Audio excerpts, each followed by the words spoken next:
The cunning and methodical wolfish patriarch versus the soft and sweetly flirtatious young wife. After being driven out by her stepmother, Chu Li found herself rescued from the torrential rain by a handsome man who took her home. With no place to call her own, he offered her a sanctuary, proposing a union with a promise of 50 million post-tax. In the wake of their marriage, Chu Li adhered strictly to the principles of their contract, resolutely refusing to overstep her bounds. Yet, Mr. Fu seemed to have other intentions. She wanted to kiss her to quit smoking and hold her while sleeping. In his drunken stupor, he would coax her with red-rimmed eyes, urging her to call him hubby in a sweet voice. Eventually, news of the sixth master of the Fu family's marriage spread like wildfire among the elite circles of the capital. Everyone knew him as a ruthless and cold-hearted figure, devoid of any romantic entanglements. Friends in the circle dismissed the rumors as mere fabrications. However, they were taken aback when they witnessed the dignified man cornering the young girl on a dating show, pleading softly, "Wifey, can we not get a divorce?" Later, onlookers caught sight of the flustered young lady rolling up the sixth master's sleeves, biting down on the forbidden tattoo that none dared to gaze upon.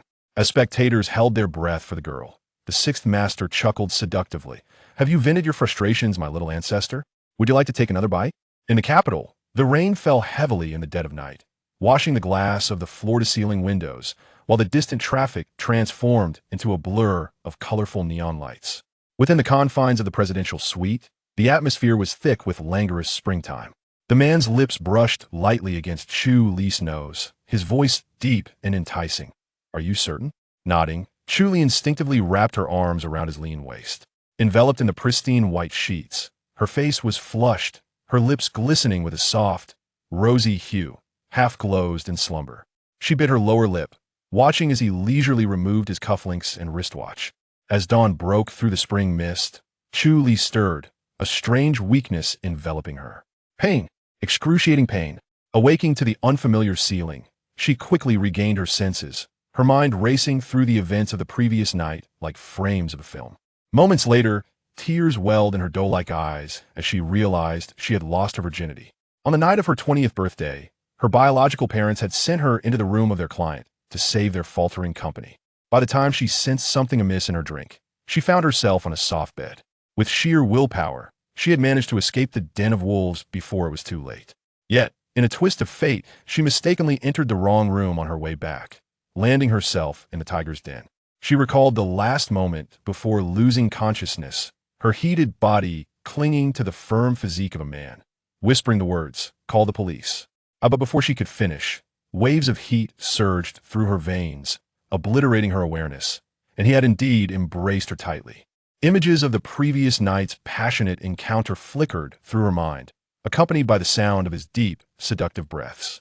The smooth lines of his abdomen and the enigmatic black tattoo that had pressed against her soft skin sent shivers down her spine, causing her fingers to instinctively clutch the sheets. Blinking her parched eyes, she noticed her pale lips reflected under the bright chandelier, devoid of color. The bed beside her felt cold. Had he already left? A wave of relief washed over her. Suddenly, the sound of running water echoed from the bathroom. He had not departed. Panic surged within her as she scrambled to her feet, fearful of an awkward encounter. As she stood, the thin blanket slipped from her shoulders, revealing her reflection in the mirror. Her normally fair skin was marred by bruises on her neck, arms, waist, and even the tops of her thighs. Each mark told the tale of the previous night's fervor. Chu Li's lips turned pale as she clenched her fists, her once ivory complexion now tinged with anger. Was this man a dog, treating her like a bone to gnaw on all night long? Had he come from the heavens to feast on her flesh? After the anger subsided, an undeniable sense of confusion lingered within her. Bitterness and betrayal from her family flooded her heart. She pressed her hand to her aching eyes, but no tears came. Chu Li thought that at her age, one should shed tears in respect of such an event. Yet, having endured countless hardships throughout her life, this pain felt trivial. She attempted to move, but while the emotional pain was manageable, the physical agony overwhelmed her. "Hiss," she gasped, cursing the beast from the night before. How infuriating. She had asked him to call the police, not to hold her tightly. Foolish man. Surely he must have scored 0 in English listening comprehension during the college entrance examination. What enraged her even more was that, in the end, she had been the one to push him down. Her nails had dug into his shoulder as they had performed a symphonic duet, the Blue Danube Waltz. Returning to the present, Chu Li scolded herself internally while struggling to gather her scattered clothes. Yet, she could not find her bra. Where could it be? Was this beast harboring some peculiar fetish? Finally, she spotted her long-lost bra hanging from the curtain rod. Hesitantly, she reached for it, feeling an inexplicable flush of embarrassment. Had last night truly been that intense? After finally donning her clothes, she noticed that the collar had been torn, leaving her bruised skin exposed. At that moment, the sound of water from the bathroom ceased. Alarmed, she hastily grabbed a black suit jacket from the foot of the bed, her gaze inadvertently drifting to the label. Was it not too expensive? As a jobless college student, such luxury was beyond her means. Thus, she opted for the misty blue shirt and slipped it on with a huff. Supporting her waist, she left the room, not forgetting to take the last 200 yuan from her wallet and placing it atop the open box of tea on the bedside table. 200 for a shirt should suffice, she had no more to spare. With that thought, she stepped out of the hotel, squinting against the glaring blue sky and bright sun. Blinking away the sting in her eyes, she was fortunate to catch 2 buses arriving simultaneously. She fished out her remaining coins, choosing to return home rather than to school. As she sat down, she opened her phone, only to be greeted by a flurry of unread messages. There were numerous missed calls and texts from her stepmother and Chu Xianming, as well as birthday wishes from her 2 close friends around 10 o'clock the previous night. She quickly marked all the messages as read, not having the time to check WeChat when her phone vibrated with an incoming call. Glancing at the caller ID, she saw it was her friend, Su Shibei. Chu Li slapped her face to gather her thoughts before answering. Su Shibei's boisterous voice echoed through the receiver. "Xiaoman, what gifts did you receive for your birthday yesterday?" This question filled Chu Li with a bitter pang. She forced a smile, attempting to sound cheerful as she replied, "A duck." "Yes, a duck." In the dim light of last night, she vaguely remembered the man's silhouette being strikingly clear. It was as if she had ordered a beautifully shaped duck to commemorate her 20th birthday. "A duck?" Su Shibei's incredulous voice came through the line, pausing momentarily before exclaiming, "Was it a koi duck?" Su Shibei's voice turned teasing. "That duck doesn't come cheap. Who would have thought Jiang Xiaoman, that venomous woman, would gift you something worth over 200? That stingy woman has been making you work part-time to support your younger sibling since middle school. And this time, she finally acted like a decent human being." Under ordinary circumstances, Chu Li would undoubtedly advise Su Shibei against referring to her stepmother in such a manner. However, at this moment, she found the term venomous woman to be exceedingly fitting. Jiang Xiaoman was indeed akin to a wasp stinger. Listening to Su Shibei's incessant chatter on the other end, the tension within Chu Li eased slightly, and a faint smile graced her lips. "What brings you to call me?" she inquired. Only then did Su Shibei recall the purpose of her call. "Hee, yesterday was your birthday, and I have prepared a surprise for you. Are you returning to school today?" Chu Li's gaze darkened in her current state. There was no way she could return to school. If Su Shibei saw her, she would undoubtedly learn of last night's events. Given her temperament, it was likely she would storm over to the Chu residence and confront Jiang Xiaoman. Thus, Chu Li tightened her voice. "No, I will be staying at home today." After the events of the previous night, all her illusions regarding her family had been shattered, yet there remained something she needed to retrieve. Su Shibei, not suspecting anything amiss, simply accepted that Chu Li returned home every weekend. With an air of mystery, she said, "Well, I will wait for your return." After hanging up, Chu Li stared blankly out of the window, and overwhelmed by fatigue, she succumbed to sleep in the car. Chapter 2. Chu Li, I have come to bring you home. The bus jolted along its route, and Chu Li found herself in an unsettled slumber, even drifting into a dream. In this dream, she meticulously tended to her younger sister, who was but half a year her junior, and her younger brother, still in high school. Jiang Xiaoman remained as acerbic as ever. Yet Chu Li could no longer console herself with the thought that this was a person who had once nurtured her. It was as if she had transformed into an outsider, observing from a divine perspective, witnessing her former self treading cautiously within this household, diligently serving her family. The sudden break of the bus jolted her awake, and her drowsy eyes gradually cleared. She touched the corners of her eyes, discovering faint traces of moisture. She paused, surprised that she could still cry. Last night was supposed to be a night of surprise. She had been moved by her father and stepmother's sudden display of affection. They had chosen a luxurious hotel to celebrate her birthday, leading her to drink copiously without a hint of suspicion. It was only now that she recognized how deliberately Chu Xianming and Jiang Xiaoman had poured the alcohol down her throat. A bitter pang struck her heart.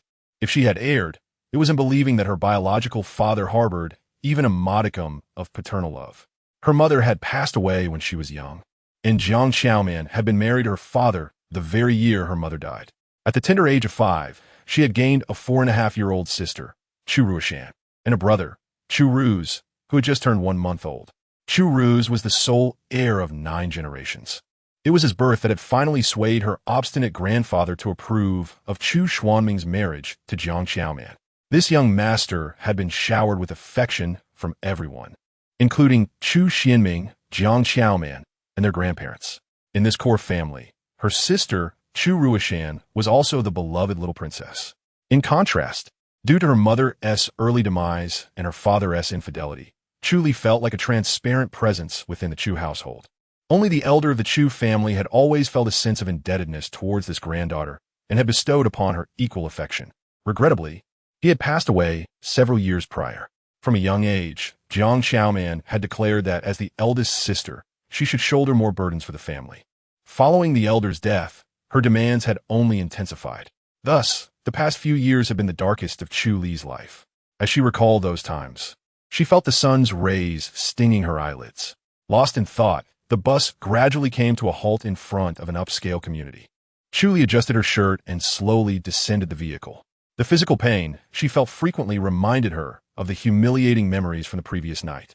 Standing before the entrance of the Chu residence, she could hear laughter and joy from within, yet her heart felt a profound indifference, unable to stir even the slightest ripple of emotion. It seemed that Chu Ruishan had said something that delighted Jiang Xiaoman immensely. However, the moment the door swung open, the atmosphere inside abruptly silenced. She saw Chu Ruishan, adorned in designer attire, lift her chin in disdainful mockery.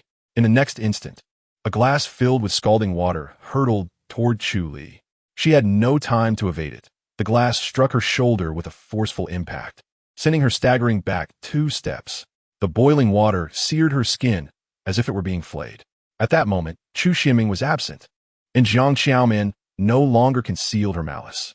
She glared at Chu Li with venomous eyes, furious. "You ingrate. I've provided for you for 20 years, and you dare to run away after sleeping with Boss Lu to support the family?" Chu Li couldn't head feast tightly, her lips pale as she gazed at the two before her. 20 years of being well-fed and housed.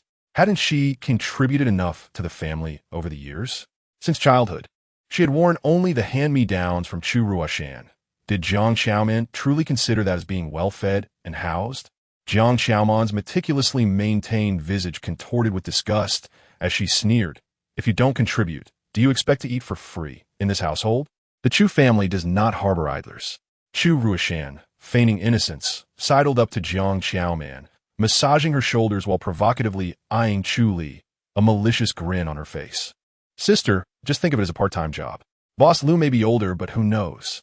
After this, he might take a liking to you. It's a chance to marry into wealth." Marry into wealth? Who didn't he know that Boss Lu was a greasy, balding middle-aged man nearing 40, henpecked yet gallivanting outside? Listening to her venomous words, Chu Li's expression darkened. This was the younger sister she had cared for so deeply over the years. Her fingers unconsciously dug into her flesh as she coldly retorted, "If it's such a fortune, why don't you go for it?" Chu Ruishan was momentarily taken aback, her eyes widening in indignation. She quickly turned to Jiang Xiaoman, feigning tears. "Mom, look at how she speaks to me. I only meant well." Well-meaning? More like a heart of venom. Jiang Xiaoman's fury erupted, and she strode forward, ready to slap Chu Li. Her piercing voice rang out, "You worthless piece of trash. The only reason I even considered letting you sleep with him is because you have some semblance of beauty, and you dare to think of yourself as a princess?" Chu Li raised her hand, and despite her petite stature, she firmly grasped Jiang Xiaoman's wrist, refusing to budge. Jiang Xiaoman's snake-like eyes widened in shock as she beheld the cold resolve in Chu Li's gaze.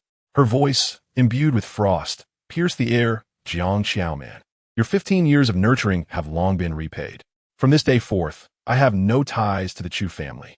She had come solely to reclaim what rightfully belonged to her. With that, Chu Li turned her weary body to ascend the stairs. Yet, unexpectedly, Chu Ruishan spoke up. her voice laced with mockery. "You're not here to reclaim this, are you?" She tilted her head, a smirk curling at her lips. Chu Li halted in her tracks, her gaze drawn to the necklace adorning Chu Ruishan's neck, her mother's heirloom, which she had meticulously preserved in a locked cabinet, now brazenly displayed. Chu Li's vision blurred with red, the composure she had maintained evaporating in an instant. She lunged toward Chu Ruishan, trembling with rage. "Return my mother's belongings to me." Startled by the intensity in her eyes, Chu Ruishan recoiled, retreating slightly. Jiang Xiaoman, lurking behind Chu Li, seized her hair and yanked her back. "Your mother's belongings? This is the Chu family's property. My daughter can wear it however she pleases, even smash it if she wants."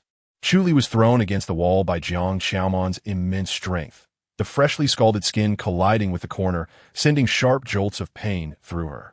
The thought of her mother's heirloom adorning Chu Ruishan's neck unleashed a torrent of tears she had long suppressed. She cried out, "Give it back. That belongs to my mother." The helpless girl, tears streaming down her face, lost all control.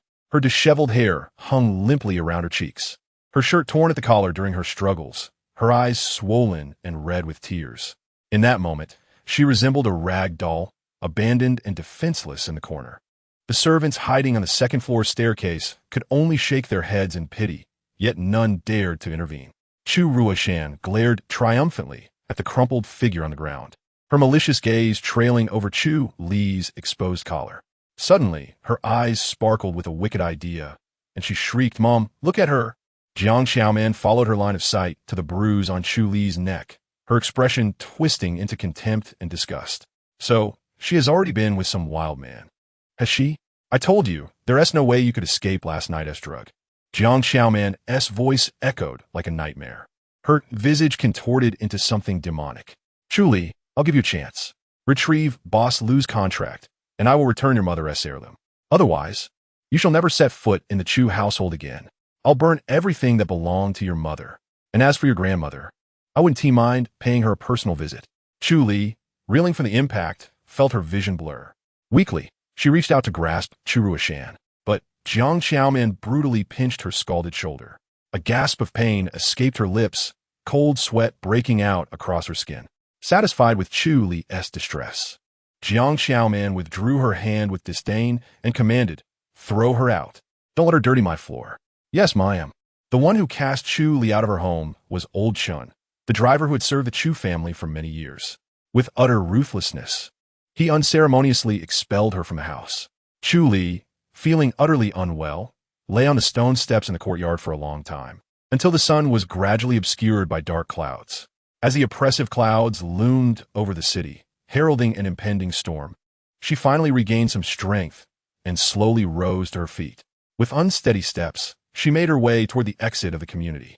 The long-suppressed rain finally broke free from the clouds, pouring down in torrents, while the dim streetlights illuminated her drenched, fragile form, resembling a mere scrap of paper. Weak and helpless, Chu Li was engulfed in sorrow. She had thought she could finally summon the resolve to break free from the Chu family's control, only to realize it was all merely a figment of her imagination. "Mother, why didn't you take me with you when you left?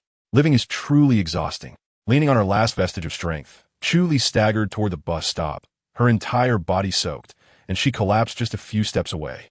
With heavy eyelids, she gazed toward the horizon, as if she could truly see her mother's visage. In that fleeting moment, she thought that perhaps she would soon reunite with her mother. No, that couldn't be. She still had her grandmother to care for, and she had yet to reclaim her mother's belongings. But it was so exhausting. The fierce wind and rain battered the city, the swirling raindrops brushing against her cheeks. She shivered from the cold, her eyelids growing heavier, yet just before losing consciousness, a distant white light enveloped her surroundings. She saw a discreet black sedan cutting through the rain, its headlights casting a warm glow upon her drenched figure. Was it a messenger from the underworld come to take her away? The car came to a gentle halt before her.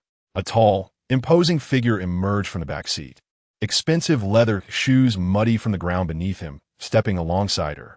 He cast a shadow over her as he opened a black umbrella above her head, instantly shielding her from the piercing rain. Instinctively, Chu Li looked up, but her eyelids were too heavy to discern the person before her. She could only vaguely make out his impeccably tailored black suit, aloof and commanding as he knelt slowly, the fabric of his trousers creasing with emotion. His profound, inscrutable gaze swept across her eyes, carrying emotions she could not fathom.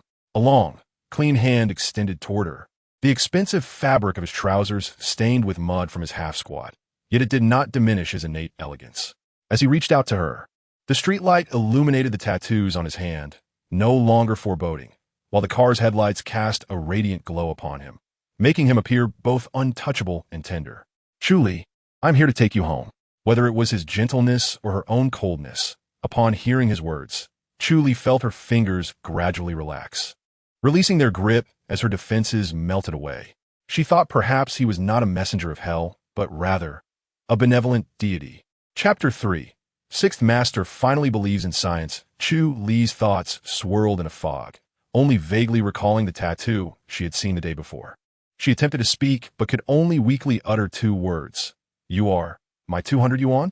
Lightning split the sky, and thunder roared, a cacophony of sound. Yet, Fu Liujie easily caught her words. At that moment, the wind and rain seemed as foreign as the call of a duck. He looked at the girl who had completely lost consciousness, silently removing his suit jacket, squatting down, and lifting her petite form into his embrace. Chu Li's final memory was of being wrapped in a suit that carried a faint scent of juniper, enveloping her icy body. The man's strong arms cradled her into the car, his gentle yet commanding presence overwhelming her senses. As the rain fell in torrents, Su Feng drove quietly, his thoughts drifting back an hour prior. Su Feng had swiftly uncovered that the family celebrating in the hotel last night was indeed the Chu family. Following the trail, he discovered through surveillance that Chu Li was the woman who had inadvertently entered Fu Liujie's room. Furthermore, she was the granddaughter of a comrade whom the Fu family patriarch intended to have Sixth Master care for. In that moment, he recalled, word for word, the patriarch's instructions. The elder had said, "Have Liujie arrange a property for that young lady. Her grandfather saved my life, and his granddaughter must be discreetly looked after. When she graduates, find her a good family to marry into, and I shall repay her grandfather's kindness." Su Feng's brow twitched, uncertain if Sixth Master considered this to be proper guardianship. His thoughts raced, and his hands continued to sift through documents. The next moment, even the usually unflappable Su assistant found it difficult to contain himself. Upon seeing Chu Li's age and occupation, and recalling the events of the previous night, he could not help but exclaim, "Not even a young girl is spared." What a scoundrel! Of course, he dare not speak such words in front of Fu Liujie. So, he adjusted his expression and resumed his composed assistant demeanor. Dialing Fu Liujie's number. "President Fu, we have identified the woman's identity from last night." At that time, Fu Liujie was in the most opulent and extravagant entertainment district of the capital, at a newly opened upscale bar. The dim light exuded a sense of decadent luxury. Fu Liujie lounged lazily on the sofa, his shirt unbuttoned at the collar, exposing his well-defined chest. His long legs were casually crossed on the table, a cigarette flickering between his fingers, embodying an air of nonchalance. This bar was opened by Ji Raoshen, and on its inaugural night, it coincided with Fu Liujie's return to the country, prompting him to gather a group of wealthy heirs for a drink. Ji Raoshen, noticing Fu Liujie's unusually cheerful demeanor, was taken aback. After all, this was a man who usually exuded an aura of aloofness. He approached, navigating through the crowd, only to catch sight of the conspicuously visible bite mark on Fu Liujie's throat. How provocative! A teasing smirk crept onto his face as he quipped. It seems Sixth Master has finally endured 28 years of celibacy. Has the old virgin finally lost his virginity? Nearby, a stoic Liu Xingzhou couldn't help but chuckle at the remark. Sixth Master has finally come to trust in science. In the circles of the capital, who did not know that Fu Liujie had been ruthless and cold-blooded in his youth, having engaged in numerous brawls. He had even formed the most notorious gang in the capital's schools, known as the Extermination Gang. According to the brash young Fu Liujie's own words, the result of extermination was merchant, which became his nickname. Thus, the gang was named Extermination Gang, given the Fu family's unassailable position in the capital. And with the leader being the sixth young master of the Fu family, the gang had grown wildly during its heyday, establishing a network across all schools in the capital. Their arrogance reached a peak until the school board could no longer tolerate the numerous complaints from parents. After all, The students at the prestigious capital school were all from wealthy families, none of whom were to be trifled with. The principal, hoping that Chairman Fu would be understanding, fearfully relayed the situation to the elder. The old man flew into a rage, disbanded the gang with a wave of his hand, and sent its members abroad to attend university, thus quelling the reputation of the capital's young tyrant. The once mighty extermination gang disbanded, and overnight, the capital's underworld returned to tranquility with Fu Liujie's departure. However, even after going abroad, his nature remained unchanged. After receiving numerous late-night calls from overseas, the elder was so incensed that he boarded a private jet and flew to America, nearly sending Fu Liujie to a Catholic church to become a priest, thereby severing any chance of romance for a lifetime. It was only then that he settled down, diligently completing his undergraduate and MBA degrees. Upon returning to the country, the once unruly youth had transformed into someone profound and unfathomable. After managing the company for 2 years, Fu Liujie propelled the Fu Group to remarkable success. As the legitimate heir of the Fu family, the elder was exceptionally pleased and intended to relinquish some power. However, unexpected circumstances led to Fu Liujie sustaining significant injuries, necessitating 2 years of recuperation in France, from which he had just returned a few days prior. Although Fu Liujie's life experiences were nothing short of illustrious, in matters of the heart, he remained remarkably innocent, having abstained entirely for 28 years, devoid of any romantic entanglements. The contrast between him and his father, the venerable Mr. Fu, who has taken 3 wives, could not be more pronounced. If Mr. Fu's heart were likened to a clover, with each leaf enamored with a different person, then Fu Liujie's heart resembled an iron tree, having not blossomed for 28 long years. His reasoning was that love's journey should be taken slowly. Rushing it would lead to calamity. Ji Raosheng and Lu Xingzhou merely listened, speculating about the reasons behind Fu Liujie's emotional detachment. It was likely that a fortune-teller had foretold to him in his youth that he must not engage in love before the age of 28, lest he face misfortune. Consequently, after years of self-denial, his 2 mischievous friends often questioned whether he truly believed in such predictions, urging him instead to embrace science and reject superstition. In a booth, Fu Liujie, occupying a sofa, cast a sidelong glance at Ji Raosheng, yet his thoughts drifted to the woman from the previous night. He scarcely remembered the bitterness of those 28 years, but she had been rather sweet. Observing Fu Liujie's distracted smile, Ji Raosheng grew increasingly curious about the woman who had captivated him, eager to learn which heiress had managed to ensnare the elusive 6th Master Fu, hoping for an opportunity to introduce her to their circle. Lu Xingzhou, intrigued by the topic, silently approached. Fu Liujie narrowed his eyes in contemplation, realizing he did not even know the woman's age. He recalled that, compared to her timid demeanor 2 years prior, she had matured. Her once innocent features now imbued with allure, and her voice possessed a richer timbre. As he pondered, his throat grew parched, and just as he raised the glass to his lips, his phone rang. Raising his eyelids, he glanced at the caller ID. Su phone. Mr. Fu, we have located the woman from last night. A sense of urgency gripped Fu Liujie. After waiting so long, he inquired eagerly, "Who is it?" "Miss Chu Li, as instructed by old Mr. Fu." "What a coincidence."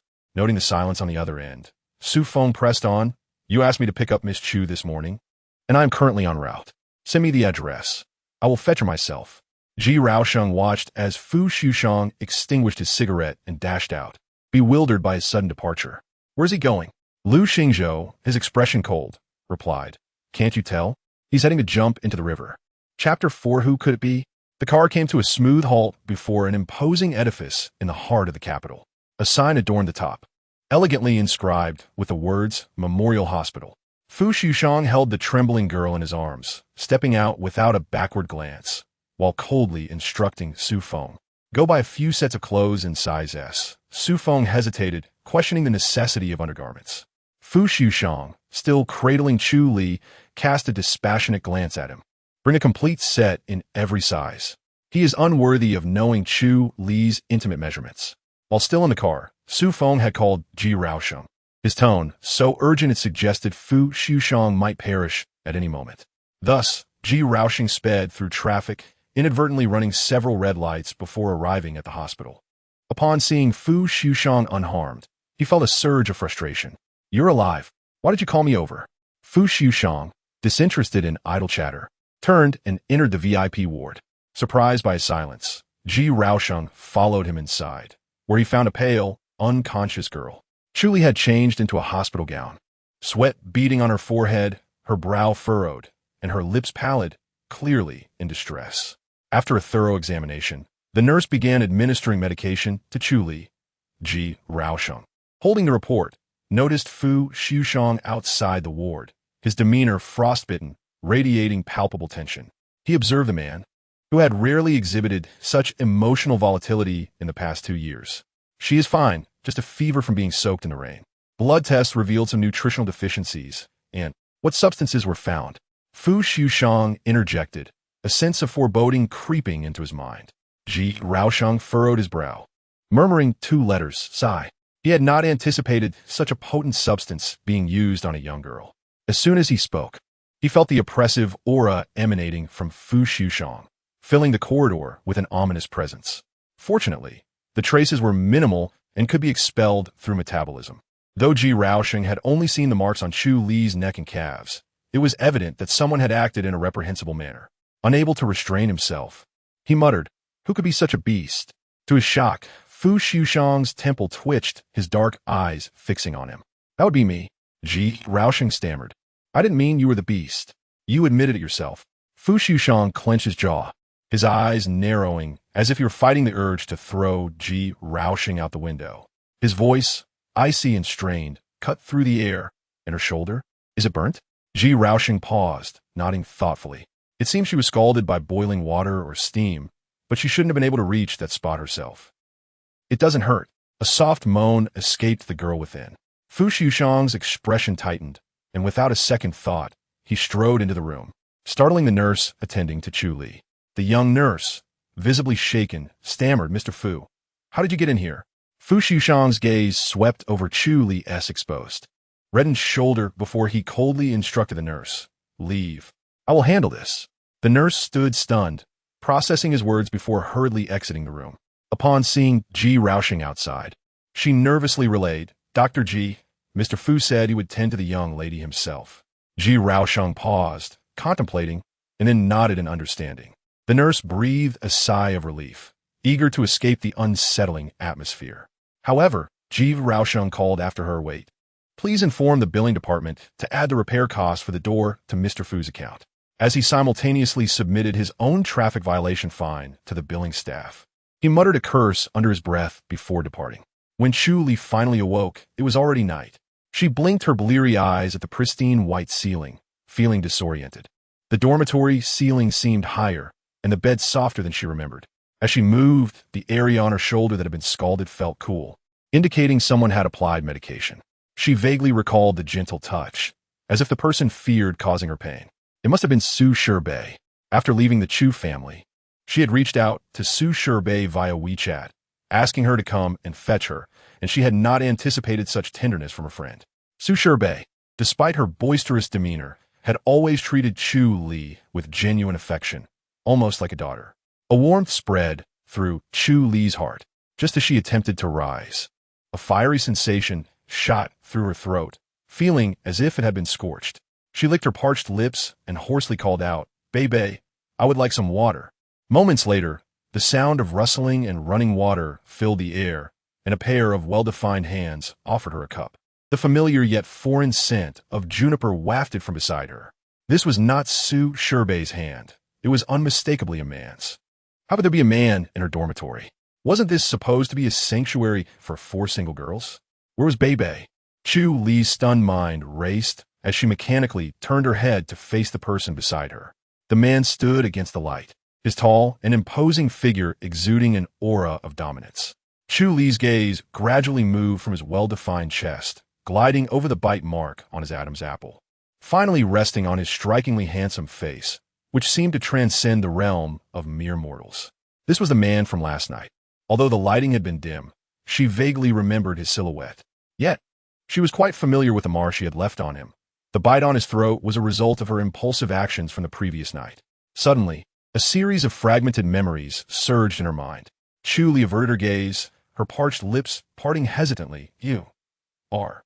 Fu Liujie raised an eyebrow, seemingly pleased that the young girl remembered him. Indeed, 2 years were but a fleeting moment. Chu Li stood frozen, uncertain of how to articulate their relationship, and blurted out, 200 yuan for the koi duck. Koi duck? Duck? A moment of silence enveloped the air, and Fu Liujie's expression grew pensive in the dim light. At that moment, Ji Raosheng, who had just reached the doorway, couldn't help but chuckle. What kind of duck? He seemed to grasp something of great significance. Could it be that the young girl, who had called Fu Liujie over to treat her last night, regarded him as a mere commodity? If this were to spread, it would be said that Fu Liujie's first night was worth merely 200 renminbi. Upon hearing the laughter, Fu Liujie's expression darkened, and he subtly glanced toward the entrance. Ji Raosheng felt a chill run down his spine and quickly stifled his laughter, his hands instinctively finding refuge in his lab coat pockets. Chu Li, too, instinctively covered her lips, sensing that she had misspoken. She shrank back slightly, silently sitting up and scanning her surroundings, only to realize that she was not in her dormitory, but in an unfamiliar room, larger than her own. A crystal chandelier hung gracefully nearby, and the room's opulent design was unmistakably that of a hospital ward. Fu Liujie maintained his composure and lowered his voice. Aren't you thirsty? Chu Li hesitated before accepting the water he offered, her voice soft and slightly hoarse. Thank you. Cradling the cup in her delicate hands, she took a small sip, her mind racing to piece together how she had ended up here. After some time, she recalled that this man, whom she was uncertain how to refer to, so she settled on calling him Koi Duck, had saved her at the bus station. Feeling somewhat more at ease after moistening her throat, she set the cup down and glanced at Fu Liujie, then at Ji Raosheng at the doorway. The presence of two unfamiliar men left her feeling somewhat flustered. While this Koi Duck was undeniably more handsome, the doctor at the door appeared more approachable. Remembering her shoulder injury, she instinctively attributed the application of medicine to Ji Raosheng. Her gaze drifted to his name tag, and a sweet smile graced her pale face. Thank you for treating my injury, Dr. Ji. Standing beside her, Fu Liujie's expression darkened, his gaze turning ominous as he scrutinized Ji Raosheng. Sensing the intensity, Ji Raosheng stifled his amusement and opted not to clarify. He adjusted his bangs, one hand in his pocket, maintaining his charming and angelic demeanor. Approaching the bedside, he cleared his throat and extended his hand, his eyes sparkling. I am Ji Raosheng, the heir of the Ji Group and Fu Liujie's brother. May I inquire as to your name, miss? Chu Li was momentarily taken aback. This doctor was not quite what she had imagined. He introduced himself as an heir right off the bat. However, he was still her savior. Out of basic courtesy, she raised her hand from under the covers. Hello, I am Chu Li, a sophomore from the classical dance department at Beiwang. Trusting this angelic doctor, she blinked and couldn't help but ask, Dr. Ji, who is Liujie? This time, it was Ji Raosheng who was left speechless. What was this? A student? Who was Liujie? He blurted out, a student. Ji Raosheng had assumed that the girl simply had a youthful appearance, but it turned out she was indeed quite young. So, Fu Liujie had been, and she had mistaken him for a duck. Ji Raosheng stood there, dumbfounded, his expression akin to having been struck by lightning. He glanced at Fu Liujie, then back at Chu Li. How old are you? Chu Li seemed startled by his reaction and instinctively shifted to the side, murmuring, I just turned 20 yesterday. Ji Raosheng couldn't help but mentally roar, just turned 20. Fu Liujie, a 28-year-old bachelor. How could he possibly? When Ji Raosheng had been ruling the city, this young girl had still been in elementary school. Even as Fu Liujie's close friend, Ji Raosheng couldn't suppress his thoughts, cursing under his breath, not even sparing the young girl. Scoundrel. The fiery passion of the white-clad angel within Ji Raosheng could no longer be contained. Gritting his teeth, he reached out to take Chu Li's hand, while his other hand fished for something in his pocket. In a flash, a long right hand crossed over him, gently clasping the delicate hand that had just reached out. The sudden turn of events startled Chu Li. Fu Liujie's gaze fell upon her small hand, memories of the previous night flooding back. Her hand was indeed quite small. In the next moment, the girl withdrew her hand from his grasp, hiding it beneath the covers. The familiar sensation of her fingertips brushing against his palm ignited a blush on Chu Li's cheeks as she recalled how her hand had gripped his waist tightly the night before. Noticing her change in demeanor, Fu Liujie pressed his lips together but said nothing, slowly turning his head to Ji Raosheng. Dr. Ji, you may end your shift now. Ji Raosheng wore a look of incredulity. This was his hospital, and he could leave whenever he pleased. Moreover, He had originally been on leave, but had been coerced back into work. Ji Raosheng swallowed hard, his gaze flitting between the two. This certainly did not appear to be a scenario where a young girl had sought the company of Fu Liujie. Rather, it seemed like Fu Liujie had been put in a difficult position. However, the way he had carried Chu Li into the hospital, coupled with his expression upon reviewing her medical report, left Ji Raosheng deep in thought. Had Fu Liujie been captivated by the young girl, his heart stirred? Regardless, driven by a sense of curiosity, Ji Raosheng pulled out a business card and handed it to Chu Li. Miss Chu, should you require any assistance, feel free to visit me at Jinyan Hospital. He shot a glance at Fu Liujie, his smile radiant. The phone number on the card is also my WeChat. Fu Liujie sensed that his patience with Ji Raosheng had reached its limit. He inhaled deeply, his teeth clenched. Dr. Ji, don't you have other matters to attend to? Ji Raosheng suppressed his mirth. I have matters to attend to, so I shall take my leave and not disturb you, in Xushang. As he gradually exited the ward, he picked up his phone and sent a message to their group of friends. Prepare your little stools. I'm bringing a truckload of gossip. From Ji Raosheng's words, Chu Li gleaned a crucial piece of information. This coy duck was indeed Fu Liujie. Although he had saved her from the torrential rain, she couldn't shake the impression he had left on her, resembling a monk who had just renounced his vows, leaving her somewhat intimidated. She hesitated to speak, and Fu Liujie remained silent. The atmosphere in the ward grew tense. Chu Li bit her lip, nervously sipping from the warm water beside her, and finally mustered the courage to whisper, Mr. Liujie. Chapter 6. You must give me an acknowledgement. Fu Liujie's brow twitched. He struggled to suppress the urge to pin Ji Raosheng to the ground in a fit of rage, while maintaining a steady tone as he replied, My surname is Fu, and my full name is Fu Liujie. Upon hearing this, Chu Li's face paled further, and she appeared alarmed, seemingly frightened of him. Seeing her expression, the emotions he had been harboring shattered within him. Chu Li's eyes flickered. I'm sorry, Mr. Fu. He tucked the corner of her blanket and softened his voice, saying, Do not be anxious. I am a good person. Chu Li pondered. Only a villain would emphasize their goodness. However, Fu Liujie seemed to see through her thoughts. Maintaining his composure as he continued, It was I who brought you to the hospital, and it was I who applied the medication. He raised an eyebrow, as if to challenge her to question his character. Chu Li was taken aback, her cheeks flushing. The injury was on her shoulder, and the hospital gown was buttoned up. Wouldn't she have to remove her clothing for the treatment? Initially, she thought it was Ji Raosheng, and because he was a doctor, she could somewhat accept it. But Fu Liujie was not a doctor. Observing her vivid expression, he realized she had misunderstood, so he clarified, The nurse helped you out of your clothes. Chu Li's face grew even redder. Just moments ago, she had been pale from illness, and now color returned to her cheeks. She had been bold enough last night, and now feeling shy seemed too late. As she contemplated this, she parted her lips to break the silence. Mr. Fu, about last night. Fu Liujie lifted his eyelids, waiting for her next words. Seeing her hesitate, he took the initiative. You need to give me a title. Chu Li's mouth fell open, momentarily speechless. The girl, with her slightly parted lips and dazed expression, made Fu Liujie's heart soften. Oh dear, it felt like a comet colliding with the earth, thunderous and fiery. Chu Li was bewildered, fidgeting with the bedsheet, unable to utter a word.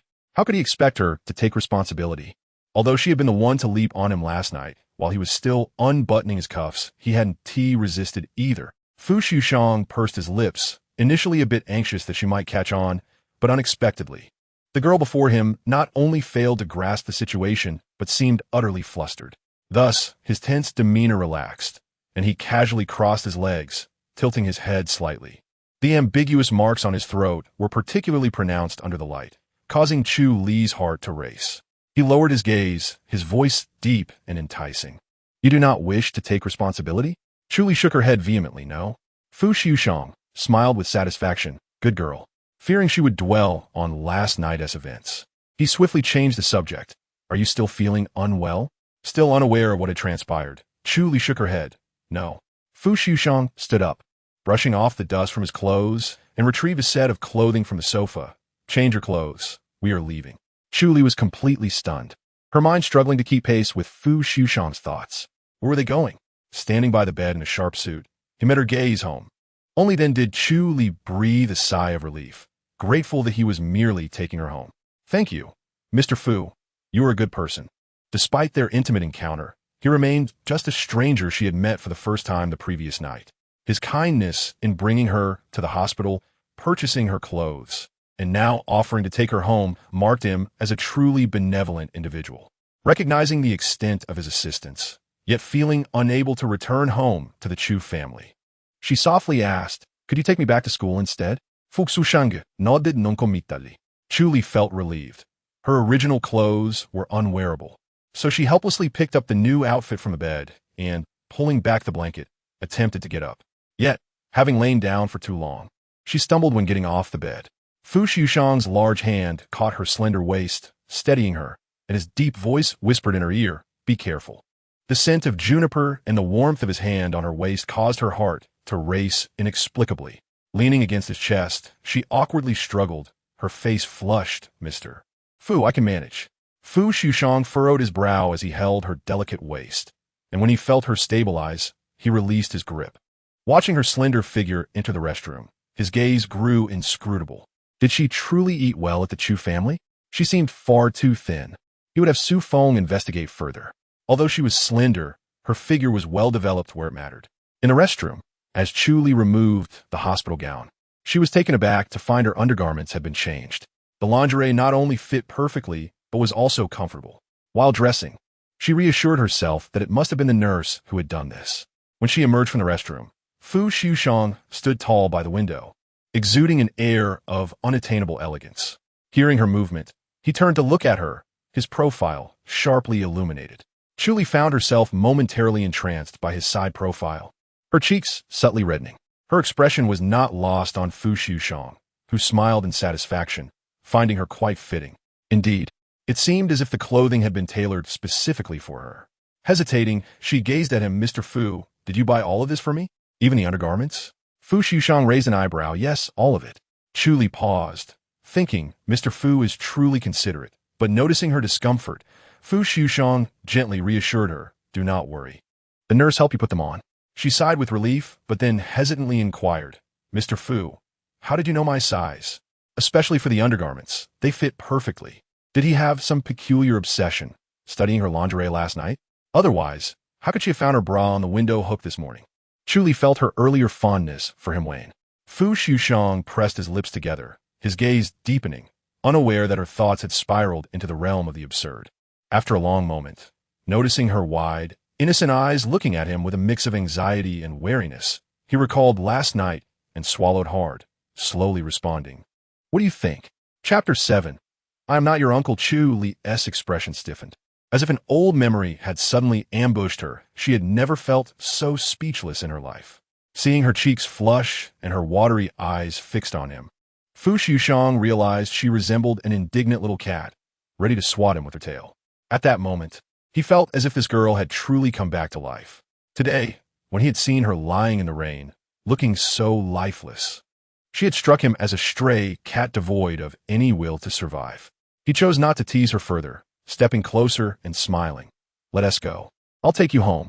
Chu Li had initially intended to call Su Bei to pick her up, but she did not want her friend to know she had been in the hospital.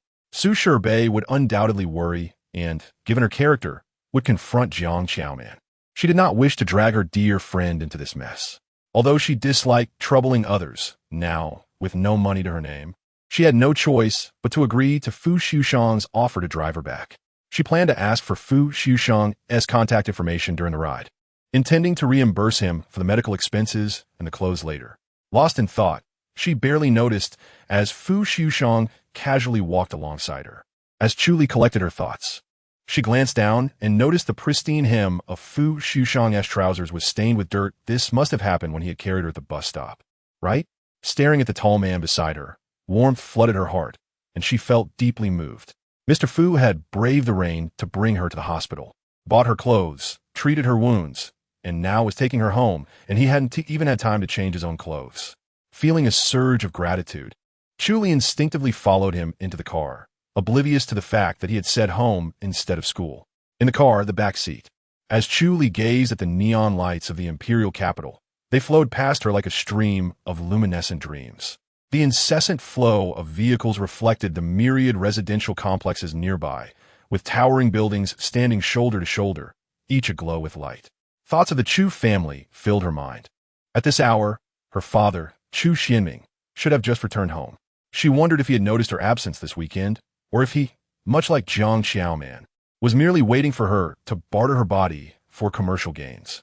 Sighing, Chu Li lost herself in contemplation, her gaze fixed outside the window, when suddenly, a deep voice interrupted her reverie.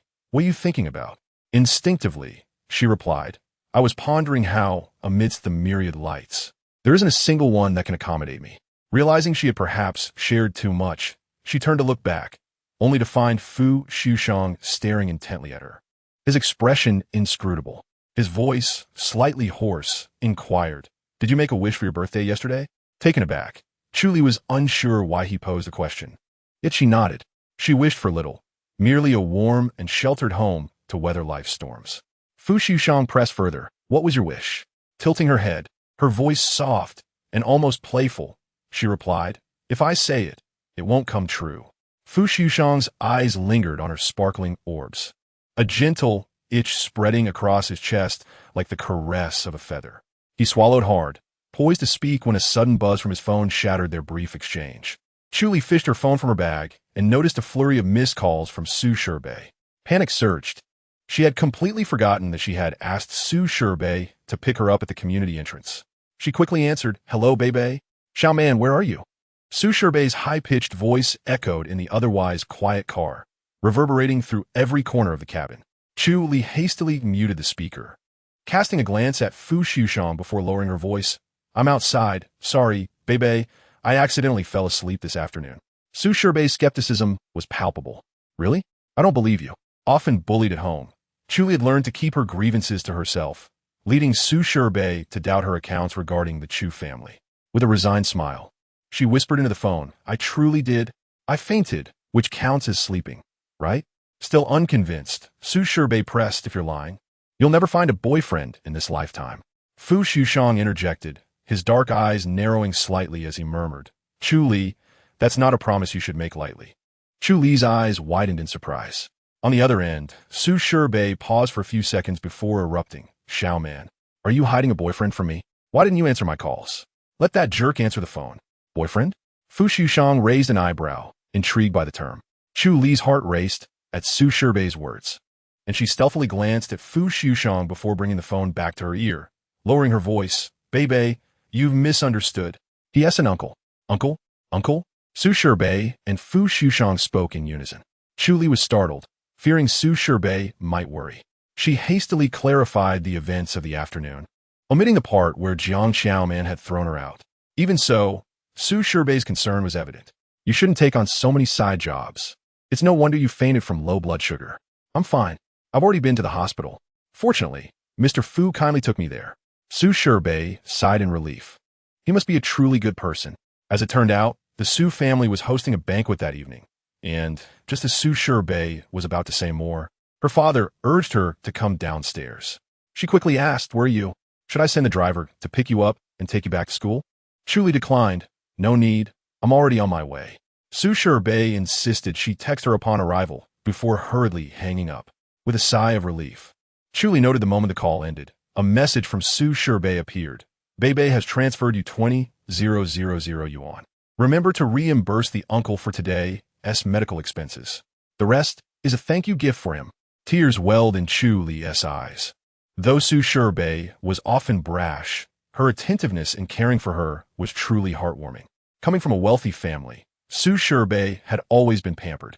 In the hierarchy of affluence within the imperial capital, the Chu family resided in the third ring, while the Su family thrived in the second. Though only a ring apart, the disparity in economic power was monumental. Su Shibei often boasted that, aside from the prominent families of the Fu, Wan, and Lu clans, her family stood out as a financial powerhouse in the second ring, with resources that could last for generations. Hence, as Chu Li's close friend, she was never stingy with her money, often treating Chu Li to delightful meals and exquisite outings. Su Shibei would say, "Xiaoman is beautiful and dances wonderfully. I gladly spend on her, treating her like a cherished pet." Chu Li had always been uncomfortable with Su Shibei's generosity, but this time, owing Su Shibei was preferable to being indebted to Fu Liujie. She had been fretting over how to ask Su Shibei for money to repay Fu Liujie for the medical expenses and her clothes. Thus, she accepted the transfer. Thank you. Bei. I'll pay you back once I receive my wages from my part-time job in a few days. Su Shibei replied, Payback? Do I lack a mere 20,000? And stop with those part-time jobs. Just be my darling, and I'll pay you tenfold. Unable to suppress a laugh, Chu Li grinned as she typed away, oblivious to the man beside her, whose gaze remained fixed on her. Moments later, she felt an overwhelming presence accompanied by a faint scent of juniper. Fu Liujie's eyes fell upon her phone's chat history. Darling, in your dreams. Instinctively, Chu Li looked up, their eyes locking. Meanwhile, Su Shibei continued to chatter on the other end. Suddenly, Fu Liujie reached out, his long fingers pressing against her delicate ones, decisively shutting off the screen. In that fleeting moment, his fingers grazed hers with a warmth that sent a shiver down her spine. His enigmatic gaze lingered on her, his voice low and enticing. Xiaoman? Staring at him, Chu Li's heart raced at the sound of her name, laced with a seductive tone. Her glistening eyes were transfixed on him. Momentarily a loss for words, Mr. Fu, what's wrong? Chapter 8. The 800 schemes of the sixth master. His dark eyes bore into hers before he spoke. I am not your uncle. Not an uncle? Then perhaps a brother? Chu Li blinked, her lashes casting shadows on her petite face, her pink lips slightly parted in confusion. The innocent expression akin to a startled doe was utterly disarming. Fu Liujie's brow furrowed, a sudden urge to tease her into tears taking root within him. Realizing his expression, Chu Li quickly clarified, Mr. Fu, I didn't mean to imply you were old. She had simply carelessly referred to him as an uncle. In truth, Fu Liujie was indifferent to how he was addressed. Whether as uncle or brother, neither title aligned with his ultimate aspirations. He had never been a man of high moral standing, and notions of propriety were far from his concerns. Yet, he feared that if the young lady viewed him as an elder, it would complicate matters of bringing her home. Thus, he aimed to correct her perception, ensuring she understood he was not significantly older, at least not to the extent of being an elder. Fu Liujie rested his chin on his hand, observing her anxious demeanor. Yet he had no intention of letting her off the hook. Gradually withdrawing his fingers from her phone, he raised an eyebrow and casually remarked, Xiaoman turned 20 yesterday. I, on the other hand, will only be 28 by the end of next month. How much older am I really? The alluring scent of him lingered in her senses, the warmth of his touch still echoing on her skin. Chu Li felt a wave of nervousness under his gaze. Although she was an art student, her academic performance had always been commendable, garnering both admiration and envy. Yet, at this moment her mind was utterly blank, struggling to calculate even the simplest of elementary mathematics. 8 years old. Fu Liujie looked directly at her, his voice slightly husky. Is that so? Be more precise. Chu Li hesitated and recalculated. 7 years and 11 months. Fu Liujie continued to coax her. 7 years. Suddenly, Chu Li recalled her cousin, who was 9 years her senior. If Fu Liujie was merely 7 years older, addressing him as uncle felt somewhat presumptuous. After a moment's hesitation, she softly suggested, Then shall I call you brother? It turned out that children were indeed easily persuaded, especially her. However, as soon as Chu Li uttered those words, Fu Liujie was momentarily taken aback. Brother? Yes, brother sounded quite pleasant. Chu Li's voice, already soft and sweet, became even more delicate as she called out. He felt his throat grow dry, his gaze reluctantly shifting from her rosy lips. The girl's tender tone was simply intoxicating. Fu Liujie lowered his eyes, averting his gaze from her, and merely responded with a faint his voice low and slightly hoarse. Good. So good. Yet his thoughts involuntarily drifted back to a rainy night 2 years prior, where Chu Li, adorned in a white dress, resembled a fairy fallen into the night. Though terrified, she bravely approached him, her eyes shimmering in the darkness, her voice trembling. Big brother, what's wrong? Fu Liujie blinked, shaking off his reverie, and softly asked, You truly don't remember me? Chu Li, momentarily confused, replied, What? Nothing, he said, lowering his gaze. It will take a while to arrive. Perhaps you should rest. Chu Li nodded. Having just recovered from a fever, her head felt a bit dizzy. The driver was quite steady, and soon she began to doze off. The gentle evening breeze caressed her hair, carrying with it a fragrance that tantalized his senses. Fu Liujie's gaze fell upon the girl, who was leaning to one side. her head bobbing as she slept. Her complexion was fair and delicate, almost ethereal. Supported by him, Chu Li seemed to find solace, murmuring softly as she nestled her fluffy head against him. Her warm breath brushed against his neck, causing the corners of his lips to lift involuntarily. Her thoughts were truly easy to decipher. Her birthday wish had long been unconsciously expressed. Amidst the myriad of lights, as long as he, Fu Liujie, existed, there would be a lamp that illuminated her path. With that thought, he silently chastised his father, Fu Liujie, for not having come to fetch her sooner. Remembering how she had shivered and called for her mother when he picked her up from the station, Fu Liujie felt a pang of unease. What kind of family would make her so timid, as if walking on thin ice? His gaze darkened, a dangerous glimmer fleetingly appearing in the depths of his eyes. A little while later, the car arrived at the entrance of Beiwang School. "Sixth Master, we've arrived," the driver announced from the front seat. Startled by the sudden sound, Chu Li stirred from her slumber. The driver felt a chill run down his neck as he turned to meet Fu Liujie's piercing gaze. Fu Liujie gently adjusted Chu Li's back, and she slowly opened her eyes, rubbing them in confusion. "Mr. Fu, have we arrived?" He responded with a soft him. It was only then that Chu Li realized she had nearly fallen onto his lap, and she quickly straightened herself. The sweet scent of the girl dissipated, leaving a sense of loss in its wake. Fu Liujie pressed his lips together and spoke. "You haven't eaten anything all afternoon. Remember to eat something when you get home. Take a warm bath and change your clothes. The wound on your shoulder shouldn't get wet." Fu Liujie was not a man who enjoyed playing tricks. He generally disdained those who did. He followed his heart, acting directly, whether his deeds were virtuous or otherwise, always with integrity. However, at this moment, he feared that being too direct might frighten the young girl away, so he navigated his words with utmost caution, employing the very cunning he had once scorned. As expected, upon hearing his words, Chu Li's expression shifted, guilt washing over her for having troubled him. It was past 7 now, and Mr. Fu had cared for her all afternoon without having dinner. She felt an overwhelming sense of guilt. She hesitated before finally saying, "Mr. Fu, I owe you a meal." Before Chu Li could finish her invitation, Fu Liujie's deep voice interjected. "All right." She was taken aback, not expecting him to agree so quickly. "Can I choose the place?" he asked. Chu Li hesitated, suspecting that his choice would be rather extravagant. However, considering that Fu Liujie was her savior, a bit of expense seemed warranted, and she reluctantly nodded. Thus, Chu Li ultimately did not manage to exit the car. Chapter 9. You Marry Me Beiwang was conveniently located near the city center, so it wasn't long before they arrived at a seemingly upscale Chinese restaurant. When the waiter approached, Chu Li eagerly pushed the menu toward Fu Liujie. "Mr. Fu, please order."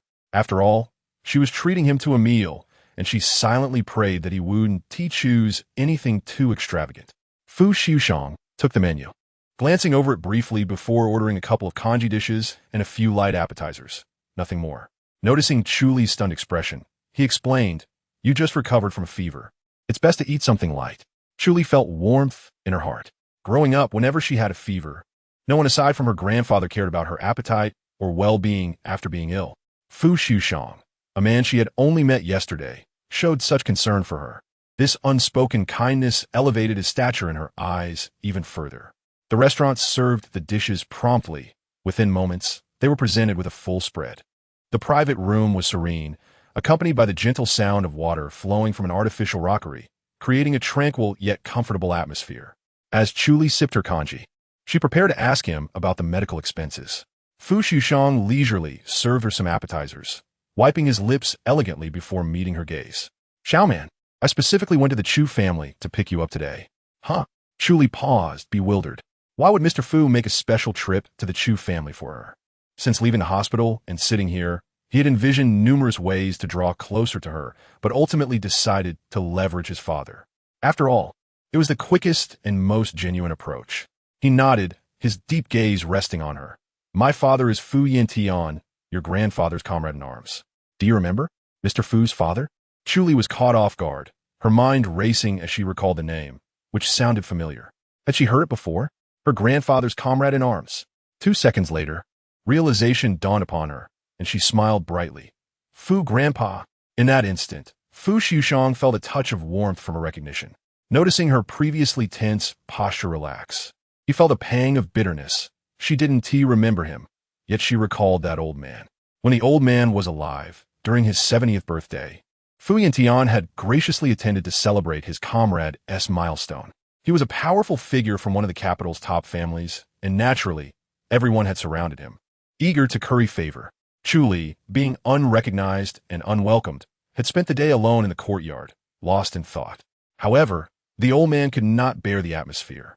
After delivering his birthday gift and exchanging a few pleasantries, he had promptly taken his leave. Chu Li was engrossed in a game of Go, lost in thought over her next move when Mr. Fu observed her from a distance. Intrigued by the girl's innocent demeanor, he approached her and, without a second thought, picked up a white stone to challenge her. To his astonishment, this elderly gentleman found himself defeated by a mere young girl. Following that encounter, he ceased visiting the Chu family, but often invited the elderly Mr. Chu for games. However, Mr. Chu was no match for Fu Liujie, who would invariably inquire, "When will a girl have time to play with me?" Speaking of Chu Li seemed to evoke a sense of nostalgia in Mr. Chu, who, unable to contain himself, confided in Fu Liujie about his regrets concerning his granddaughter. During her vacations, Mr. Chu would take her to play Go with Mr. Fu, and, as time passed, they grew familiar, with her affectionately calling him Grandpa Fu. Yet, after Mr. Chu's passing, she never saw Mr. Fu again. Reflecting on her grandfather and Mr. Fu, Chu Li smiled warmly and asked, "Is Grandpa Fu in good health?" Fu Liujie felt an inexplicable discomfort at her inquiry, forcing a smile as he replied, "He is doing quite well." "That's good to hear," Chu Li said, her eyes sparkling with joy. "So Mr. Fu is Grandpa Fu's son. You should have mentioned that earlier." Although Fu Liujie felt displeased, he was surprised by his father's unexpected utility. He composed himself and said, "Yesterday was your birthday, and my father, having received kindness from your grandfather, asked me to deliver a gift to you." Chu Li tilted her head, recalling that since her grandfather's death, she had not received any birthday gifts. At her age, no matter how mature, a girl naturally yearns for birthday surprises. Chu Li blinked, her curiosity piqued. "What is it?" "I haven't received anything for my birthday this year. Shall I take you to see it after we finish eating?" Fu Liujie added, "It's nearby." They arrived at the luxurious Wu Tong Garden, situated in the affluent heart of the city, where the air itself seemed infused with the scent of wealth. Half an hour later, Chu Li found herself standing bewildered in a top-floor duplex. Her guard instinctively rose as she asked, "Mr. Fu, what brings me here? Is the gift located in this place?" Sensing her apprehension, Fu Liujie remained unhurried, nodding patiently. "What do you think of this house?" Chu Li nodded, unable to disguise her admiration. "It's wonderful." Indeed, the residence was devoid of gaudy ornamentation, showcasing a minimalist yet sophisticated decor that radiated warmth. Akin to the home she had envisioned countless times, albeit grander, more luxurious, and undeniably more expensive. Observing her expression, Fu Liujie carefully deliberated before speaking. "I heard from my father that your situation in the Chu family is rather challenging." Chu Li froze momentarily. "Since you did not receive anything on your birthday yesterday, I would like to present this house to you as a token of gratitude for your grandfather saving my father's life." The joyous reaction he anticipated from her did not materialize. Instead, the light in her eyes dimmed gradually. A sense of unease washed over him, and he felt a flicker of panic. After studying his chiseled jawline for a moment, Chu Li whispered, "Mr. Fu, why are you being so kind to me?" She was not one to entertain fanciful notions. Even though life in the Chu household was arduous, she never dared to dream of being a Cinderella, waiting for a prince to sweep her away. She firmly believed that every gift from fate bore a hidden price. Every act of kindness came at a cost. Even if her grandfather had saved Fu Liujie's life, and regardless of the Fu family's immense wealth, this house should rightfully belong to the Chu family, not to her. She could not comprehend why Fu Liujie was so generous toward her. Was it truly merely because her grandfather had rescued his grandfather? Fu Liujie was momentarily taken aback by her question. Her rejection was expected, yet her reasoning was unexpected. His mind raced for a way to salvage the situation. 10 seconds later, he decided to take an unconventional approach. "Of course, I have a condition." Chu Li lifted her gaze to meet his. The typically confident man appeared momentarily hesitant. He regarded her with sincerity. "You must marry me." In that instant, a thought flashed through Chu Li's mind. So, what they say in novels is indeed true. The wealthy and powerful really do enjoy keeping canaries. While she had grown immune to her own beauty, She was aware from her friends' descriptions that she was considered quite attractive. Su Shibei had once remarked that her looks could evoke a blend of innocence and desire in men. Did Mr. Fu, after last night's unexpected turn of events, perceive her as a coquette, seeking to latch onto wealthy men simply because of her looks? 3 seconds later, a clear and resolute thought took shape in her mind. He wanted her to be his canary. A canary? No way. She was a poor yet resolute university student. Wealth could not corrupt her, poverty could not sway her, and power could not bend her. However, something felt amiss. Suddenly, Chu Li said, which domineering figure would propose marriage to a canary? Had she misunderstood his intentions? Unsure, she decided to probe further. Mr. Fu, do you mean you want to get a marriage certificate with me? Fu Xueshang nodded, his expression earnest. Yes, a marriage certificate. Why? Chu Li was taken aback, bewildered by the notion of marriage. With her? Why? Questions flooded her mind. Just as she was grappling with confusion, the doorbell rang. Furrowing his brow, Fu Xueshang wondered who could be interrupting him at such a moment. Reluctantly, he opened the door, compelled by Chu Li's curious gaze. As soon as the door swung open, Chu Li heard a woman's furious voice. Fu Xueshang, you scoundrel. Grandfather wants you to take good care of me. How could you treat me this way? You better come back with a marriage certificate tomorrow. Chu Li was taken aback by the aggressive tone, automatically assuming this woman was someone pursuing Fu Xueshang. Was she here to pressure him into marriage? Curious, she leaned in to listen, but Fu Xueshang swiftly shut the door, sealing off the outside sounds. From a distance, she caught a glimpse of a striking woman clad in a wine-red leather skirt and a chic vest, her makeup both exquisite and alluring. Although she appeared youthful, her bold and mature attire left quite an impression. Chu Li's first thought was that she was stunningly beautiful, exuding a flamboyant charm. Shaking her head, she returned to her previous confusion. A minute later, Fu Xueshang returned, his brow furrowed, clearly displeased. He seemed troubled, and the source of his vexation was not merely Zhao Danya, who had recently obtained her driver's license and impulsively purchased a sports car, leading to a minor accident. Fortunately, she had only sustained superficial injuries. Though Mr. Fu was abroad, he had called Fu Xueshang, urging him to take good care of his granddaughter. Fu Xueshang had indeed done so, revoking her driving privileges and halting her access to all her supplementary cards, believing that a lesson would instill her with a sense of responsibility. Yet, his true concern lay in preventing any misunderstandings with Chu Li. Indeed, Chu Li had misinterpreted the situation. She tightened her grip on her bag strap and suddenly offered comfort. Mr. Fu, are you being pursued by another girl for a marriage certificate and need my assistance? So that was the implication behind Mr. Fu's earlier comments about wanting a title. As Chu Li lifted her gaze to scrutinize Fu Xueshang's features, she noted his sharply defined jawline, deep-set eyes, and striking profile. He was remarkably handsome, rivaling her idol, the acclaimed actor Wen Yinchi. She could understand why the girl who had just confronted him was so persistent. Fu Xueshang thought to himself, an excuse has presented itself. He realized that confessing his feelings for Chu Li might come off as frivolous. Since he could not win her over with affection, he would have to seek another approach. It seems that blocking the peach blossoms is also a reasonable choice. It is merely a ploy to entice the little kitten to come home with him. Thus, he did not deny it. Instead, he readily confessed, indeed, if you help me solve this dilemma, I will provide you with a home. What do you think? Chu Li pondered for a moment. She truly needed a home, a sanctuary. Not for herself, but for her grandmother. Her grandmother was elderly and ailing, and she had always wished to bring her to the better medical facilities of the capital. However, the Chu family was reluctant to support her, let alone accept her grandmother. If she married Mr. Fu, could she then bring her grandmother over to care for her? She would no longer need to return to the Chu family. Jiang Qiaoman merely sought money, didn't she? Perhaps she can negotiate with her, exchanging money for her mother's relics. Fu Xueshang gazed down at her, noticing the furrow in her brow that occasionally relaxed, and his heart raced like a roller coaster. Ultimately, he saw a spark of hope in Chu Li's eyes. Chu Li clenched her fist, resolute in her decision. She looked up and declared, Mr. Fu, I do not want your house. Fu Xueshang responded, Chu Li blinked. In a contractual marriage, there is usually compensation, correct? Fu Xueshang raised a hand to his forehead. Chu Li's eyes widened as she fixed her gaze on his outstretched fingers. 5 million? Fu Xueshang pursed his lips. If all she required was 5 million, Then he would offer her 50 million.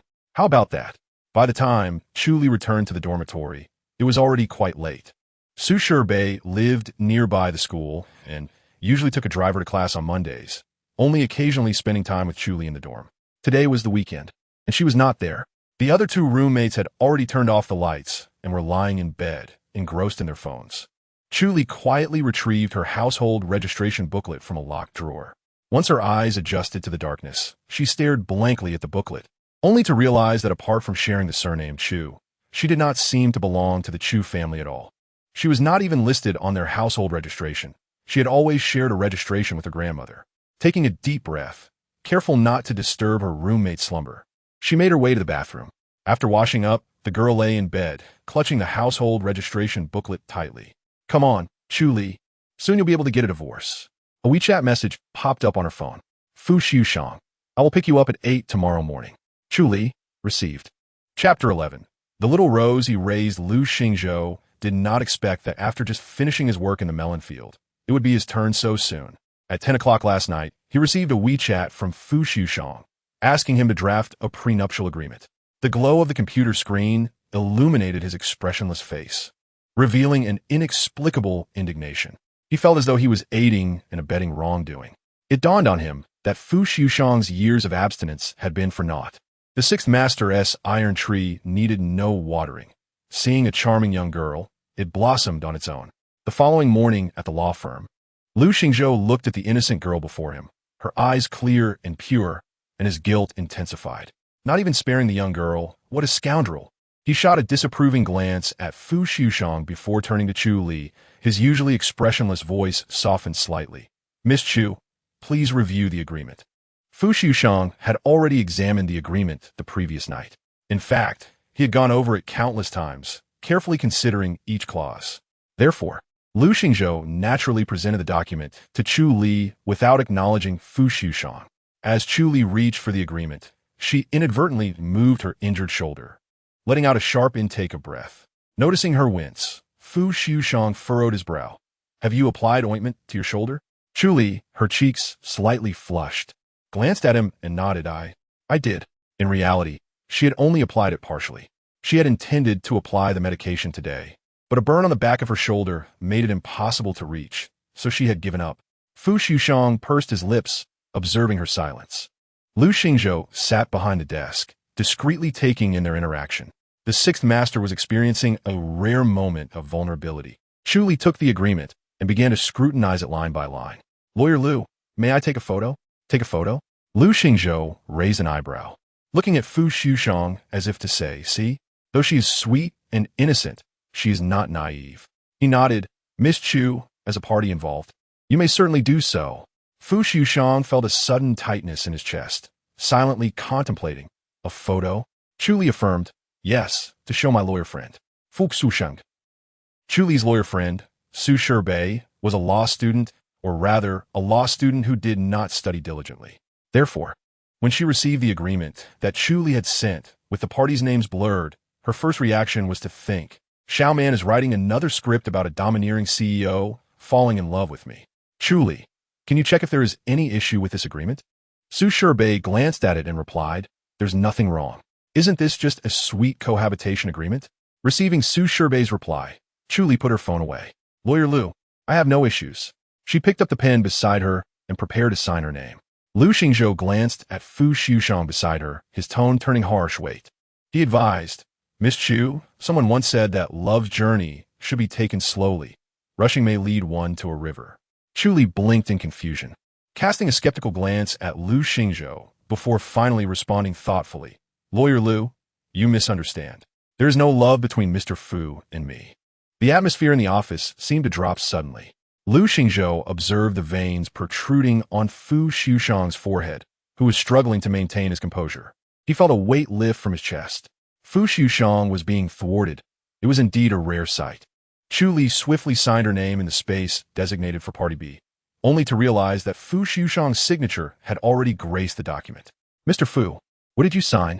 Before she could ponder further, Fu Liujie naturally closed the contract before her, took her hand, and led her to her feet. Let us go. It's time to register. Lu Xingzhou. He wished he could take a photo to share with his colleagues. showcasing Fu Liujie in such a compromising position. As Chu Li felt his hand grasping hers, a fleeting shiver coursed through her, but she suppressed it. They were about to become spouses. Holding hands seemed a normal act. Noticing her distraction, Fu Liujie interlaced his fingers with hers, tightening his grip. If we are to act, let us do it thoroughly. He added, rest assured, I will not overstep any boundaries without your consent. Chu Li nodded. Mr. Fu was a gentleman, and she naturally intended to fulfill her role properly. Thus, she reciprocated his grip and softly replied, all right. Fu Liujie was momentarily taken aback, glancing down at her as strands of hair framed her charming face. It was utterly enchanting. Meanwhile, Chu Li thought that someone of his stature must have many eyes watching him from the shadows. Since he had chosen her to play this role, she would ensure there were no flaws. Liu Xingzhou stood on the second floor of the law firm, watching the Maybach merge into the flow of traffic, contemplating just which unreliable lawyer Chu Li had enlisted. If they ever faced off in court, he would ensure they lost spectacularly. The two completed the agreement and obtained their marriage license at the Civil Affairs Bureau in just 1 hour. Sitting in the car, Fu Liujie looked at the marriage certificate in his hands. The photo on the document depicted a girl whose smile radiated brighter than the sun. A jolt ran through him. Was she genuinely happy to be marrying him? He smiled, loosening his tie beneath his collar. His heart filled with joy as he stole a glance at her stunning profile. His throat involuntarily tightened, and he hoarsely said, wait for me. Chu Li sat in the passenger seat, puzzled, as she tucked the household register and the freshly obtained crimson book into her bag. She watched him exit the car. Fu Liujie stood beneath a tree, his heart tumultuous and restless. He never anticipated that he would so eagerly deceive a young girl into coming home with him. A few years ago, he would have mocked himself for such impulsiveness. Now, who would dare to ridicule him? That would simply be jealousy. It is no wonder that people often speak of the bittersweet taste of love. He couldn't comprehend why one would seek to experience such bitterness if love was indeed painful. But now he understood love was sweet. He could not speak for others, but his own experience was undeniably sweet, for he had tasted its delights. Just earlier at the law firm, he had inhaled the faint, sweet fragrance of pear blossoms emanating from Chu Li. Thus, upon retrieving the certificate and returning to the car, he was enveloped by the girl's sweet scent. He felt an uncontrollable urge to press her into the seat and kiss her. Yet he knew the moment was not yet ripe. Standing under the tree, Fu Liujie felt parched, yearning for a taste of something. He deftly retrieved a cigarette from his pocket, flicking open the pack with his index finger, and placed it between his lips. With a practiced motion, he ignited the lighter, the pale yellow flame cutting through the air. He squinted, gazing through the swirling smoke at the girl in the passenger seat. From this moment forth, he would begin nurturing his little rose. Chapter 12. Remove your clothes. Chu Li neatly arranged the 2 small books and gazed out the window, wondering what Mr. Fu was up to. As she turned her head, her gaze met Fu Liujie's, who was looking at her from the side. The tendrils of smoke curling from his fingertips blurred his sharp features, casting a soft haze over his face. Inexplicably, Chu Li perceived a tender warmth in his eyes.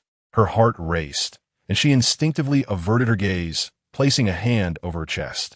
Mr. Fu, is he still smoking? Although there was something rather captivating about the way he smoked, it was ultimately detrimental to one's health.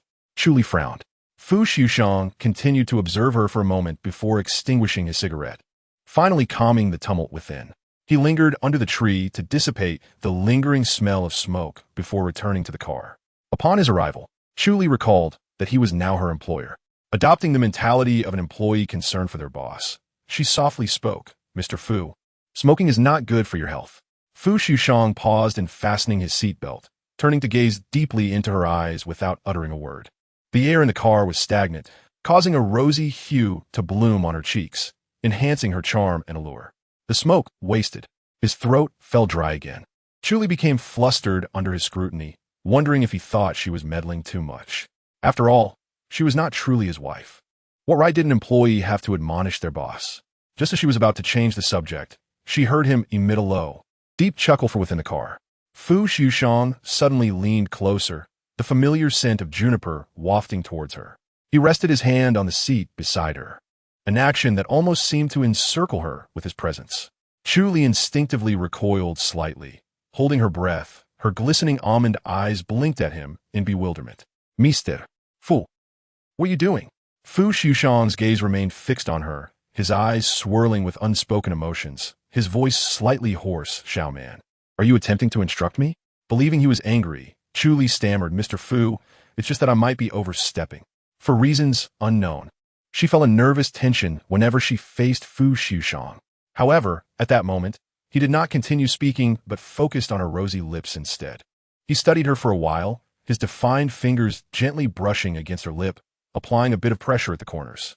Patience was key. Chu Li was utterly taken aback, a jolt of electricity coursing through her body. Fu, Mr. Fu? After a prolonged silence, Fu Xueshang finally murmured, your lipstick is smudged. So that was it. To look presentable for the ID photo, she had indeed applied some lipstick today. Chu Li's expression relaxed, and she exhaled softly. Yet, Fu Xueshang remained in his half-embrace, his gaze fixated on her delicate lips, unwilling to let the moment slip away. He locked eyes with her, his voice low and enticing. You are my wife. It is only natural for you to care for me. Thus, Fu Tai Tai, could you assist me in quitting smoking? The innate intensity radiating from him made Chu Li feel as though the temperature within the car was rising. Her cheeks flushed, and she blinked, feeling at a loss, oblivious to the underlying meaning of his words. Fu Xueshang was in no hurry. He lowered his head, his warm lips hovering a mere 10 centimeters from her soft ones. Is that acceptable, Fu Tai Tai? With just a slight tilt of her head, their lips would meet. His warm breath brushed against her forehead, causing Chu Li to stiffen. Her mind blank, her breath quickening. Why was it so hot in the car? Feeling uneasy under his gaze, she murmured softly, I suppose. But how was she to assist? Fu Xueshang's gaze lingered on her long, delicate eyelashes, a subtle itch spreading across his chest. After a moment, he finally uttered a single word, good. He withdrew his tense form, sitting upright in the driver's seat before starting the car. The oppressive atmosphere dissipated, allowing Chu Li to feel her racing heart settle back in her abdomen. Her voice trembled slightly as she asked, Mr. Fu, where are we headed next? Hearing her address, Fu Xueshang frowned slightly, wishing for her to use a different term of endearment, yet he was not rushed. The path ahead, the task to be done, and the pleasures to be savored would not diminish in the slightest. He replied softly, home. Wudong Garden. This was Chu Li's second visit to this residence. As they arrived, just before lunchtime, the cook had already arrived. Aunt Chun heard the commotion from the kitchen and emerged, her gaze immediately landing on the adorable girl beside Fu Xueshang. Sir, madam, you're back.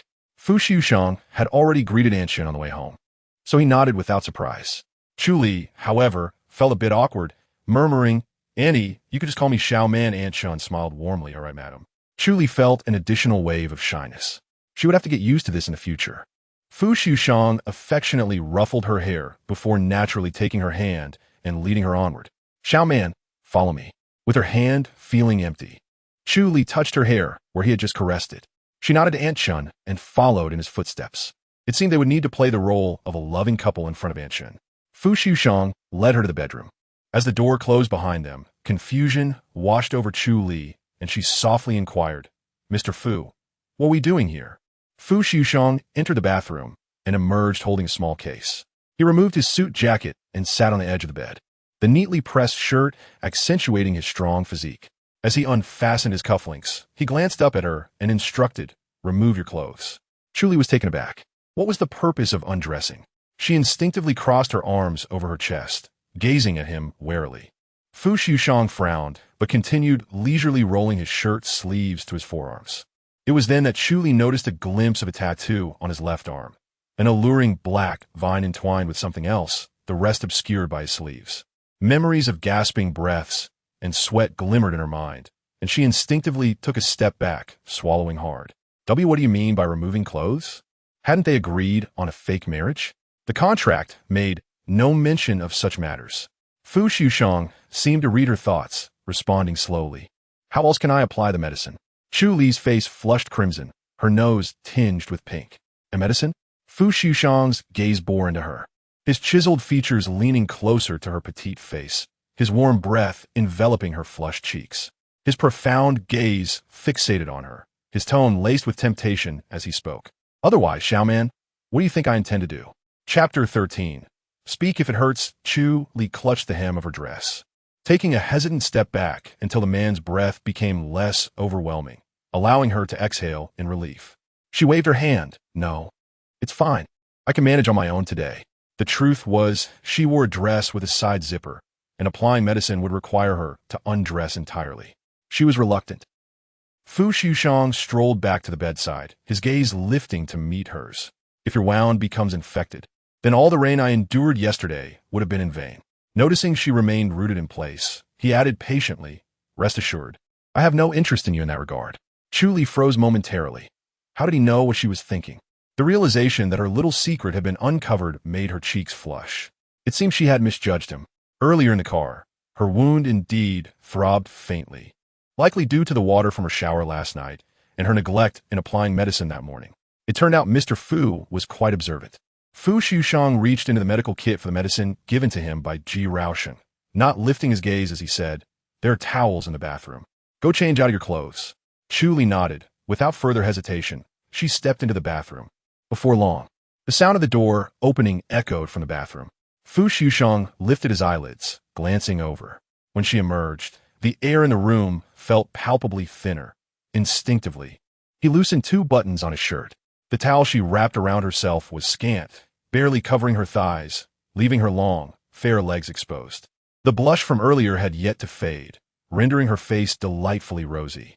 Chu Li walked slowly towards him. Fu Liujie's gaze deepened as he took in the young woman before him, the scent of pear blossoms wafting through the unventilated room, leaving him with no escape. He felt his throat involuntarily constrict. It seemed he was torturing himself, for although they were legally married, the sight was tantalizing yet out of reach. He was not some monk. Why must he endure such torment? Yet, when his eyes landed on her shoulder wound, the urge that surged within him was somewhat quelled. His expression turned serious as he commanded softly, sit down. Chu Li obediently settled beside him, revealing the scar on her right shoulder. The remnants of any previous thoughts of desire evaporated, replaced by a profound sense of tenderness. As he felt the warmth of his palm against her back, she stiffened involuntarily. In the next moment, his fingers delicately lifted the strap of her innerwear, gently pulling it down. The pink strap slipped down her arm, heightening her anxiety. She instinctively shrank back. Fu Liujie grasped her arm firmly, his voice low and commanding, don't move. Chu Li stammered, Mr. Fu, perhaps I should handle this myself. Observing her discomfort, he sighed, instinctively softening his tone. Why are you shy? I've seen and touched it before. Chu Li was rendered speechless by the validity of his words. Seeing her relent, Fu Liujie finally eased his grip. He carefully unwrapped the gauze. As she gazed at his near profile, she found herself momentarily lost in thought. Mr. Fu was both attentive and gentle. She felt a pang of envy for whoever would be his future wife. Unaware of her distraction, Fu Liujie focused intently on treating her wound with a clean cotton swab. The sight of her injury pained him deeply, far more than any suffering he had endured during his recovery in France. Even with the gentlest touch, the antiseptic stung fiercely against her skin. As Chu Li's wandering thoughts returned, she could not suppress a low whimper, biting her lip as tears welled in her eyes, yet she refused to voice her pain. Fu Liujie furrowed his brows, his touch softening further. Meeting her tear-filled gaze, he spoke with a voice filled with restrained empathy. If it hurts, just say it. Chu Li lowered her head, her long hair cascading down to shield her pained expression. She shook her head, her typically sweet voice trembling. It doesn't hurt. Over the years, she had grown accustomed to enduring pain in silence. Even if she cried out, no one would care to listen, and those who genuinely cared for her, she wished to spare from worry. Thus, she had learned to swallow her pain, to endure, to retreat. Fu Liujie's eyes darkened slightly. She thought she concealed her pain well. But to him, she was an open book. Little one, your entire being is tender, yet your lips are too stubborn. He pressed his lips together, pausing his movements as his left hand gently lifted her chin, compelling her misty gaze to meet his own. He lowered his voice soothingly, Xiaoman. Have you ever heard the saying? Crying children are given candy. There is no need to endure pain. You can express it loudly. You don't have to pretend to be strong in front of me. Chu Li was taken aback, her eyes meeting his warm gaze. In that fleeting moment, she felt she could truly share her feelings with him. Yet, that realization faded just as quickly, for their relationship was merely a contractual transaction.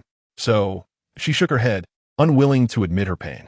After a moment of silence, Fu Liujie resumed his work, slowly wrapping her wound. As he did so, his fingers inadvertently brushed against her softness. Chu Li stiffened, her body rigid, her mind racing with thoughts she dared not entertain. Meanwhile, Fu Liujie maintained a calm demeanor as he continued his task, knowing this was merely the calm before the storm. In the past, he would have unleashed his frustration on anyone who dared to provoke him. But she was Chu Li, his little wife whom he had just tricked into returning home.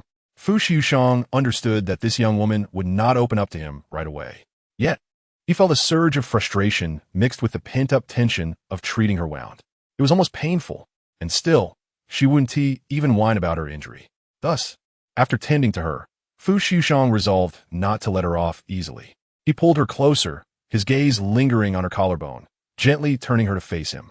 His large hand drew her nearer, revealing her delicate skin, marked with lingering imprints, even some visible on the soft areas the towel could not conceal. His gaze involuntarily lingered there, his throat dry. He raised his eyes to meet hers, a tempest swirling within his deep gaze. Did she not feel pain from such severe wounds?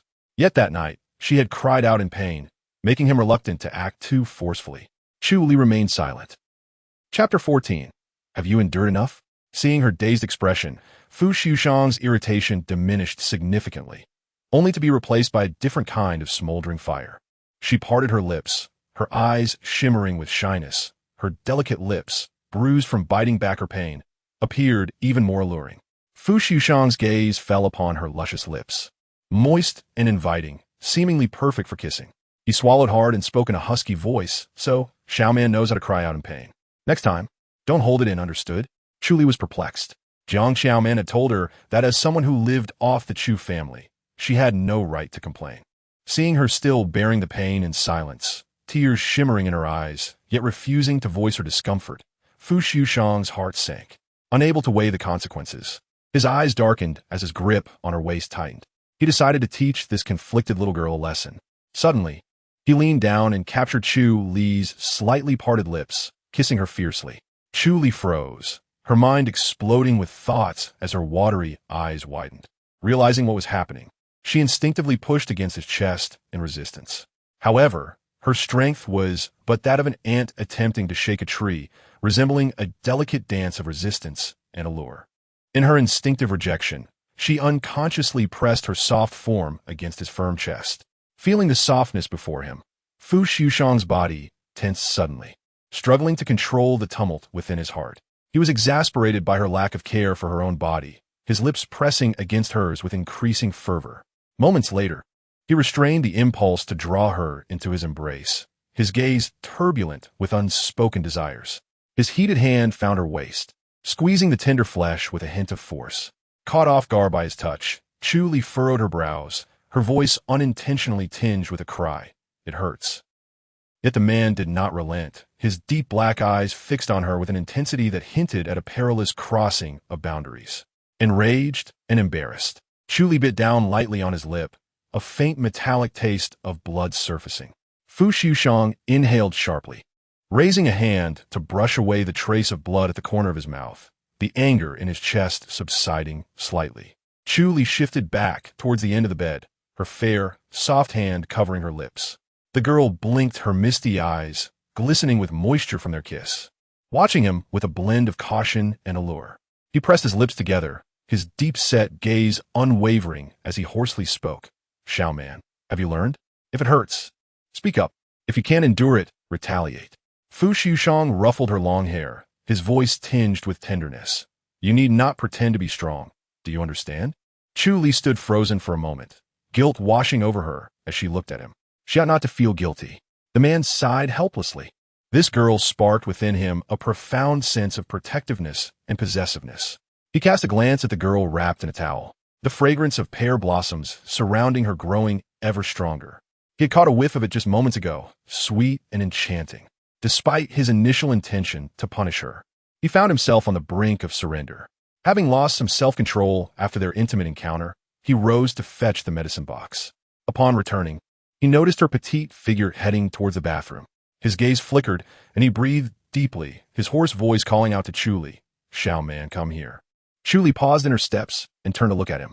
He walked past her into the wardrobe, his long fingers swiftly pulling open a drawer at the bottom of the closet, retrieving a piece of clothing. Chu Li followed, her expression one of surprise as she stared at the garment resting on the transparent shelf, her face flushed with embarrassment. It was a strapless bralette. Fu Liujie glanced at her rosy cheeks, his heart stirring, his voice deepening. Isn't it pressing against your wound? Go change into it. Chu Li was taken aback. The straps of her lingerie indeed caused discomfort to her injury. She had been contemplating purchasing a few bralettes after class. She had not anticipated Fu Liujie's attentiveness to such details. They had only been married for a mere 2 hours, yet he had already thoughtfully arranged everything. As she turned her head slightly, she noticed that 2/3 of the wardrobe was filled with women's clothing, and to her astonishment, all of it was in her size. Fu Liujie stood tall outside the wardrobe, his voice tinged with a husky tone. All of this is for you. You're my lawful wife. Isn't it only right for a husband to buy clothes for his wife? Is it? A peculiar feeling stirred within Chu Li, even among her own family. No one had shown her such consideration as Fu Liujie did. A twinge of envy for the future Mrs. Fu began to blossom within her.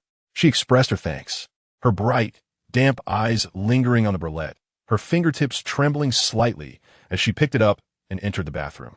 The lingerie had already been thoughtfully washed, exuding a faint scent of laundry detergent. Chu Li felt warmth spread through her heart. However, she soon found herself in a predicament. When she had left the house earlier, her roommate had fastened her bra for her due to the injury on her shoulder. But now, facing the row of buttons on the back of the bralette, she felt somewhat helpless. Fu Liujie waited at the door for quite some time without hearing a response, eventually knocking gently. "Xiao man, are you ready?" After a moment of silence, instead of her voice, he heard a muffled groan. Alarmed, he quickly approached, placing his hand on the doorknob and turning it. Chu Li was attempting to fasten the buttons when she saw him enter and was startled. Her delicate hand instinctively covered her chest. "Fu, Mister, Fu." Fu Liujie's deep gaze swept past her ample chest and landed on her other hand still gripping the buttons. His eyes darkened, and his voice took on an edge. "Chu Li, how did I just teach you? To endure it?" Chu Li froze, watching as he stepped closer, his long legs closing the distance between them. Panic surged within her, and she instinctively leaned against the washstand, trying to shield herself from his view. The familiar scent of juniper wafted from him, overwhelming her senses. She held her breath, her eyes darting, her pale face flushed with color as she stammered. "Mr. Fu, I can manage on my own." Fu Liujie leaned against her from behind, their reflections meeting in the mirror as he spoke with a hint of displeasure. "You can? Then what was that noise just now?" Chu Li's face reddened further, her ears burning. She felt his warm hand resting on her shoulder blade. Taking a deep breath, she shifted slightly, her bare shoulder brushing against his solid form. "Don't move," he murmured, his voice low. Chapter 15. Do you want to hear me call you baby? Chu Li's breath quickened, her body stiffening, frozen in place. His warm fingertips traced along her back, and with his downward gaze, his heated breath brushed against her neck. Fu Liujie's eyes fell upon the soft, fair skin of her back, marked by his previous indiscretion. She looked rather pitiful. Frowning, he resolved to be gentler next time. The girl's skin was delicate and taut. Even a slight pinch left a mark. Once the buttons were fastened, Fu Liujie withdrew his hand, his voice slightly hoarse. "Change your clothes and come down for dinner." As he stepped out of the room, Chu Li exhaled in relief. When Chu Li descended from the master bedroom, she found Fu Liujie on the balcony smoking. Upon noticing her, his fingers trembled as he extinguished the cigarette and turned to enter the living room. Chu Li glanced over, realizing that Mr. Fu seemed to have a considerable smoking habit. She had caught him smoking twice in one day. Remembering her promise to help him quit, she pondered how to assist him. Lost in thought, she was abruptly interrupted by Aunt Chin's voice from behind. "Sir, madam, lunch is ready." Chu Li acknowledged her with a light response, taking a seat only to find the table filled with light dishes. Noticing her puzzled expression, Aunt Chin smiled, covering her mouth. "Madam has an injury, so sir instructed that meals be kept light for the time being." Upon hearing this, Chu Li looked up, her gaze brightening as it met the man across from her. The earlier awkwardness faded considerably. Fu Liujie lifted his chopsticks, serving her some food. "Are you going to school later?" Chu Li hesitated, but did not refuse the food he offered, as it was all to her liking. Nodding, she explained that she had taken a half-day leave to get their marriage certificate, but she still had classes in the afternoon. Fu Liujie nodded, sitting. I will come by in the afternoon to help you pack. Chu Li was taken aback, catching sight of Aunt Chun entering the kitchen. She bit her lip and lowered her voice. Mr. Fu, are we going to live together? After all, they would only be bound by this contract for a year. She was reluctant for Su Shirbei to know about it. Fu Xiushang's hand paused mid-motion, his expression unreadable as he replied firmly. Otherwise, should I sleep in the hallway? Chu Li was stunned, quickly waving her hands in explanation. That's not what I meant. Fu Xiushang peeled a shrimp for her, his face remaining unchanged as he asked. Then what do you mean? Chu Li pressed her lips together, tentatively suggesting, can I stay in the dormitory? Fu Xiushang frowned. It is not convenient for me to stay in your school dormitory. Chu Li felt an odd dissonance in the conversation. She struggled to keep pace with Mr. Fu's logic. Noticing her bewildered expression, the man continued, the contract states that your residence will be provided by me. Do you dislike me? After a brief pause, he glanced at Aunt Chun, who was serving soup, then returned his gaze to Chu Li. Or is it Aunt Chun you don't like? Aunt Chun trembled slightly, having only heard the master say that the lady did not like her. I don't. I never said that, Chu Li exclaimed, her eyes fixated on the beautifully peeled shrimp in her bowl. She felt a bit dizzy, perhaps due to Mr. Fu's erratic speech. Her mind raced. Which question should she answer first? Eventually, under Aunt Chin's intense gaze, she nodded like a chick pecking at rice, indicating that she liked it. Mr. Fu smiled contentedly. That's good. At that moment, Chu Li's phone on the table vibrated. He leaned down to catch a glimpse of her screen, which displayed a message from a classmate checking on her. Xiaoman, why didn't you come to school? Chu Li, noticing Mr. Fu's attention on her phone, instinctively turned off the screen. Mr. Fu raised an eyebrow. Why does her nickname Xiaoman come about? Upon entering, she had allowed Aunt Chun to call her that. Chu Li swallowed the shrimp in her mouth and realized that Mr. Fu had been calling her by her nickname without knowing its origin. She recalled, I was born on May 21st, which is the day of Xiaoman, so everyone calls me that. I just got used to it. Everyone. The man pondered for a moment before noticing that Chu Li had zoned out, her attention fixed on the plate of shrimp. He took the entire plate and began to peel the shrimp for her with his long, delicate fingers. As he removed the shells, his exquisite watch slipped out from his sleeve, creating a stark contrast to the tender act of peeling shrimp for her. Mr. Fu's voice turned low and smooth. Can I call you Lili? Chu Li stared at his elegant fingers, momentarily lost. Why? She hesitated, but everyone else. Mr. Fu interrupted. I am not everyone. I am Lili's only legal husband. How about I call you wife? Or would you prefer baby, darling? His words became increasingly absurd, causing Chu Li's face to heat up. Especially with the low, sultry tone he used, it sent shivers down her spine. Having never been addressed by such terms, she felt her composure slip away.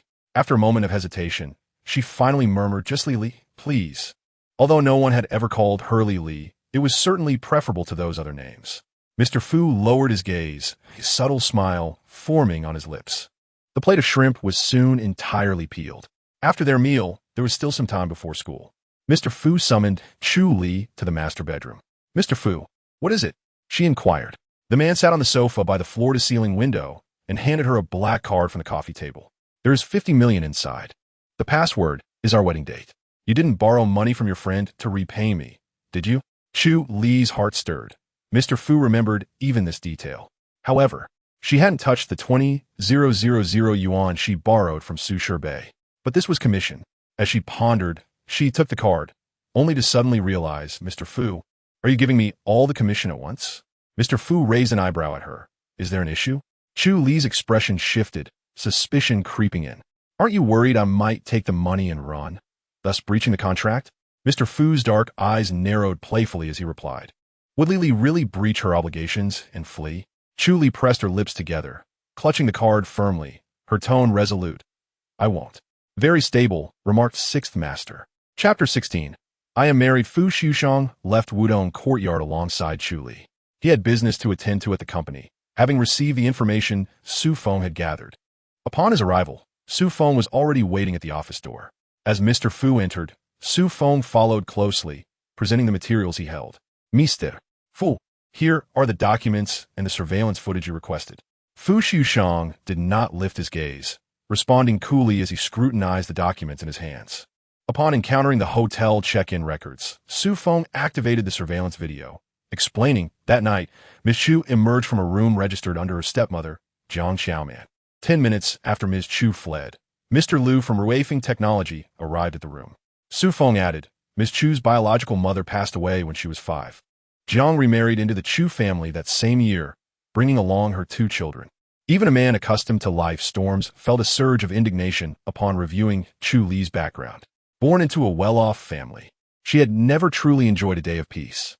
What kind of heartless person would offer a 20-year-old girl to a 40-year-old lecturer? Fu Liujie's expression darkened. The warm sunlight filtering through the window, failing to thaw the chilling coldness in his eyes. Moments later, a low chuckle escaped his lips. Very well. To those who dare to bully him, I shall repay them tenfold. I have never been a kind man. Su Feng stood silently, observing his superior. Since the day Fu Liujie became president, Su Feng had been his assistant, gradually rising to become the chief secretary of the Fu Group. He had a profound understanding of his boss. The moment he saw Fu Liujie's expression, Su Feng silently prepared burial plots for those who had wronged Chu Li. After a moment of contemplation, Fu Liujie turned to him. What are the recent developments at Ruifeng Technology? Su Feng replied, Ruifeng Technology recently submitted an IPO application. A glimmer of intrigue flickered in Fu Liujie's eyes. He spoke in a calm tone, devoid of any fluctuation. Let us surprise them. Su Feng nodded. Understood, Mr. Fu. If we expose their dirty dealings during this period, it will surely be a spectacle. Su Feng left, understanding well the gravity of the situation. Merliu, oh Merliu. Why provoke this living embodiment of wrath? If the true Grim Reaper desires your demise, Sixth Master will ensure you line up for it first. Leaning back in his office chair, Fu Liujie was consumed by thoughts of the injustices Chu Li had endured throughout the years, making it difficult for him to breathe. He loosened his collar, cursing himself for returning too late, allowing her to suffer for so long. It was all right. From now on, he would protect his little girl. He inhaled deeply and glanced at the time, wondering if the young lady had arrived at school by now. Suddenly, a thought struck him, and he turned to Su Feng. Procure a safe for Wudong Courtyard. Su Feng noted this down. Mr. Fu, what will it be used for? To secure this. Fu Liujie replied, pulling out a brand new, bright red booklet from his inner suit pocket. Su Feng raised an eyebrow. Did it seem as if Mr. Fu was subtly boasting? After Su Feng stepped out, the typically reticent Sixth Master sent a message to the group. Recommend a high-end anti-theft safe. Lu Xingzhou, what are you locking up? Ji Raoshan, what treasure did Sixth Master acquire? Fu Liujie, found a treasure, accompanied by a photo of the red booklet. Ji Raoshan and Lu Xingzhou, who were abruptly fed dog food, silently exited the chat, still the dog of Sixth Master. Meanwhile, Chu Li, just as Fu Liujie had anticipated, arrived at school. In truth, Wudong Courtyard was not far from Budance School. She had initially planned to take the subway, but Mr. Fu insisted on accompanying her, leaving her no choice but to comply. Upon reaching the school gate, Chu Li carefully scanned her surroundings to ensure no one was watching before stepping out of the car. She had a while before her 7th and 8th classes began. She first made her way to the counselor's office to fill out her commuting application. Just as she finished the form and stepped out, she encountered Su Shibei, who was returning from class.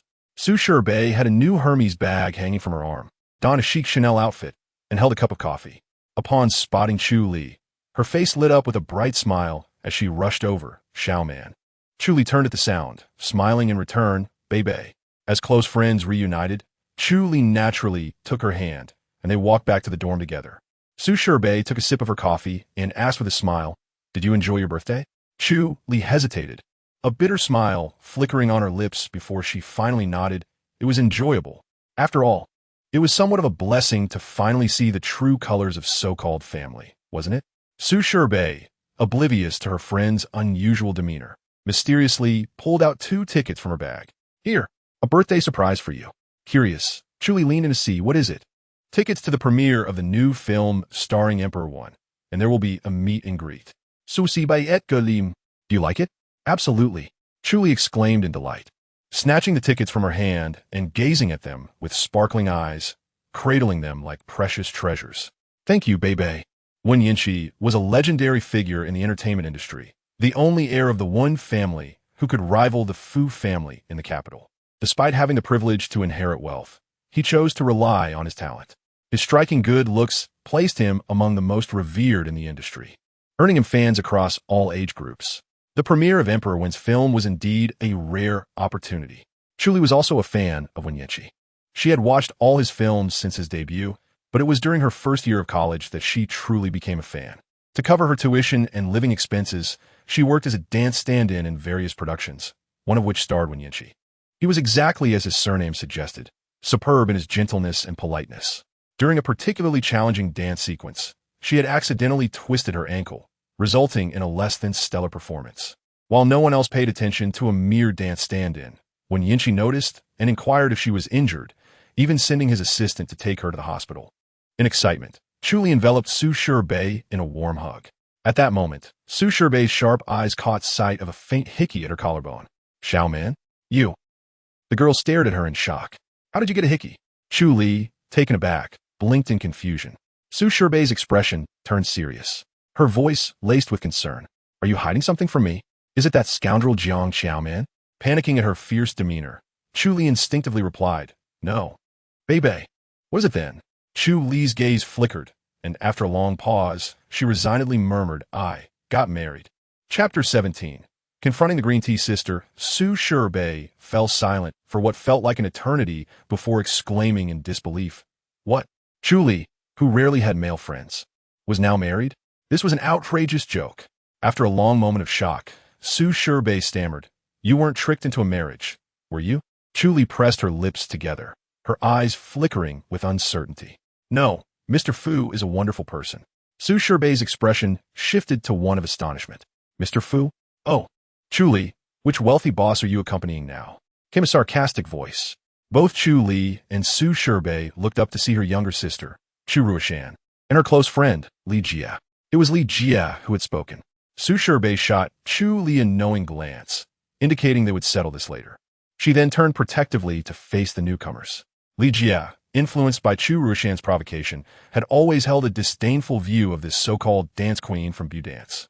With her innocent yet alluring face, she was seen as a seductress, harboring a heart full of malice. She had heard from Chu Ruishan about how their sister had bullied them, taking advantage of her mother's death. This morning, Chu Ruishan had inadvertently revealed that upon discovering Chu Li had spent all her living expenses, she had rushed off to accompany some oily old men. On her 20th birthday, their family had planned a surprise celebration in a private room at a fancy hotel, only to stumble upon her entering a room with a middle-aged man. Moreover, Chu Ruishan had witnessed her stepping out of a Maybach with a middle-aged gentleman at the wheel. Seeing this, Chu Ruishan's complexion paled slightly, and she feigned anger, tugging at Li Jie's sleeve. "Xiao Jie, don't say that. After all, she is my sister." "You're just too kind," Li Jie scoffed, falling silent. Dressed in a white, ethereal dress, Chu Ruishan appeared delicate and timid, her sharp features softened by an air of fragility. When she looked at Chu Li, her eyes reflected a hint of apprehension. Chu Li had noticed Chu Ruishan approaching from afar, prompting her to take a detour with Su Shirbei. It wasn't that she feared her sister. She simply believed that the matter of reclaiming their mother's belongings should be settled within the Chu family. Allowing for a dignified parting, she intended to leave quietly, maintaining their mutual respect. However, while she sought to avoid conflict, Chu Ruishan was determined to stir it. She longed to expose Chu Li's indiscretions to the entire school, revealing the so-called dance queen's sordid reality. Thus, upon learning that although Chu Li had not spent the night with Boss Lu, she had nonetheless engaged with an unknown man, she was elated. Surely, it was yet another unsavory older man. Turning to Li Jie, she embellished the tale, eager to spread the word and let the entire school know of Chu Li's misdeeds, even though their mother had advised against disclosing such matters, urging them to bring Chu Li home first. Chu Ruishan believed her mother was merely naive. She had no intention of luring Chu Li back home. Instead, she aimed to make it seem as if Chu Li had run away, all while plotting to send her back to Boss Lu. After all, he was primarily interested in Chu Li's looks, indifferent to her past. With a glint of malice in her eyes, she feigned innocence, asking sweetly, "Sister, where did you go for the night this weekend? Mom and I tried calling you, but you didn't answer. We were so worried when you didn't come home or back to school." Chu Li's gaze remained indifferent, dismissing her sister's words as she attempted to walk past them. Su Shirbei, however, could no longer contain her frustration. With a swift motion, Su Shirbei crumpled her plastic coffee cup in her hand and retorted, "So that's where the pungent scent of green tea originates. It's you, the old green tea." Chu Ruishan's expression darkened, a flicker of malice crossing her features, though she feigned a wounded look. Sister, why does your friend speak like that? I'm just concerned about you. Sister, you shouldn't take on those part-time jobs anymore. If you need money, you could just ask Mom. Her words dripped with sarcasm, leading anyone unfamiliar with the situation to think she referred to typical jobs. However, Li Jie interpreted it as a veiled warning against selling herself short. Li Jie's family was relatively well off, but her father was known for his indiscretions. Consequently, she harbored great disdain for those who compromised their dignity. She frowned, Ruishan. Talking to someone who lacks self-respect is futile. Chu Li's expression turned cold. Had Jiang Qiaoman ever given her a single penny? Since high school, all her living expenses have been earned through her own hard work. How dare they accuse her of lacking self-worth? She felt utterly appalled. Over the years, she has treated Chu Ruishan with utmost kindness. Yet after the confrontation at the Chu family home, she was taken aback by the words that escaped her lips. The audacity to distort the truth was truly a waste of talent that could be better employed elsewhere. Just as Chu Li was about to speak, Su Shirbei interjected, indignantly accusing, "Have you inserted a cork in your mouth? What nonsense are you spewing? Standing on the ground of the living, you must be tainted by some ghostly essence. Is your mother a bullhead or a horse face? Does Xiaoman lack money? What a joke. If she needs money, she can come to me. Your family's annual income doesn't even amount to my pocket money. Also, don't think I'm unaware of how you and your mother have bullied Xiaoman over the years. I haven't sought you out, yet here you are, presenting yourself." Su Shirbei was beside herself with rage. Having grown up in a clean circle, she had never encountered someone as shameless as Chu Ruishan. Seeing her friend infuriated, Chu Li feared an impulsive reaction and quickly stepped forward, positioning herself in front of Chu Ruishan. Since the matter had escalated to this point, there was no need to spare the Chu family any dignity. Although she did not wish to provoke Chu Ruishan, she would not remain silent either. "Chu Ruishan, I've overlooked the matter of you and your mother secretly withholding my living expenses, but now, return to me the belongings of my mother that you have stolen, and we shall consider the matter settled." As it was a break between classes, students were gradually returning to their dormitories, leading to an increasing number of onlookers gathering at the scene of their quarrel. Upon hearing Chu Li's words, Chu Ruishan's expression shifted dramatically. Feeling the weight of countless curious gazes upon her, Liji furuit herbro, stolen. Panic surged within Chu Ruishan, yet she maintained a facade of grievance. "Sister, how can you accuse me of stealing? It's perfectly normal for sisters to share belongings. If I upset you, I can apologize, but you can't deliberately slander me in front of so many people." In that moment, the spectators began to sense the impropriety of the situation. It was indeed common for close sisters to share items. Even without prior discussion, it hardly warranted the label of theft. Chu Li's accusation certainly bore the hallmarks of defamation.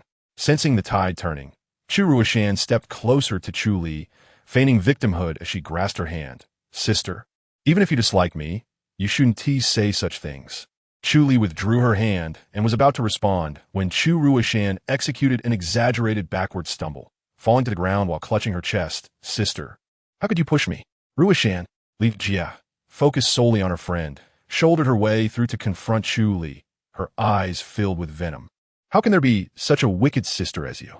The spot where Chu Li had been bumped was precisely where she had been burned. The sudden force made her shoulder throb painfully, causing her to gasp as tears stung her eyes. Su Shirbei, noticing her distress, turned to assess the situation, and upon seeing the bandaged area at Chu Li's neckline, she urgently supported her. "Xiaoman, what happened to your shoulder?" Chu Li gritted her teeth against the pain, responding weakly, "It's a burn." "A burn? An accident? Who would accidentally burn themselves in such a spot?" Su Shirbei's realization hit her like a bolt of lightning.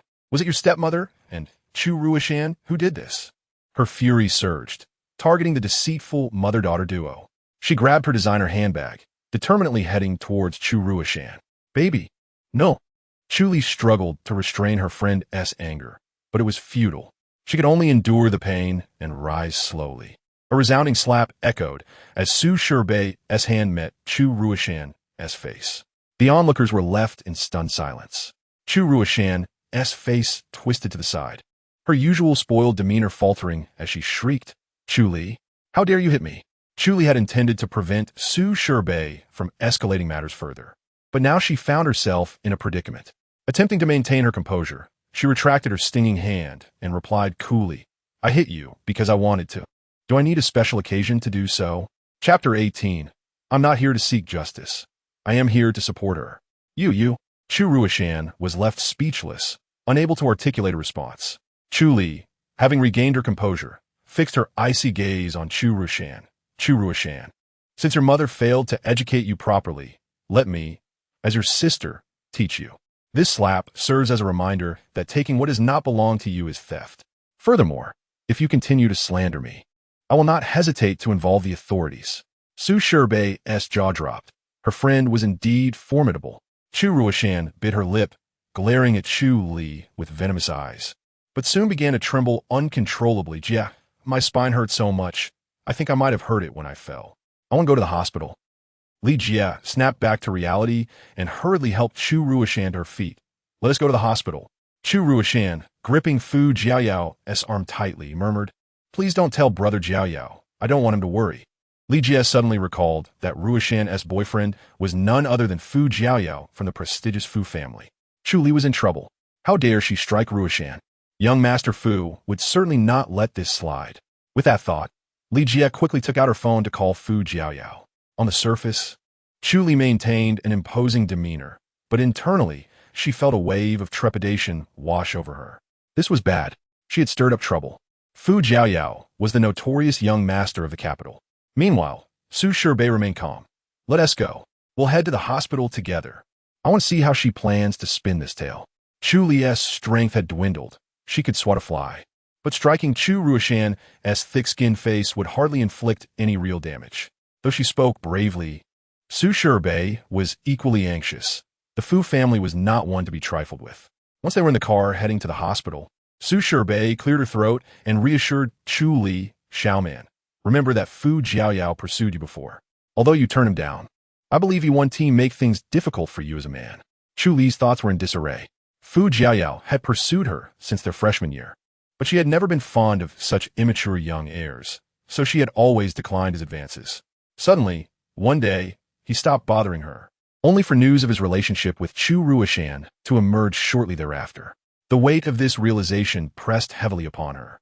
The atmosphere grew tense with silence until they arrived at the memorial hospital. Fu Jiaoyao was already waiting at the entrance, spotting Chu Li and Chu Ruishan emerging from separate vehicles. Upon seeing Chu Li, his eyes brightened with recognition. Yet as he recalled that Chu Ruishan was his girlfriend, he swiftly turned to approach her. Shanshan, what happened? Upon seeing Fu Jiaoyao, Chu Ruishan instantly activated her soft, demure persona. Brother Jiaoyao, please don't blame my sister. She didn't even mean to push me.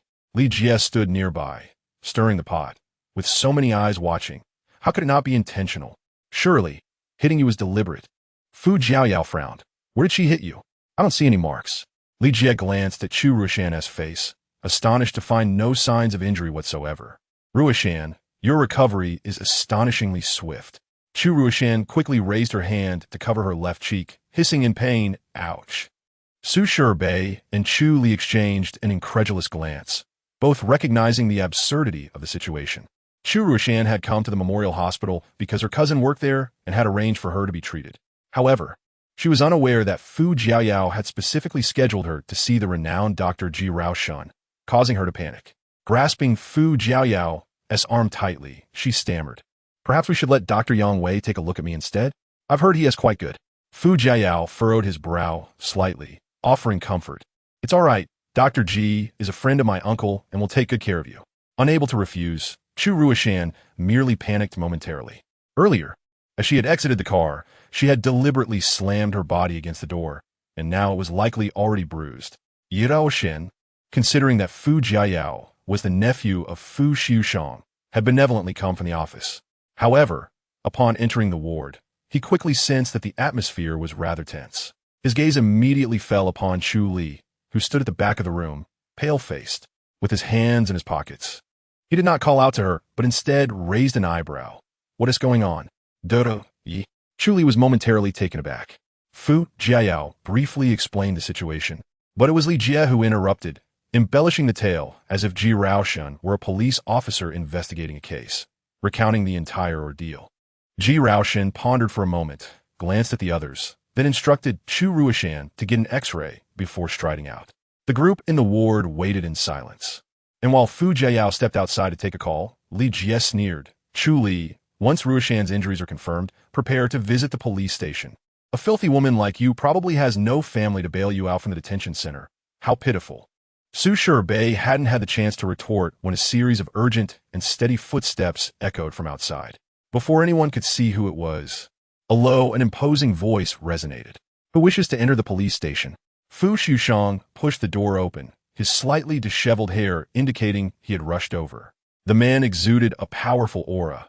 As he stepped inside, the spacious ward felt suddenly cramped. His dark gaze swept over the group before finally resting on the startled Chu Li in the corner. Although they had never had the opportunity to meet Fu Xushang, everyone could discern that the man before them was clearly of high status. An eerie silence enveloped the room, as everyone held their breath in astonishment. Fu Jiayao, with a quivering voice laced with skepticism, called from the doorway. "Uncle, what brings you here?" He had always been intimidated by this uncle, and his sudden appearance was truly startling. Chu Ruishan exhaled in relief, realizing he was merely Jiayao's uncle. Who would have thought Jiayao cared for her so deeply that he would summon his uncle for justice? Though she had never met this sixth master, she had read about this enigmatic and powerful man in numerous entertainment magazines. How unexpectedly handsome he was, mature and charismatic. He was to be the future head of the Fu family. Instantly, Chu Ruishan felt a desire to win his favor, her voice soft and pleading. "Uncle, you must help me seek justice." Noticing Chu Li's petite figure shrinking in the corner, Fu Xushang furrowed his brow. He ignored Fu Jiayao's entrance and the raucous voice of someone else, but walked past them to the corner. Wrapping a strong arm around Chu Li's slender waist and guiding her toward the sunlit window, the pleasant scent of juniper wafted from him. Chu Li's heart raced involuntarily. Why had Mr. Fu come? Fu Xushang's brows knitted together as his gaze darkened. Scanning the others with an air of intimidation before he spoke in a voice thick with authority, "I did not come to seek justice. I am here to support her." Who was it that suggested sending Li to the police station? The question sent shockwaves through the room, leaving even Fu Jiayao momentarily speechless. What? Astonishment mingled with curiosity as all eyes turned to the two. Fu Xushang, however, disregarded their stares, lowering his gaze to gently pinch Chu Li's delicate nose. His voice unexpectedly both deep and tender. "Who dared to bully our Li?" His tone was laced with the tenderness of a concerned guardian. Yet, when he lifted his gaze to the others, his dark eyes revealed no emotion, only a chilling coldness, as if he regarded them as mere objects. The atmosphere grew eerily silent, all eyes fixated on Chu Li. Su Bei swallowed hard, quickly stating, "Sir, I am Xiaoman's close friend." Li trembled uncontrollably, struggling to maintain composure. She could hardly believe her words had initiated such a situation. She never imagined that Chu Li had such a powerful backing in Fu Xushang. Had she known, she would never have followed Chu Ruishan to the hospital. Seeing this unfold, Chu Ruishan's eyes brimmed with malice, her nails digging painfully into her flesh, nearly destroying her freshly manicured nails. This wretched girl, when had she entangled herself with the sixth master of the Fu family? No wonder she, who was usually timid, had the audacity to strike back. It turned out she had climbed the ranks to the Fu family. This could not stand. How dare this lowly woman rise to prominence? Chu Ruishan had worked hard to gain Fu Jiayao's favor, but Jiayao was merely the grandson of the second branch of the Fu family, a mere side branch. Fu Xushang was the legitimate heir of the main branch. The mere thought that Chu Li had managed to entangle herself with Fu Xushang made Chu Ruishan feel as if she had swallowed something foul. A flash of malice crossed Chu Ruishan's mind as she bit her tongue hard enough to draw a few tears, sobbing, "Sixth Master Jiayao, it was my fault. I shouldn't have touched my sister's things. It's only right for my sister to push me and slap me." Men, especially those of power, could hardly resist such a display of tears from a beautiful girl. From a young age, she had understood how to manipulate men's emotions. Her father, Chu Xianming, and Fu Jiayao were no exceptions. The sixth master was also a man. He would surely find it hard to resist the tears of a delicate and lovely girl. In a display of feigned innocence, she crawled to the edge of the bed, her face streaked with tears, trembling as she reached to grasp at Chu Li's clothing. Sister. I was wrong. However, before her fingers could touch even a thread of Chu Li's garment, Fu Liujie stepped back, holding Chu Li protectively, casting a disdainful glance at her. Chu Liujie stumbled, nearly falling off the bed, not having the chance to speak before Fu Liujie's icy voice broke the air. Well done. In the next instant, the man gently lifted Chu Li's petite right hand, cradling in his palm, softly asking, "Did it hurt when you were hit?" Fu Liujie profound gaze. A strange sensation prickling her palm, as if the scar on her heart was coming to life, a peculiar itch of pain. She suddenly recalled Fu Liujie's words at home. "Xiao man, a crying child gets candy." Is that so? As Chu Li hesitated, her body instinctively reacted. Though she had not shed a tear in response to Chu Liujie's public humiliation, the grievances she had felt surged forth, threatening to spill over. Her eyes reddened as she buried her small hand in Fu Liujie's larger one, rubbing her palm against his, her rosy lips pouting. "Mr. Fu, it hurts." Fu Liujie was momentarily taken aback, his eyes immediately filling with warmth as he gently rubbed her little paw. It seemed he had been too rough with her delicate hand. "Your hand is dirty as well," he said, reaching for a soft tissue from the table to help her clean her hands. Chu Liujie felt utterly humiliated. Chu Li, being pampered by him, felt her cheeks flush involuntarily as she tried to retract her hand, yet he tenderly held it in place. A flutter of excitement coursed through her. After a moment's hesitation, Chu Li tiptoed closer and whispered cautiously in his ear, "Mr. Fu, I really did slap her hard, but I didn't push her." The sweet scent of the girl enveloped him, irresistibly alluring. Fu Liujie pulled her closer. "Little girl, you were too honest." He caressed her palm and whispered soothingly, "It's all right. She deserved it." Chu Liujie, witnessing this scene, felt as though she might explode. Even a blind person could discern Fu Liujie's blatant favoritism towards Chu Li. It was an overwhelming, unyielding affection. Chu Liujie was completely deranged, her fingers clutching Li Jie's sleeve as she screamed, "Xiao Jie, didn't you just say you wanted to send Chu Li away? Jiao, you must help me." Although Fu Jiao felt a sense of trepidation within, he steeled himself and addressed his girlfriend, Chu Liujie, by saying uncle. However, before he could finish his sentence, he was interrupted by Fu Liujie's cold voice. "What? My girl is teaching a lesson to a sister with unclean hands, and you feel the need to intervene?" Fu Jiao's expression shifted suddenly, his mouth agape, too frightened to utter a word. This was his most intimidating uncle. Even if Fu Liujie ordered Chu Li to slap Chu Liujie 10 more times, he would not dare to speak. Sweat trickled down Fu Jiao's back, spurred by the recklessness of his previous actions. His thoughts drifted to Zhao Danya, who still knelt in the ancestral hall for an hour every night, causing him to shudder. No, he could defy anyone but his uncle. He pondered whether he had done anything recently that might provoke him. Just then, Su Feng, who had been waiting at the door for quite some time, pushed it open, followed closely by Ji Raoshen, who held freshly developed photographs in his hands. Ji Raoshen spoke with certainty. "The injury on her waist is not from a fall, and there are no visible marks on her face. It could either mean she exerted no force at all, or that she was lying." "Impossible," Chu Liujie shouted. "She was clearly using a lot of strength. How could there be no marks?" Xiao Jie saw it. Li Jie turned pale, unable to utter a single word. She was no match for the Fu family, and while she had initially thought of Chu Liujie's boyfriend, Fu Jiao, she had not anticipated this twist. At that moment, Su Shirbei, standing to the side, quietly added, "Isn't it possible that Chu Liujie used her face to strike her Xiaomon's hand? Otherwise, how could Xiaomon's hand hurt while her face remains unscathed?" Chu Liujie, realizing no one was there to support her, completely lost her composure. Her eyes glinted with malice as she glared at Chu Li and screamed, "Call the police. I want to report this." Fu Liujie regarded Chu Liujie with icy disdain, as if she were something vile. "Call the police?" He scoffed. "Su Feng, assist her in reporting. Go to the school and retrieve the surveillance footage to clarify the injuries on her back." It suddenly dawned on Chu Liujie that if they checked the footage, it would reveal her deliberate fall. At that moment, Su Shirbei, eager not to be forgotten, promptly reminded, "Six Master, she also stole Xiaomon's belongings." Su Feng, catching Fu Liujie's gaze, nodded in understanding. Defamation and theft are both criminal offenses. He then turned to Su Shirbei. "Miss Su, I must trouble you to accompany me to Xingjing Law Firm." With a bright smile, Su Shirbei nodded, "I can leave right now." After assigning the tasks, Fu Liujie lowered his gaze and noticed the girl in his arms frowning, appearing quite anxious. He directly pulled Chu Li into his embrace. The petite figure felt light and delicate against him. He asked, "Are you tired?" The girl, unexpectedly enveloped in his warmth, instinctively nudged closer to his chest, her heart finally settling.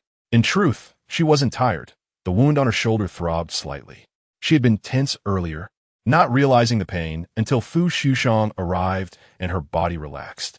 Chu Li sat on the hospital bed, her expression a mixture of despair and shock as she watched Fu Liujie carry Chu Li away, her heart filled with hatred.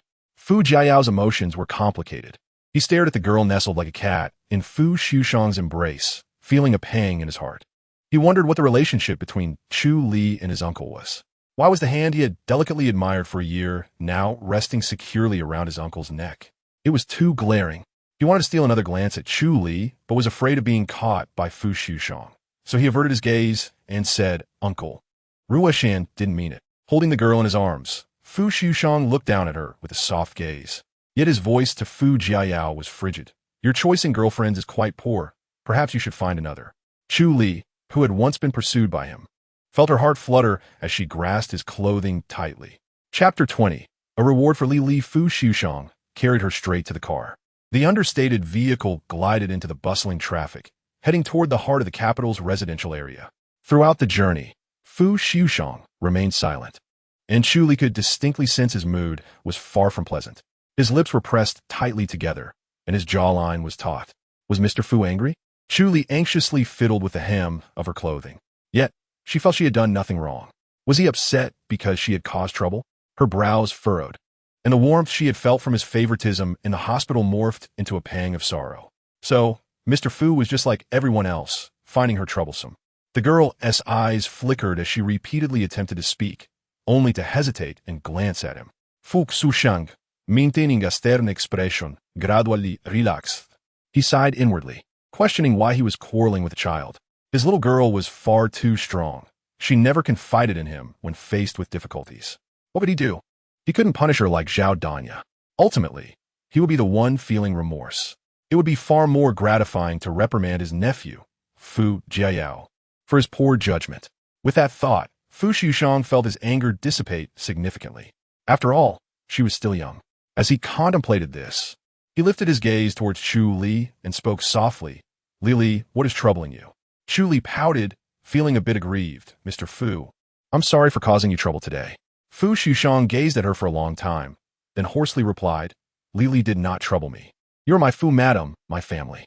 When you encounter difficulties and seek my assistance, I feel delighted because you need me.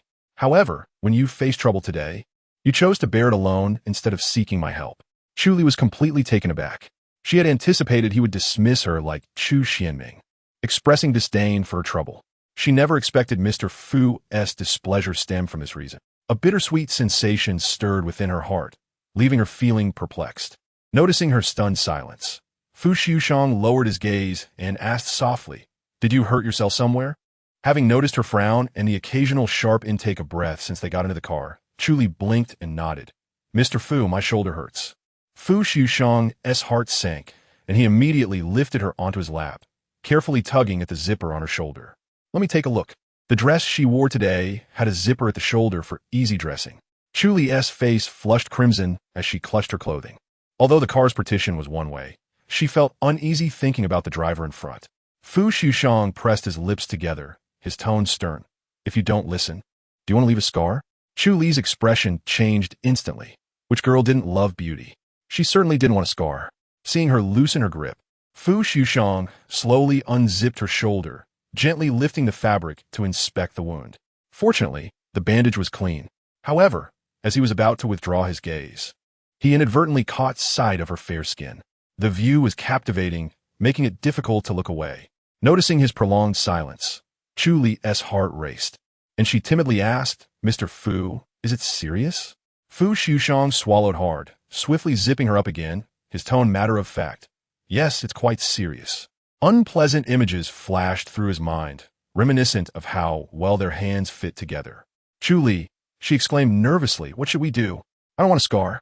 Unconsciously, she shifted her body, trying to catch a glimpse of the injury. Fu Liujie tightened his hold on the girl, his body instinctively tensing. His gaze darkened as he spoke in a low voice. I'll apply medicine for you when we get home. All right? Chu Li hesitated for a moment before nodding. Fine. After all, it was Mr. Fu who applied her medicine during the day, and his touch was gentle, far more comfortable than the medical staff at the hospital. Given the unexpected incident, Chu Li decided to take the afternoon off as well. At this moment, the girl was quietly seated at the edge of the bed, the zipper at her shoulder unfastened, allowing Fu Liujie to apply medication to her. Fortunately, she did not need to wear a bathrobe this time. It was merely a matter of pulling down the zipper to access her injury.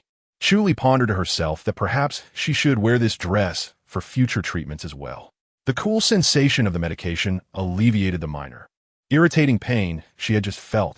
After applying the medicine, Fu Liujie glanced down at her while holding a cotton swab, and from his vantage point, he could see the girl's long, thick eyelashes fluttering excessively. Those lashes were not only long, but also beautifully curled, likely to tease and tantalize during a kiss. However, just moments ago in the hospital room, they had been adorned with glistening droplets of moisture. Suddenly, Fu Liujie remembered something. He gently squeezed Chu Li's soft hand and asked in a low voice, "What did you lose, Li?" The girl's long lashes indeed quivered like tiny fans. After a moment of contemplation, she realized he was inquiring about the item stolen by Chu Liujie. Her tone involuntarily took on a note of grievance as she replied, "It was my mother's keepsake, a pear-shaped gemstone necklace. That was the last heirloom left to her by her mother." The mere thought of her mother caused Chu Li's eyes to well up, and she had to stifle the rising moisture with a sniffle. The little girl's nose reddened, resembling a pitiful little rabbit. Fu Liujie watched as she bit her lip, feeling a pang of sorrow deep within him. His gaze softened as he spoke in a slightly hoarse voice. "I will help you retrieve what was lost, all right?" Chu Li stared blankly for a moment before nodding, her eyes lighting up with a glimmer of hope. Could it truly be possible? In the Chu family, nothing had ever truly belonged to her. Chu Xianming always insisted she yield to her younger siblings, leading her to have nothing that was exclusively hers in terms of food, clothing, or personal items. Even the gifts her grandfather bestowed upon her during her rare birthdays were swiftly taken by Chu Liujie, only to be returned once she had tired of them. Though she had never voiced her discontent, each incident left her feeling silently forlorn for an extended period. Yet, she always comforted herself, reminding herself that her younger siblings were still young and uncomprehending, and as the eldest sister, she ought to be accommodating. However, this time, Chu Liujie had taken her mother's keepsake. She truly could not bear to let it go. Could Mr. Fu really help her reclaim it? Chu Li gazed earnestly at Fu Liujie, her small hand clutching the buttons of his shirt, her tone laced with inquiry. "Mr. Fu, can you truly help me get it back?" Fu Liujie tenderly patted her soft hair and re-wrapped her wound, holding her gently as she sat on the bed. He leaned closer, his warm breath brushing against her cheek as he coaxed, "Yes." The prominent Adam's apple of the man was tantalizingly close, and Chu Li noticed it subtly shift as he spoke. Then, he added, "After I retrieve it for you, will you grant me a reward?" For a fleeting moment, Chu Li's expression was blank. A reward? For someone as distinguished as Mr. Fu, wasn't it a trivial matter to obtain anything he desired? Did he really need a reward? Surely, the things he wanted were beyond her means. Sensing her hesitation, Fu Liujie continued to entice her. "This reward can only come from you, Li." Chu Li found herself even more perplexed. Was there truly such a thing in the world? Her face bore a dazed expression, and her soft, pink lips looked exceedingly adorable. Fu Liujie longed to experience the sensation of her lashes brushing his face. Yet he restrained himself, continuing to gently persuade her, "Li, please?" After thoughtful consideration, Chu Li finally nodded resolutely. "All right, as long as Mr. Fu could help her retrieve her mother's keepsake, she would be willing to offer him anything he desired." Fu Liujie tightened his embrace around her slender waist, a hint of a smile playing at the corners of his lips as he asked teasingly, "You want to go back on your word, will you?" Chu Li furrowed her brow and shook her head, offended by the implication that she might be the type to break a promise. Fu Liujie chuckled softly. "Will you agree to any reward?" After pausing, Chu Li nodded once more. Apart from her mother's keepsake, she had little that she could not part with. If it were something too extravagant, she could always use the black card Mr. Fu had given her that morning to purchase it. After all, it contained her commission, not his money. Chapter 21. We share a room. After Fu Liujie carried Chu Li away, the hospital room was left in an atmosphere of desolation. Chu Liujie's face turned ashen. Did Fu Liujie really intend to press charges against her? It was merely a matter of taking Chu Li's belongings. In their childhood, she had even struck her. The worst punishment she had ever faced was a few scolding words from her father. Chu Liujie was utterly panicked. She had never been reprimanded so sternly before. Law student Su Xiaobei felt a surge of delight, as she had never been so earnest in her studies of legal statutes. She recited, "Let me read you the mildest one. According to Article 264 of the Criminal Law, theft of public or private property of considerable value is punishable by imprisonment for not more than 3 years." Chu Liujie turned pale. "Jiayao, please ask uncle for help." At that moment, Fu Jiayao's expression was grim. He had no desire to heed Chu Liujie's pleas, but was eager to ascertain one thing. He interrupted her, gritting his teeth as he turned to Su Xiaobei. "Su Xiaobei, what is the relationship between Chu Li and my uncle?" Su Xiaobei rolled her eyes. "What does it matter to you?" She was no longer intimidated by Fu Jiayao, especially since their friend Xiaoman was under his uncle's protection. Fu Jiayao was nothing before Fu Liujie.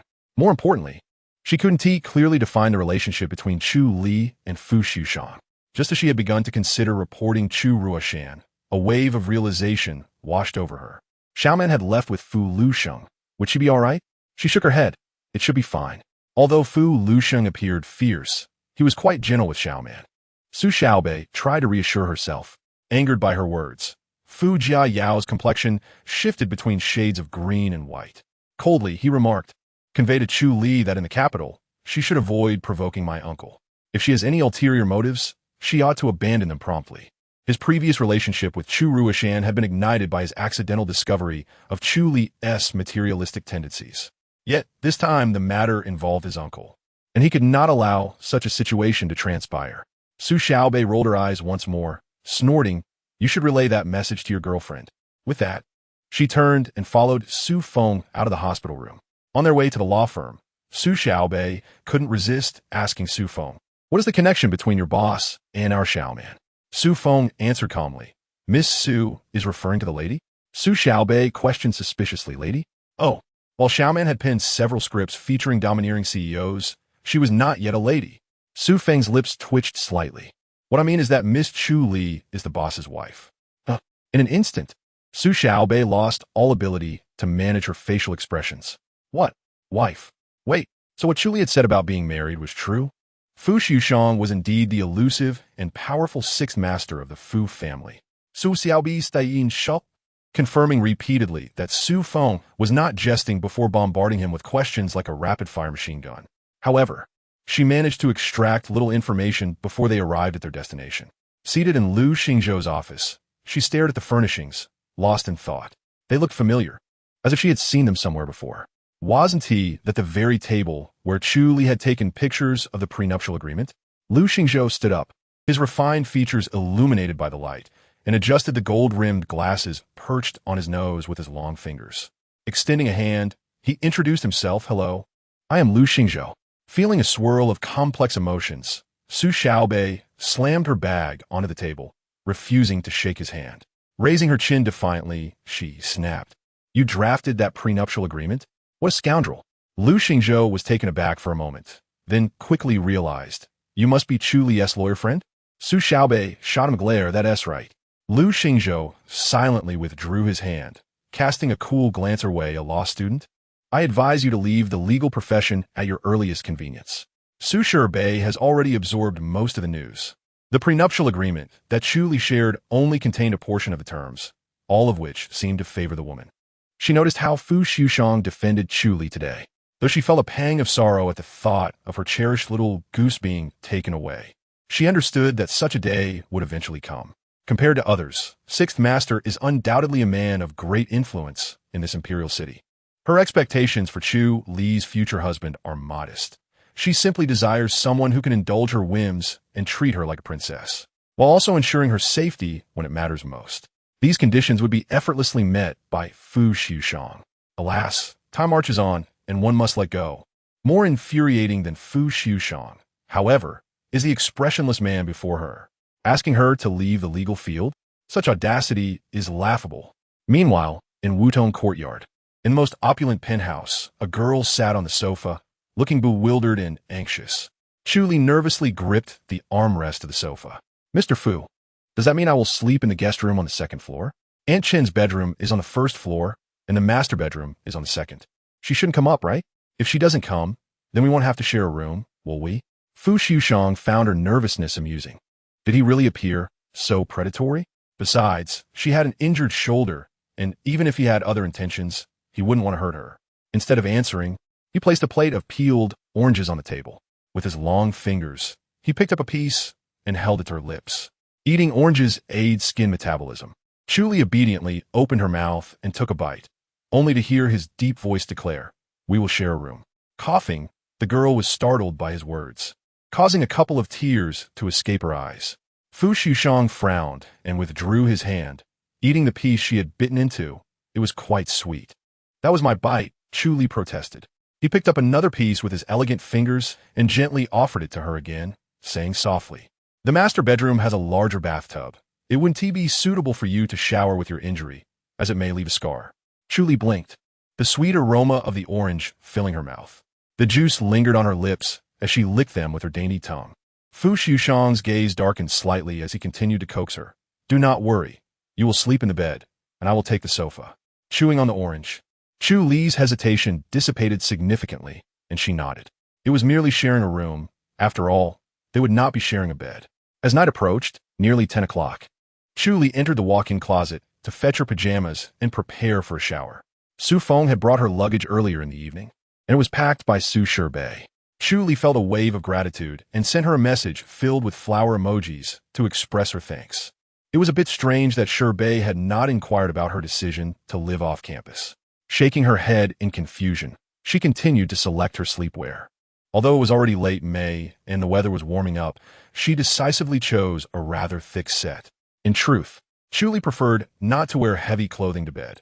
Even in winter, she would slip under the covers in shorts and a light top. Yet today, she wrapped herself in the heavy pajamas and nestled into bed. When Fu Xiushang emerged from his study, the master bedroom was already dark. In the pitch-black room, the girl had thoughtfully left a bedside lamp on for him. As he approached the bed, his tall figure was silhouetted against the warm glow of the lamp, and a subtle sense of satisfaction surged within him. Coming from a prestigious family and having lived a life of luxury, everything he desired was within easy reach. Yet, the concept of home felt distant to him. The Fu family, with its many branches and intricate dynamics, was fraught with rivalry and intrigue. Since middle school, Fu Xiushang had not stayed at the family estate, choosing instead to live independently. Thus, the idea of home was rather nebulous for him. Keeping Chu Li close was less about providing her with a home and more about finding solace for his own heart. As he gazed at the sleeping girl, her lips slightly pursed in slumber, he noticed that she seemed to be having a restless night, fidgeting with her clothing, her brow furrowing. A hint of amusement softened his typically icy expression. The little one was quite clever. He leaned down, muscles straining against his loungewear, and gently unbuttoned the constricting collar around her neck. The fabric parted, revealing her delicate collarbone, which had been reddened from the friction. Freed from the constraint, Chu Li sighed in relief, her furrowed brow relaxing. The skin below her neck bore an unusual flush. Fu Xiushang's gaze darkened as his thumb brushed over the area, his fingers trailing softly to her luscious lips. They appeared so sweet and inviting, leaving a lingering fragrance on his fingertips. In the stillness of the night, his voice resonated. "Chu Li, I will retrieve your treasures. You may stay and become my treasure. Yes?" The slumbering girl murmured softly, unconsciously responding. Fu Xiushang watched her for a moment before a smile crept onto his lips. "Then I shall take that as your agreement." In the quiet, cool night, Fu Xiushang experienced his first night sleeping on the sofa at 28 years of age. For someone accustomed to the softness of a plush mattress, the sofa felt uncomfortably hard. After tossing and turning for a while, he finally drifted off, only to be awakened in the middle of the night by quiet sobs. Frowning, he slowly opened his eyes to see Chu Li crying softly, as if plagued by a nightmare. Her forehead was damp with cold sweat, and her small hands clutched the blanket anxiously, murmuring, "Daddy, that's mine. Don't take it away. Mommy, em soda." Standing at the bedside, Fu Liujie's dark eyes were filled with concern, not for being disturbed, but out of compassion. The sound of her soft cries tugged at his heart, making him wish to pull her close and comfort her. Lowering his gaze, he slipped under the covers beside her, his sturdy chest pressed against her, and she nestled into him, her forehead resting against his bare skin. He wiped away the tears at the corners of her eyes and gently patted her back, whispering repeatedly, "Don't be afraid, Li, I'm here." The warm scent of juniper enveloped Chu Li, mingling with the steady rhythm of his heartbeat, soothing her fear. Gradually, her brow unfurrowed and her expression softened. She nuzzled against his chest, instinctively wrapping her small arms around his lean waist, pressing closer to him. Though separated by layers of clothing, he could still feel her softness against him. Fu Liujie paused, his gaze deepening as he looked down at her. In her sleep, she mumbled sweetly, "Mr. Fu, you're so kind." After a moment, he continued to stroke her back, letting out a low sigh. His voice filled with a hint of helplessness. "Chu Li, are you doing this on purpose?" Unresponsive in her dreams, Chu Li merely murmured again, burying her fluffy head deeper into his neck. When Chu Li awoke the next morning, she stretched comfortably, relishing the sensation of a restful sleep. It had been ages since she had slept so soundly, and she had expected to be haunted by nightmares, but instead, she had only experienced a brief moment of unrest. Her face lit up with the joy of having had enough rest. As she moved her body and smoothed out her rumpled pajamas, she noticed, why is my button undone? It must have come loose while she was sleeping.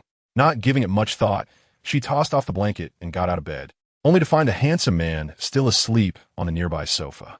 "Mr. Fu hasn't woken up yet," she mused, her mind racing as she tiptoed over to him. The man was nearly 6 feet tall, and the sofa was clearly not wide enough for him.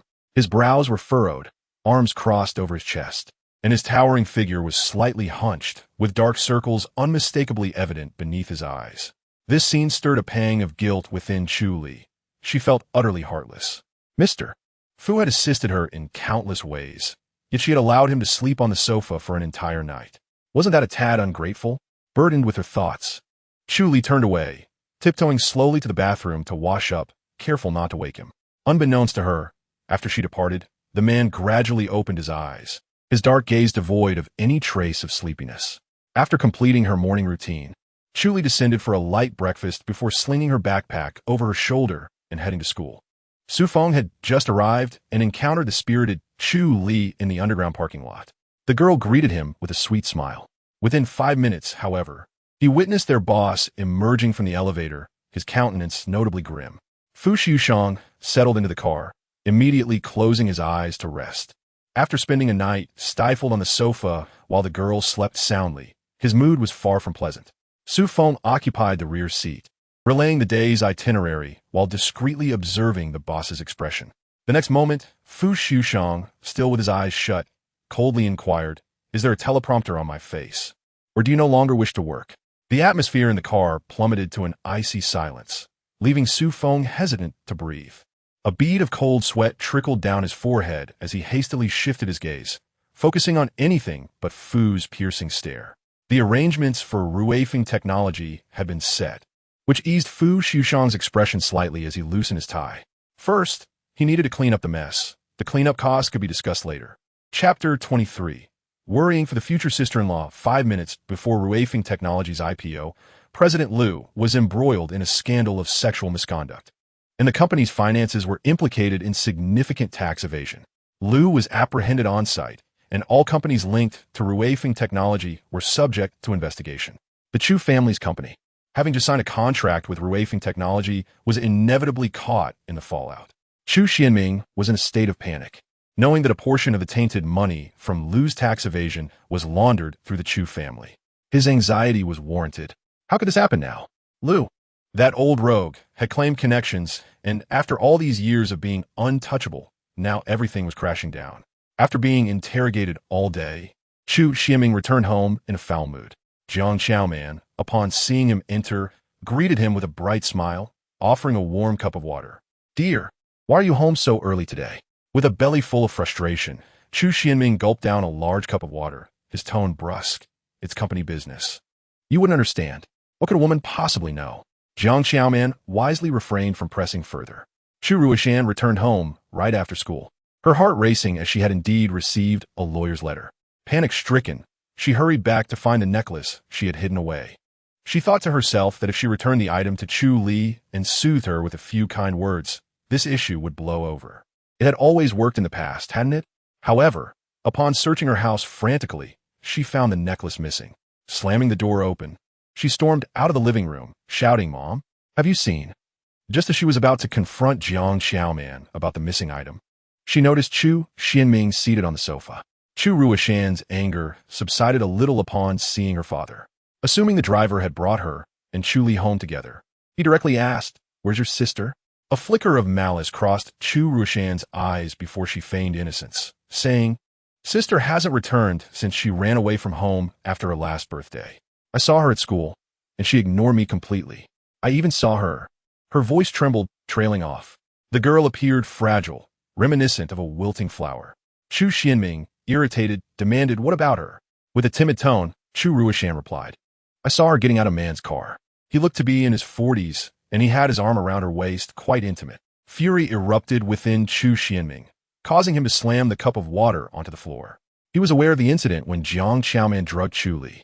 He had turned a blind eye, even encouraging it, believing that after all the years of support, she owed the family something in return.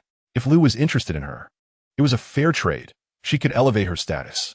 Little did he know that this ungrateful girl had fled. He had thought her virtuous and pure, only to discover she had rejected Liu for another older man.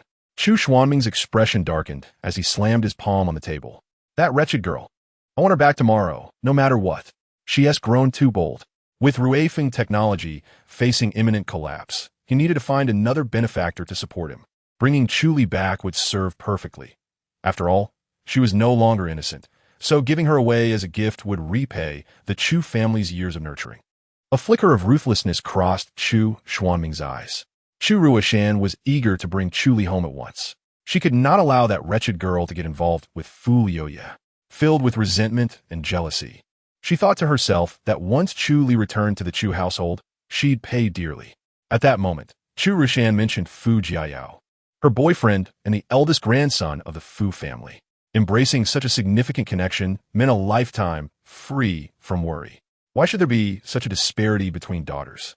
While Chu Ruishan was considerate and thoughtful, Chu Li seemed to be perpetually absent, returning home only to remain silent, much like a piece of wood. Meanwhile, Fu Jiayao, the man Chu Ruishan spoke of, knelt in despair within the ancestral hall of the Fu family. He had been kneeling for almost an hour, his knees numb, rubbing his aching joints. He could no longer endure the discomfort and turned to the steward. "Lin, has my uncle mentioned why he's punishing me with this kneeling?" Lin, the steward, shook his head expressionless. "The sixth master has said nothing." Beside them, Zhao Danya stood up with a scoff. "Serves you right.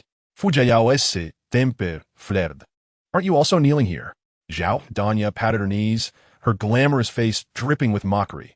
"Huh, that's rich. I only kneel for an hour. You can take your time." Fu Jiayao felt a wave of frustration wash over him. Was there really a disparity, even in punishment? His uncle showed favoritism. As Zhao Danya turned to leave, he quickly called out, "Wait." Zhao Danya had always viewed Fu Jiayao unfavorably, considering him foolish and simple-minded.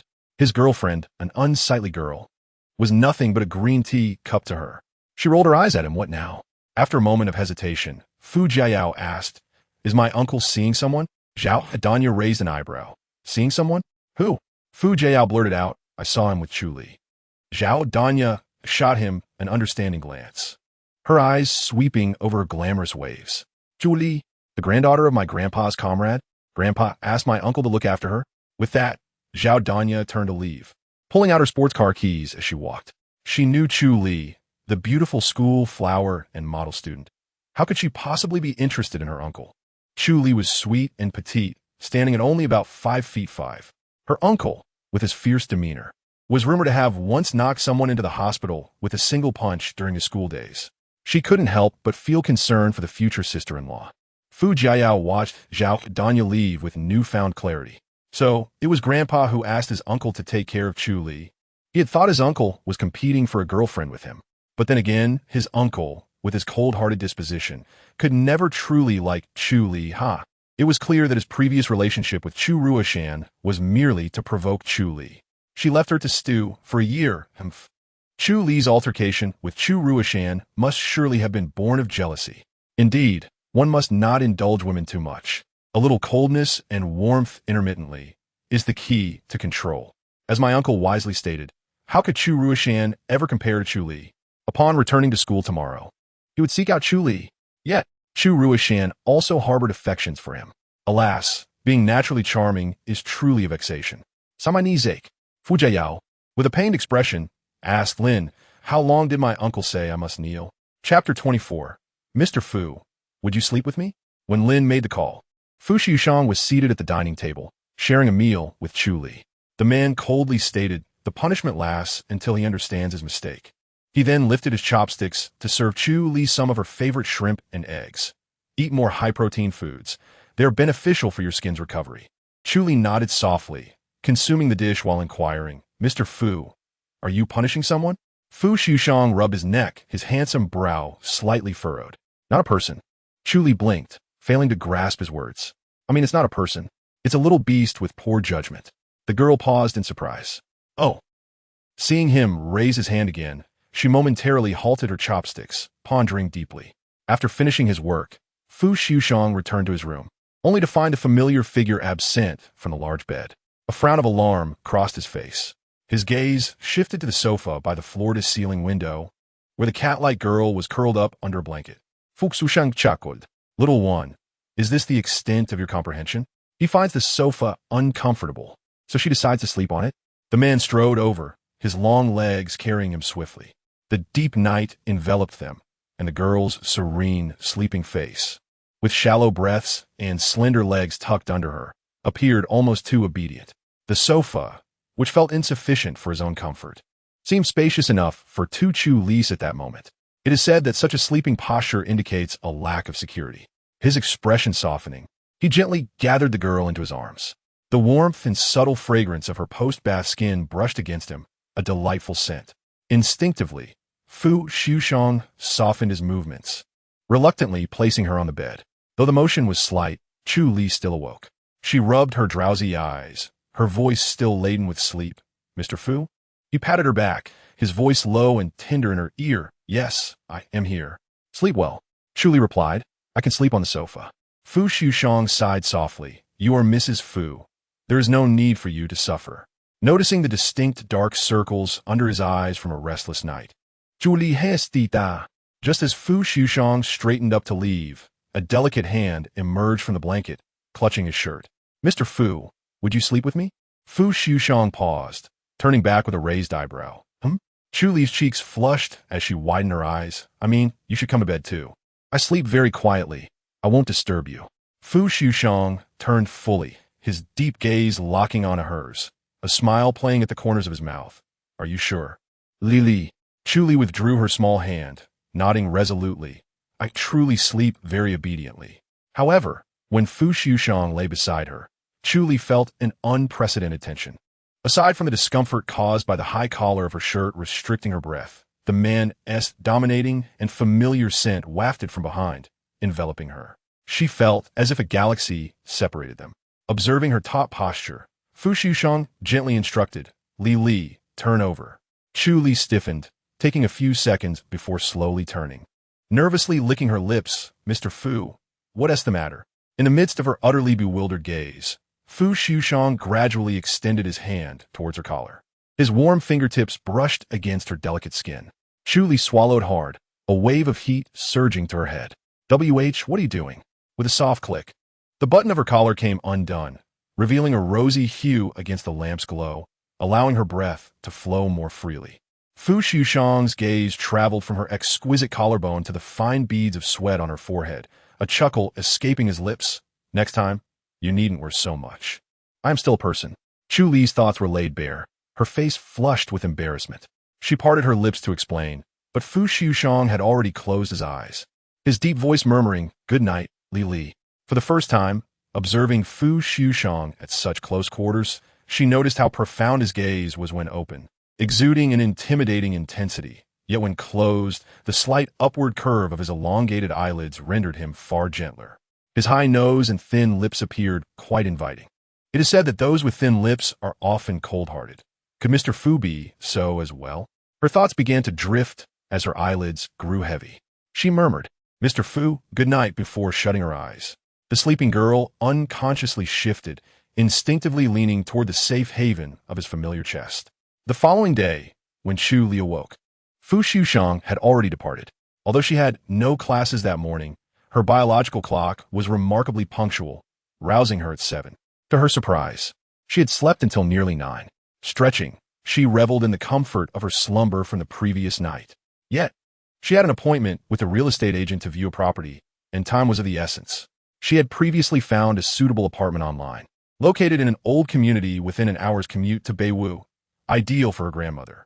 Once she moved out from Mr. Fu's place, she could reside there to care for her grandmother, making it convenient for her schooling.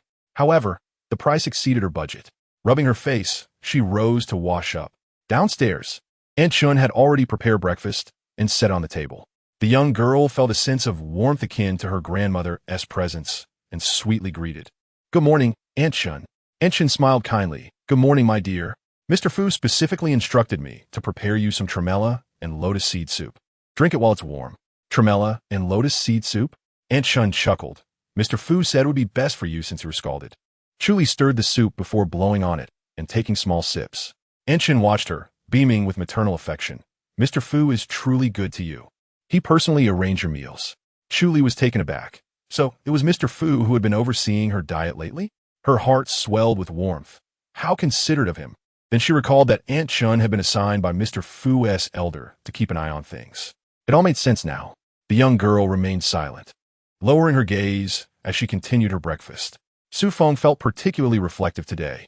After nearly losing his job with Mr. Fu yesterday, he was in high spirits and had even increased the year-end bonus for all employees by 10%.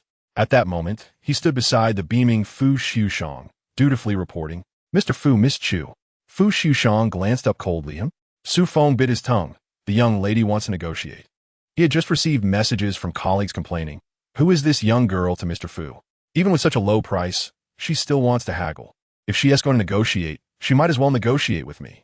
Su Feng remarked, "She can negotiate with you, and you'd still smile through it." Fu Liujie tapped the table. "Whatever she wants, she can have. I'll even pay her to take it." Chu Li was extraordinarily fortunate today. The first property she viewed pleased her immensely, and, surprisingly, the owner was eager to sell, allowing her to acquire it at half price. Excitedly, she grasped the black card Fu Liujie had given her. "Woohoo! I'm placing the order. Having money is truly delightful." After placing her order, Chu Li glanced at her WeChat and pinned Fu Liujie's contact at the top. This was a mark of respect for her superior. In Chapter 25, "My husband is quite impressive." Chu Ruoshan had been unable to locate that necklace yesterday. Initially, she had intended to deceive Chu Li into returning home, but today she received 6 phone calls and was subsequently blocked. Her face contorted in anger. How dare that wretched girl block her? She hurried to Chu Li's school in her high heels, only to find that the students had already been dismissed. Frustration boiled within her, draining the color from her cheeks. Li Jie was even more flustered. Who could have predicted that the surveillance cameras outside the Memorial Hospital would be so clear? Capturing the moment when Chu Ruoshan intentionally bumped into the car door, it was bad enough that she was being accused. Her father had business dealings with one of Fu's subsidiaries, and now all future collaborations had been canceled. In a fit of rage last night, her father had slapped her twice, leaving her with a buzzing headache and a swollen face. She yearned to confront Chu Li and demand an apology. Meanwhile, Chu Li was enjoying a delightful day out shopping with Su Bei in a central mall of the capital city. She was in high spirits. So when Su Bei invited her to shop, she informed Fu Liujie and readily agreed. After a casual meal, Su Bei suddenly remembered that they were in a mall owned by the Fu family and burst into tears, clinging to Chu Li's shoulder. "Xi Oman, how could you do this to me?" Taken aback by this sudden outburst, Chu Li soothed her friend, realizing that Su Bei had learned about her relationship with Fu Liujie from Su Feng. She thought Su Bei was aware of the contract and, with a look of horror, began to explain, Bei, I have my reasons." However, Su Bei, dabbing her tears with a tissue, avoided her gaze and exclaimed, "Sixth master treats you so well. Marrying him means I can rest assured, but I don't want to lose you. I've raised my little goose so well. How could someone just take her away?" Chu Li could only embrace Su Bei, reassuring her, "Don't cry, don't cry. Just because I'm married doesn't mean we can't see each other." Su Bei sniffled and lifted her head, still feeling a twinge of discontent. "But Xiaoman, you've never even held a man's hand before marriage." The thought made her even more sorrowful. Fu Liujie was truly fortunate. No, her sweet and beautiful little goose must be shown the world. With that thought, Su Bei resolutely took Chu Li's hand and led her into a custom styling shop. An hour later, Chu Li emerged from the shop, her long, silky hair styled in a glamorous waves, dressed in a form-fitting black velvet dress and knee-high boots. Su Bei exclaimed in delight, snapping several photos before briskly exiting the mall with Chu Li, who was bewildered. "Where are we going?" With a mysterious smile, Su Bei replied, "You'll find out when we get there." At the bar, under the dim, flirtatious lights, patrons indulged in their emotions.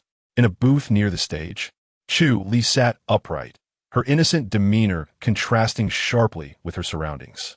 Typically well-behaved, she never frequented such establishments. Fortunately, this bar appeared upscale, with well-dressed clientele exhibiting a respectable demeanor, though she still felt somewhat out of place. Before long, a server approached with a tray. Chu Li had ordered the bar's lowest alcohol fruit wine, a pink sparkling beverage that looked quite inviting. She took a small sip, finding it difficult to handle alcohol. Even this low-alcohol drink made her tongue tingle. A girl with such a pure appearance was indeed a rarity in a bar, and many patrons cast furtive glances her way. Su Bei pointed out a handsome man from afar. "Xiaoman, what do you think of him?" Chu Li glanced in his direction and shook her head. "He is not as handsome as Mr. Fu." Su Bei seemed momentarily taken aback. After a while, Su Bei, having consumed a fair amount of fruit wine, felt a slight discomfort in her abdomen and signaled the server to keep an eye on Chu Li before heading to the restroom. However, as she turned, the server was called away by a nearby table. Not far off, a rich young man approached.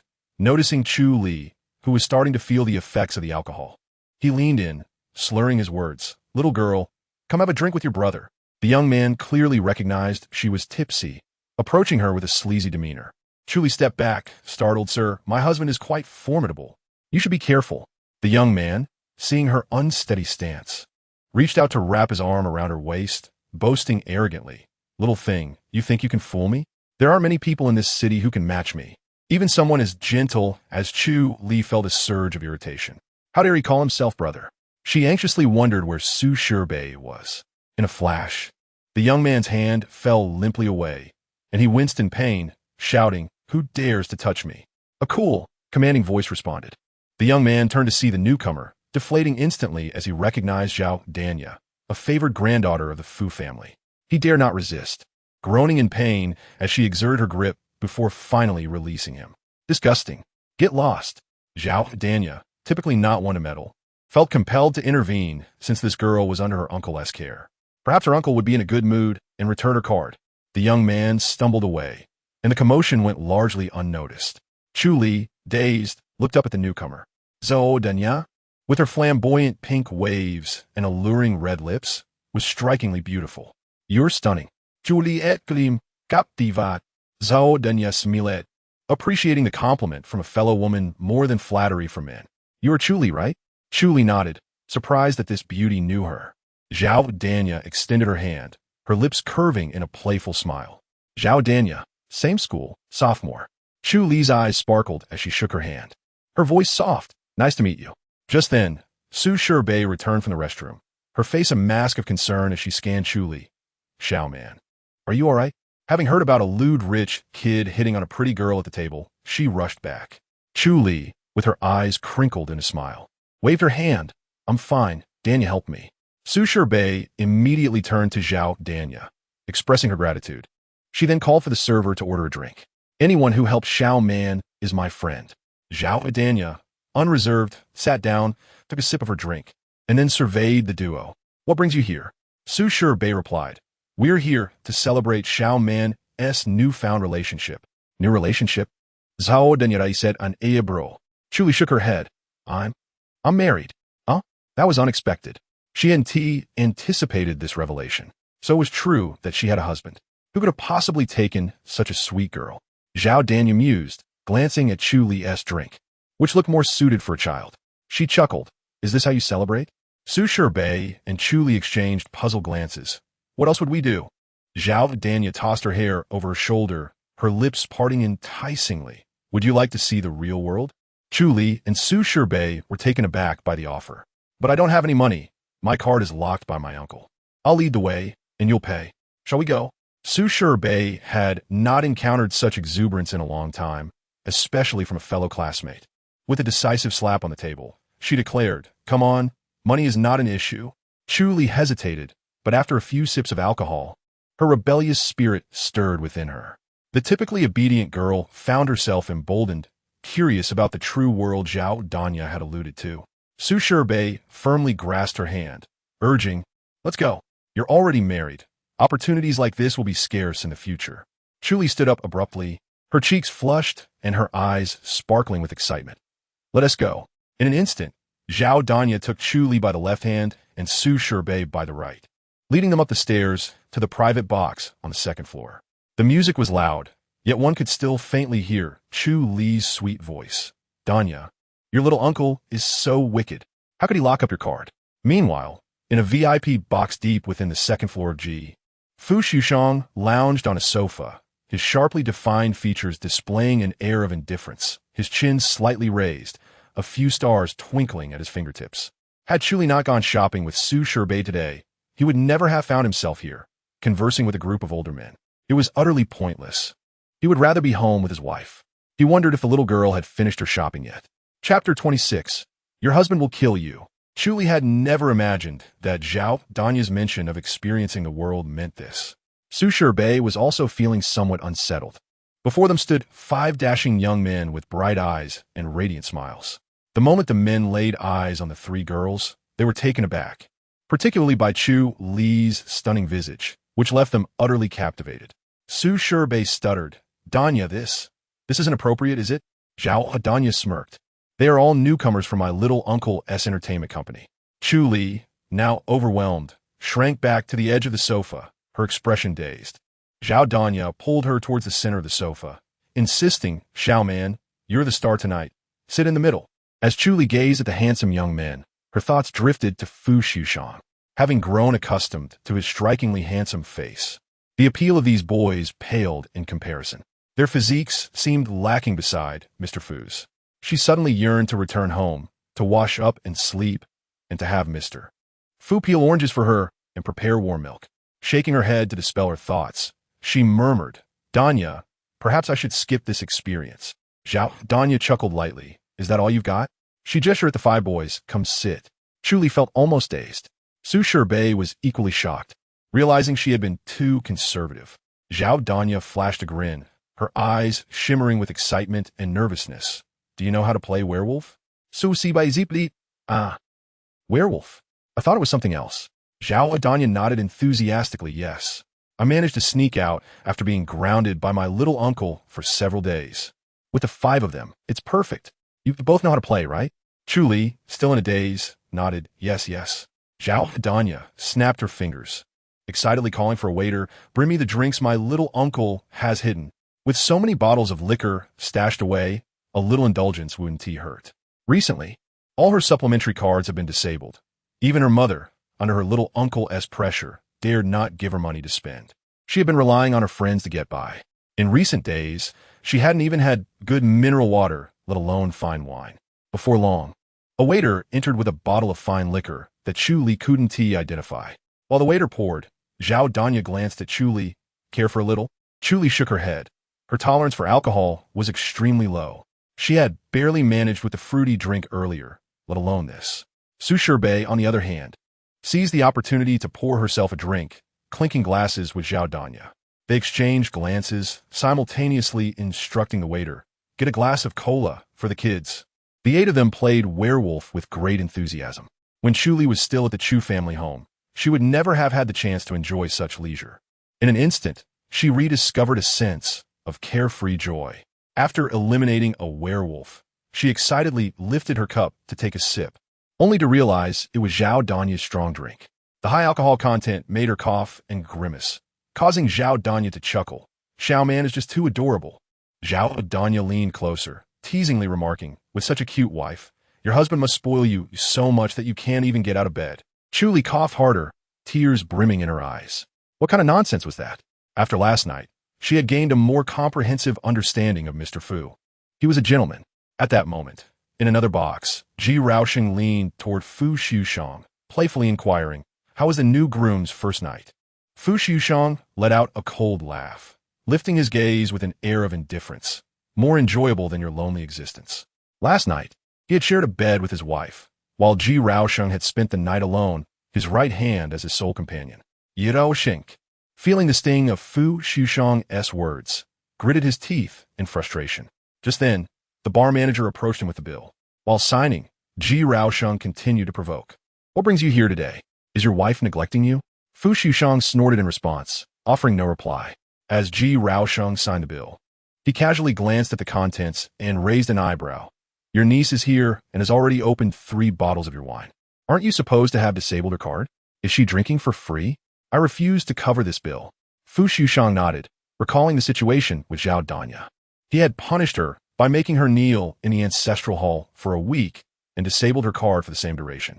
Nevertheless, she was his grandfather's most cherished granddaughter.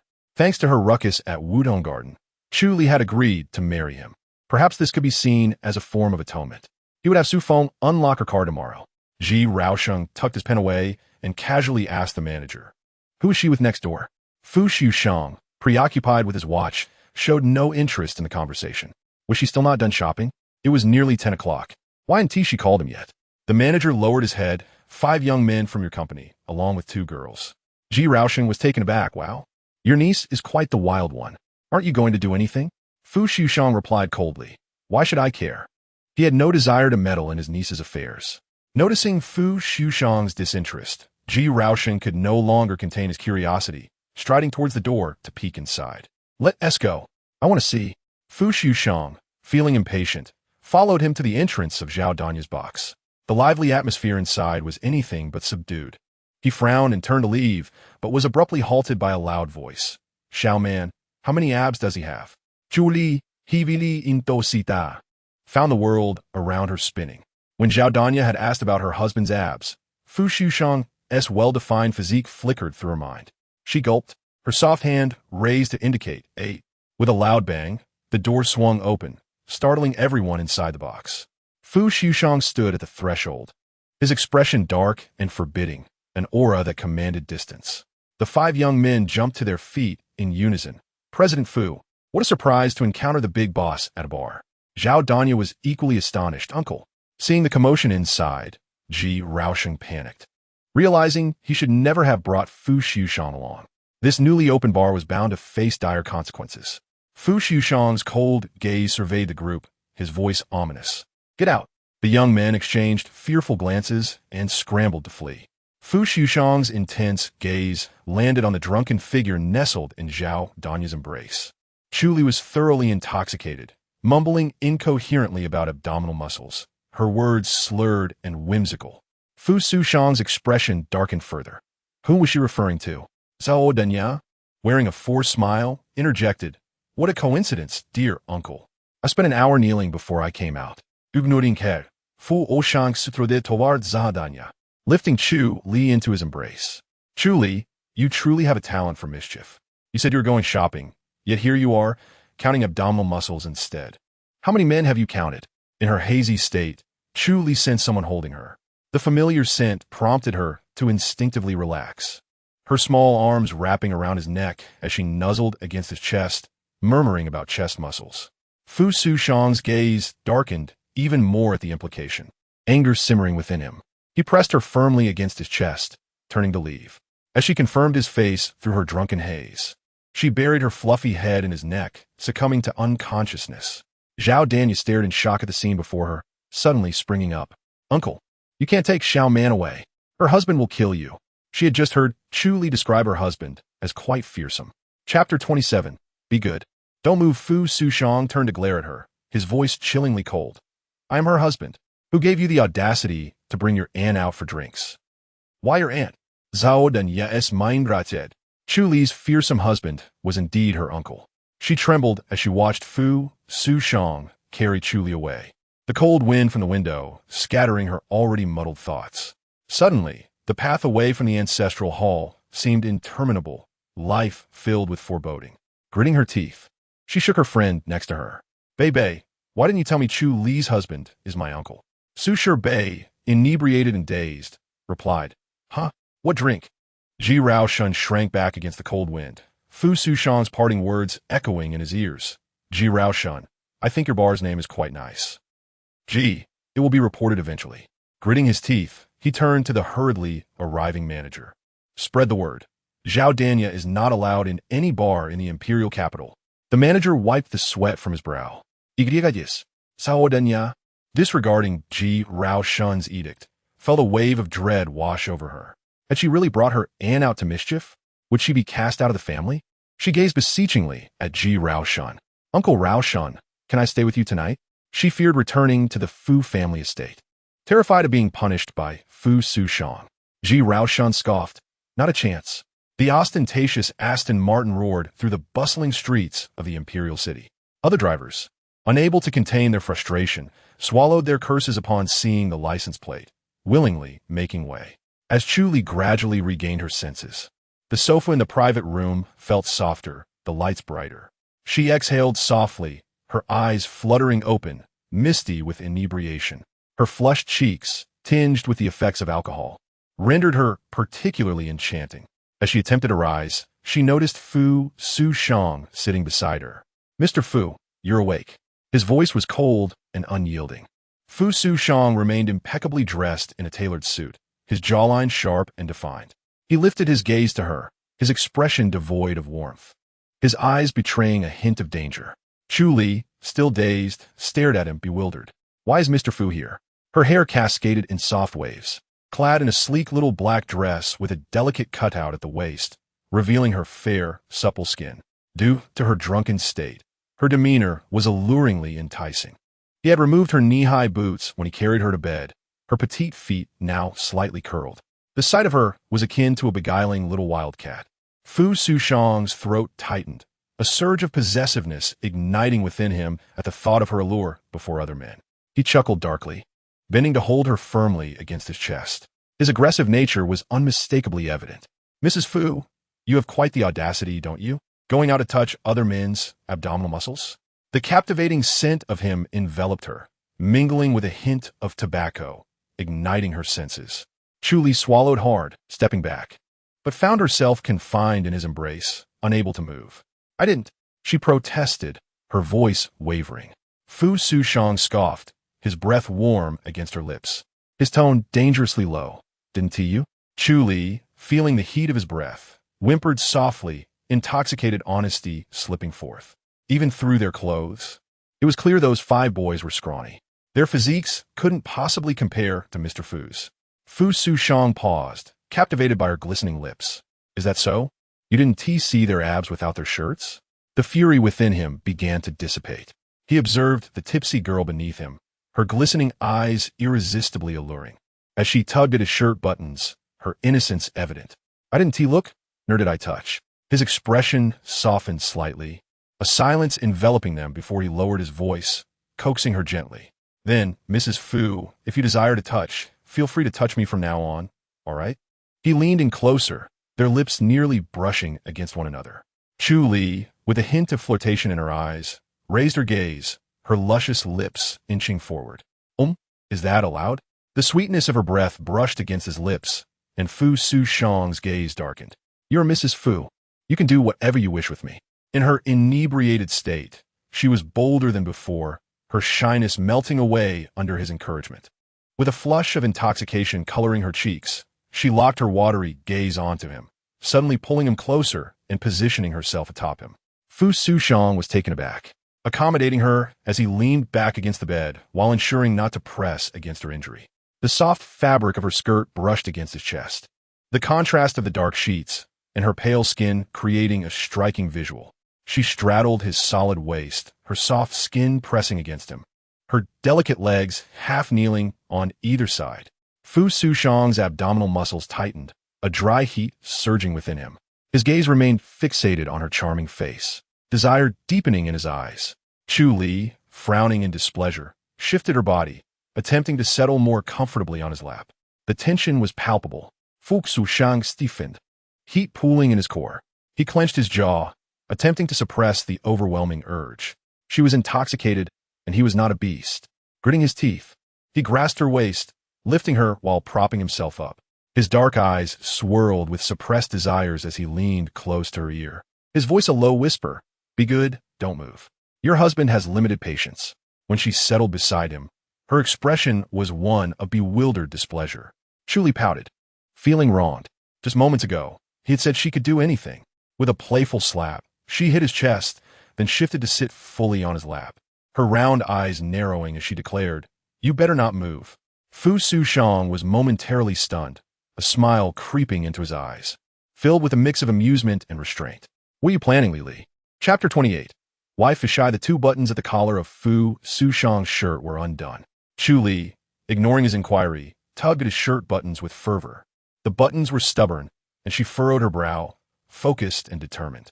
Growing impatient, she straightened up, fiercely engaging with his stubborn buttons.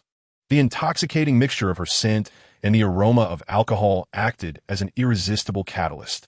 Her soft breath cascaded against his throat, her delicate fingers grazing his chest. Fu Liujie's brow twitched, his restraint tested as he swallowed hard, but refrained from stopping her. The buttons were slowly undone by her delicate fingers.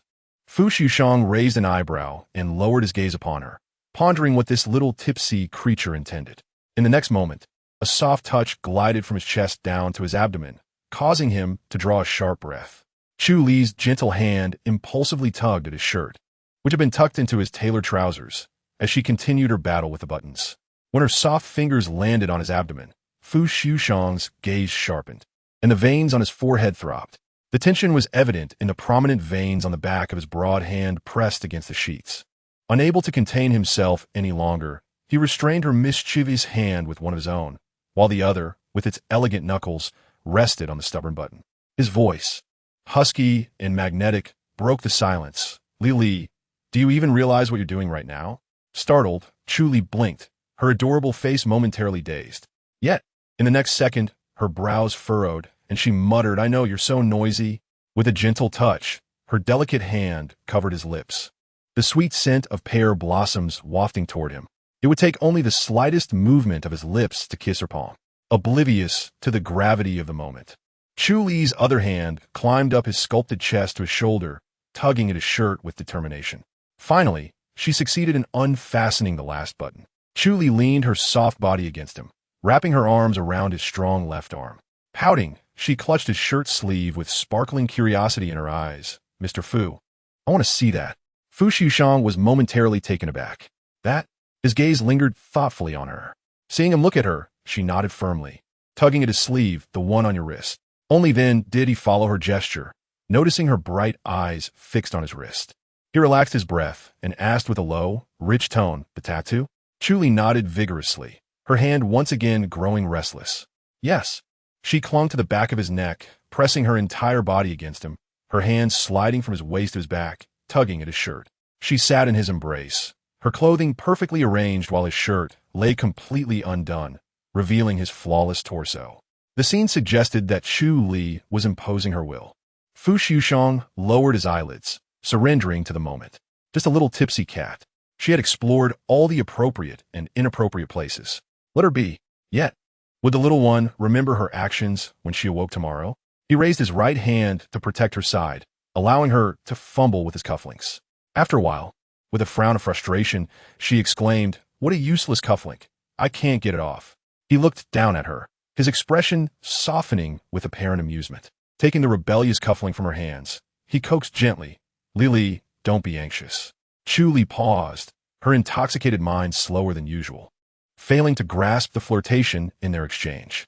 She gazed at him blankly. His deep-set eyes met hers as he slowly worked on the cufflink, the mysterious tattoo briefly revealed.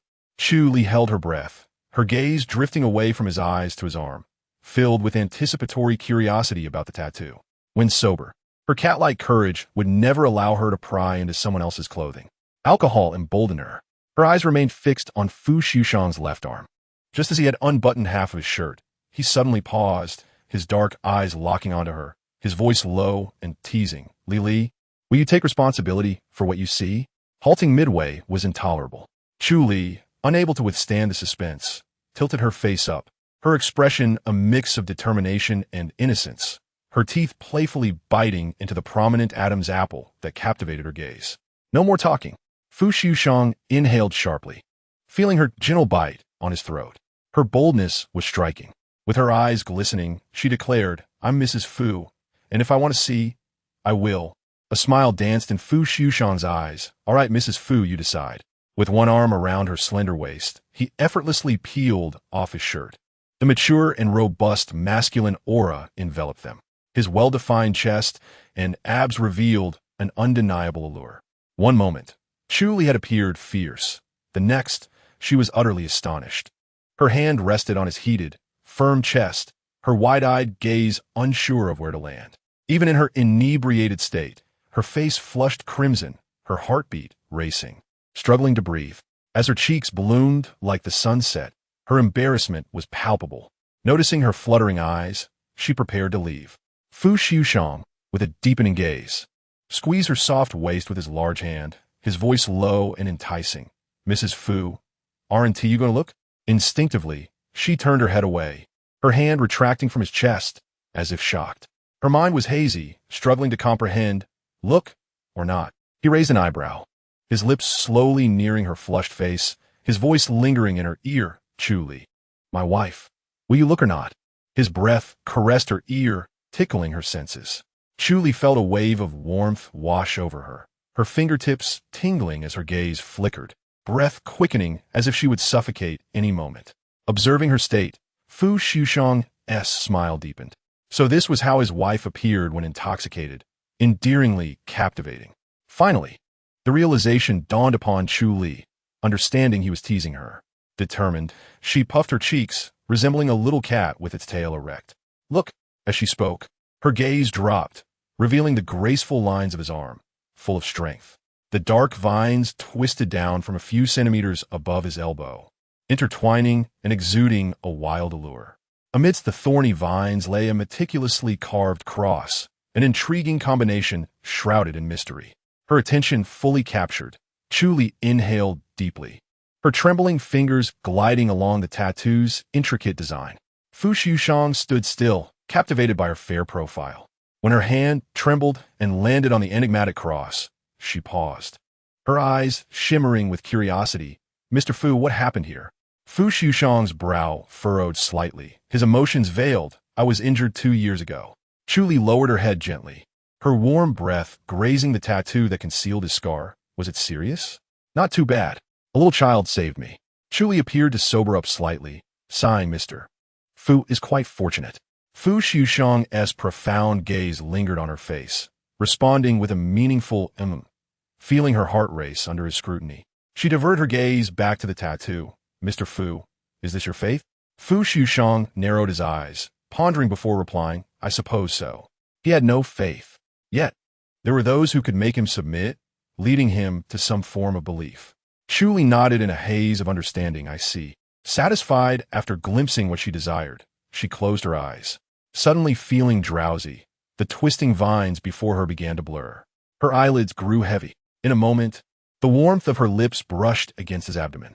Chapter 29. Listen to the wife. The man's muscles tensed.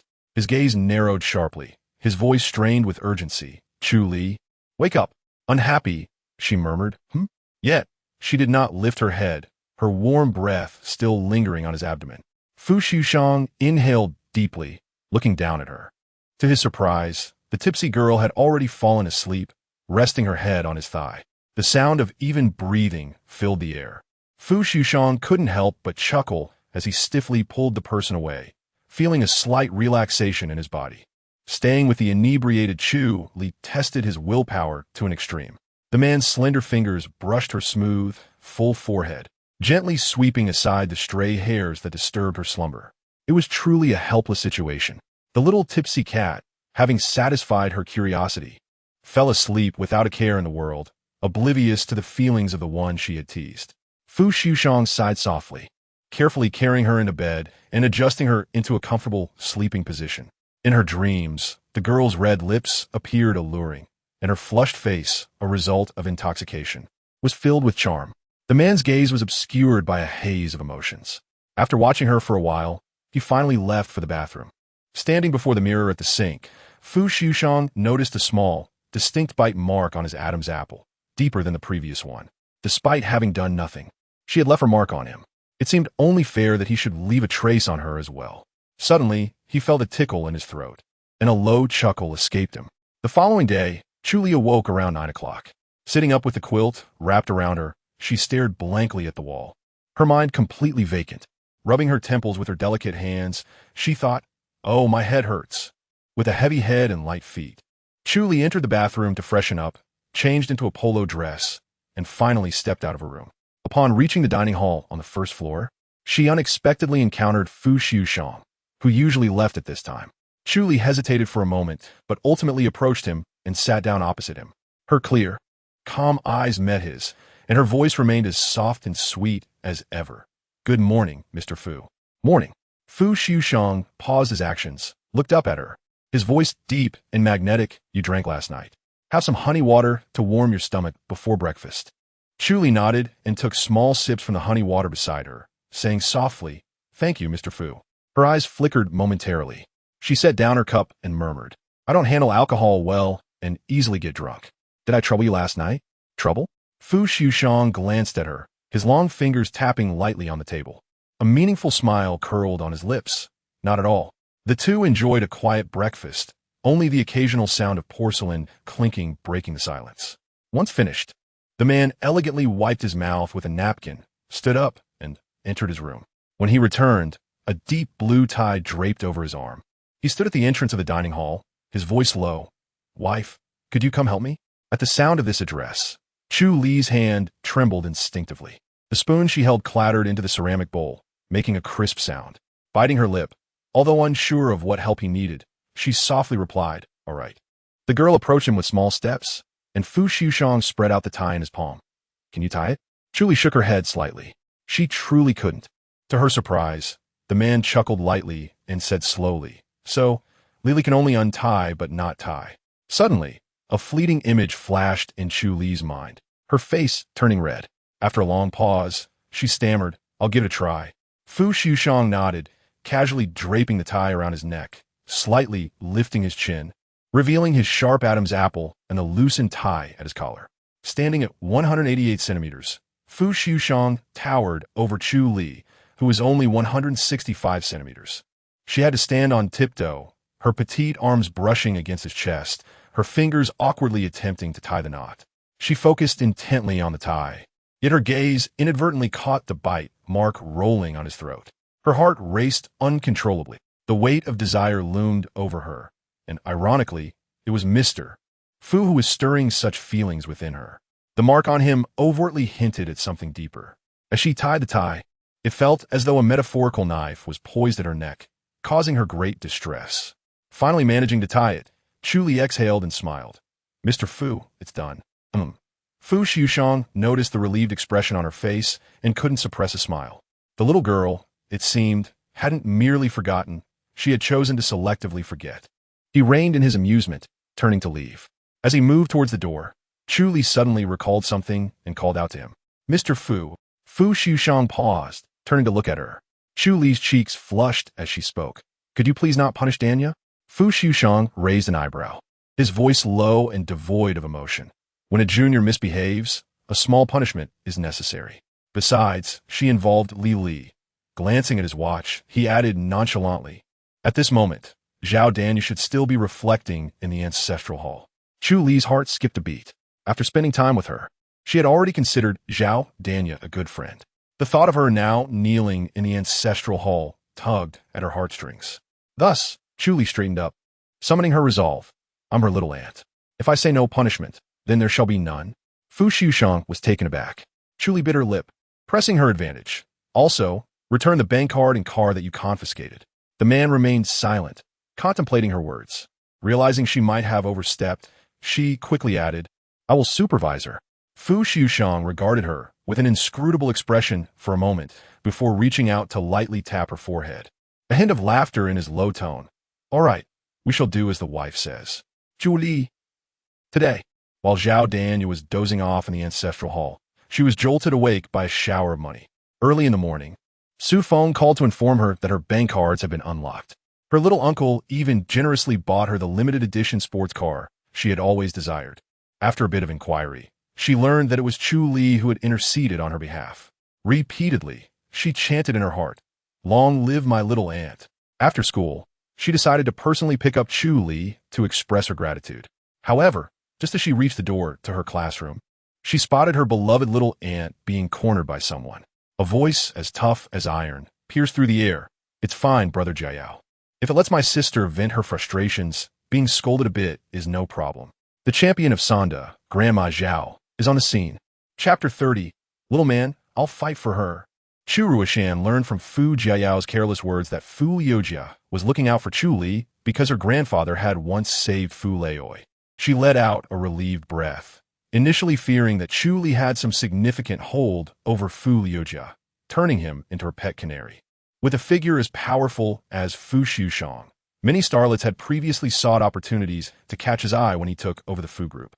Though she knew she would never have the chance to become the future mistress of the Fu family, merely being his canary would already be a privilege. Yet, Fu Liujie remained indifferent. Chu Ruishan recalled rumors of first-tier star who had stripped bare before him without evoking any reaction. She couldn't fathom how Chu Li could possess such charm to captivate Fu Liujie. However, knowing that Fu Liujie was only helping Chu Li out of gratitude only fueled her resentment further. Ever since childhood, her grandfather had favored Chu Li.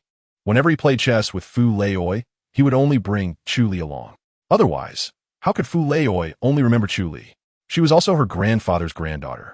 Why was it only Chu Li who received preferential treatment? Her nails dug into her flesh, her eyes gleaming with malice as jealousy twisted her features. Whether or not they found her mother's relics was inconsequential. All she needed was to employ the same tactics that had once brought Fu Jiao to her side. No, this time she would be even more ruthless, ensuring that Chu Li would have no chance of a comeback. However, the pressing matter at hand was to coax Chu Li back home. Su Shibei stared at the woman before her, sobbing uncontrollably, and lost her temper. "Do you have a faucet installed in your eyes?" Crying at the drop of a hat. If you had this kind of acting skill on set, you and T still be struggling to make it. It was infuriating. This wretched Chu Ruishan only knew how to play the damsel in distress. Heaven knew how dark her heart was. Had she not arrived in time, her dear Chu Li would have been bullied again. Yet, those stupid men fell for this act every single time. Indeed, upon her utterance, not only did Fu Jiao's expression alter, but the surrounding group of boys began to point fingers at Su Shibei. Su Shibei, do not presume that your family's wealth grants you the right to bully others. Shan Shan is Fu Xiao's girlfriend. Fu Jiao, being directly addressed, straightened his posture. After all, Chu Ruishan was now his girlfriend. How could Chu Li permit her friends to insult her sister so brazenly? All right, it was her jealousy over Chu Ruishan's acquisition of him that prompted such behavior. Fu Jiao gently patted Chu Ruishan's back and turned his haughty gaze toward Chu Li. "Chu Li, I understand your jealousy regarding my relationship with Ruishan, but she is, after all, your sister. Even if you cannot have me, you ought not to retaliate against your sister in such a manner." In that moment, Chu Li, Su Shibei, and Chu Ruishan fell into silence. Chu Ruishan bit her lip, pondering what sort of brainless individual she had aligned herself with. Yet, considering he was the eldest grandson of the Fu family, she chose to endure it. With a panicked expression, Chu Ruishan stammered, "Sister, please come home with me. Mom and Dad are quite worried about you. I've already returned your necklace to its rightful place. I promise I won't touch your things again. So please don't be angry." Upon hearing this, Chu Li's heart skipped a beat. She did not wish to return to the Chu household, but there were remnants of her mother's belongings inside, including the necklace, which she yearned to retrieve. Just as she was about to speak, Su Shibei grasped her arm, signaling her not to be deceived. "Why should we return? To serve as your family's servants again? You stole something, and instead of returning it properly, you want us to go back and retrieve it ourselves?" Chu Ruishan feigned terror and stepped back. "Sister, I was wrong. Even if you were to strike me again, it would be justified." Again, the onlookers, the curious bystanders, cast their indignation toward Chu Li. It was truly a pity that such a beautiful face was marred by actions of violence against her sister. Was it so remarkable that she merely moved your necklace? She would dare to strike her own sister at school. One could only imagine the bullying that transpired at home. Chu Li's complexion paled. After all, she had indeed resorted to violence previously. Su Bei was furious, recognizing that Chu Ruishan, the scheming green tea, was clearly being deliberate. After all, it was Chu Ruishan who had initially slandered Chu Li. Yet, with Fu Jiao present, Su Bei could only muster her words. At that moment, Zhao Danya, unable to bear the sight any longer, approached. How dare they bully her aunt? Do they wish for their lives to be cut short? She strode boldly to the front of Chu Li and Su Bei, her pink hair and leather jacket exuding defiance. With a flick of her eyelids, she declared, "This is the first time I've heard such a demand." She surveyed the crowd, ensuring they had all heard. She said it would be justified to hit her again. Zhao Danya rolled her wrist. "Xiao Man is weak.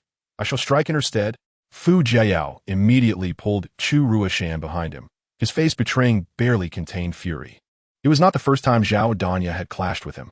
However, today she was directing her ire at his girlfriend, leaving him at a loss for where to place his countenance. Chu Ruishan, too, was apprehensive of Zhao Danya, who did not know of her domineering nature. Despite being an outsider, she was favored by the elder Fu, and even the most powerful could not restrain her. The crowd instinctively took a step back. Fu Jiao's expression turned cold. "Zhao Danya, you dare strike? Try it." Zhao Danya scoffed, raising her hand. "If you keep talking, I'll hit you too." Fu Jiao instinctively shrank back. "Coward." Zhao Danya averted her gaze, turning to look at Chu Li with concern and, "Xiao Man is all right? Chu Li shook her head, gripping her sleeve as she whispered anxiously, "Danya, don't act out. You'll end up in trouble again." Zhao Danya, unperturbed by such consequences, had gleaned a lesson from Su Feng's words that morning. When it came to matters concerning her aunt, one must act decisively. However, since her aunt was worried for her, she decided against a physical confrontation. Zhao Danya turned her stare toward Chu Ruishan, enunciating each word deliberately. "Remember, Chu Li is now part of the Fu family. Stop mentioning going home. There's south no place for a sister as malicious as you. If I see you approaching her again, not only will I punish you, but I'll also deal with your boyfriend." Chu Ruishan felt her jaw clench, nearly shattering her silver teeth. What kind of trick had Chu Li employed to earn such favor, even from Zhao Danya? Fu Jiao, seeing that she was giving no regard to his dignity, felt a surge of anger. "Zhao Danya, you're merely an inconsequential outsider. What right do you have to wield the Fu family's influence? You dare to strike me? In the Fu family, even the sixth Uncle wouldn't dare to lay a finger on me." Zhao Danya regarded him with a gaze of pity. "Fu Jiao, do you wish to see whether my uncle supports this outsider or you?" With a disdainful snort, she continued, "You still have the audacity to claim Xiao Man likes you? Take a good look in the mirror. You best keep your mouth shut tonight, or even divine intervention won't save you." The elder Fu had returned from over a month in the Nordic countries, and the usually quiet Fu family estate was now bustling with people. The grand living room, lavishly adorned, was filled with several families, each harboring their own thoughts. The Fu family was deeply rooted and prosperous, with the elder Fu's 6 children managing different companies. Yet, unless one held power, they were always at the mercy of someone else. Among them, a subtle battle for dominance unfolded, rife with veiled barbs concealed within their dialogues. The genuine heir of the Fu family, Fu Xiushang, languidly sat beside the matriarch, Lady Li Fonghua, showing no interest in the animated exchanges around him, casually partaking in his meal. His silence was not intentional. He was indeed lost in thought, lacking appetite in the absence of his wife, while the company was hardly appetizing. Observing the disinterest of the main figure, the gathering felt as if they had lost their purpose, and the dining table fell into a tranquil silence. However, where there are people, there is always the potential for conflict. Second Madame Song Monrong raised her hand to serve a piece of beef to Fu Yintian, her expression serene. "Is the master enjoying himself in Europe?" Before Fu Yintian could respond, Third Madame Du Wanru shyly interjected, "The weather in Europe is far worse than in the capital." The master, being considerate of my frail health, hardly ventured outside. Song Monrong cast a half-reproachful glance at Fu Yintian. "It has been ages since both my elder sister and I visited Europe. The master should take us along next time." Receiving the cue, Li Fonghua shot her a cold glance, remaining silent. Fu Xiushang, returning to reality amidst the music, chuckled softly, reclining lazily against the chair. It was tiresome. He would rather return home to watch television with his little girl. He turned to the servant behind him, Manager Lin. "Please change the music from the Blue Danube to Empresses in the Palace. My father loves it." Manager Lin was left speechless. With a single remark, he had managed to satirize the entire family. Fu Yintian, unfazed by his son's jibe, merely grunted, "Has your injury healed?" Fu Xushang nodded absent-mindedly. "This time, focus on managing the company well.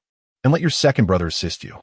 It was clear to any discerning listener that Fu Huayuan had been managing the Fu family business during Fu Xushang's 2-year absence. With intrigue, Fu Xushang glanced at Fu Huayuan across the table, who averted his gaze, speaking softly. "I heard father asked you to take in a young lady. Why didn't you bring her for dinner?" The mention of Chu Li made Fu Yintian's demeanor brighten. "The girl? How can that scoundrel take care of her? She is innocent and kind. I wouldn't entrust her to him. If anything goes wrong, old man Chu would surely blame him." Fu Xushang, dissatisfied, protested, "Father, what makes you think I am unworthy?" Du Wanru giggled, playfully nudging. "That young lady is about the same age as Jiayao, right? If the master truly likes her, why not keep her as a granddaughter-in-law?" Song Monrong, no longer composed, internally scorned her, though her face remained cheerful. "Our Jiayao is still young. How can a girl from such a lowly background, neglected by her parents, be considered for him?" Yet, Fu Jiayao beamed. "Chu Li's quite adorable. I like her. If grandfather says so, she would surely be with me." However, as soon as he spoke, he felt a chilling breeze sweep from across the table, sending a shiver down his spine. Fu Xushang shot a cold glance in that direction, just as Song Monrong hurriedly changed the subject, realizing her grandson's shortcomings in judgment. Fu Xushang retorted coolly, "Indeed, it isn't his place." With that, Fu Yintian set down his cutlery, furrowing his brow at Fu Xushang. "You turn 28 next month. It's time to consider marriage." Fu Xushang quelled his anger, raising his gaze meaningfully, half seriously, half jokingly. "Next year, I'll let you hold your grandchild. Is that satisfactory? And don't worry about Chu Li. I'll handle it." Fu Yintian was taken aback, pondering if his son had indeed changed. Lady Li Fonghua shot a side glance, surprised to see her son taking initiative to relieve his father's worries. Meanwhile, Fu Huayuan's momentary flicker of hostility vanished as he exchanged a silent glance with Song Monrong. At that moment, unaware of the impending arrival of a child next year, Chu Li was at a cinema in a mall, pulling along Zhao Danya. Zhao Danya, looking anxious, glanced around. What if Fu Xushang has eyes everywhere? Aunt, Xiaoman, Uncle told me to stay home with you. If he finds out I snuck out with you, doomed. Chu Li's delicate face lit up with excitement as she quickened her pace. "I told him I was taking you to the movies. Don't worry. I've been looking forward to the premiere of Wen Yinqi's film tonight. Besides, Mr. Fu isn't as intimidating as you think. He is quite easygoing."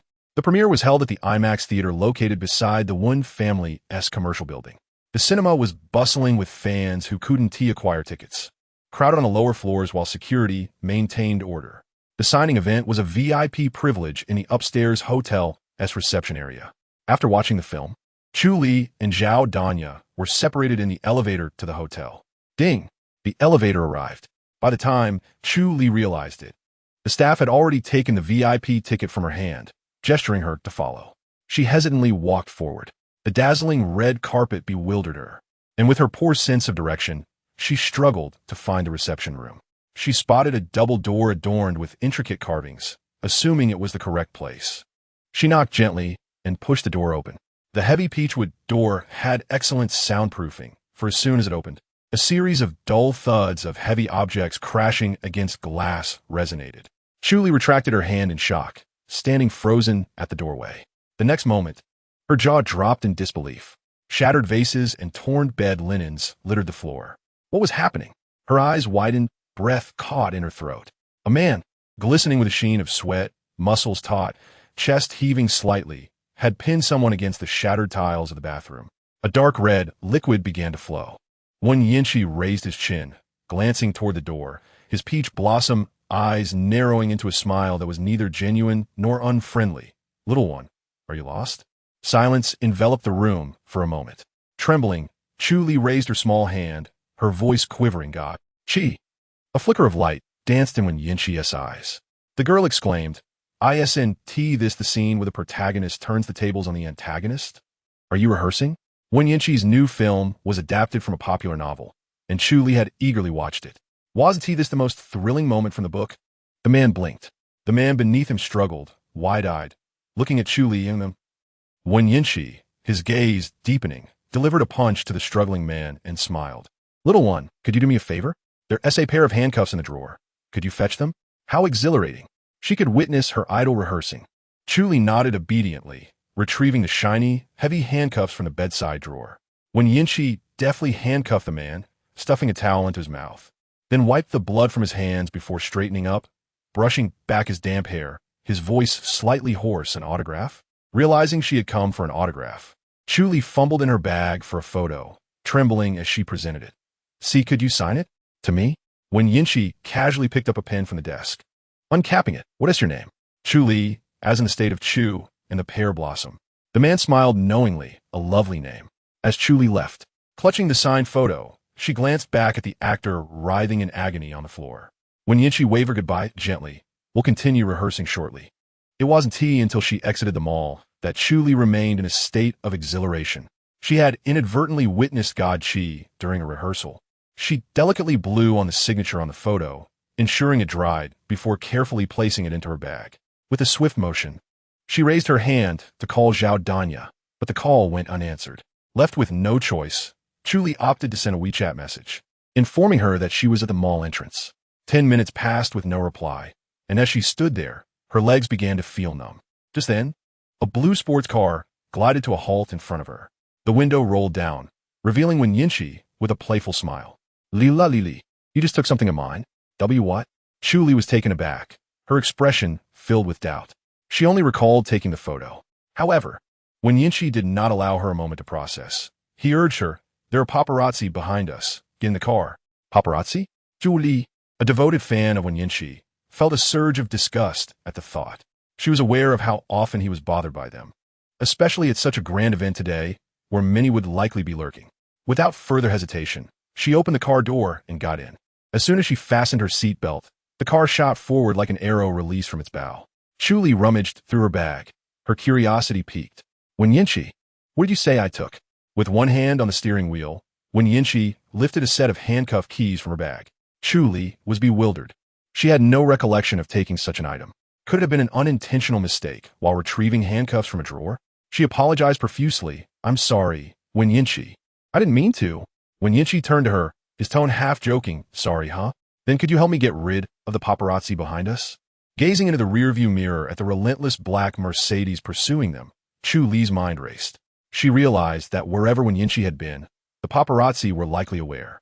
How could they shake them off? Suddenly, an idea struck her. Drive towards Uni Community.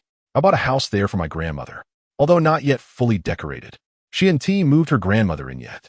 This area was filled with residential neighborhoods, making it difficult for unfamiliar cars to navigate. As long as they drove quickly and slipped into the community, losing the paparazzi would be a breeze.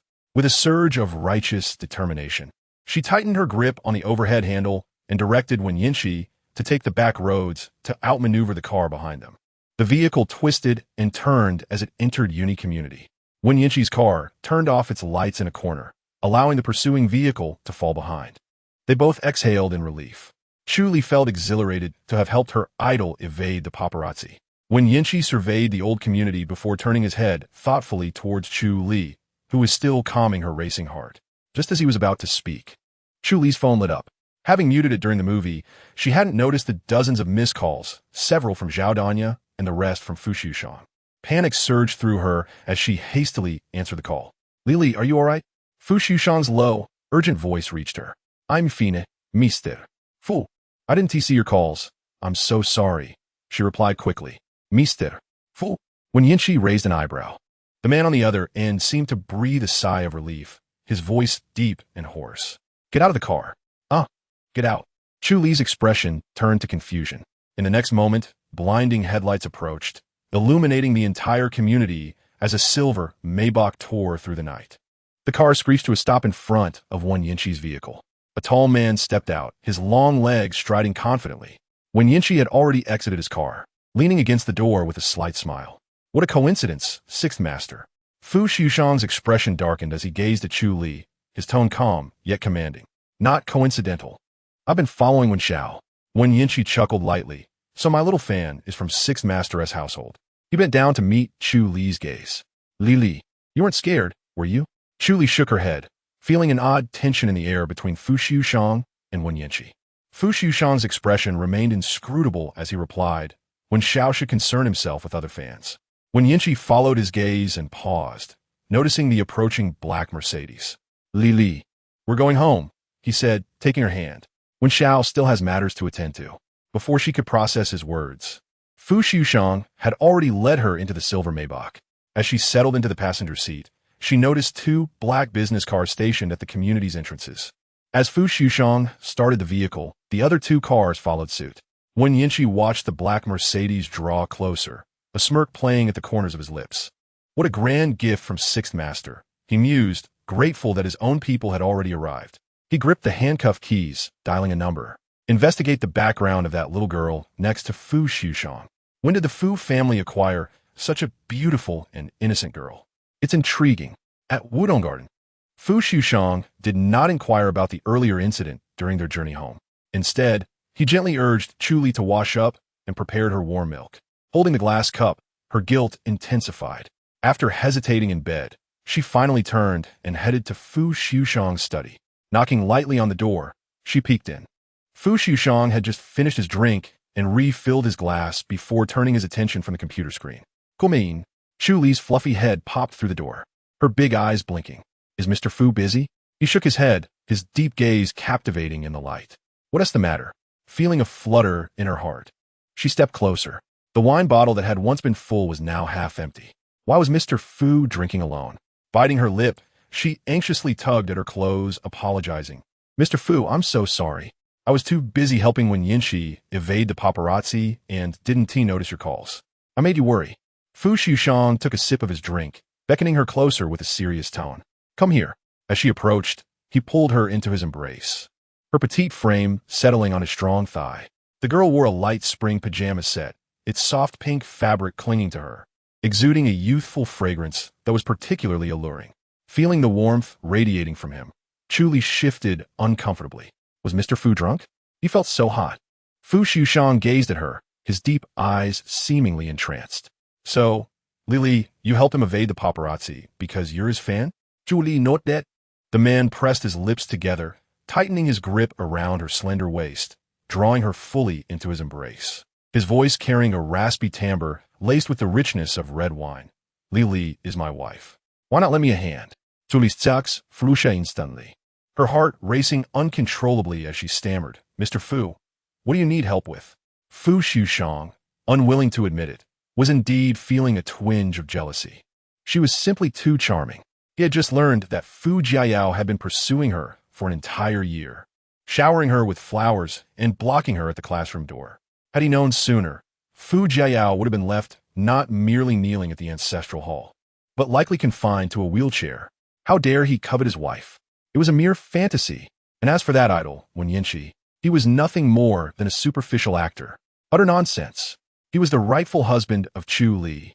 Fu Liujie shook off his thoughts, his deep gaze resting on her delicate, dewy face.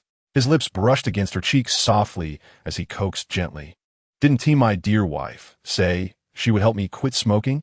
I find myself wanting to smoke now." His lips itched, but it wasn't the craving for a cigarette. Chu Li felt her cheeks heat up at his intimate gesture. She leaned back slightly, finally exhaling, her small face scrunching in contemplation. She had never helped anyone quit smoking before and was genuinely unsure of how to proceed. Observing the girl lost in thought, Fu Liujie's gaze fell upon her rosy lips. His Adam's apple bobbed as he teasingly murmured, "When the urge to smoke strikes, perhaps one could indulge in something else. Would Lily be willing to assist me?" Chu Li looked momentarily bewildered before a light smile graced her face. It was indeed a clever idea. She nodded vigorously, licking her lips as she prepared to speak. The man, having waited long enough, finally received her affirmation. He suddenly leaned down, capturing her cherry-red lips with fervor. The rich, sweet flavor of red wine exploded across her taste buds. Chu Li gazed up in astonishment, meeting his intoxicated, crimson eyes, swirling with emotions she couldn't quite comprehend. This kiss was unlike the last one, shallow and fleeting. Tonight, Fu Liujie was assertive, exuding an overwhelming possessiveness. In her moment of shock, his tongue forcefully invaded her mouth. Caught off guard, Chu Li struggled to breathe, her eyes glistening with a hint of moisture, her cheeks flushed with a soft pink hue. Her hands instinctively pressed against his heated chest as she murmured, "Mr. Fu, please don't. Are you drunk?" Fu Liujie did not release her, responding with a deep, rumbling Indeed, he was intoxicated. The girl's uneasy hands, attempting to push him away, were firmly restrained behind her. His scorching hands roamed her waist, showering her lips with a flurry of passionate kisses. Chu Li's resistance waned, her body growing weak under his fervent assault. As he pulled her closer, soft sounds escaped her lips, her face ablaze with embarrassment. Flustered, Chu Li wondered how she had devolved into such a state, nearly reduced to tears from a kiss and emitting strange sounds. Had she too become tipsy from the red wine he had tasted? In a daze, she found herself being carried back to the room. By the time she regained her senses, she was pressed against the pillow, his lips trailing over her flushed nose and adorably small earlobes. His husky voice whispered in her ear, "Li, my wife." Unlike the previous time he was drunk, this time Chu Li heard every word clearly. His seductive voice made her cheeks burn and her heart race, her mind swirling. Before she could catch her breath, her lips were sealed once more. It felt like an eternity before Fu Liujie finally released her, his eyes reflecting the depths of the ocean as they gazed down at her. Chu Li gasped for air, her swollen, red lips irresistibly alluring, her lashes fluttering, glimmering like cherry blossoms after spring rain. She was utterly captivating. Noticing the man's unwavering gaze, she nervously fiddled with the buttons on his shirt. "Mr. Fu, what are you looking at?" Fu Liujie lowered his head, tenderly wiping away the tears at the corner of her eyes. His voice hoarse yet sultry after their kiss. "I'm admiring how beautiful you look when you've been kissed to tears. 2 kisses, and you're already crying. What will happen next time?"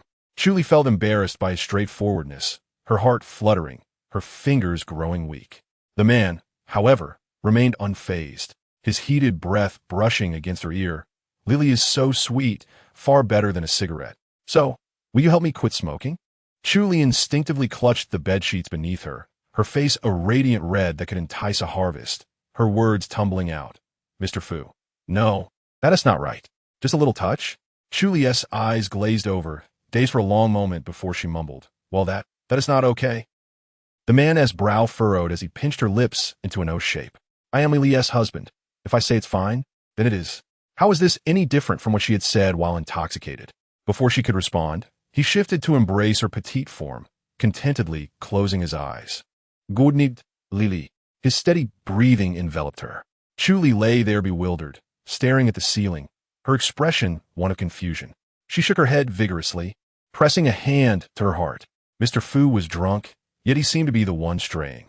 She touched her lips, her recently calmed heartbeat beginning to quicken once more. Her face flushed as she struggled to rise, only to be pulled back into a strong embrace. His voice, deep and warm, rumbled, "Good girl, don't leave." With no other option, Chu Li settled back in a Fu Liujie's embrace, her fingers trembling as she attempted to fasten the buttons of her shirt that he had undone. The mingling scents of his essence and sweet red wine intoxicated her senses, leaving her dizzy and disoriented. As she inhaled the delightful aroma, her mind wandered to consider alternative methods to assist Fu Liujie. Slowly, her heavy eyelids began to droop. After a night filled with tumultuous emotions, the girl quickly slipped into a sweet slumber, her breathing evening out. The man holding her stirred slightly, his eyelids fluttering open to reveal the rich depths of his eyes, reflecting Chu Li's delicate features. The intoxication had yet to fade into affection. Fu Liujie pressed a gentle kiss to her forehead, tightening his embrace around her. Fu Jiao was of marriageable age now, and as an elder, he needed to arrange something for him promptly. Cradling the woman in his arms, Fu Liujie's expression shifted. It seemed he needed to resolve that matter quickly and make their relationship public.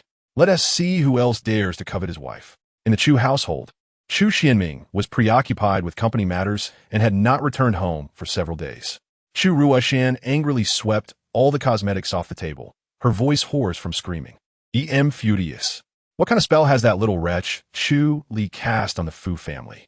In the past few days, she had visited Chu Li at school multiple times, but not only had she failed to find the girl, she hadn't even caught a glimpse of her hair. Su Sherbei and Zhao Danya were like her loyal bodyguards, leaving her no opportunity to approach. Even Fu Jiayao had been avoiding her lately, even going so far as to mention a breakup. Indeed, Fu Jiayao had no time to deal with her, for his uncle had suddenly taken it upon himself to arrange blind dates for him. Now, he was either on his way to school or heading off to meet potential matches. Although Fu Jiayao was foolish, he was still a big oaf. In his mind, a woman from a small family like Chu Liujie was only suitable for dating, not for marriage.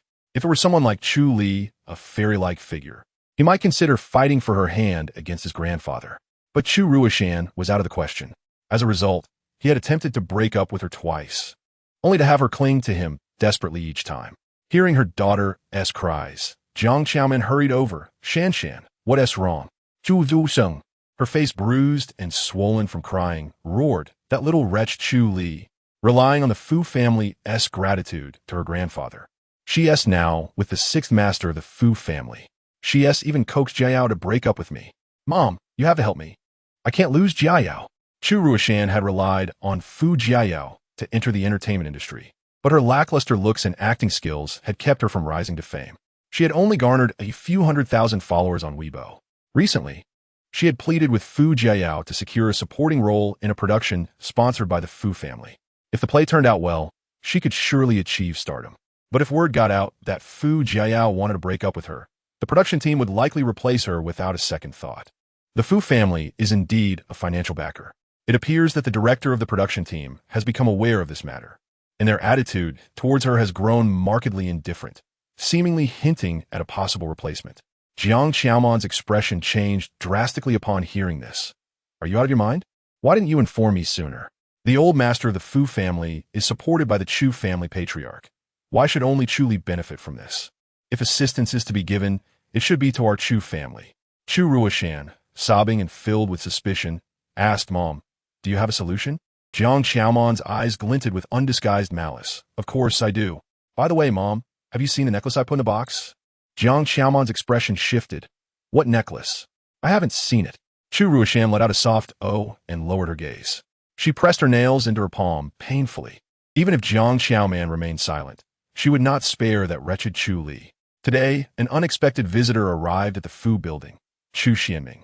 Su Feng maintained a cold demeanor, exchanging a few words with someone before curtly instructing them to wait. He kept them waiting for a full 3 hours before he recalled the need to report to Fu Xiushang. Su Feng entered after knocking.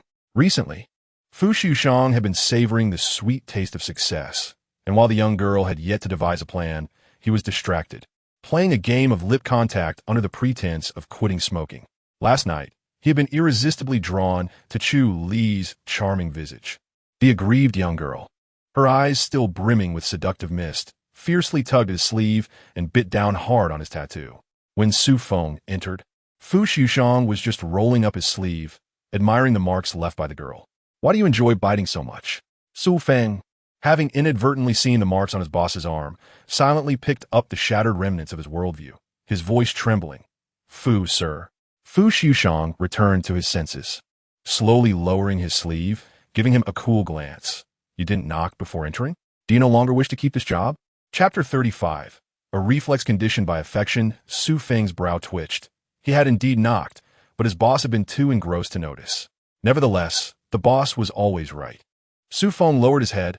I apologize, Fu, sir. Fu Xiushang cleared his throat. What is it? Su Feng spoke with a hint of disdain. Chu Xianming has arrived. Fu Xiushang lifted his eyelids, instructing him to wait. Su Feng refrained from mentioning that he had already kept the man waiting for 3 hours. Chu Xianming had waited at the foot of the Fu building for an exhausting 6 hours, from morning until afternoon, without even receiving a glass of water. The more he thought about it, the angrier he became. That wretched Chu Li, not only refusing to return home, but also leveraging her father's influence to cling onto the esteemed sixth master Fu without informing her family. Ever since Ruifeng Technology was investigated, his company had been inundated with law enforcement. The money laundering issues were quickly becoming unsustainable. Moreover, the Chu family primarily dealt in construction materials. Just days ago, they were found to have quality issues with their materials. In a bid to increase profits, they had cut corners, and now facing stringent checks, problems had surfaced. Several real estate companies had severed collaborations, and a mountain of materials was weighing down all of the company's cash flow. He was now besieged on all fronts. He had spent several nights ingratiating himself, offering gifts only to be met with cold shoulders. Each time he walked down the street, his heart was filled with resentment. All of this was thanks to that calamity. Chu Li, since her 20th birthday, nothing had gone right for him. Ascending the stairs with Su Feng, he could only hope that the sixth Master Fu would remember his father's kindness. Even a small favor from the Fu family would allow him to weather this storm. Su Feng knocked on the door, and a cold voice beckoned from within. "Come in." Fu Xiushang sat behind his desk, his brows deeply furrowed, his cold, sharp aura both mysterious and imposing, devoid of any expression. This was a true figure of authority. Chu Xianming, a mere small business owner, felt as if his legs were turning to jelly under the pressure. He wore a sycophantic smile. "Fu, sir, I am Chu Xianming. My late father once saved old Master Fu's life." Fu Xiushang glanced at him with cold eyes. He raised an eyebrow, his tone flat. "And Zhu Suanming Saiva," feeling as though his soul had been struck. Yet, thinking of his precarious company, he forced a smile. "Our Ruishan is still the girlfriend of young Master Fu. It seems our families are indeed fated." Su Feng scoffed inwardly. "That's a cursed fate." Fu Xiushang, growing impatient, furrowed his brow. "Speak plainly." Chu Xianming thought. The sixth master is indeed straightforward. He eagerly laid bare his intentions. That girl, Chu Li, only knows how to indulge in pleasures, completely oblivious to the difficulties at home. He rubbed his hands together, admitting, to be honest, the Chu family has been struggling lately. "I wonder if, considering my father's past kindness, you might lend us a hand." Fu Xiushang regarded him with skepticism. Oblivious to difficulties? His expression was nuanced, finding the man before him particularly detestable, unworthy of being Chu Li's father.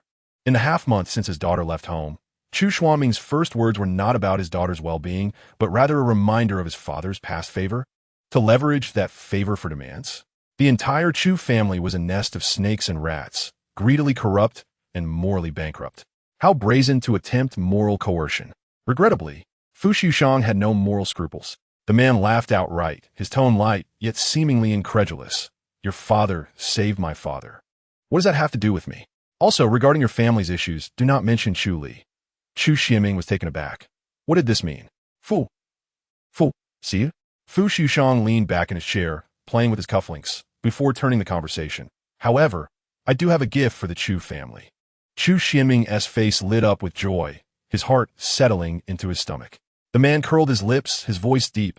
"Su Feng, show him out." Chu Xianming fully understood that it was quite the feat to have even 2 minutes of the busy man's time. So he quickly said, "Thank you, Fu, sir. I shall take my leave." Once Chu Xianming departed, Fu Xiushang turned to call Chu Li. "Li, are you out of school? Shall I come to pick you up for dinner?" That night, Chu Xianming finally found solace from his insomnia, buoyed by the promise of the gift Fu Xiushang had mentioned.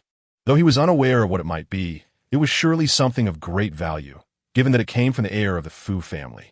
Now that he had secured a connection with the Fu family, all previous issues his company faced seemed inconsequential. Fu Xiushang had stated he would visit the Chu family tomorrow. A scion of such a prestigious lineage was coming to their home. The Chu family was indeed blessed by their ancestors. He longed to shout this news from the rooftops, to make those who had turned him away in his time of need regret their actions. After leaving the Fu building, he returned home, where the man who had been irritable to the point of throwing tables now beamed, bringing gifts for his family. Jiang Xiaoman was so delighted that she couldn't stop smiling. Chu Ruo's, more reserved, quietly ate without much conversation. Chu Ruishan finally breathed a sigh of relief. It seemed that the sixth Master Fu had genuinely been charmed by Chu Li. Therefore, there was no need for her to hold back in her plans. "Dear sister, you may not yet realize, but your time is nearly up. Tomorrow, Chu Li will lose the sixth Master's protection, and the Chu family will not welcome her back. Not only that, I want her to be shamed at school. Best if she drops out and goes back to live with that old hag of a grandmother in the countryside." Standing beside Fu Jiayao cannot compare to the true heir. Sixth Master Fu, why seek, is genuine power. Chu Ruishan returned to her room, her face illuminated by a sinister smile in the darkness. She tapped on her phone. Let the news spread. That night, a message surged to the top of the trending search list during the peak hours of keyboard warriors. Beijing Dance Academy's flower, daytime mistress, nighttime canary. Are you busy? The entry contained a plethora of allegations, almost overflowing with slander. There were videos of Chu Li slapping Chu Ruishan at school, along with photos of her stepping out of luxury cars, clear shots of Li Bo behind the wheel. Another image captured Fu Jiayao escorting Chu Ruishan as they departed for the hospital. Each image of Chu Li was startlingly clear. The perspective is rather sharp, making it difficult not to suspect that the photographer is skilled. Several marketing accounts are fervently driving the narrative. The dance school's flower has stolen her sister's boyfriend and even slapped her sister, all while being sent to school by a wealthy old man on the same day. The onlookers, seeing only the surface, are gradually led to unleash their ire upon the unacquainted Chu Li. At the time this news broke, Chu Li was nestled in bed, engrossed in her phone. Almost immediately, Su Feng forwarded the news to his boss, accompanied by a greeting to the Chu family. Fu Xiushang, fearing that Chu Li might be hurt upon seeing it, arranged for the trending topic to be retracted while striding into the room. The young girl instinctively reacted to his kiss. Upon seeing him enter, she subconsciously covered her mouth with one hand, while the other continued to swipe across the screen, her moist, sparkling eyes fixed on her phone, clearly displaying a look of curiosity. Fu Xiushang, feeling helpless, tucked the blanket around her and sat at the edge of the bed. Taking her phone away, do not lie in bed with your phone. It is detrimental to your eyes. Chu Li, displeased and fueled by the anger from the bullying she had endured these past few nights, snatched her phone back from him. If I can't use my phone in bed, what's the point? Fu Xiushang. Little girl, you seem to be growing increasingly audacious. Alas, this was a consequence of his own indulgence. Chapter 36. The hellish scene of the Chu family. He leaned over helplessly, curious about what she was viewing. Chu Li mumbled, trending topics. Fu Xiushang's heart tightened, fearing she might see something inappropriate. However, he heard her scrolling through the trending topics, saying, a group of sows lined up to fall into a ditch. The trending topics are becoming increasingly bizarre. The dance school flower works by day and as a canary by night. Our school's flower? Chu Li's eyes lit up, just as she was about to click on it. Fu Xiushang abruptly turned off her phone, looking down at her with a low and slow voice. Li, I'm craving a smoke. Chu Li fro. She hurriedly flipped her phone face down on the side table and buried herself under the blanket to sleep. Mr. Fu, just endure a little longer. Quitting requires a process. You cannot always rely on other stimuli. Fu Xiushang stared at the figure buried in the blankets, chuckling softly. Cigarettes can be quit, but other things cannot. Fearing she might suffocate herself, Fu Xiushang rubbed his forehead and said, Li, come out. A lump in the blanket shifted. I got one tea. Aren't you hot? Not hot. I won't kiss you.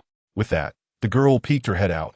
Her long hair slightly tousled, her little face flushed from the lack of airflow under the blankets, her lips glistening. Fu Xiushang suolio udard. The bite mark on his left hand itching slightly. He narrowed his eyes. There is plenty of time. No need to rush. The man gently arranged the girl's hair, saying, sleep now. We will go out together tomorrow. Chu Li, oblivious to the trending topics, was not the only one aware of the situation. Su Shirbei and Zhao Danya were both furious. Who didn't know that Su Shirbei had a legendary way with words, cursing without foul language? She quickly stormed into the comment section to showcase her skills. What a waste of a good face, indulging in such disgusting matters. School leaders, please take action, lest we tarnish the image of Beiwu. Su Shirbei retorted.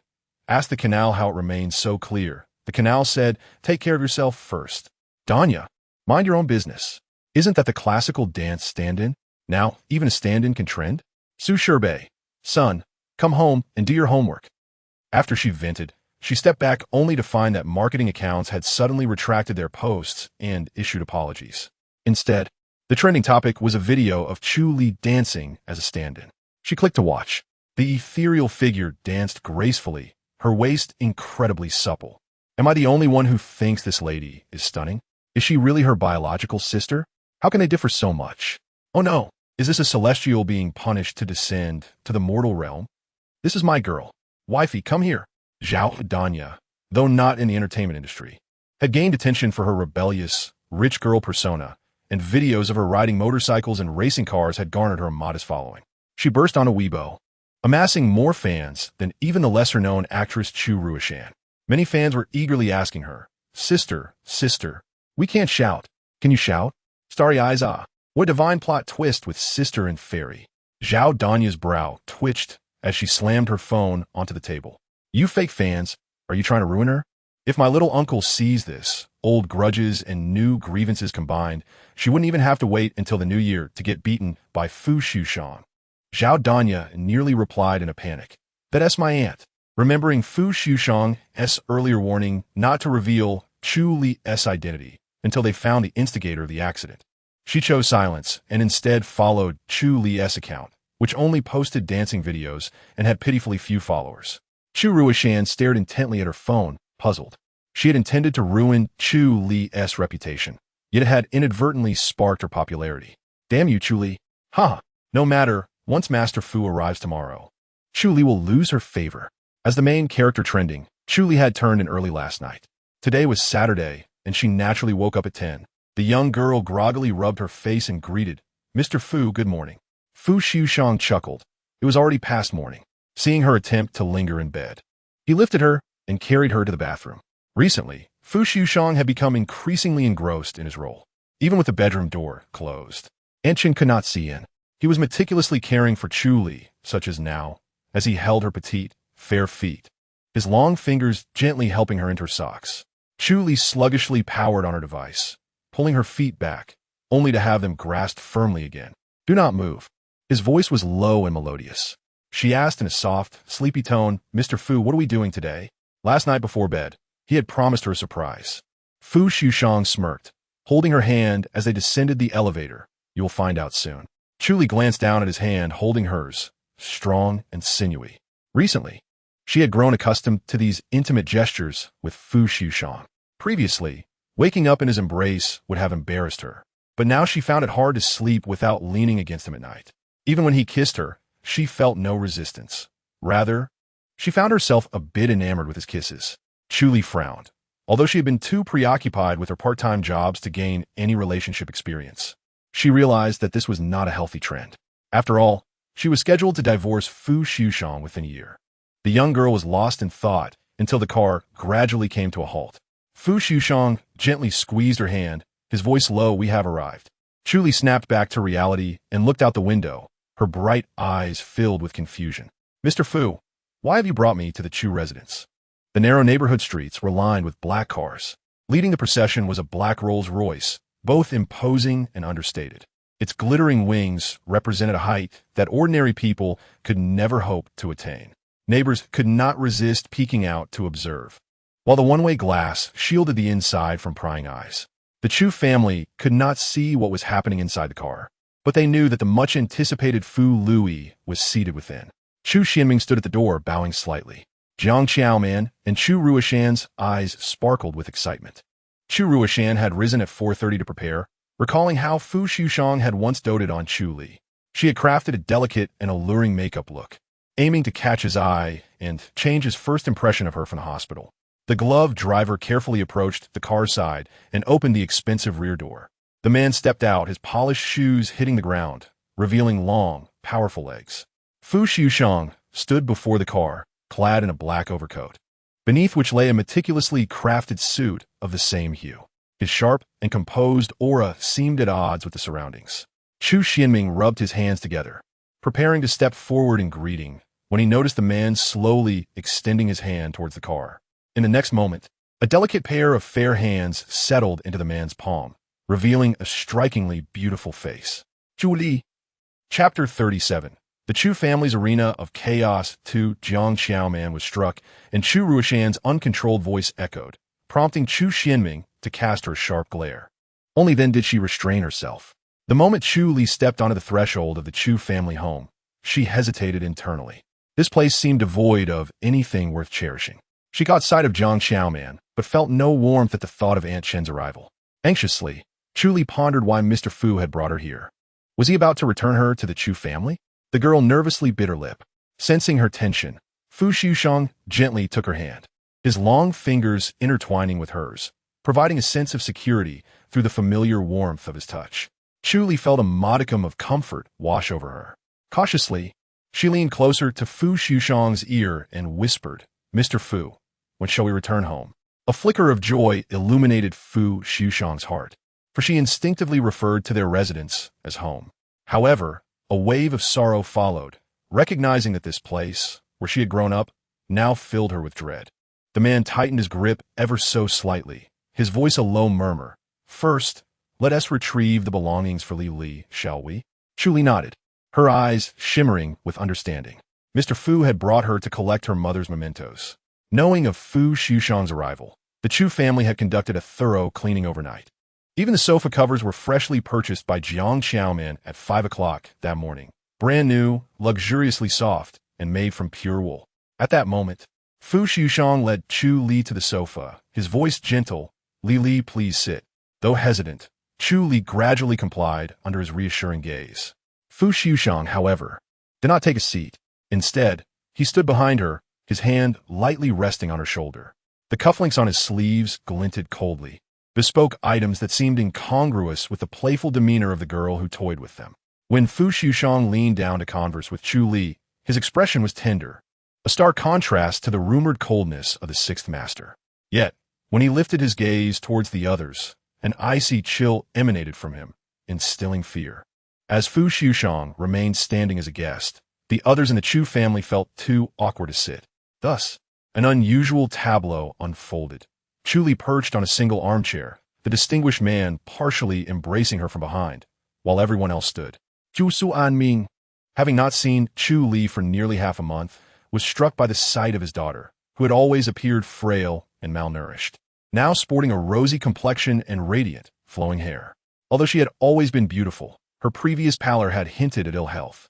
Now, she exuded vitality, her lively eyes reminiscent of her deceased mother. Suddenly, he recalled how, when Chu Rushan and Chu Ruse pestered him for pocket money, Chu Li would quietly stand aside, shaking her head and claiming she did not want any. "The last gift you gave me remains unspent." Each year on his birthday, Chu Li would painstakingly choose a gift for him, while her younger siblings would forget and only remember to ask him for presents on their own birthdays. Reflecting on this, Chu Xianming felt a stirring in his heart. Observing how Fu Liujie had protected Chu Li while getting out of the car, he considered that his eldest daughter was likely not being mistreated in the Fu household. With this thought, a paternal smile graced his face as he addressed her. "Lately, I've been busy with the company. How has Xiaoman been in school?" Su Feng, following closely behind, lowered his gaze and murmured, "Late expressions of affection are worthless."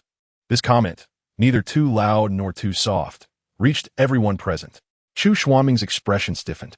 Su Feng seemed to finally realize the implications of his words. Panicking, "I'm sorry. Was I too loud?" Chu Xianming opened his mouth, his face flushed with anger. Yet, Fu Liujie, the boss of Su Feng, remained silent, seemingly oblivious, his focus wholly on the girl's fluttering eyelashes. Chu Li truly did not require such belated concern. She fiddled with her small toy, remaining silent. Perhaps it was Fu Liujie's presence beside her that emboldened her to disregard Chu Xuanming's inquiries. In the past, given her father's domineering demeanor, she would have faced reprimand for not engaging him in conversation, fearing she might even miss a meal. Observing Chu Xuanming's frustrated countenance gave her a sense of vindictive satisfaction. Although Jiang Xiaoman may not have read the situation as clearly as Chu Xianming, she understood the need to maintain a favorable image before Fu Liujie. A smile adorned her well-maintained face. "Xiaoman has been a bother to the sixth master these days. Why not return home? Mother can cook for you." Chu Li remained silent. In the past, Jiang Xiaoman had not even allowed her to address her as Aunt Jiang, let alone call her mother. Once, when Chu Li unwittingly referred to her as Aunt Jiang, she received a slap and was commanded to call her madam. Chu Li blinked and replied, "Aunt Jiang, have you forgotten it was you who told me not to return home?" Fu Liujie lifted his gaze towards Jiang Xiaoman, a cold smile gracing his lips. "Is that so?" Jiang Xiaoman's pupils dilated, realizing the girl was deliberately undermining her in front of the sixth master. It seemed she had spoken ill of the Chu family during her time at the Fu household. That wretched ingrate should have perished alongside her mother. Yet, the girl turned her gaze away, her bright eyes fixed on Fu Liujie as she softly said, "Sir, I would like to retrieve my belongings first." This was the first time Chu Li had addressed him so. Fu Liujie raised an eyebrow. This title was an improvement over Mr. Fu. With a gentle smile, he replied, "All right, I will accompany you." Chu Rushan felt a surge of panic, attempting to follow them. Su Feng, however, was not easily deterred, positioning himself firmly at the staircase. As Chu Li ascended the stairs with Fu Liujie to gather her belongings, she casually placed her toy on the sofa. It was then that Chu Xianming realized what she had been playing with, a diamond-studded wing from the Rolls-Royce. She had casually remarked on its cuteness when she exited the car, prompting Fu Liujie to remove it and gift it to her as a toy. A handcrafted ornament worth hundreds of thousands was so casually treated. Chu Xuanming's eyes widened in disbelief as silence enveloped the room. Su Feng lingered downstairs, quietly observing the family. Chu Xianming, astute as ever, recognized that Fu Liujie's indulgent demeanor was not an innocent gift-giving gesture. He was clearly seeking to restore Chu Li's dignity. It appeared he needed to win over this eldest daughter before he could expect assistance from the Fu family. With this realization, he raised his hand and struck Jiang Xiaoman across the face, fury etched on his features. "You wretched woman! How dare you prevent my daughter from returning home? I'll make you pay." Jiang Xiaoman was momentarily stunned, exclaiming, "Darling." However, meeting Chu Xuanming's pointed gaze, she quickly composed herself, tears streaming down her face. "I meant no offense. Xiaoman misunderstood. I've been sending Ruishan to bring your sister back, but Xiaoman is angry with me and refuses to return." Chu Ruishan stood there, biting her lip, her heavily made-up face glistening with tears. "Yes, Daddy. Please don't hit her. I've been trying to find sister." Su Feng, head bowed, thought to himself, if Oscar were alive, he would surely applaud this performance. Chapter 38. My Rose Can Have Thorns. As Chu Li and Fu Liujie descended the stairs, they found Jiang Xiaoman weeping, red-eyed, and collapsed on the floor. Upon seeing the two, her wailing intensified. "Xiaoman, I had no intention of preventing you from coming home." Fu Liujie raised his hand, covering Chu Li's ears, and cast a stern glance at the others. "Do not frighten my little friend." Jiang Xiaoman, still sobbing, nearly choked on her tears. Indeed, Chu Li was startled. She had not anticipated Chu Xianming would strike Jiang Xiaoman directly. She curled up against Fu Liujie, her face paling with guilt. The little girl was simply too soft-hearted. Fu Liujie's gaze darkened slightly. A mere slap was nothing compared to the burns his wife had endured. Just moments ago, while packing in Chu Li's room, he had noticed how pitifully little luggage the girl possessed. A few sets of clothes, even fewer than the cherished keepsakes of her mother. The room she stayed in was cold and damp, resembling a storage closet. He had no doubt that any servant's quarters would be far more comfortable than hers. A sharp pain gripped his heart, nearly stealing his breath away. He embraced the girl, guiding her to the sofa, his expression grim as a cold smile crept across his lips, his eyes landing mercilessly on the few trembling individuals before him. "Why do you all stare at me? Do you wish for me to mediate?" Chu Xianming felt a headache coming on. What did this mean? Was it a hint to continue the punishment? With a forced smile, he responded, "Sixth Master, my wife has no manners. I apologize for the embarrassment." Fu Liujie pulled the girl closer, her soft head resting on his shoulder, shielding her from the sight of the others while allowing her to breathe in his intoxicating scent. A deep chuckle rumbled from his chest. "Li, is there anything else you have not retrieved?" Chu Li paused, lifting her small face. "I still have my mother's necklace." In an instant, both Chu Ruishan and Jiang Xiaoman's expressions changed. Chu Xianming was taken aback, turning to the mother-daughter duo. "What necklace?" Fu Xushang chuckled lightly, his gaze turning cold as he regarded Chu Ruishan. "Something unclean." Chu Ruishan trembled, stammering under Chu Xuanming's glare. "I didn't mean to take my sister as things." Chu Xianming was now thoroughly enraged. After all his hard work to support the family, they only brought him trouble. Fuming, he snatched a feather duster from a cowering servant in the corner and marched over, feigning anger as he struck it against Chu Ruishan. Despite being his own daughter, he held back most of his strength, likely leaving no marks. Chu Ruishan glared at Chu Li with hatred. "Damn Chu Li! It's all because of her instigation that the Sixth Master would let my father hit me." She cowered in the corner, tears streaming down her face. "It hurts. Daddy, please stop hitting me. Why didn't you hit her for fooling around with a wild man on her birthday?" "Sixth Master, don't listen to Chu Li. She's nothing but a shameless harlot." Chu Li stiffened, shocked that Chu Ruishan would air such matters before so many people. How could they distort the truth so brazenly? It was Jiang Xiaoman who had drugged her. If Fu Liujie were not the man from that night, any ordinary man would have erupted in fury upon hearing such accusations. A wave of profound disappointment washed over Chu Li. How could her family behave this way? They were the ones in the wrong. Why must she bear the blame? Her eyelashes fluttered, and she felt a surge of warmth in her eyes as she struggled to rise from Fu Liujie's embrace. Sensing her emotional shift, he tightened his grip, pulling her back into his arms. His deep breath brushed across her face as he whispered in her ear, Li, do not be upset. I am here. Chu Li blinked, her gaze flickering before she grasped Fu Liujie's collar. Sir, let us retrieve the necklace and go home. She wished to sever all ties with the Chu family. Fu Liujie understood her innocence and simplicity. Yet often, peace is not easily attained. Some individuals thrive on chaos. Last night's trending topic was a prime example. Certain people only learn after experiencing loss. The Chu family owed her far more than this.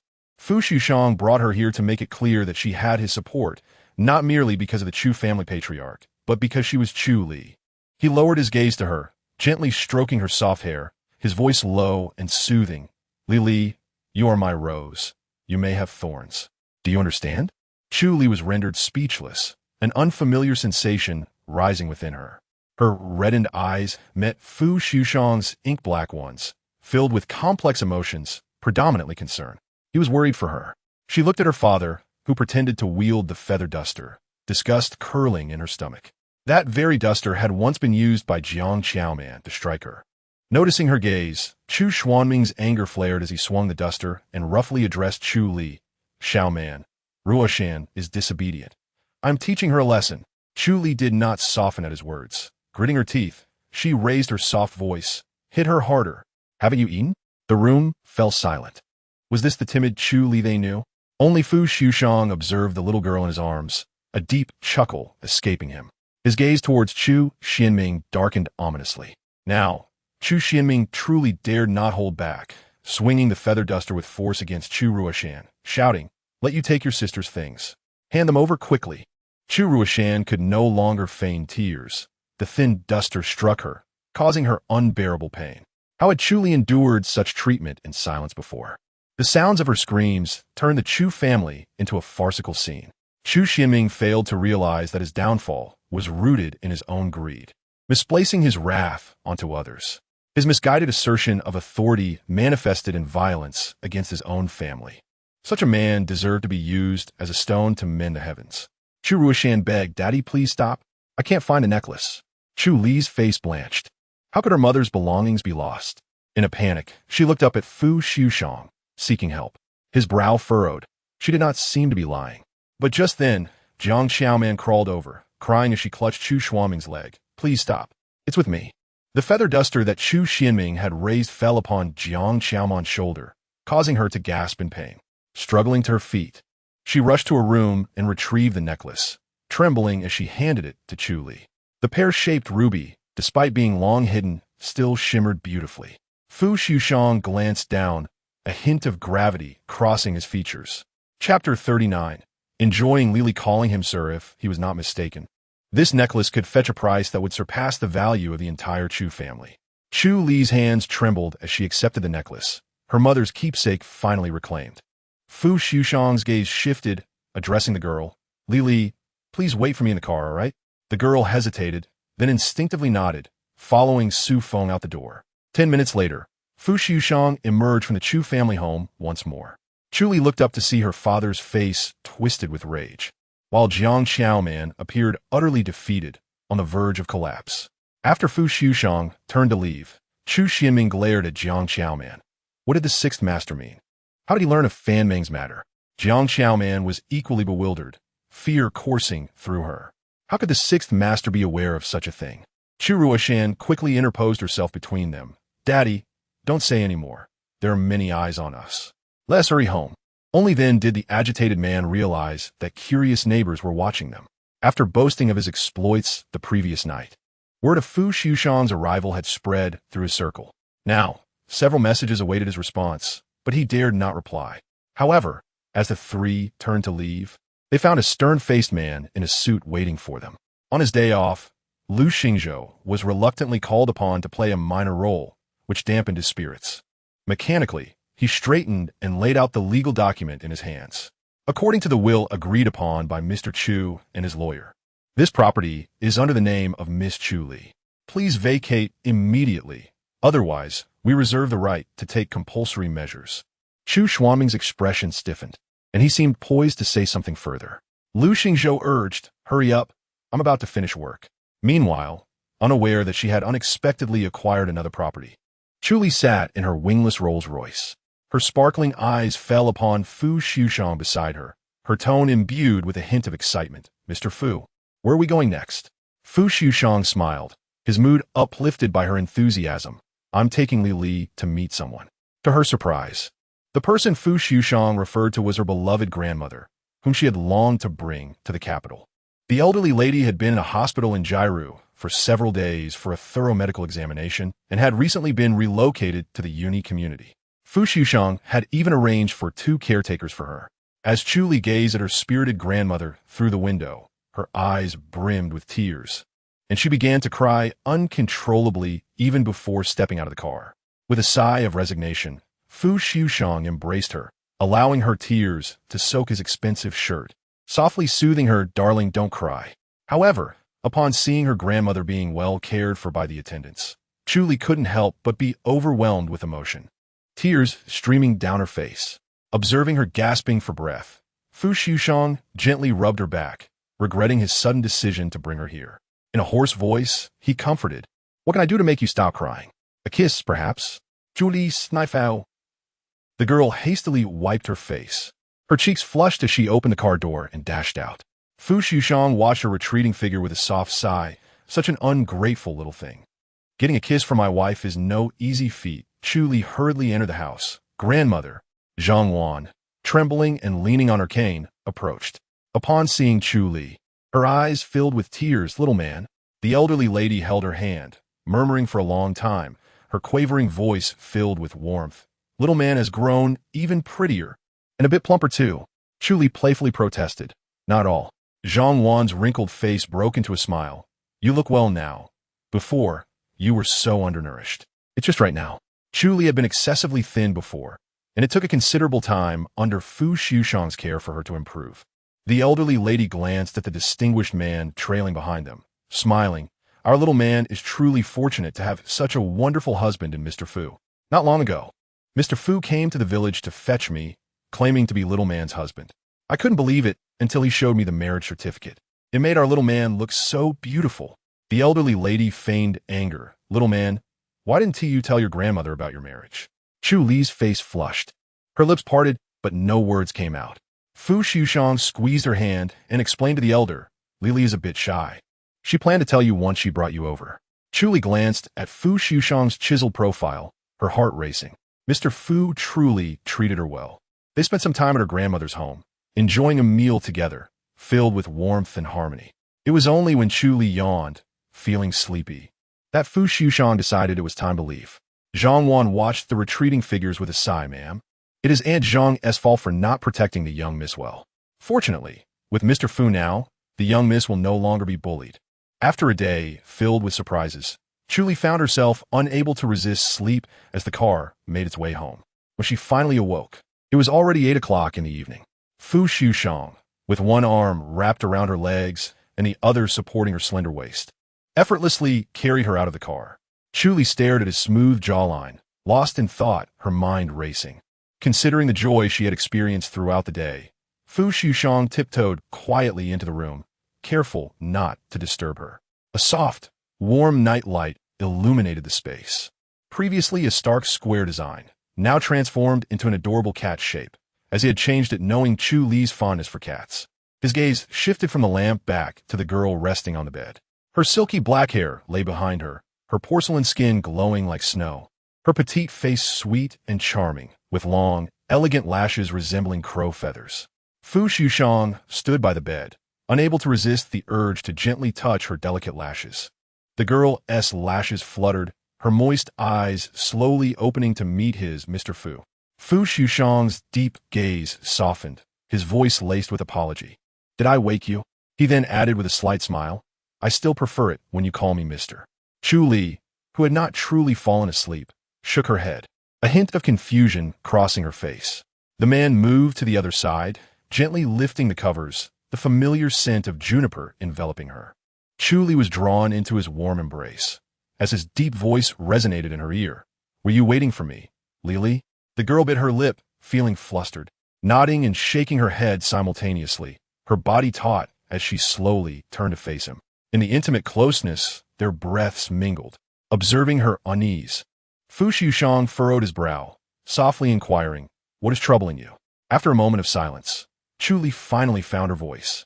Shaking her head nervously as she clutched the button on his shirt, her glimmering eyes gazing up at him. "Mr. Fu, thank you for today. Earlier, you mentioned wanting a, reward. What do you desire?" Chapter 40. Give me your heart. Fu Liujie's eyes, dark as ink, locked onto hers. His large hand slowly resting on her waist, drawing her closer. "What do you think I desire, Li?" Surrounded by his warm presence, Chu Li inhaled deeply, feeling a sense of safety wash over her. Yet, she was perplexed. She had pondered the reasons behind Fu Liujie's desire to marry her. Initially, she thought it was to appease his family. However, she learned days ago from Chu Li that the elder Fu had returned home. If it was merely to placate his family, Fu Liujie could have brought her home that very day. Today, he had taken her to the Chu family, clearly standing up for her. And then there was her grandmother. He had done so much for her. The girl, filled with apprehension, shook her head, her gaze flickering to the scar concealed by the tattoo on his left hand. She hesitantly murmured, 2 years ago, I was the one who saved you, right? Fu Liujie's penetrating gaze remained fixed on her, yes. A vague memory surfaced in Chu Li's mind. 2 years ago, right after her college entrance examination, she was urged by Jiang Xiaoman to find work. One night, after finishing her part-time job, she found herself stranded as the buses had stopped running. Clutching her backpack and umbrella, she hurried home, usually opting for well-monitored routes for safety. That night, as she passed a dimly lit alley, she hesitated, preparing to turn back when the screeching sound of tires caught her attention. With a violent crash, she turned to see 2 cars colliding, one of which was severely damaged, yet turned to flee. Chu Li, timid by nature, felt a rush of fear, especially at that hour. The scene was too surreal for a girl just stepping into adulthood. Yet, she heard a low groan from a man, the scent of blood mingling with the rain. Heart pounding, she steeled herself, opening her umbrella, and approached cautiously. The transparent umbrella shielded the bloodied man from the rain, reflecting the yellow streetlights. Her soft, trembling voice pierced the silence. "Big brother, are you okay?" In a haze of crimson, Fu Liujie blinked, finally recognizing the angelic figure that had descended upon him. "Oh, you have lost a considerable amount of blood." The first time witnessing such a scene, Chu Li was terrified, crying as she dialed emergency services. The desolate street was shrouded in falling rain. "Big brother, please wake up, don't sleep." Her delicate hands rubbed anxiously, sometimes brushing against his face, at other times against his hand. When he regained consciousness, he found himself in a foreign hospital, surrounded by members of the Fu family. Even his typically stoic father had reddened eyes, muttering about how he was too resilient for death to claim him. Only Fu Liujie understood the reason for his tenacity. After 2 years of searching in France, Fu Liujie had been unable to locate Chu Li due to the absence of surveillance footage at the accident site. Chu Li's memory of that night was not as vivid as his. She had returned home drenched in blood, only to be mercilessly beaten by Jiang Xiaoman for dirtying the floor, without even being asked why she was covered in blood. The horrific scene had left her with a high fever and nightmares for an entire night, taking a long time to recover. Yet, she had no regrets about saving a life. Chu Li blinked and murmured softly, "Sir, you need not treat me so well." Fu Liujie furrowed his brow as he regarded her, his large hand pinching the soft flesh at her waist, his gaze unwavering. "You are mistaken. I have affection for you, Li, and I wish to see you happy." Chu Li's glistening eyes met his, and after a moment, she shyly averted her gaze, murmuring, "I also hold feelings for Mr. Fu." Realizing her misunderstanding, Fu Liujie gently lifted her chin, compelling her to meet his gaze directly. "My feelings for you, Li, are those of a man toward a woman. It is why I cannot help but kiss you, embrace you, and love you." The sudden confession left the girl momentarily stunned. She sensed Fu Liujie's feelings were different, but hearing it articulated was another matter entirely. Her heart fluttered, and her gaze became unfocused. On that rainy night, Fu Liujie had fallen for the celestial being who descended before him. In his struggle to survive, he struck a bargain with the divine, becoming a devoted follower. After waking, he had gone to the church to confess, acquiring a tattoo on his hand. Over the past 2 years, he had generously supported various Catholic churches. When Ji Shen inquired about his motives, Fu Liujie simply replied that his loyalty could only be bestowed upon one person in the next life. He gently tilted Chu Li's chin and softly asked, Li, can you feel it? Can you feel my love? Chu Li shook her head in a daze. Her gaze scattered and confused, instinctively retreating. After a prolonged silence, she steadied her heartbeat and lowered her eyes. Sir, you will not always love me. Fu Liujie felt a pang in his heart. He pulled her closer, as if wishing to meld her into his being, whispering, I will. He grasped her chin, enunciating slowly. Chu Li, my heart is narrow. It can only accommodate you. The door is firmly shut. You need not fear my departure. My loyalty belongs to only one. Therefore, will you give your heart to me, please? Due to her upbringing, Chu Li had always been cautious. She was not one to indulge in fantasies, nor did she harbor lofty expectations of love. She never dared to imagine how enduring love could be. Her mother had died for love. She had witnessed her father's devotion to her mother, only to later see him lose her ashes, embodying the essence of a heartless man. Even kind-hearted Fu grandfather had 3 wives. The prospect of someone like Fu Liujie, who held a high position, was even more intimidating. She dared not fantasize about receiving his complete love. Even for a fleeting moment, she felt unworthy of such affection. She was not love-struck, nor did she wish to be a moth drawn to the flame. She could not fathom how everything had turned out this way. Her agreement with Fu Liujie was based on an absence of emotion. Yet now, she felt as though she had truly become the canary in someone else's gilded cage. A mere parasite. Chu Li pinched her fingers, her nose reddening, feeling particularly aggrieved, her soft voice carrying a hint of hoarseness. Sir, we have signed a contract. We cannot develop feelings. Fu Liujie held her tightly, his deep-set gaze unwavering upon her, softly stating, thus, the contract is void. The only binding agreement between them now was the red book obtained from the Civil Affairs Bureau. He had inquired with Lu Xingzhou, learning that to initiate a divorce, one would require an ID card, household registration booklet, and marriage certificate. He had already torn up the household registration booklet. Chu Li was utterly petrified. Fu Liujie gently caressed her flushed cheek, sighing softly, his lips brushing against her forehead. Sleep now, Li, I will show you. The following day, while at work, Fu Liujie felt a persistent twitch in his left eyelid. The girl had once again nestled in his embrace to awaken, her watery gaze fixed on him, sweetly greeting Mr. Fu, good morning. Yet, he could not shake the feeling that something was amiss. This sensation persisted until the afternoon when it was confirmed. Li Bo called in a panic, his voice trembling with fear. Six, master. At that moment, Fu Liujie was in a toy store on the first floor of a shopping mall, clutching a plush cat toy, intending to buy it for his wife. Their little one adored such soft toys. When moving her belongings in, he had noticed many plush companions.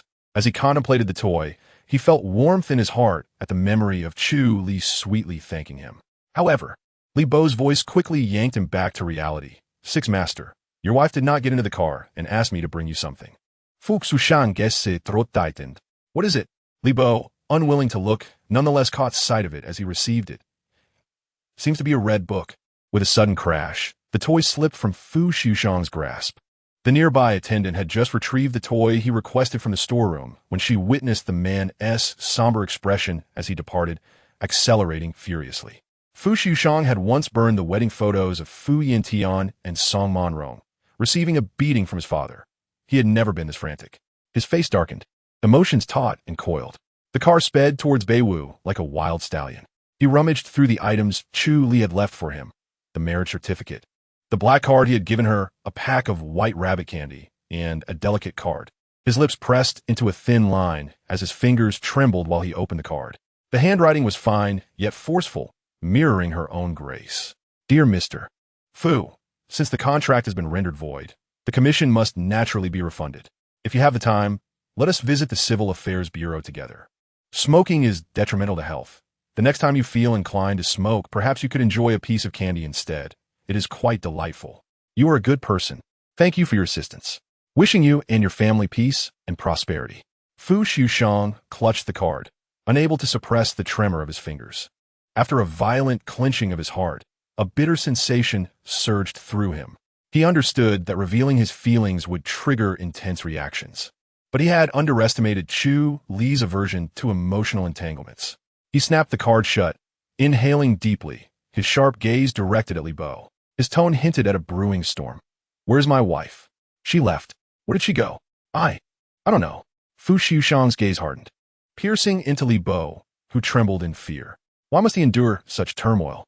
His wife wanted to leave, and he felt powerless to stop her. Chu Li's thoughts were simple. Love is fleeting. Not wishing to be a moth drawn to a flame, she decided to distance herself. Mr. Fu had recently expressed disinterest in her. Now, his affections seemed to have rekindled, but she feared that in time, his fervor would wane, leaving her merely a fleeting fancy. Men's words are often deceiving. She did not wish to become a pitiful creature forging for love. Fortunately, when purchasing her apartment, the owner had offered a 50% discount. She borrowed money from Su Sherbei to cover the difference. Recently, due to the popularity of her dance video, several entertainment companies and film crews had reached out to her. It would be long before she could repay Sherbei. There's still milk candies, Mr. Fu seems quite fond of sweet treats. Every time he kisses her, he remarks on how sweet she is.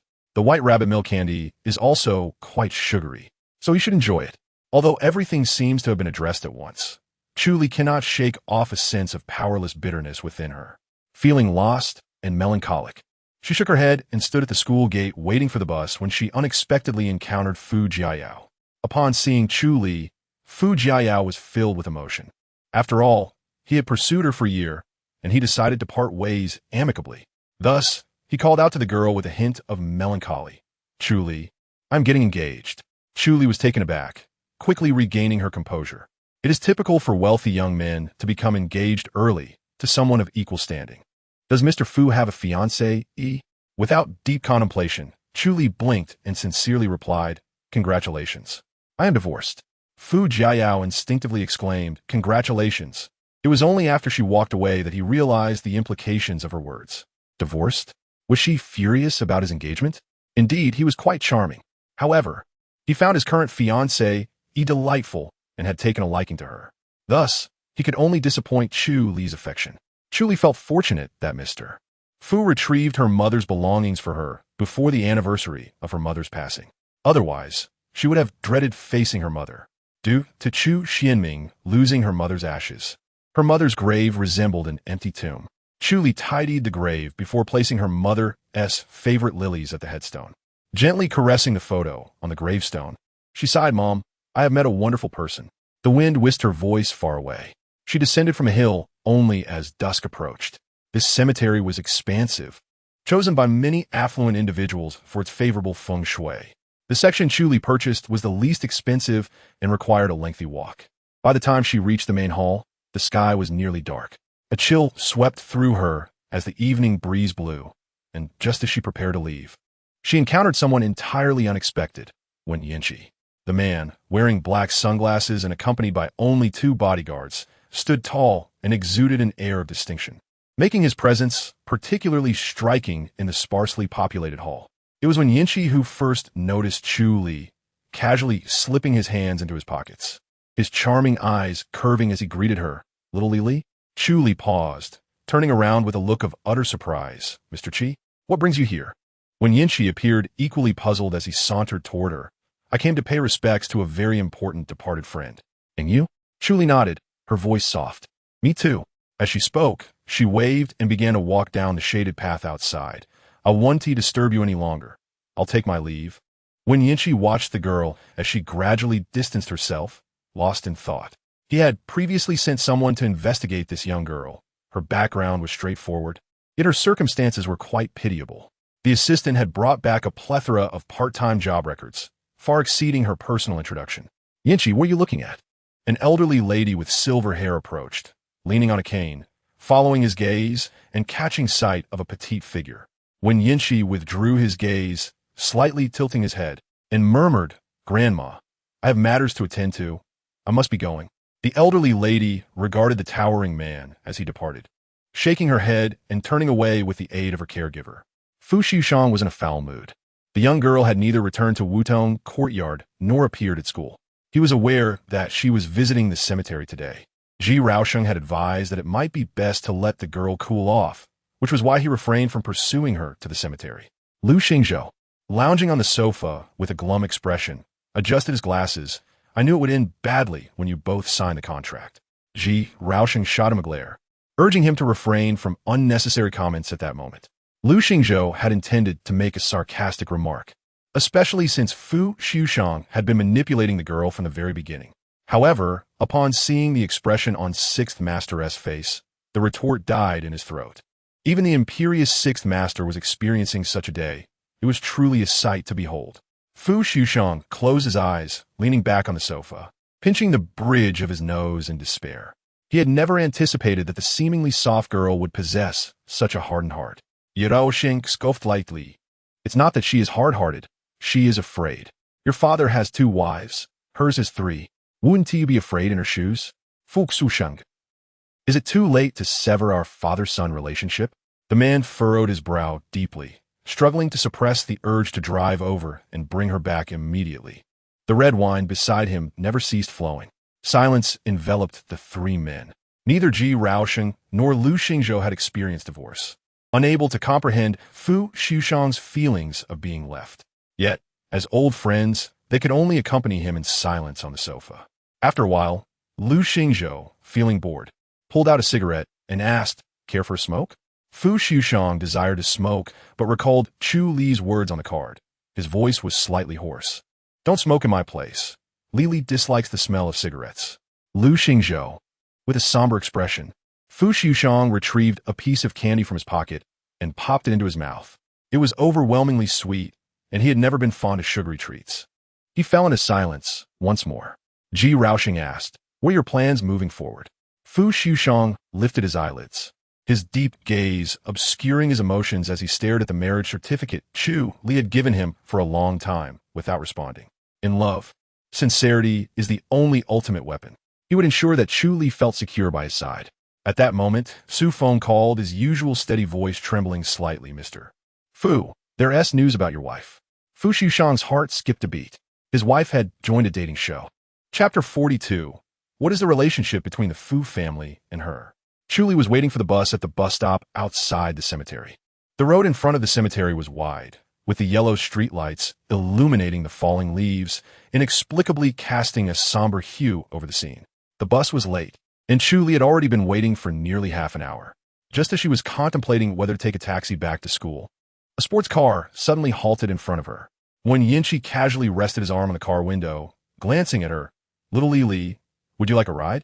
Just as Chu Li was about to decline, he added, "Consider it a thank you for the last time you helped me." Saying this, he stepped out of the car and walked around to the passenger seat, opening the door for her. It would be impolite to refuse again, so Chu Li graciously climbed in. The car glided smoothly along the road to Budance, and the girl appeared to be in low spirits after visiting her relatives, remaining quiet and devoid of the lively demeanor she had displayed during their first meeting. When Yinchi was not particularly kind-hearted, yet Chu Li inexplicably exuded a familiar warmth that compelled him to stop when he saw her sitting there for a while and offer her a ride. The man caught a glimpse of Chu Li in the rearview mirror and asked, "Were you visiting a relative?" Chu Li paused for a moment before nodding and softly replied, "My mother." No wonder she looked so downcast. "What about you, Mr. Qi?" When Yinchi slightly furrowed his brow, "My aunt and cousin." Chu Li was taken aback for a moment. "Cousin?" The man gazed ahead, his enchanting eyes devoid of emotion. "Yes, she passed away when she was very young." He reflected for a moment. She was just 5 years old. Chu Li fell silent, realizing she had touched upon a sensitive topic. "I'm sorry." When Yinchi smiled, "You are quite the polite little girl. The Fu family benefits from you." He narrowed his eyes, steering with one hand. "Why isn't Sixth Master accompanying you? Did you have a quarrel?" Chu Li hastily waved her hands. "Mr. Qi, you misunderstand. It was Grandfather Fu who asked Mr. Fu to look after me." Although she said this, her heart ached. When Yinchi blinked, "Is that so? Why do you find it so hard to believe?" With Fu Liujie's personality, it seemed unlikely that he would obediently heed his grandfather's request to look after a little girl. He was a scoundrel who didn't spare even young girls. However, that was a matter for the Fu family, and he had always preferred to observe from the sidelines. Changing the subject, when Yinchi and Chu Li surprisingly found their conversation flowing easily, much to her surprise. Before long, she arrived at school. After bidding farewell to the man, Chu Li was still walking along the road when she received a call from an unknown number. "May I ask if this is Miss Chu Li?" Chu Li replied, "Yes. This is she." "Who is this?" I am the director of Starting from the Heart, and I would like to invite you to participate in this variety show. Are you interested in discussing it further? As evening fell, a message tag with the name of the renowned actor Wen Yinxi surged to the top of the trending topics. In the photo, Wen Yinxi was seen opening the passenger door, his hand gently protecting the girl's head as she got in the car. Given Wen Yinxi's status as a national heartthrob, the intensity of this trending topic was unimaginable. In an instant, the Weibo backend crashed under the weight of traffic. The female programmer tasked with repairs was a fan of Wen Yinxi, crying while trying to fix the backend. Netizens, armed with magnifying glasses, zoomed in on the female lead and were astonished to discover that she was the same girl who played the role of a canary during the day and a dancer at night. Stay away from our Chi Shun, you little third party. What bad luck. Calling her a third party is too kind. Isn't this more like a public bus? What kind of 38th tier artist is this? How dare she ride on Chi Shin's fame? Marketing accounts are the worst. They keep editing the photos. They're so fake. The road is even warped. Because the trending topic involved Wen Yinxi, it amassed numerous tags, overwhelming the entire trending list. Chu Li's long-silent Weibo account experienced a surge of hundreds of thousands of followers, but they were all haters. A barrage of harsh comments flooded beneath her posts. However, just as the netizens were venting their frustrations, the official media of the entertainment company under the Fu Group issued a lawyer's letter. We will not tolerate any defamation, insults, or rumors against Miss Chu Li and will pursue criminal responsibility.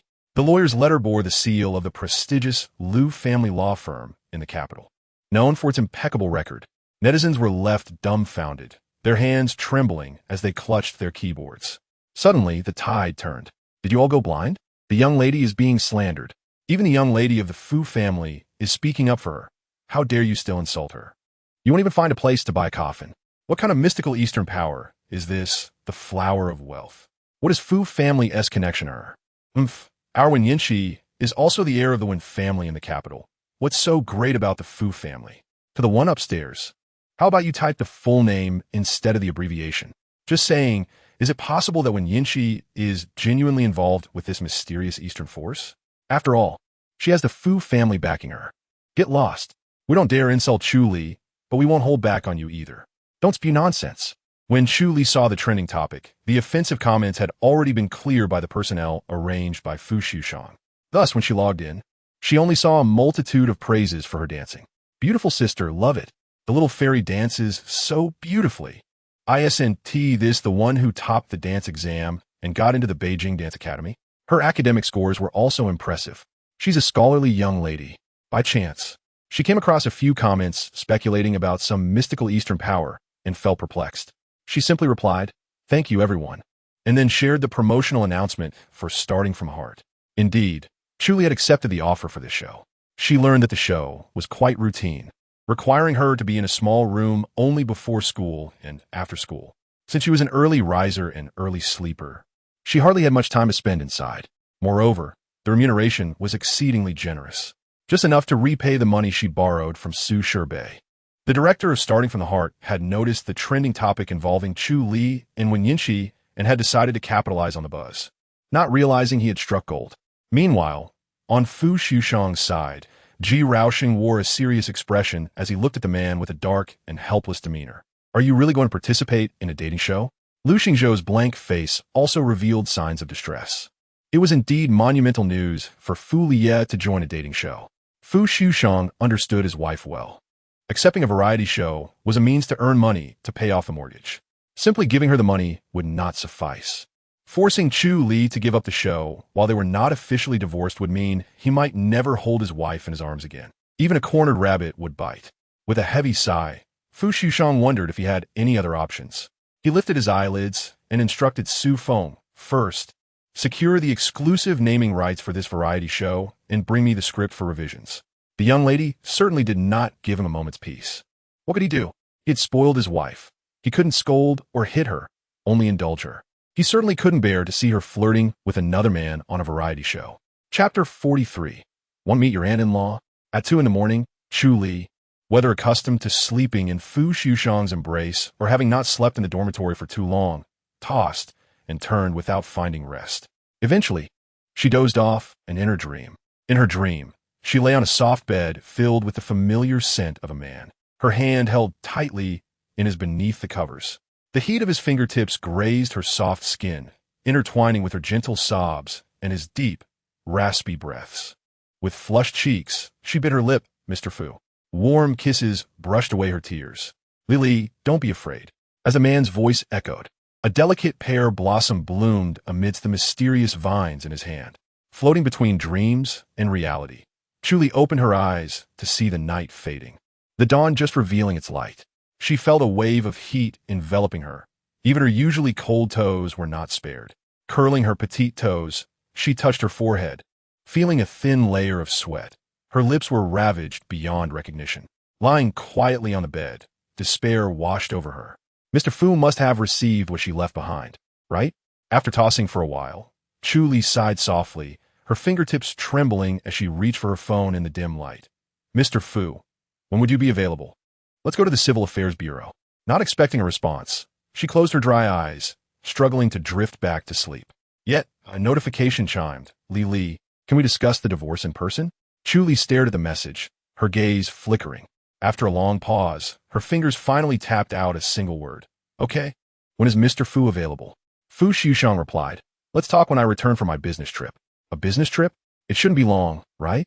Chu Li exhaled a warm breath, her throat slightly dry, and she did not inquire further.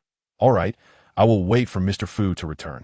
Fu Xiushang sighed upon reading the message. After a night without the delicate girl in his arms, his sleep was shallow. He turned to his side, and with his movement, a familiar sweet scent filled the air. The man paused, shifting slightly to the side, inhaling the lingering fragrance of the girl from the bedding. A wave of restlessness surged within him.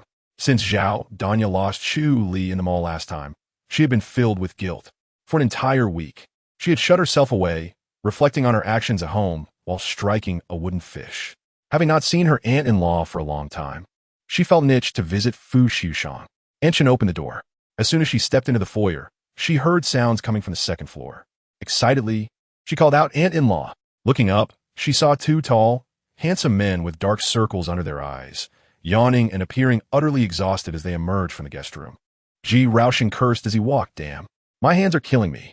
Lu Xingzhou, stretching his right arm, retorted, You think your hands hurt? They had spent the night revising the dating show script under Fu Xiushang's direction. Among the three of them, only Ji Raosheng had any romantic experience. After tirelessly working on the lengthy script until nearly 2 in the morning, both Ji Raosheng and Lu Xingzhou felt utterly drained. Upon hearing Zhao Danya's voice, they cast an annoyed glance downward. Zhao Danya's eyes sparkled with an odd light as she looked at the two men. Exciting. Ji Raosheng and Lu Xingzhou simultaneously shrank their necks. Fu Xiushang, hearing the commotion, strode over to the second-floor railing. He pressed a hand to his aching brow. His voice hoarse. What brings you here? Zhao Danya screamed. You all. Where's my aunt? I'm looking for Xiaoman. If you keep shouting, I'll throw you downstairs. Fu Xiushang, irritated, descended the staircase. Zhao Danya covered her mouth, her eyes darting between the three men. How did my aunt end up on a dating show? Uncle, did you do something to hurt her? Fu Xiushang lounged on the sofa, his long arms stretched out as he coldly lifted his eyelids to glance at her. I'm not in a good mood right now. Do you want to leave yourself? Or should I help you? Zhao Danya, filled with indignation, retreated 2 steps to the entrance and shouted defiantly. I'll leave on my own. Suddenly, a deep voice called her back. Wait, want to see your aunt? Hesitating, Zhao Danya nodded and watched as her uncle's furrowed brow relaxed, a strange smile forming at the corners of his lips. Good. Only then did she realize that the 3 men had spent the entire night rewriting the script. Zhao Danya blurted out, Thank goodness. Ji Raosheng, suspicious, asked, Thank goodness? What do you mean? Nothing. Nothing. Zhao Danya waved her hand dismissively. The director of Starting from the Heart had been troubled these days. His variety show had not only been completely rewritten, but also had its guest lineup turned upside down. The assistant director, trembling, had just hung up the phone. Director Li, what should we do? Li Xing's brows furrowed deeply. What do you mean? What should we do? Just include everyone. The assistant director replied, but the 6th master, we can't offend him. And can we afford to offend the Wen family or the Ji family? Li Xing spoke loudly, though he could barely stand from weakness. He had only wanted to shoot a sweet dating show, but instead, it had turned into a chaotic free-for-all. It was a disaster, and his life was hanging by a thread, precariously split. Rubbing his cold hands together, He recalled how he had finally managed to invite Su Feng out for a meal the night before, and after a few drinks, he learned that Chu Li was the little pitiful one the Fu family had taken in. Li Xing frowned. Let me see the script. He couldn't afford to offend the sixth master, even if it cost him his life. Soon, the day of the broadcast arrived. Starting from the Heart typically featured 4 men and 4 women, with Chu Li and Fu Xiuxiang among them, alongside 3 other men and women, to create opportunities for interaction. The production team arranged for the guests to live together in a villa for a fortnight. This variety show usually focused on ordinary people and minor celebrities, garnering little attention. However, due to curiosity about the mysterious forces of the East, the audience in the live stream was unprecedentedly high. The show adopted a real-time live broadcast format. The first to arrive at the villa were artists from Fu's media company, 2 boys, Shang Lu and Zhou Huai, and a girl, Song and I. As newcomers from the same agency, they hoped to gain some exposure through the show. With few fans, the comments were sparse.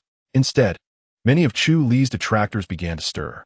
How can a mistress be in a dating show? The director should take a good look in the mirror. What mysterious Eastern forces? It can't be that she's some big shot's mistress, right? Keep your mouths clean up there.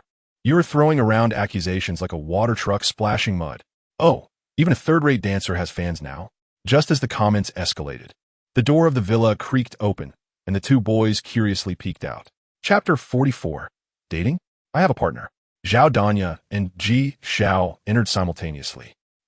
This variety show even as Goddess Ji Xiao, a rising star, was only 25 years old, exuding a gentle big sister vibe that endeared her to many. As the eldest daughter of the Ji family and Ji Raoshen's cousin, she was well known. However, Zhao Danya looked down on her. She knew the real reason Ji Xiao was here. Zhao Danya sported newly curled chestnut hair, a white t-shirt, and black overalls, striding forward confidently. Zhao Danya is so stunning. Is she here to win back her partner? The 2 boys exchanged glances, surprise evident in their eyes. Sister Danya, Senior Ji. Zhao Danya narrowed her eyes at the 2 boys. Newcomers from her uncle's company. How could they be in a dating show looking like that? Ji Xiao smiled gently. Hello? Shang Lu, curious, asked. Sister Danya and Senior Ji came together? Ji Xiao replied sweetly, we're family friends. No, we just bumped into each other at the door. Ji Xiao's smile faltered for a moment. Then her tone became affectionate. Danya has grown quite a bit. Zhao Danya chose not to respond. At that moment, Song and I, starry-eyed, leaned closer to Ji Xiao. Goddess Ji, I'm your fan. Yixiao replied. Thank you for your support. Song and I shyly smiled. Haha, caught a little fangirl. Goddess Ji is so gentle. Our Xiao Xiao is the Ji family's eldest daughter, who could inherit the family fortune but chooses to rely on her talent. That reminds me of our Qi god from the Wen family. Goddess Ji and Emperor Wen are a perfect match. How wonderful it would be if he also joined this show. Before this comment could drift away, the entrance door suddenly swung open. Ji Xiao turned to the door, nervously pinching her fingers, and when she saw who it was, she appeared somewhat disappointed yet surprised. A flood of comments erupted. Emperor Wen, what a divine show, and the grand finale is Emperor Wen. To the soothsayer in front, you're in trouble. Fangirls are crying. Brother, why are you on a dating show? Countless comments flooded the screen as the number of viewers in the live stream skyrocketed. When Yinchi stepped into the villa, his enchanting peach blossom eyes curving as he greeted the people on the sofa. Hello. The man settled beside the 2 boys. Ji Xiao beamed, Brother Yinchi. Goddess Ji called Yinchi. How sweet. When Yinchi's lips curled slightly in acknowledgement, Zhao Danya pressed her lips together, her gaze flickering, and she chose not to speak to the 2. Oh, what a perfect match. Did Goddess Ji and Emperor Wen plan to come together? With that, the 6 guests gathered in the living room, a scene of tranquility. Am I the only one who notices that Chu San hasn't arrived yet? Even Emperor Wen is here. Is she more popular than him? That's a good point, but it seems like one male guest is still missing. Could he also be a diva? After all, even the grand finale, Emperor Wen, has shown up. At that moment, the cunning production team finally announced through the loudspeaker. The final guest will arrive later, for now. Everyone can move to the dining room. What does this mean? Is the production team employing hunger marketing? With Chu Li yet to arrive, it would mean one person would undoubtedly be left out. At this moment, the camera followed the guests into the kitchen. A slender, elegant figure in white came into view. As she cooked, the girl's fair complexion flushed from the steam, her natural beauty radiant. With bright eyes and a captivating smile, She seemed like an ethereal spirit. Dressed in a white polo dress with an apron cinched at her slim waist, she looked delicate enough to be a fairy. Upon noticing the group, her glistening eyes blinked. Shang Lu and Zhou Huai couldn't help but stare. Was this a regular person? She was too beautiful. In a soft voice, she greeted, "Hello everyone. Chu Li. Are you hungry? We can eat now." Ah, a little fairy has descended. How could someone wear a polo dress and make it look like a cheongsam? Her figure is amazing. I can't believe how flawless her skin is.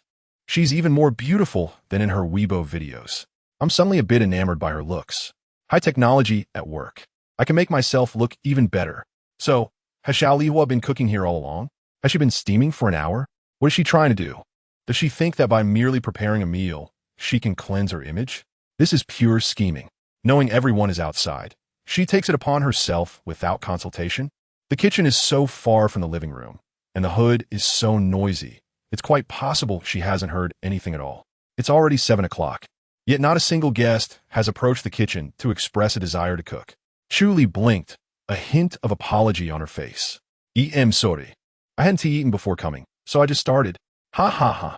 Such a foodie fairy. Love it. Ji Zhao's eyes sparkled momentarily before transforming into a soft smile. You've worked hard. Zhao Danya's expression changed dramatically as she walked over and untied the apron from Chu Li. She pretended to be angry and scolded. Who told you to cook? The knives and forks are dangerous. Just wash the dishes. Let me handle the cooking. Chu Li souffle. Zhao Danya lightly tapped her head. Xiaoman, be obedient. No one could have anticipated that a simple phrase like Xiaoman, be obedient, would trend on social media, even becoming a meme. The haters remarked, CPs can be obscure, but they shouldn't be weird. What duck pear CP? I prefer apples and bananas. At the back. When Yinchi only caught that single phrase, Xiaoman, the man rested his chin on his hand, pondering for a moment before smiling. Little pear, we meet again. Again. Have we met before? Could it be that the last time on the car of the esteemed, when Yingdi was indeed this Chu mistress? Oh, the tone of when Yingdi sounds so doting. I feel like shipping them, but why? Chu Li blinked her eyes, her tone soft. God Chi, long time no see. God Chi. So, you're a fan of our Yingdi? Phew, still acting like a fan? That's quite cunning. The group busied themselves throughout the afternoon, neglecting to eat, and eventually sat down together for a meal. Zhou Huai and Shang Lu eagerly picked up their chopsticks. This is delicious. Xiaoman, you are quite the cook. Song and I picked up a chicken wing, took a bite, and set it aside, finding it unappetizing. Zhao Danya shot her a glare. Who told you to eat that? Lock me in for duck pear CP. Am I the only one who finds this rude? Is it polite to declare someone else's cooking inedible right in front of them? Song Ni's face flushed as she edged closer to Ji Xiao. Just then, a sound echoed from the entrance. The noise of suitcase wheels drew everyone's attention. First, they saw Su Feng pushing 2 suitcases. Then, a striking figure in a camel-colored trench coat and a tailored black suit, accentuating the man's broad shoulders and abdominal muscles, appeared. His perfectly tailored trousers revealed long and powerful legs, halting just outside the dining area. The man had deep, dark eyes and a sharp jawline, emanating an intense aura just by standing there. In an instant, the comments ceased. After nearly a minute of silence, a flood of comments erupted. Is this a regular person? With that aura, I will believe he is a president from any country. Just one glance made my legs weak. Can someone help me? This regular person is so handsome. He seems like he can cook well. I advise caution. This one shouldn't be trifled with. Holy cow, is this the pinnacle of the imperial capital's elite? The elusive 6th master from the Fu family. I've only seen him in financial reports. Let me find that article. Hold on. Is what the upstairs said true? My hands are trembling. Should I call 120? I can't breathe. Is this a dating show? Are we sure it's not a secret history of the wealthy? At once, everyone present stood up, except for the disoriented Chu Li and the knowing Wen Yinchi. Mr. Fu, uncle, brother Xiushang. Wen Yinchi twirled the fork in his hand, teasingly remarking, Mr. Fu is interested in dating too? Fu Xiushang's eyes were icy, yet they bore a chill sharper than his expression. When he glanced at the camera, it felt as if a knife was at one's throat. Slowly, his eyelids lifted, his gaze passing over Wen Yinchi before landing on the astonished young girl. His voice was low and alluring. I have a partner. With a snap, the chopsticks in Chu Li's hand fell. Chapter 45. There is no way I'll ever get divorced? Does this gentleman have a girlfriend? Holy cow. He emphasizes he has a partner right upon arrival. Sixth Master's gentlemanly conduct is off the charts. Who is the darling of this big shot? The future Mrs. Fu. Why does this seem even more ship-worthy than a dating show? Am I on the wrong variety show? Is this actually a wealthy family interview program? Inside the villa, someone voiced the confusion from the comments. Ji Xiao stepped forward, her gentle expression a mix of confusion and shyness. Brother Xushang, this is a dating show. Did you misunderstand? What does what he said mean? He has a girlfriend? How is that possible? As far as I know, he just returned to the country not long ago. Who in the circle doesn't know that Brother Xushang has always been abstinent, avoiding women? Before his incident, I hinted multiple times, but he showed no response at all. My heart feels as cold as stone. Ji Zhao's face wore a cheerful smile, but her fingers discreetly pinched the hem of her skirt. Even if he were made of ice, she was determined to warm him up this time. Upon hearing Ji Zhao's words, Fu Xushang chuckled lightly, adjusting his sleeve with his long fingers before shifting his gaze from Chu Li. His dark eyes narrowed slightly as he addressed the camera. This is a dating show? His gaze was so imposing that not only did the viewers instinctively lean back, but even the behind-the-scenes director stood up unconsciously, taking a moment to realize that Sixth Master couldn't see them. Fu Xushang's expression grew colder as he glanced at Chu Li's slightly reddened hands, his gaze carrying an undercurrent of menace. I thought this was a cooking show. Why start by making someone cook? As he finished speaking, his smile didn't reach his eyes as he looked at Ji Xiao. Don't call me brother. My partner might misunderstand. With that, his gaze drifted past the pale-faced Ji Xiao, landing on Chu Li. The model gentleman, Sixth Master Fu. He has a partner. Don't get too close. That statement was so affectionate. What is happening here? I was just thinking, why does she call everyone brother? Why do I feel like Sixth Master is defending little pair? In the next moment, Fu Xushang took a step toward the panicking girl. The director dropped the loudspeaker in shock. Suddenly, a buzzing sound filled the villa, and the audience could barely catch a word. Li? What did that mean?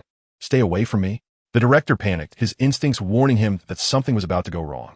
Just then, at the critical moment, he cut the live broadcast. Li Xing turned off the stream and leaned back in his chair, clutching his chest. Then, he glared at the staff behind him. Who was it that made Chu Li cook? The staff trembled, their tongues tied. Aren't the guests supposed to cook? Li Xing Reblia. But Sixth Master Escalaire, others may not know, but he certainly does. He has been in the entertainment industry for so many years. It was clear he was hinting not to let Chu Li cook. However, wasn't Chu Li just a pitiful girl picked up by the Fu family? How was she more favored than Zhao Danya's niece? It didn't matter. Everything would be done according to Sixth Master's wishes. Ratings didn't matter. Money didn't matter. His life did. Li Xing gritted his teeth. From now on, don't let them cook. Ordering takeout directly, the most expensive. The assistant director was utterly perplexed. What is happening? Why has my screen gone black? Mine too. A flurry of messages followed. What is going on? Has this variety show ended? All I saw was them having a meal? Truly a cooking show. The assistant director wore an expression of panic. This was indeed a live broadcast mishap. However, Li Xing remained calm, waving his hand dismissively.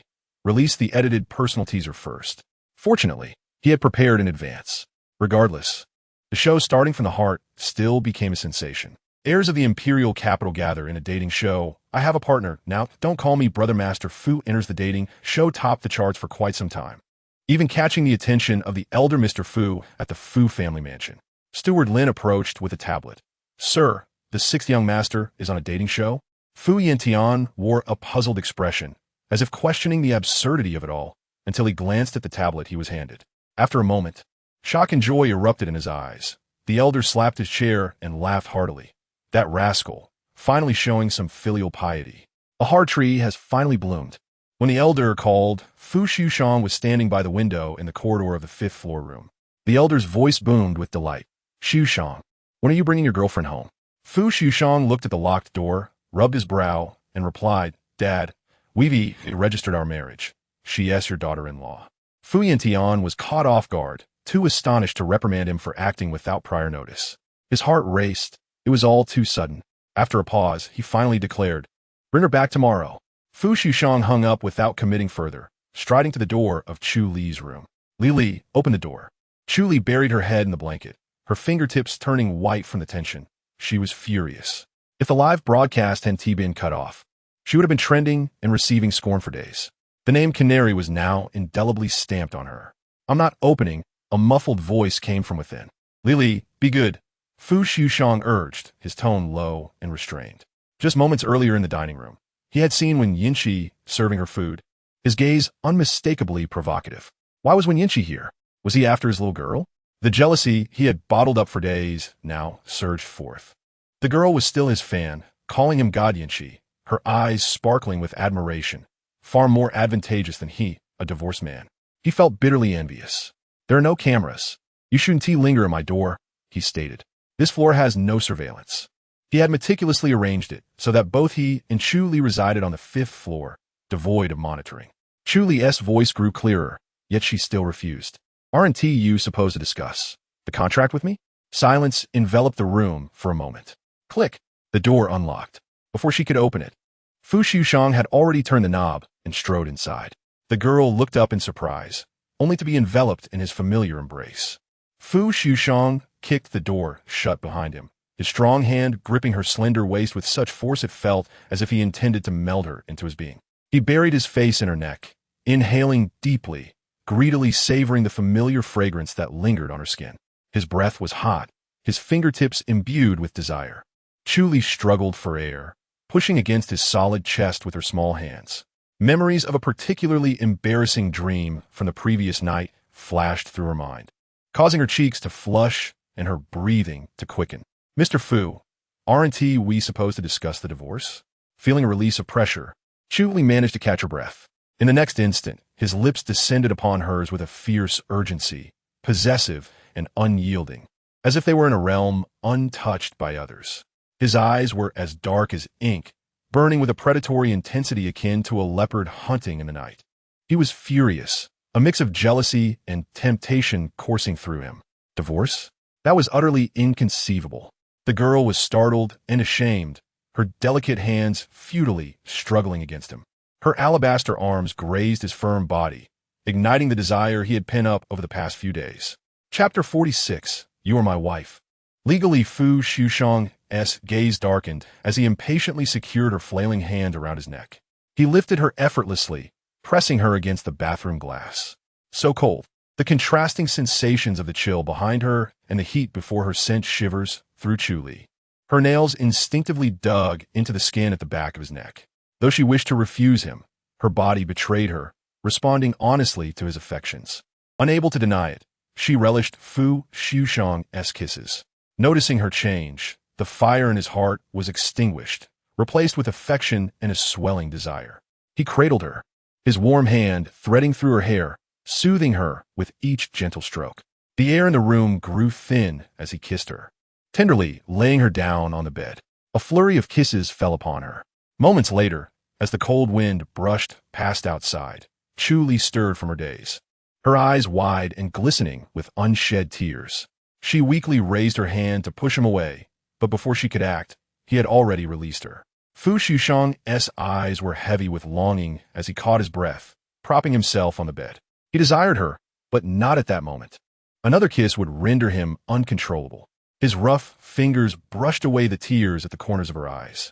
Chu Li turned her head away, her delicate face flushed, her lips glistening with moisture as if she had just been cherished.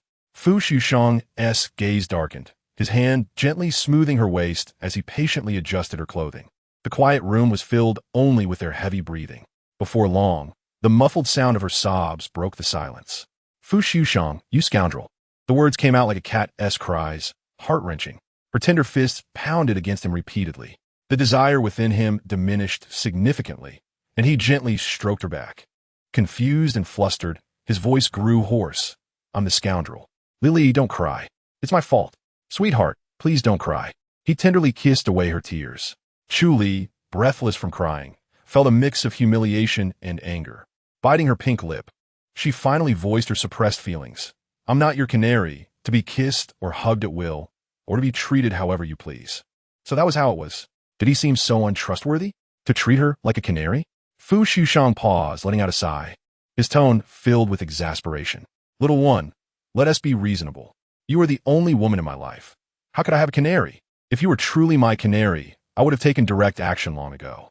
Chu Li was flustered and indignant at his bluntness, her eyes shimmering with moisture. But she found herself unable to refute him. Fu Liujie embraced her, soothing her as one would comfort a child. My wife is on a dating show.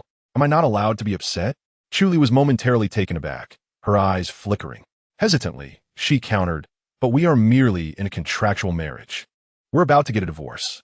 Fu Liujie gently held her face, emphasizing each word. You are my wife, legally. That contract holds no validity from the very beginning. I have always regarded you as my wife. Fu Liujie regretted ever trying to deceive her. Now he felt ensnared, nearly losing his wife. Chu Li could not conceal her shock, her heart racing even faster than when he had kissed her passionately. After a long pause, she lowered her gaze, her expression dimming as she murmured, "You don't need to feel obligated or responsible to me in this way." Fu Liujie's brow furrowed slightly. What was this girl thinking? His voice deepened. I, Fu Liujie, have no inclination to repay a benefactor with my body. From the start, my intentions were to marry you. Chu Li. So, my dear wife, shall we refrain from divorce? Chu Li remained silent. Fu Liujie pressed his lips together. Wife, will you come home with me? Dad wants to see you. Chu Li's small mouth slightly opened in complete astonishment. As she stared at him with a dazed expression, Grandpa Fu knows? Fu Liujie found her bewildered demeanor utterly adorable and couldn't help but kiss her forehead. Yes, he knows you're his daughter-in-law. Chu Li's emotions were vividly displayed on her face, a mix of confusion, turmoil, and hesitation. Fu Liujie tightened his embrace, unable to resist kissing her rosy cheeks. If I made you angry and he finds out, he would certainly scold me. Grandpa Fu swore that he had never laid a hand on his son in his life. Fu Liujie had not anticipated that he would need to rely on his father to coax his wife back home. After a moment of conflicted silence, Chu Li finally responded softly. All right. She could not allow Fu Liujie and Grandpa Fu to be at odds because of her. Fu Liujie sighed in relief. We will go back tomorrow. As Fu Liujie exited Chu Li's room, Wen Yanqi was standing on the staircase. His enchanting peach blossom eyes half closed as he observed him. Fu Liujie adjusted his tie, which had been disheveled by the girl, and inquired, Wen Xiao, your room isn't on the 5th floor, is it? Wen Yanqi ascended to the 5th floor, glancing at Fu Liujie's collar. 6th Master, you are increasingly resembling your brother. Fu Liujie narrowed his eyes, his hand tucked into his pocket, dark irises fixed on him. Do not compare me to that beast. And keep your distance from Chu Li. With that, he ignored Wen Yanqi and descended the stairs. Wen Yanqi chuckled, calling out to him, with 6th Master in such perilous company, should I not remind little Li? This remark caused Fu Liujie to pause for a moment. Before his deep voice responded with certainty, even if I die, I will not let her come to harm. Fu Liujie had indeed contemplated this. He was drawing closer to the truth from 2 years ago, and having Chu Li by his side would only increase her danger. It seemed the adversary had begun to sense something as well. This was also the reason he had not directly taken her home when she participated in the variety show. Only by keeping her in the spotlight would they dare not touch her. Wen Yanqi remained rooted in place, pondering Fu Liujie's words long after he had walked away. As the echoes of the girl's sobs lingered in his ears, he felt an inexplicable urge to rush in and confront Fu Liujie. Letting go of his knife, he stood before the floor-to-ceiling window, pouring himself a glass of red wine. He struggled to understand why he was participating in this variety show. Perhaps it was to prevent Chu Li from following in his aunt's footsteps. This girl evoked an inexplicable sense of protectiveness within him. Through the window, he watched as Fu Liujie sauntered to his car. Well, consider it an act of kindness, he thought. The audience was taken aback when the first day of the variety show consisted solely of the initial dining segment, with the remainder being a preview. Viewers complained. Are they completely disregarding the ratings? Subsequently, some uncovered that the sponsors were from the Fu family, and the entire crew was from Fu Entertainment. Well, they have a means, they're just playing around. On the second day, the show began streaming at 8 o'clock, with only 6 participants remaining. Both 6th Master and little Li Hua had already departed shortly thereafter. The esteemed actor one also left what was left to watch. They might as well tune into the neighboring Teletubbies. At that moment, Chu Li was seated in the car heading back to the Fu family estate. Chapter 47. Too difficult to spoil. Only he can indulge. Chu Li had a restful night, as she discovered a handsome man had joined her in bed after her evening routine. Gently nudging the sleeping man, she whispered softly, Mr. Fu, wake up. The man furrowed his brow slightly, grasping her soft hand and pulling her into the warmth of the covers. His breath laced with the remnants of alcohol wafting against her neck. The familiar warmth of his body caused her heart to flutter. After a few moments of silence, she shifted slightly. The man stirred, frowning as he caressed the back of her head, his voice thick with patience. "Lily, be good. Go back to sleep. Don't fuss. Is Mr. Fu back from social engagement?" She mused, her tone unchanged from their usual exchanges. Chu Li gazed into his deep-set eyes, feeling enveloped by his comforting scent, which provided a sense of security. She attempted to wriggle free, but his embrace was unyielding. Frustrated, she toyed with the buttons of his shirt, feeling a mix of defeat and an unexplainable emotion blooming within her heart. Unable to break free, she resigned herself to the situation. Gradually, her thoughts began to blur, and fatigue overwhelmed her. She settled into his familiar embrace, instinctively resting her small hand on his strong waist. Fuxu Shang sighed inwardly. This little girl, stubborn yet delicate, loved to cry. He had spoiled her, and apart from indulging her, there was no other way. The following day, they did not have breakfast at the villa. Fu Shang believed that the breakfast he prepared for the little girl, who was quite picky, was too difficult to cater to. Thus, he decided to take her back to Wu Tong Yuan for breakfast. Still in a daze, Chu Li was carried to the car. "Mister, I think I just saw Qi Shun in the kitchen making breakfast," she murmured sleepily. Fu Shang tightened his embrace, covering her eyes with his hand. "You must be mistaken. Go back to sleep." He then swiftly placed her in the car. Wen Yanqi, who had a habit of morning exercise and disliked the takeout provided by the production team, was indeed in the kitchen making breakfast. He thought about whether the little girl would enjoy the breakfast provided by the crew, so he decided to make an extra portion. However, upon looking up, he spotted the girl being carried away. Humph. When Yanqi paused, his hand halting as he spread mayonnaise on the sandwich. His movements became sharper as he inserted the knife into the holder. At that moment, Ji Xiao descended the stairs, her makeup flawless, and upon seeing the man cooking breakfast, she smiled sweetly. "Good morning, Yanqi." When Yanqi cast a cursory glance her way. "Morning." After a beat, he recalled Fu Shang's words from the previous evening and inexplicably blurted out, "Don't call me brother. My sister has been gone for many years." Ji Xiao's smile faltered, and after a long pause, she gently responded, "All right. Are you making sandwiches?" Her eyes twinkled. "I also enjoy sandwiches. I'm not fond of the crew's Chinese breakfast." Just then, the car outside started. Hearing the engine, Wen Yanqi momentarily lost focus. "If you want to eat, take it with you." Li Xing, relieved that the king of hell had finally left, honked the horn to alert those inside the villa, while simultaneously starting the live broadcast. As the camera turned on, viewers first caught sight of the two in the kitchen. Ji Xiao, her face alight with surprise, accepted the breakfast from him. "Thank you, Yanqi, for making breakfast. Sweetness right at the start of the day. Knowing we like sandwiches, did the esteemed actor specially make two? I'm shipping it. Did something happen last night?" Mischievous grin. "I hereby declare the miracle CP thread officially established." At that moment, Zhao Danya, still half asleep, appeared, her makeup-free face luminous and cool. Where's my little man?" She almost called out for her little aunt.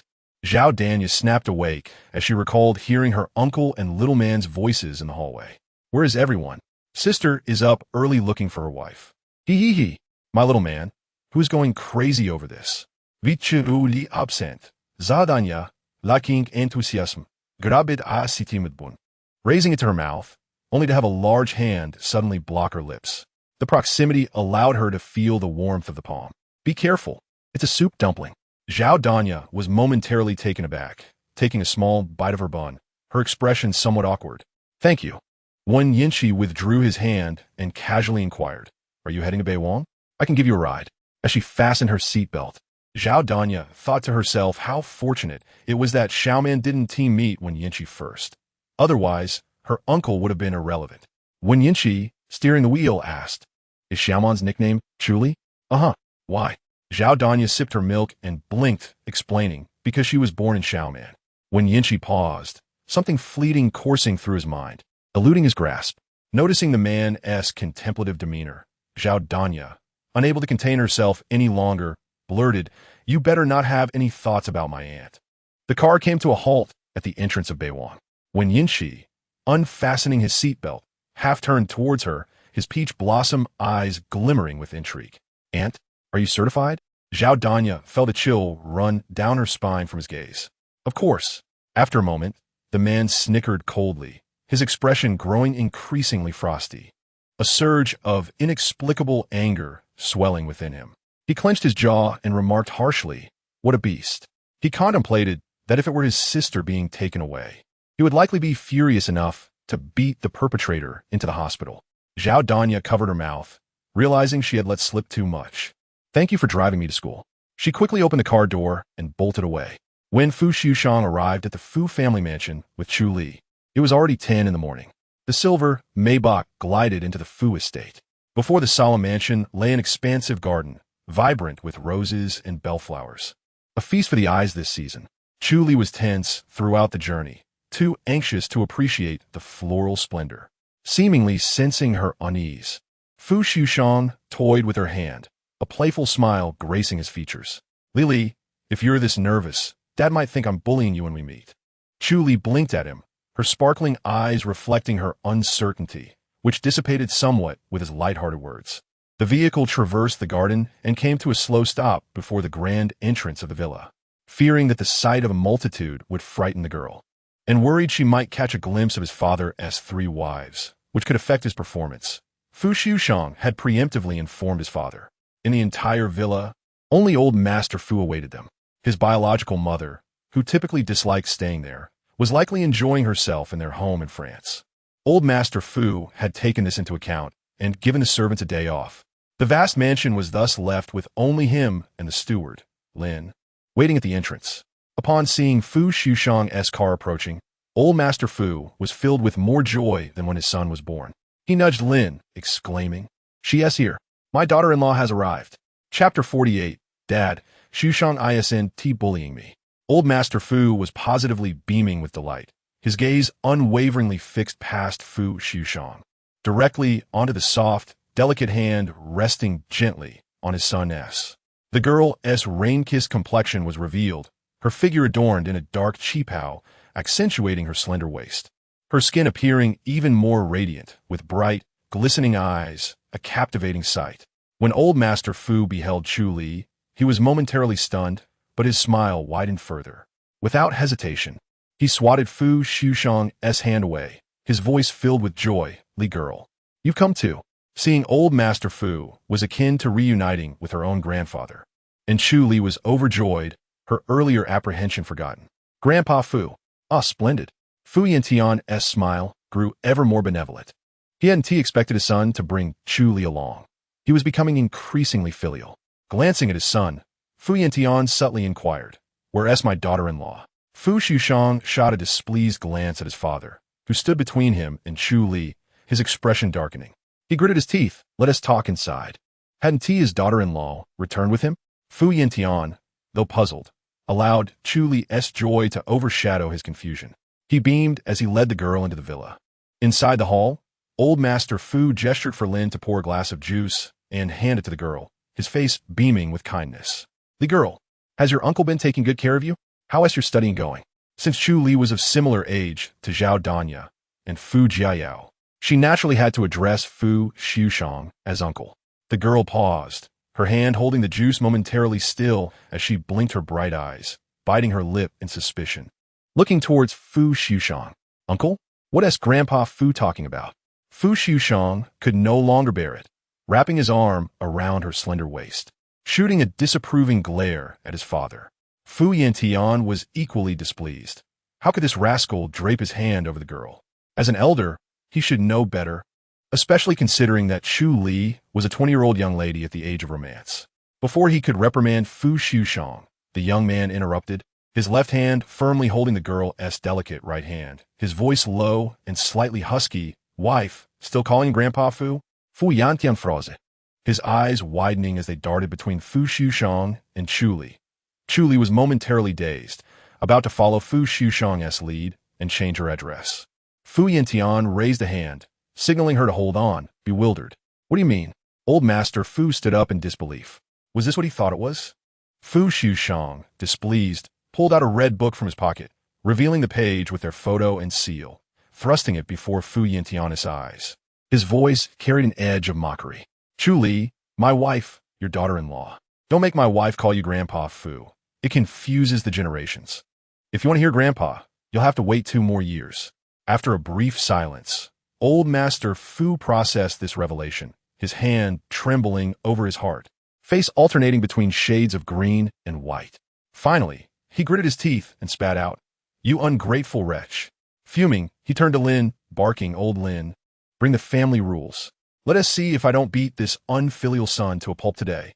Why must you bring harm to Li girl?" In a swift motion, Lin retrieved a traditional cane from behind a large vase. Old Master Fu seethed with rage, demanding his son take proper care of the young lady. Instead, he had carelessly brought her into his den of wolves. Fuming, he swung the cane at Fu Liujie's back.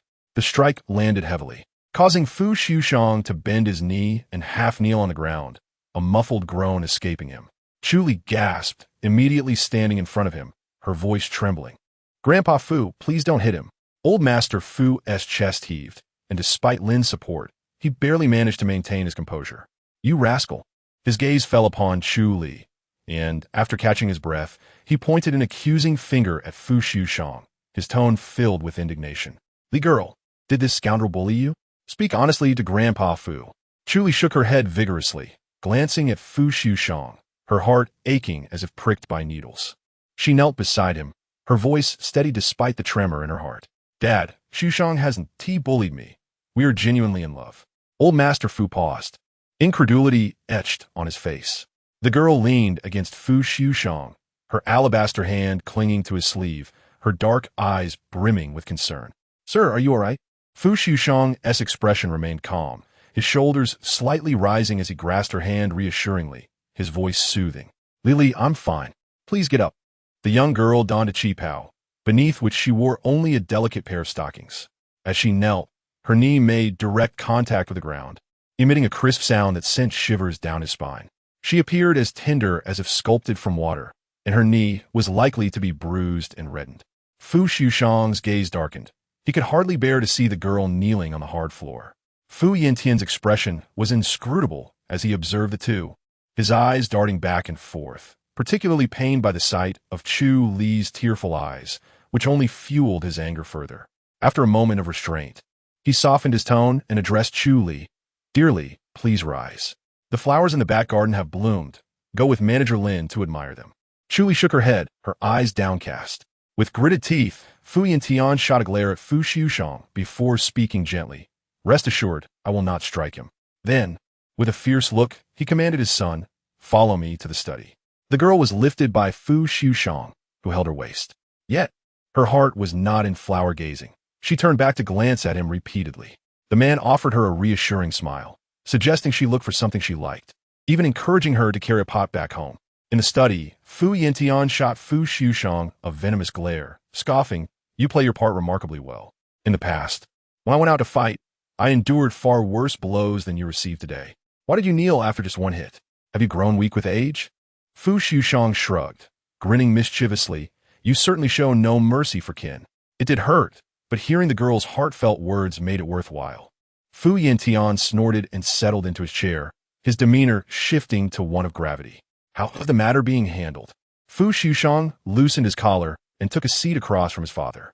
"If it were truly you, would you show any leniency?" After a brief pause, Fu Yintian replied, "No." "Then that's settled."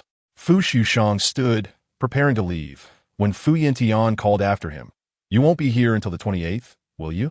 The elder scrutinized his son, observing that he was becoming increasingly presentable. "You have a pristine, snow-white pear blossom, yet you are courting trouble." Fu Liujie raised an eyebrow, inviting his father to continue. "Did the fortune teller not say you must not engage in love before your 28th birthday? You must keep a vigilant watch over your life.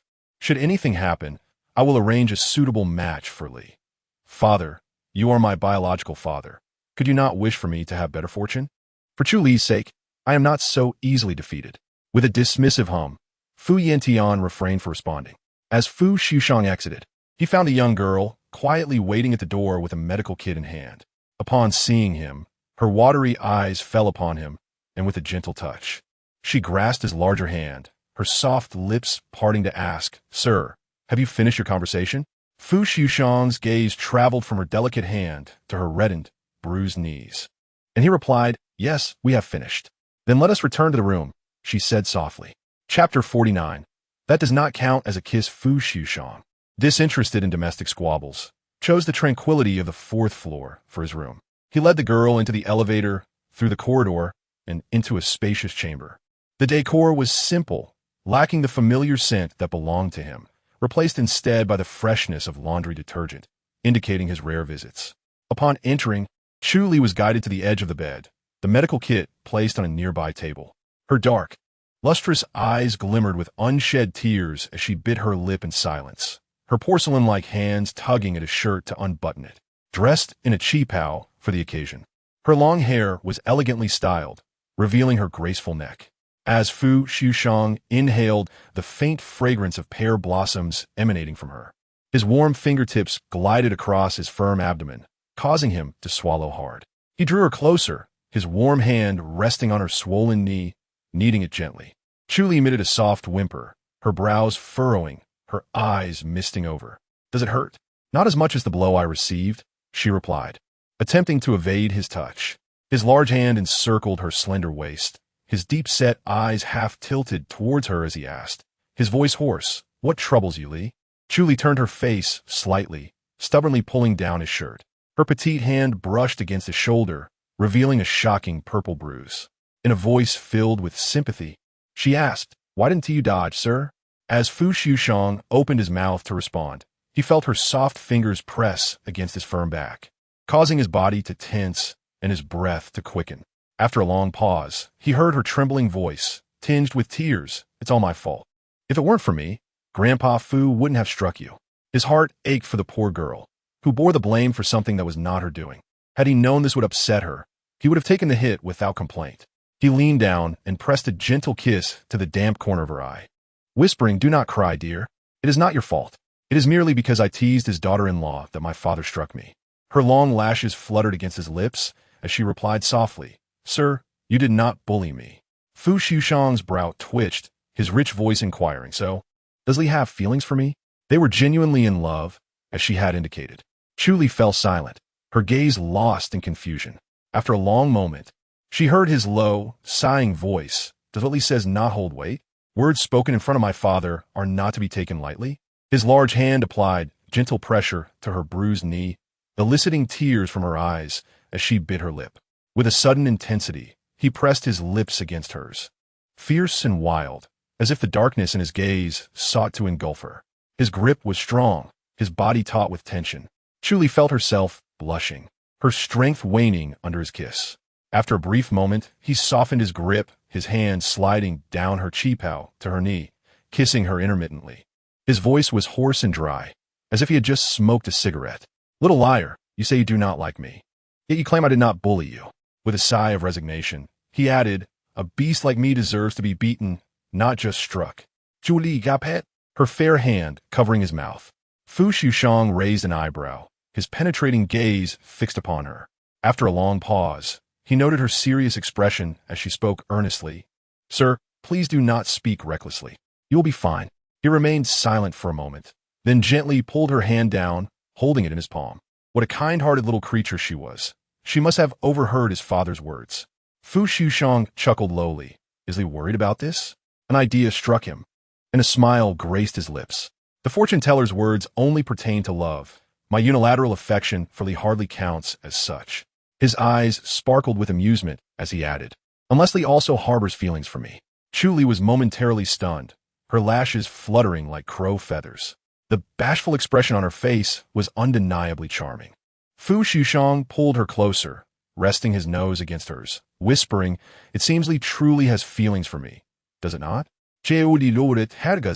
Momentarily at a loss for words, Fu Liujie tightened his embrace, asking softly, "Do you believe the fortune-teller, yet doubt that your husband will be all right?" "I believe in you," she replied after a long pause, her voice muffled against him. "In just 1 week, it will be your birthday, sir. You need to stay indoors." "Stay indoors?" Fu Liujie raised an eyebrow, his gaze falling upon the girl's flushed cheeks. The man swallowed hard, his voice rich and deep. "If you kiss me first, I will agree." "Chu Li." Her small hand tugged at his collar, her eyes darting around in uncertainty. The adorably naive girl was simply too charming. The man took her trembling hand and placed it on his shoulder, eliciting a soft gasp from Chu Li as she quickly withdrew her hand, anxiety etched on her face. "Does it hurt?" Fu Liujie frowned, saying, "It does, but if you kiss me twice, it won't hurt anymore." The girl's complexion grew even rosier, tinged with shyness. Seeing her mood lift, the man sighed in relief but felt a playful urge to tease her. "Just moments ago, she said she didn't want anything to happen to me. It seems Li is a little deceiver." Before he could finish his thought, he felt soft lips pressing against his. The girl's long lashes brushed against his face, a delightful tickle, accompanied by the enchanting scent of cherry blossoms as her graceful figure leaned closer. The soft sensation against his bare chest was unmistakable. Chu Li released his lips, her face flushed all the way to her delicate earlobes, murmuring that it no longer hurt. Fu Liujie's throat tightened, his dark eyes deepening with intensity. His voice turned slightly husky, "It still hurts," with a firm grip around her waist. He pulled the girl back as she attempted to leave, her warmth radiating through the thin layers of her qipao and his trousers, settling on his strong thigh. Her body felt incredibly soft. And Li, that wasn't quite a kiss. The heat coursing through him ignited a fire in his heart, leaving Chu Li in a dazed state, her dreamy gaze fixed on him. The man's eyes darkened, his breath turning heated as he whispered, "Let me teach you." With that, he gently leaned down to kiss her lips. Previously, Fu Liujie had always been the dominant one, forcefully claiming his territory. Yet this time, he seemed particularly patient, lingering tenderly. Chu Li's eyes were misty, her entire awareness concentrated on the point where their warmth intertwined. Moments later, the man's breath shifted, his low, sultry voice whispering, "Do you know how to kiss someone you truly love?" The girl felt herself melting under his magnetic tone, shaking her head. His rough fingertip brushed against her lips, coaxing her patiently. "Be good, open your mouth." Chapter 50. Watching my husband without realizing it, Chu Li found herself succumbing to his enchanting voice, loosening her tightly locked teeth. In the dimly lit room, silence enveloped them, only broken by the faint sounds that teased the nerves, creating an atmosphere thick with tension. At some point, Chu Li found herself gently laid back against the deep sheets, her small hand entwined around his neck, responding to him with a subtle acknowledgement. Her soft lips caressed his. Her hair, once elegantly pinned up, now cascading like a waterfall across the bed. The deep neckline of her qipao had unknowingly loosened 2 buttons, revealing her fair skin, tinged with a delicate pink, and her alluring, glistening eyes that invited imagination. The man restrained himself, reducing some of his weight on her, propping himself up slightly, his lips drifting to her ear. "Li, do you like me?" His voice was low and beguiling, a warm breath tickling her earlobe. "Yes," the girl responded softly, her body electrified, her gaze dreamy and enchanting, her voice barely a whisper. As soon as the words left her lips, the man's kiss intensified, his breaths growing hotter as he descended further. Cool skin met scorching kisses, moisture gathering at her collarbone, slipping beneath the fabric, sinking into his heated palm. In a daze, Chu Li opened her eyes to meet his gaze, filled with longing. Though her experience in this realm was limited to that one night, Fu Liujie's eyes brimmed with the same fervent desire as before. The girl felt her cheeks burn with embarrassment, her heart racing as she instinctively pushed against him, inadvertently pressing against his solid abdomen. The man inhaled sharply, grabbing her small hand, his eyes dark with desire. The girl, her voice soft and timid, murmured, "Sir, Grandpa Fu is still here." "Grandpa Fu?" The man's brow furrowed slightly as he mulled over those words, then leaned in for yet another deep kiss. Chu Li found herself breathless, her disheveled hair framing her face as her chest rose and fell rapidly. "Sir, Dad is still outside." Fu Liujie merely hummed in acknowledgement, planting soft kisses on her petite nose, his voice husky as he asked, "If you've already called your dad by that, then what about me?" Chu Li, embarrassed, buried her face against his chest, turning away, reluctant to speak. She knew what he wished to hear. Despite being married for so long, she had yet to address him as such, feeling utterly bashful. The man's sturdy chest pulled away from her delicate form, allowing her a moment to catch her breath as he patiently coaxed her. "What should Li call me?" Chu Li blinked her glistening eyes, contemplating for a while, her face growing increasingly flushed. Summoning her courage, her moist, pink lips were about to part. The man, captivated by her rosy demeanor, lightly pecked her lips. Whispering, "Let us save that for next time." Leaning close to her ear, his voice seeped in seduction. He added, "I want to hear you call me out loud." Upon hearing this, Chu Li's eyes shimmered with tears, her face a vivid hue of crimson. Fu Liujie chuckled softly, the veins in his hands prominent as he leaned away from her. This was not the place to consume her. His little shy wife was easily flustered. Even just a kiss left her shy beyond measure. Their genuine first encounter should take place in a setting where she felt comfortable. The man swallowed hard, having resisted the urge to hold her close for an entire month. Could he really endure just a little longer? He turned towards the bathroom to cool off, the sound of running water echoing. Chu Li took a moment to steady her breath, rising from the bed. She gazed at her reflection in the mirror, her alluring appearance causing her to cover her burning face, her tongue feeling numb with embarrassment. How mortifying! Her small hands hastily straightened her outfit, concealing the marks of their intimacy beneath her qipao, buttoning it up and redoing her hair. Her lips, still a vibrant red, she decided against reapplying lipstick, instead wiping away the remnants. Finally, steadying her heart, she hurriedly exited the room. When Fu Liujie emerged, the room was empty, yet her lingering fragrance hung in the air. He sat in the room for a while before heading downstairs. The two accompanied the old man for a meal. By the time they left the Fu family mansion, it was already afternoon. Grandpa Fu solemnly saw them to the door, appearing somewhat awkward as he addressed Chu Li. "I've heard everything from this rascal. As his father, I apologize for not setting a better example. Though my son may be a bit of a mess when it comes to feelings, he surpasses me as a father. He is utterly devoted to you, Li, so you can rest assured." A warm feeling swept through Chu Li, unable to resist the urge to smile. "Thank you, Dad." Grandpa Fu nodded, receiving a file from the steward behind him and handing it to Chu Li. Fu Liujie cast a casual glance at his son, standing by the car, before smiling gently. "My dear girl, this lad has plenty of money and property. I have nothing much to offer you. Just take this." The girl hesitated and did not reach for it. Fu Liujie gently wrapped his arm around her shoulders, smiling. "If Dad gives it to you, then you should accept it." Chu Li's eyes flickered as she took the file. Under Grandpa Fu's insistence, she opened it. Inside lay a startling agreement. Chu Li's heart raced as she read it, astonished. "Dad!" Fu Liujie shot a disapproving glance at his son, yet his expression was one of approval. "This boy came to me for a signature. If he ever wrongs you, he will leave with nothing. All his assets will be transferred to you." Chu Li was profoundly moved. Her husband had truly put in a great deal of thought to ease her mind. She gazed intently at Fu Liujie, her heart swelling with emotion that lingered like a warm embrace. Seeing that she had not responded for a long time, Fu Liujie curved his brows and said, "Take it. This document is already effective whether you take it or not." The girl then hesitantly accepted the document, her eyes sparkling with charm. This feeling of being cherished in someone's palm had only been experienced by Fu Liujie since her mother's passing. It provided her with a profound sense of security, rendering her previous hesitations utterly unnecessary. A warmth blossomed within her, a delightful sensation. Inside the car, Chu Li felt her grip on the agreement warming. She leaned against the car door, her gaze unconsciously drifting towards Fu Liujie. The man turned his head slightly, his voice imbued with an unintentional tenderness. "What is my Lili looking at?" Chu Li smiled sweetly, her voice soft and alluring. "I'm looking at my husband." Fu Liujie's hand resting on the steering wheel paused, and the outline of his body, defined by the seatbelt, became somewhat rigid. The car slowed to a stop at a traffic light. The man's ink-like eyes lingered on her for a moment, her delicate features illuminated by the sunlight, creating an enchanting sight. He swallowed hard. "Wife, you are truly obedient."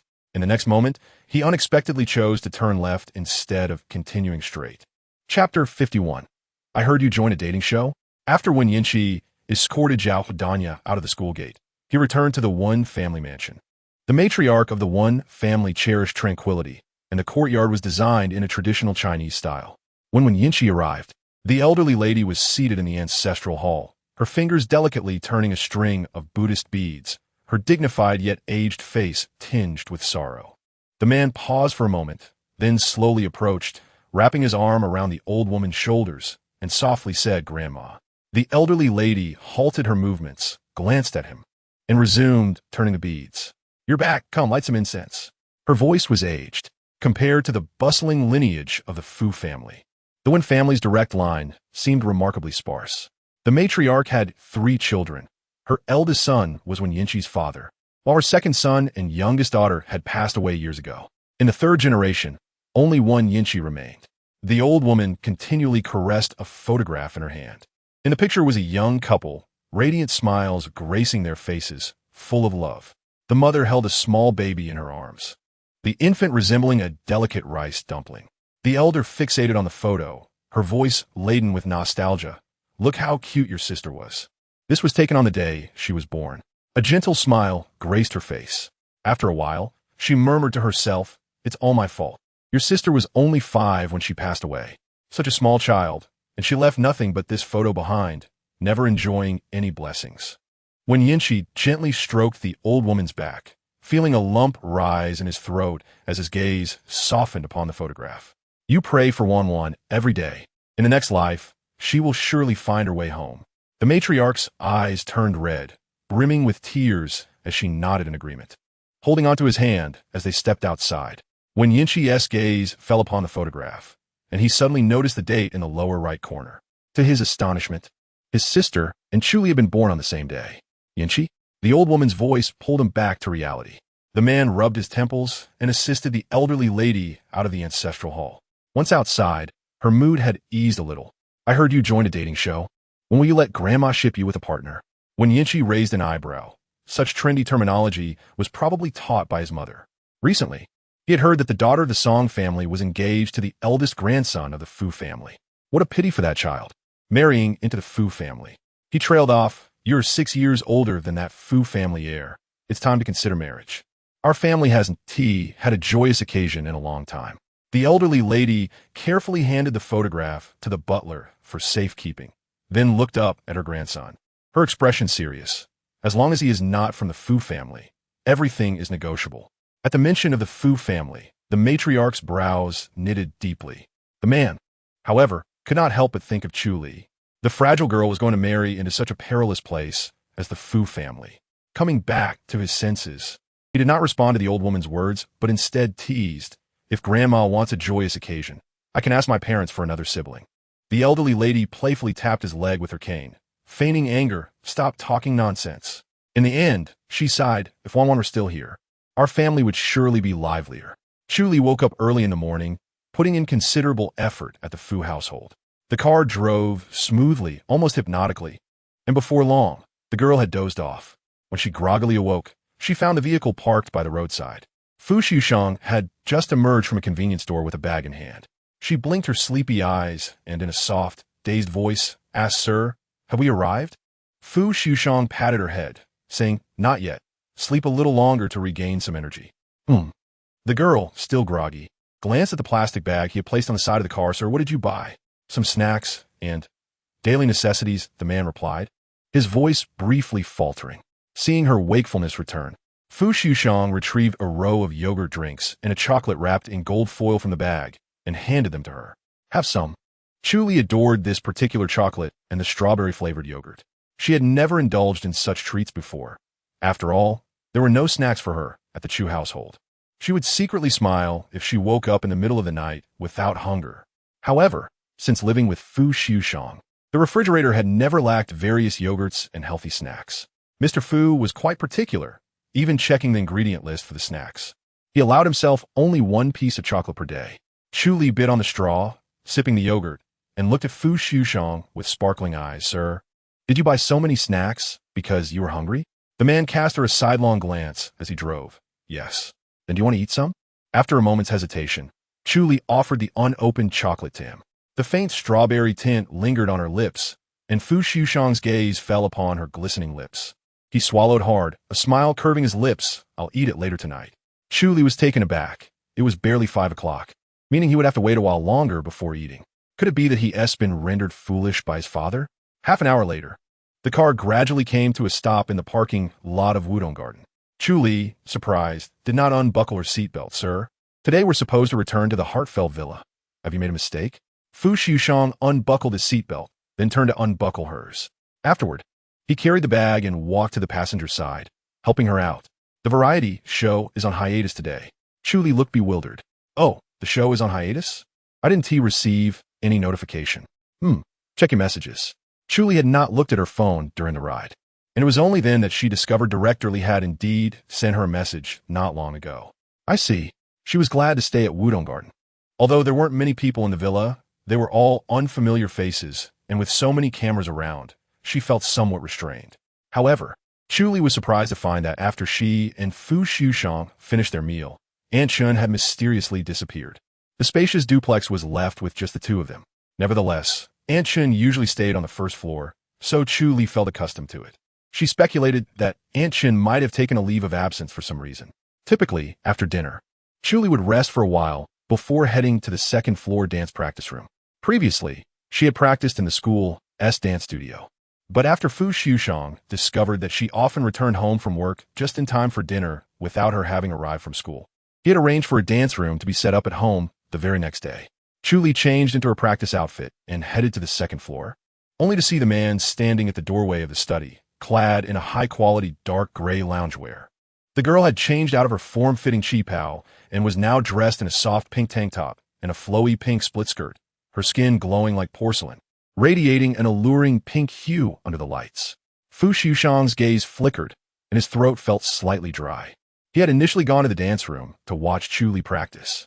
The young girl, delicate and enchanting, possessed a slender waist that seemed almost fragile.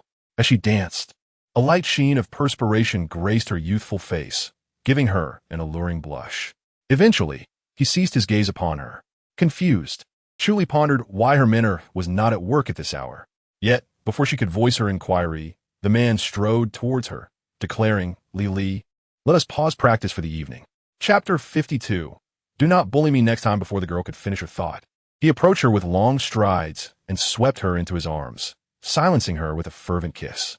The lightweight fabric of her practice attire, designed for ease of movement, allowed the heat of his hand to seep through to her waist. His rough fingers gently squeezed her, causing her to melt against him. Nestled in his embrace, she tilted her head back for a kiss, their breaths mingling. The sweet fragrance of pear blossoms combined with his assertive scent enveloped her. As she slightly parted from him to breathe, his deep voice resonated, save some strength for other activities. For a fleeting moment, Chu Li felt bewildered. Her glistening eyes were clouded with confusion, her expression as innocent as a blank canvas, utterly flustered by the kiss. Fu Liujie's chest vibrated with a quiet intensity. It dawned on her what he meant by other activities. A rosy hue colored her cheeks as she instinctively clutched his collar, burying her face into his chest. Her heart racing, feeling him shift as he carried her, her back pressed against his firm, muscular arm. The mere contact sent shivers through her, leaving her breathless and flushed. He laid her upon the sheets that bore the scent of both their bodies, and as she regained her senses, the chandelier above spun in a dizzying blur, obscuring his expression.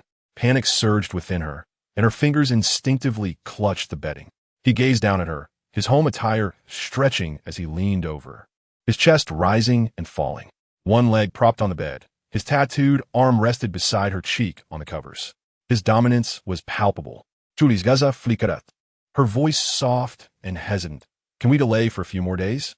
It was not reluctance, but rather that she was unprepared mentally. Memories of the chaotic night of her birthday flooded her mind. She had acted impulsively, but now she was fully aware, her heart racing with a hint of fear regarding that matter. He leaned closer, his warm breath brushing against her cheek. Wife, your husband has been patient for a month. If this continues, I may just burst. Chu Li froze, the blush deepening on her cheeks, her grip on the sheets tightening. She had sensed this during the nights he had held her, especially upon waking.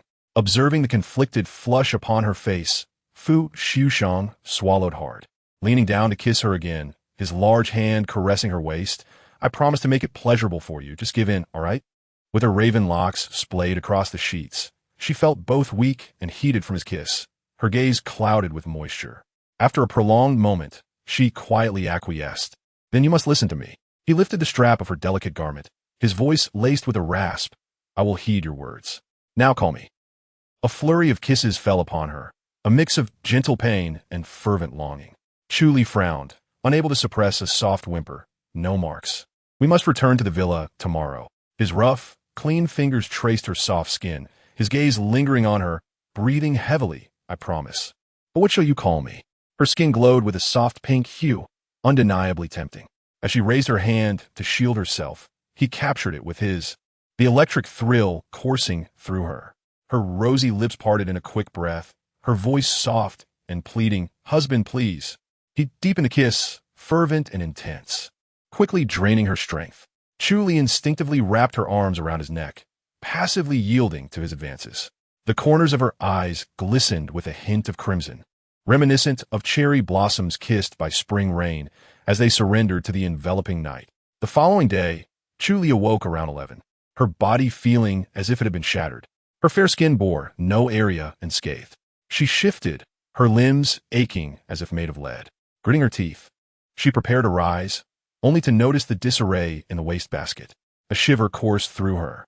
Glancing up, she met the gaze of the handsome man entering the room. Fu Liujie appeared rejuvenated, his demeanor relaxed and cheerful. Unable to help herself, she clenched her fists, her face flushed with indignation and accusation. They had agreed he would heed her wishes. Her voice had grown hoarse from crying out for him to stop, yet he had persisted. They had entered the room around 9, and she had only succumbed to sleep at 3. Unable to contain her frustration, she exclaimed, "Fu Liujie, you scoundrel." A pillow flew towards him. He approached, offered her a cup of warm water, gently stroking her tousled hair. "I am the scoundrel, Li. Your throat is sore. Drink some water to soothe it. You were simply too enticing for me to resist." Her moist eyes glistened, the warm water providing relief to her irritated throat. Yet, her anger lingered. As he set the cup down, she bit his hand. He grimaced slightly, and she released him. Fu Liujie chuckled softly, caressing her hair. "Feeling better now? Would you like to bite the other hand too?" She shot him a glare, staring at the deep bite mark, before finally murmuring, "Next time, do not bully me." A smile crept onto Fu Liujie's lips, and he leaned down to plant a kiss on her. "All right, it shall be as you say, Mrs. Fu." In truth, he had partially listened to her last night. The marks he left were easily concealed by clothing, and they hadn't truly pained her. Rather, they were rather pleasurable. "Fu Liujie, let's go downstairs for breakfast." Su Feng noticed that his boss seemed particularly jovial today. As he knocked and entered the office, he was greeted by the sound of Fu Liujie's deep laughter. Su Feng discreetly observed his boss. Previously, he had felt like a mere parasite within Fu Liujie's life. However, since his boss's marriage, he found himself increasingly perplexed by him. At that moment, Fu Liujie was chuckling softly as he examined his own hand. Fu Liujie cleared his throat, suppressing his amusement. "Have you resolved the matters at hand?" Su Feng presented the documents, confirming that the second master had indeed acquired the land in the southern city. This project had incurred significant losses, leading to many smaller projects being stalled, and the board of directors had begun to express discontent. "Ensure that more personnel are dispatched to protect my wife in the coming days." Regarding Fu Liujie's past attempts to eliminate him, Fu Liujie had initially intended to respond in kind. However, the desire to protect someone had instilled a newfound respect within him. Even a cornered dog would leap over a wall. He feared that excessive retaliation might push Fu Liujie to act recklessly, endangering Chu Li. For now, he simply wished for Fu Liujie to depart for the United States, never to return.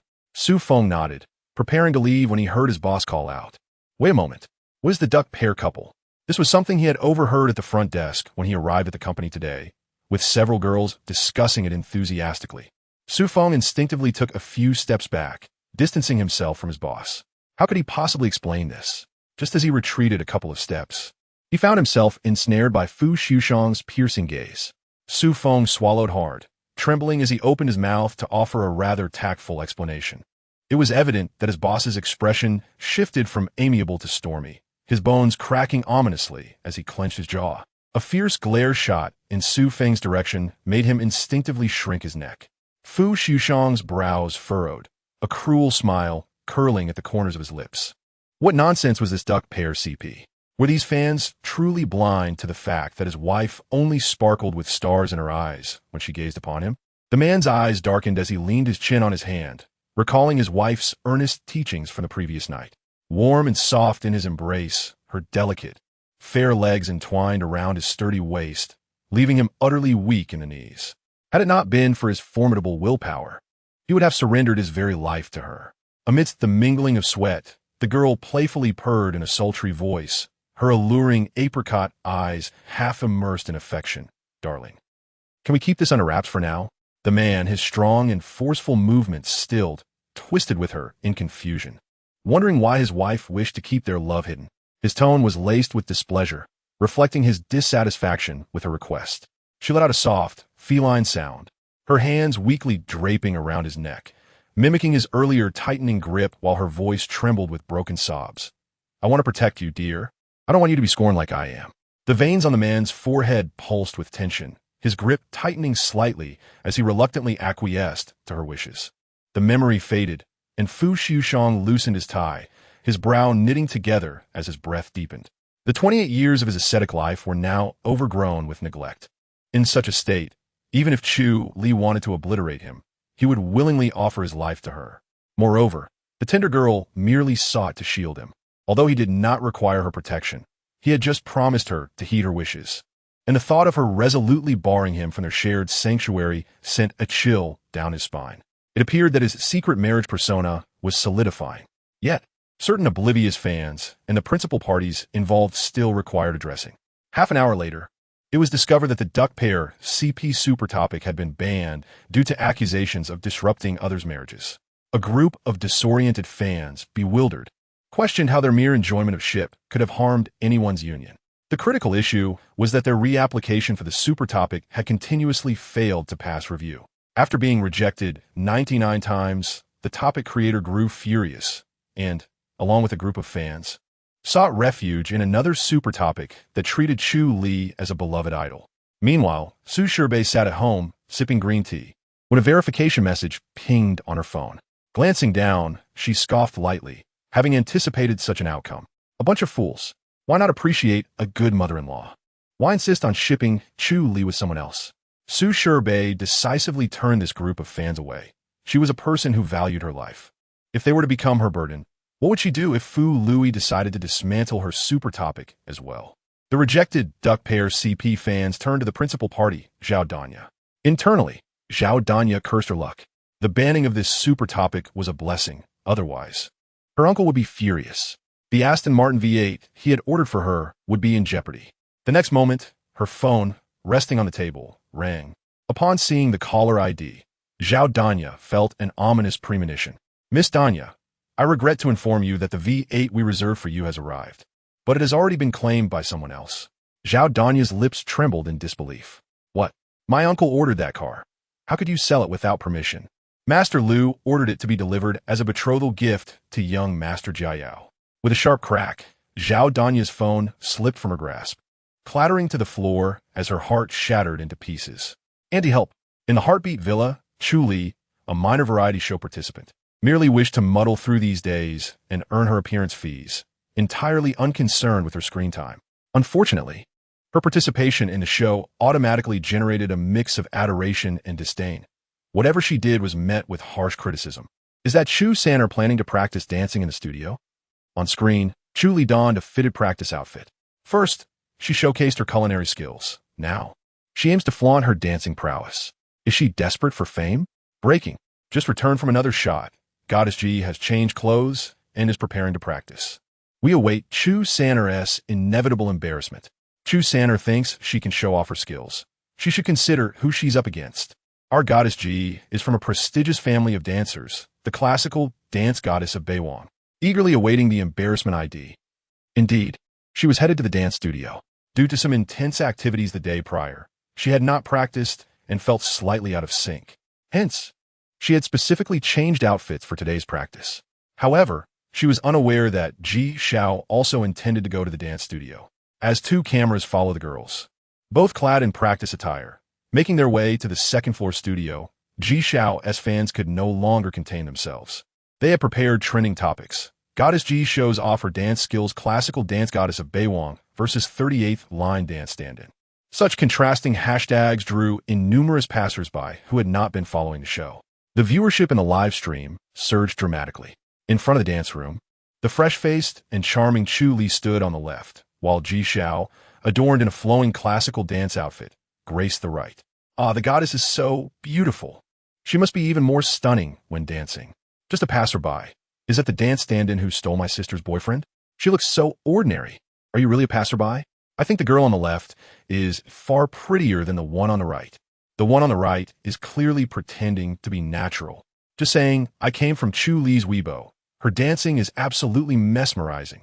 Look at that waist and figure. Ji Xiao noticed Chu Li entering and was momentarily taken aback. Does she also want to practice dancing? Chu Li, upon seeing her, froze. Indeed, Ji Xiao had observed the conversation between Chu Li and Zhao Danya in the living room, mentioning her intent to practice. Despite being the more popular one, Chu Li, a mere dance stand-in, had surprisingly amassed quite a following since joining the show. Furthermore, Ji Xiao recalled witnessing Su Shang carrying Chu Li downstairs the previous night. What a lowly girl. Just a commoner who thought that a little favor from Master Fu would elevate her to the upper echelons. How shameless. Seeing a man as noble and handsome as Su Shang, she clung to him. Who knows how many men she had approached. She merely aspired to ascend to the heights of a phoenix while remaining a sparrow. Today, she intended to humiliate Chu Li, making her aware of her true standing. Ji Xiao had entered the entertainment industry after astonishing everyone with her dance during auditions. Surely, Su Shang would arrive soon. Once he did, he would witness her elegant dance. Ji Xiao was confident she could kill two birds with one stone tonight. Glancing at the tall figure of Song and I ascending the stairs, she returned her gaze to Chu Li with a gentle smile. Shall we practice together? As Song and I approached and saw Ji Xiao clad in her ethereal classical dance attire, her eyes sparkled starry-eyed. Goddess, you're going to dance? How wonderful. To see the goddess dance up close is just amazing.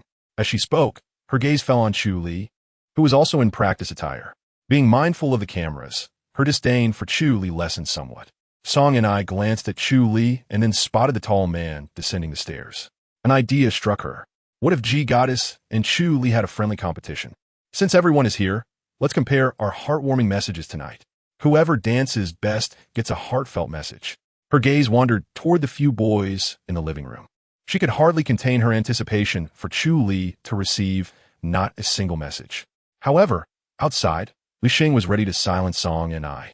The show's previous custom indeed included heartwarming messages. However, Master Lu had eliminated that feature in his revised version. Even sleeping hours have been fixed, with the villa lights going out at 10 o'clock. The wretched Song and I, was she not compelling him to leap into the abyss? Chu Li furuit herberoth. Wishing to decline, she had no desire to be compared to others. Ji Xiao feigned anger, lightly chiding, and I, do not make things difficult for Sister Chu Li. As she spoke, she gently grasped Chu Li's hand, smiling as she added, It's fine. Let us consider this a practice session together. Ah, how warm the goddess is. She even shows concern for this scheming girl. Chu Li's complexion paled slightly. At that moment, Zhao Danya, seated on the sofa, prepared to speak but was distracted by the vibration of her phone. With an excited expression, she announced, Xiao, man, Uncle wants you to answer the phone. It was then that Chu Li realized her phone had been buzzing in her grasp. She was bewildered. Why was Fu Liujie calling her? Miss Zhao's uncle? Is he not the infamous sixth master whose mere presence causes reality shows to black out? The last time I encountered one of my family's wealthy relatives, that uncle mentioned he had attended numerous banquets without ever seeing the sixth master. Who would have thought the first encounter would be on a reality show? So, why is the sixth master calling this Chu Sanner? Su Shirbei sat cross-legged in front of the television, fingers flying over her phone as she silently sent a barrage of comments. Could it be that the sixth master's mysterious wife is Chu Li? Hence the phone call. The person upstairs must have a direct connection between brain and rectum. If Chu Li is to become the future matriarch of the Fu family, I'll eat excrement live on air. All wrong. Sister S uncle is just Xiao Man S uncle. Hee hee. Duck. What is the person upstairs talking about? The fans of the LECP not only had their home rated, but their comments were also censored. Sob sob sob. Su Shirbei let out a soft hum, capturing a screenshot, intending to later urge these individuals to go live. Due to this phone call, everyone in the villa, along with the viewers at home, turned their attention towards Chu Li. She pressed her lips together, her gaze flickering before she answered the call. Hello, Mr. Fu. There was a brief pause on the other end before a deep, amused voice responded. Why are you not calling me husband? The girl instinctively covered the phone as speaker. Glancing at those nearby, her heart racing. In a low voice, she asked, What is it? Fu Liujie had promised last night. It must not be revealed on the reality show. Unbeknownst to her, as Zhao Danya observed her small aunt taking the call, she retreated to a place out of the camera's view. A soft blush crept onto her fair, delicate face. Her glistening almond eyes filled with shyness. Xiaoman is so adorable. Duck, the Elise CP fan. My native language is silence. Chu Li heard the steady, comforting voice of the man on the other end. My little girl, don't worry. Just show yourself, I'm watching. Her heart raced uncontrollably. The girl hurriedly ended the call, her cheeks ablaze. Her bright, watery eyes reflected the lights beautifully as she looked up at Ji Xiao. Senior Ji, let us practice together. Primarily, Fu Liujie had also mentioned he wanted to see her dance during the live broadcast. Otherwise, she would have to dance for him in bed. That was simply too embarrassing. Chu Li covered her face. Perhaps she should practice more in the dance studio tonight. This sudden shift made Ji Xiao clench her fists tightly, jealousy creeping into her gaze, hidden from the camera. What on earth had Brother Liujie said to this wretched girl? Meanwhile, inside the car, Su Feng maintained a calm demeanor while driving, his mind racing with thoughts. What had he just heard? His sixth master was speaking flirtatiously to such a charming lady, in a rather bold manner. What had happened to his previous restraint? Fu Liujie lowered his eyes to the tablet in his hands, his gaze fixated on the dazzling figure in the dance studio. He commanded, drive faster. Chu Li's dancing. He had witnessed, surpassed anyone else he had encountered, showcasing unparalleled professionalism. Although he was selfishly reluctant to let others see the enchanting Chu Li, he could not tolerate anyone tarnishing her reputation. Even the greatest power that could erase negative reviews paled in comparison to allowing her to shine. He had unwavering confidence in his little girl. Su Shirbei, watching from the television, felt an overwhelming surge of excitement. Ah, the waters of West Lake, my tears. This was Chu Li's first live dance performance, and her motherly heart could hardly contain her excitement. Unable to resist, she reposted the live stream of From the Heart on Weibo. Su Sibei, Yellow V badge, heir of the Su group. The moment her skirt twirls is like a fairy dancing. Come and watch the little fairy. Chu Li. As the background music for the live stream began to play, both the audience inside and outside the screen held their breath. The song playing in the dance studio was Xia Kan Xingyan. This piece demanded immense skill from the dancer. Without solid foundational techniques, one could hardly stand. The requirements for both strength and grace were at their peak. No one anticipated this choice of song. Ji Xiao glanced at Chu Li. This was the very piece that had launched her to fame, one she had mastered over the years. Chu Li was bound to embarrass herself. On the other side, the girl took a deep breath, glanced at the camera, and began to immerse herself in the dance. The studio lights were bright, and nearly all eyes were on the two of them. When Yinqi's gaze instinctively fell upon Chu Li, the girl's form, though soft, exuded strength. Each movement flowed like water. Shang Lu and Zhou Huai involuntarily held their breath. Indeed, there existed a true ethereal being, stepping into the dreams of everyone watching the live stream. Chu Li's skin was fair. As she danced, her hair swayed gently and under the lights. No one could look away. Song Ni's expression was peculiar. She had come to watch Ji Xiao dance, yet her gaze was inexplicably drawn to Chu Li. Even as Ji Xiao's fan, she could not help but privately acknowledge that Chu Li danced far better than her idol. No, it should be said that she surpassed her by many measures. Even though Chu Li wore a simple practice outfit while Ji Xiao donned an elegant classical dance costume, she could instantly capture everyone's attention. Ji Xiao wore a smile, her landing unsteady, yet no one noticed her. She instinctively glanced at the girl beside her, her expression calm, while her heart brimmed with jealousy and resentment. Zhao Danya's expression was one of astonishment. Her uncle was indeed fortunate. With that waist, those legs, that posture, even as a woman, she felt utterly captivated. When Yinqi's gaze fixated on the graceful figure dancing, a deep sense of awe flashing in his heart. Then, his attention was drawn to the sparkling object around Chu Li's neck, and his expression turned serious, his fingers trembling. On the screen, thousands of comments erupted. Chu Li dances so exquisitely. What classical dance goddess? Her skills are leagues ahead of that KPI, are they not?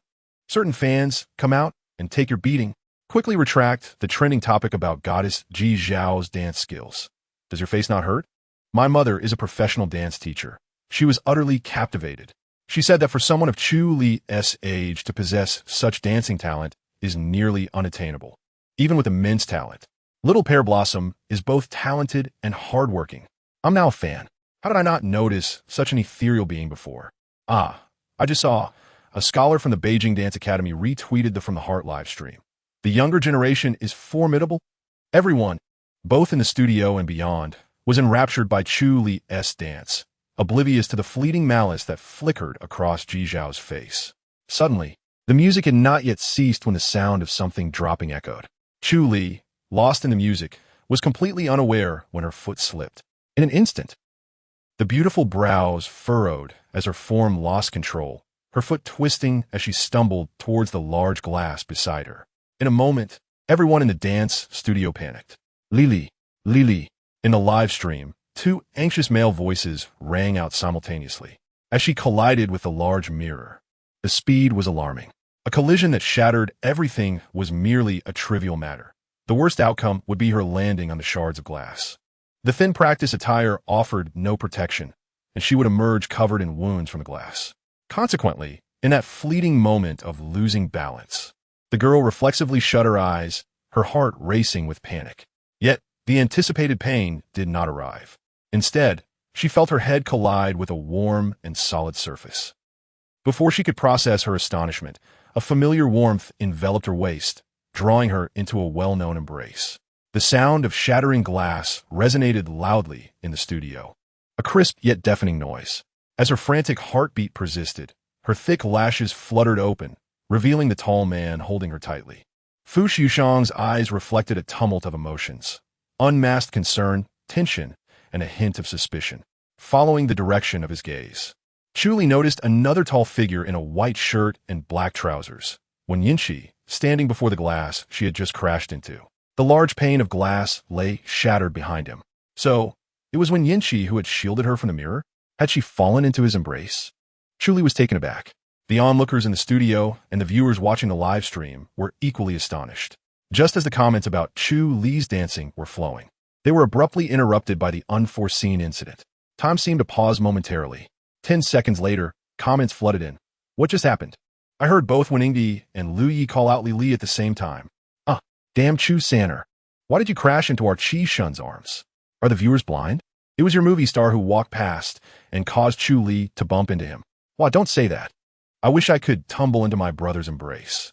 The one ahead, get out of the way. I smell something unusual. In the frame, Wen Yinxi gazed at the girl in Fu Liujie's arms with a complex expression, while Fu Liujie's tension was palpable. An odd atmosphere of tension filled the studio and then dissipated. I got a spark. So, Liujie really came on the dating show to pursue his wife. The Lioli CP is officially formed. What is the Lioli CP? Liu Liujie Jepe. Netizens, I don't even know the male lead's name, and I'm crying. Our Wenli CP is the rightful choice. The dedicated fans are coming with knives. Take our brother away. I'm also a fan of Qi Shun, but I can't help but ship this. All CP fans get out. Our Qi Shun is too gentle. Even if a cat or dog falls, he would help. At that moment, Ji Zhao appeared to lose her balance as if stepping on shards. Song and I quickly rushed over to assist. However, the two men locked eyes in the air, and an eerie silence enveloped the atmosphere, ignoring the commotion behind them. Is this a slap in the face? Qi Shun didn't help your goddess. So, the Wenli CP is real, sobbing. The few people in the studio were oblivious to the barrage of comments that flooded the screen. Fu Liujie quickly averted his gaze, shielding the girl in his arms. His large hand skillfully maneuvered through her leg, cradling her petite form entirely against him, pressing her fluffy head against his chest. While others failed to perceive the underlying tension, Wen Yinxi understood Fu Liujie's intent, a warning to suppress any inappropriate thoughts. When Yinxi pursed his lips, his emotions complicated. His gaze fell upon Chu Li's fair ankle, where a small red mole adorned her delicate skin, accentuating her beauty. A fleeting memory crossed his mind. The next moment, Fu Liujie's hand enveloped her tiny ankle, obscuring his view. Wen Yinxi's tongue traced the roof of his mouth, a sense of irritation brewing within him. Yet, upon seeing Chu Li nestled against him, he restrained his impulse to reach out. Ha ha ha. Qi Shun's expression, I'm dying. Qi Shun, I also want to touch Li's little feet. Li's feet are so small and fair. Liujie holding her foot feels so tempting. Though I'm a fan of the Lioli CP, Liujie's hand size suggests Lili might faint. Liujie seems quite capable. Hee. Is it what I'm thinking? Shyly covering my face, but I really like it. Outside, Li Xing watched the comments in disbelief. What are these comments saying? Can Liujie and Chu Li be casually shipped? They will eventually be destroyed by these netizens. Meanwhile, Wen Yinqi's gaze shifted from the necklace around Chu Li's neck back to her face. He bit his lip, realizing his voice was husky when he spoke. Li, are you all right? Chu Li, still in shock, shook her head, unable to respond before being interrupted by the deep voice of the man. Thank you on behalf of my girl, Weningdi. My girl. Liujie is so protective. Is he claiming ownership? Lioli CP, charge forward. Fu Xiushang lowered his head to glance at the frowning girl, disregarding the complex emotions in Wen Yinqi's eyes, and turned to leave, holding her tightly.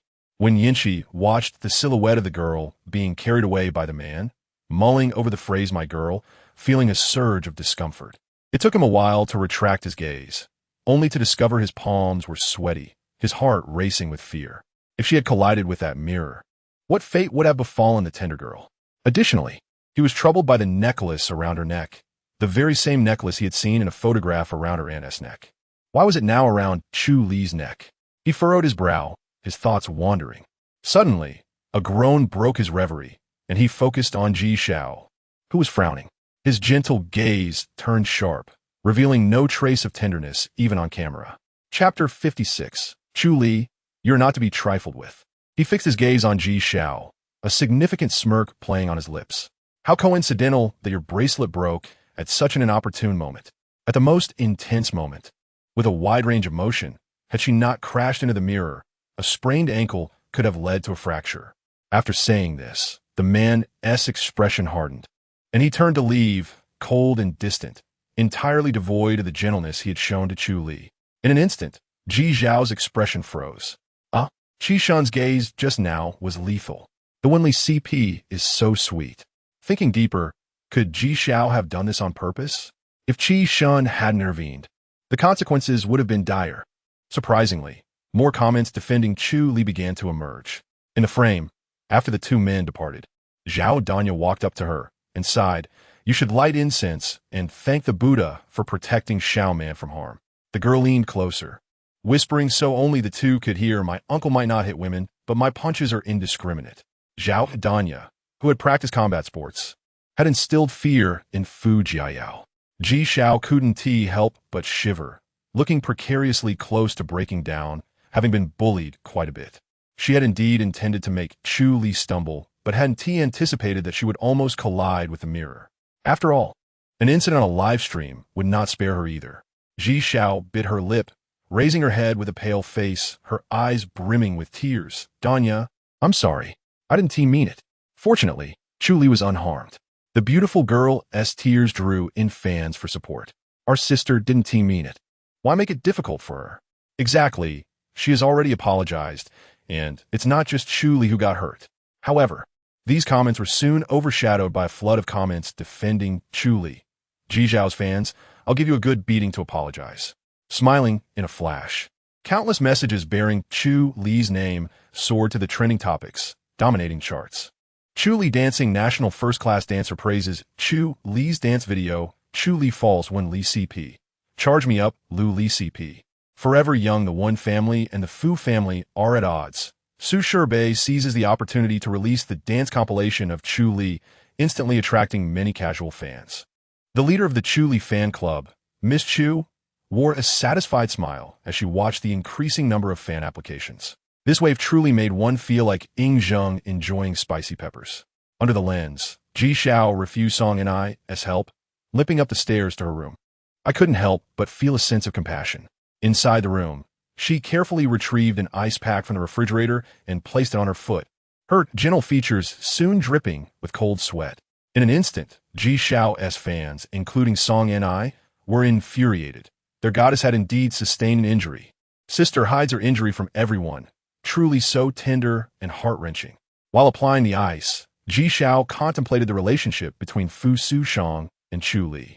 Even Wan Yinqi, who typically had issues with the Fu family, had spoken up for Chu Li. Her bright red nails bit deep in her flesh. Regardless of their relationship, be it a songbird or a momentary amusement. The position of mistress of the Fu family would always be hers. What was Chu Li? Merely a wild girl. She would ensure that Chu Li returned to where she came from. As Ji Xiao thought this, a knock came at the door. She felt a surge of joy in her heart. Could it be Su Shang coming to check on her? The woman's expression shifted, opening the door with a soft yet slightly fragile air. The person outside was none other than Ji Raoshun. Upon seeing Ji Xiao's expression, Ji Raoshun furrowed his brows deeply. Since childhood, his cousin had always been full of schemes, while others might mistake her for truly weak. Yet, as Ji Xiao's brother, he knew well the terrifying soul hidden beneath that gentle exterior. His appearance here was not coincidental. Fu Shang had called him to check on Chu Li's foot injury. Even if he had not received a call, he would have come to handle his troublesome cousin's mess. The door blocked their view, preventing their conversation from being recorded. However, Ji Raoshun's expression was utterly grim. The usually nonchalant young man displayed a severe countenance, his eyes flashing with disgust as he warned, "Ji Xiao, do not touch Chu Li." Ji Xiao stood stunned for a moment before smiling lightly and slightly closing the door, in a place where the camera could not capture. The woman smiled seductively. "My good brother, you come here not to care for my injury, but to worry about another wild girl?" Ji Raoshun casually glanced at her foot. If he couldn't even see through her pretense of injury, he would be ashamed to call himself her brother. With his hands in his pockets, he snickered. You should know the temper of the sixth master. Today, Fu Shang did not move against Ji Xiao out of respect for him. Next time, he could not guarantee that. Ji Xiao nonchalantly raised her nails, her usually gentle expression twisting slightly. That blonde girl was merely in a moment of joy. Su Shang brother liked me. Ji Raoshun looked at her, his brows furrowing with pain. You have followed him for years, even going to France to film for him. Has he ever acknowledged you? The image of her pleading to meet Fu Shang in France flashed in Ji Xiao's mind. The man had refused to see her, leaving her mortified. A pale expression crossed her face. That's because he doesn't date before 28? It was merely banter about Fu Shang's many years of abstinence. Ji Raoshun chuckled. How skilled you are at self-deception. Ji Xiao suddenly grew pale, realizing that when one truly loves someone, there are no excuses. One would wish to bind the person close. Ji Raoshun ignored her further, rubbing his aching forehead. I have said enough. You cannot afford to mess with Chu Li. Not even the Ji family can. This was his final advice to his cousin. After speaking, Ji Raoshun turned to leave. At that moment, the online viewers were shocked. For the one here to examine Chu Li's injury was none other than the heir physician of the Ji family. Ji Raoshun stated that Chu Li had twisted her ankle from stepping on a pearl, fortunately not damaging any bones. After local cold compress and medication, apply without rubbing. Small amounts multiple times. In the living room, a distinguished man in a suit kneels before the sofa. The girl, frowning, sits on the sofa with her feet drawn up. Her beautiful apricot eyes glimmering with pain, quite pathetic. Lily, be good, give me your foot. The man's voice was low and enticing. I've caught love brain family. Where can I find such a boyfriend as the sixth master? Lily, be good, give it to me. You up front, something off with you. Seeing she had not moved, the man stood up and gently placed her swollen foot on his lap. Chu Li couldn't help but let out a soft moan. The girl's feet were small, white, and tender, yet now swollen like a little pig's hoof. Fu Shang's heart ached. He could hardly bear to grip them too tightly, yet they were so swollen. He took some ointment from the first aid kit given by Ji Raoshun and poured it into his palm. His warm hands came to rest on Chu Li's ankle, skin touching skin. The scorching contact made Chu Li furrow her brow and unconsciously let out a low whimper. Her soft voice, "It hurts." The girl's small hand instinctively clutched the fabric of his shoulder. Due to the pain, her soft foot unconsciously kicked his abdomen. The warmth of her body fragranced the air with her movements. Her eyes sparkled with tears as she blinked at him. Fu Shang lightened his touch on her ankle. Yet his breathing grew heavier, his gaze turning obscure. When Chu Li met his eyes, she leaned back, only to be drawn back by a strong hand gripping her uninjured calf. The girl's delicate foot once again rested in his embrace. This scene made me blush. If my mom came out, she'd think I was watching something strange. It's just applying ointment. Lily's voice, even I, a girl, can hear my bones melting. Can the sixth master endure this? Did Lily kick the sixth master's abs? Last time I kicked my husband, I got held down for a while. The one upstairs truly doesn't treat us as outsiders. The next moment, the man's deep black eyes suddenly turned to the camera. Every time the Six Master looks at the camera, I have a bad feeling. He picked up the ointment from the sofa, cradled the girl, and strided towards the stairs. Hey, don't go. Is there anything our esteemed VIPs can't see? Before long, their figures disappeared on the 5th floor where the cameras could not capture. At this moment, a trending topic quietly emerged. Luli CP fans say they want to fund a camera for the 5th floor. Chapter 57. Disturbing the couple's life as Chu Li was carried back to the room by Fu Liujie. Her thoughts mirrored those of the online viewers. Upon entering the room, the girl's soft hand pushed gently against the man's chest through his shirt, her fair face blushing. Sir, my foot hurts. The man lowered his gaze, his eyes falling on her pale, delicate hand, reminding him of last night when he had pressed down on her forcefully. Her hand had also rested on his chest like this. It was truly irresistible. Fu Liujie's eyes darkened. He gripped her wandering hand, observing her shy expression, guessing what she was thinking. His deep voice emanated. So? Chu Li's apricot eyes widened, her face flushed. Her lips parted for quite some time before she finally managed to say, "It's not convenient to exercise." Fu Liujie raised an eyebrow. Accordingly, setting the girl down at the edge of the bed, he squatted slightly, allowing her fair legs to rest on his suit pants.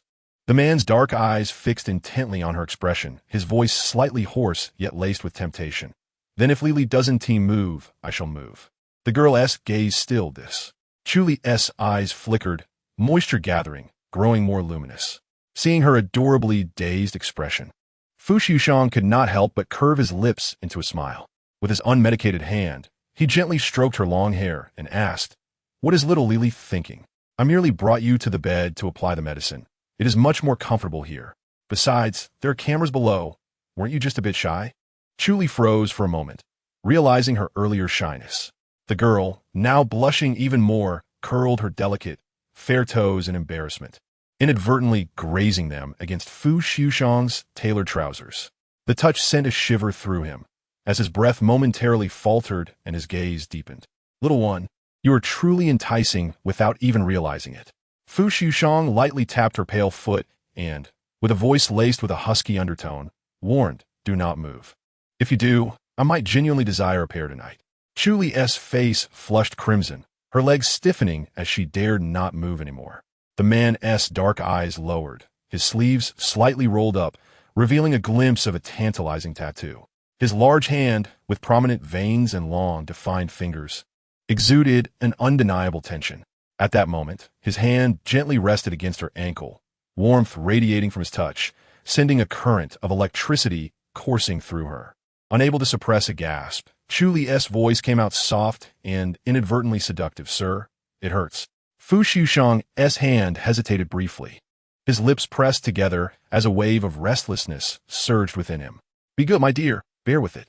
With each tender touch, Fu Liujie observed as a faint blush blossomed on Chu Li's skin, creeping up from her ankle. The room was enveloped in silence, save for her occasional soft moans. His gaze instinctively fell upon her rosy lips, and he swallowed hard, his breath growing increasingly heavy. After completing the application of the ointment, Chu Li let out a sigh of relief, her glistening almond eyes brimming with tears from the discomfort. Fu Liujie's eyes darkened, filled with an intense emotion as he looked at her. Having just crossed a line yesterday, he found himself yearning for her again. Wasn't this becoming too frequent? Perhaps a few kisses would suffice. With that thought, he casually took an alcohol swab from the table, meticulously wiping the ointment off his hands. Before Chu Li could retract her legs, he gently grasped them, guiding them around his waist. He pinched the soft skin of her thigh lightly, his warm breath brushing against her ear, sending shivers down her spine. "Lili, squeeze your legs tighter."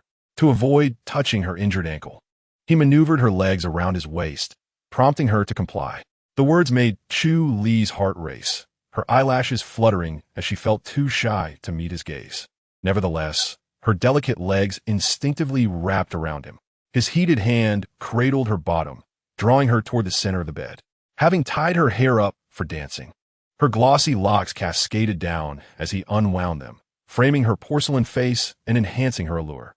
Her pink lips curved enticingly, an irresistible invitation. The snug fit of her practice attire accentuated her slender waist and the gentle rise and fall of her bosom. With each soft breath she took, his chest pressed against her softness, and Fu Liujie's eyes darkened, his throat constricting. Unable to contain himself any longer, he pressed his lips against her tender mouth. In that room, the only sounds were her soft whimpers and his increasingly labored breaths. Suddenly, a faint light flickered and then extinguished, followed shortly by vibrations emanating from the bedside. The persistent noise was hard to ignore. As Chu Li's dazed eyes slowly opened, her flushed face pushed against him. Her delicate lashes trembled as she gently pushed him away. "Sir," the phone. His large hand grasped the back of her head, his lips just inches from her ear, his voice a low murmur. "After I finish with Li, we can check it. No need to rush." Chu Li felt her body heat up from his kiss, her thoughts becoming muddled. Yet, he was not merely kissing. His hands roamed, sometimes gently, sometimes with urgency, especially the intense friction below her abdomen. She trembled uncontrollably, feeling more bashful than if he had directly. To make matters worse, the phone continued to ring insistently, as if it would not relent until she answered. The frantic vibrations made her heart race. Biting her rosy lip, she buried her face into the pillow, her voice tinged with mild irritation. "You said you would listen to me." The kiss persisted, her voice breaking through intermittently. "I need to answer the phone." Fu Liujie propped himself up, every muscle taut with tension. His dark gaze locked on Chu Li, filled with an overwhelming desire. After a pause, he finally replied in a husky, coaxing tone, "All right, you can answer." Chu Li, her eyes misty, tilted her head back, her small hand trembling as she reached for her phone. Taking a deep breath, she answered, "Hello, who is this?" Having just been entwined with her, her voice emerged soft and alluring, an irresistible temptation. On the other end, Wen Yinchi felt a jolt in his heart, biting his lip as he identified himself. "It's me, Wen Yinchi." Instantly, Chu Li snapped back to reality, sitting up and clutching the blanket. "Wen Shun?" Just then, the man, still caught in the throes of passion, tightened his embrace, pressing her back against the sheets. As he leaned down, a wave of warmth enveloped her, and Chu Li bit her lip to stifle moan. She suddenly met Fu Liujie's possessive gaze, filled with desire. Before Wen Yinchi could speak, a low, husky voice interrupted from the other end. "Wen Yingdi, do you have a habit of interrupting other people's intimate moments?" Chapter 58. The Wen family is missing a little princess after a few seconds of silence. Wen Yinchi gritted his teeth. "Let Li answer the phone. She is currently unable to take calls. Simply refer to her as Chu Li." Beep, beep, beep. The tall man stood by the floor-to-ceiling window, gripping the disconnected phone with such force that it seemed as if he would crush it at any moment. His expression was grim, his jaw clenched tightly. After a while, his phone vibrated again, this time a message from his assistant containing the documents he requested. His expression gradually softened. Previously, while investigating Chu Li, he had discovered her ancestral roots, but had overlooked them.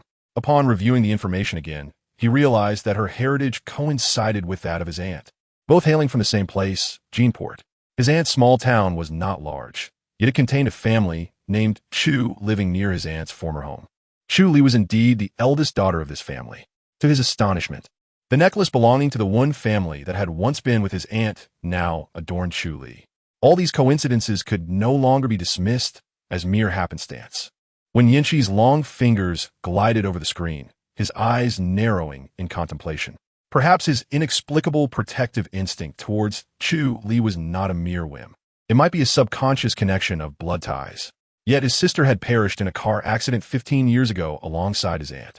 He had personally returned their ashes to the Wen family. Rubbing his temples, he felt a throbbing at his temples. Just then, his phone rang again with a message from the family group chat. His mother had sent a screenshot, a photo of Chu Li falling against Wen Yinchi from earlier that night. His fashionable mother had added several pink heart emojis. "Wen Li CP, forever. Will you bring this lovely girl home to meet me? Xu Xihua."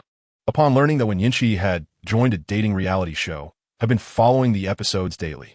The first time she laid eyes on this girl, she found her vibrant and stunning, too adorable, with a soft personality that made one want to cradle her in their hands. That night, the entire Wen family was glued to the television, eagerly awaiting the show's premiere.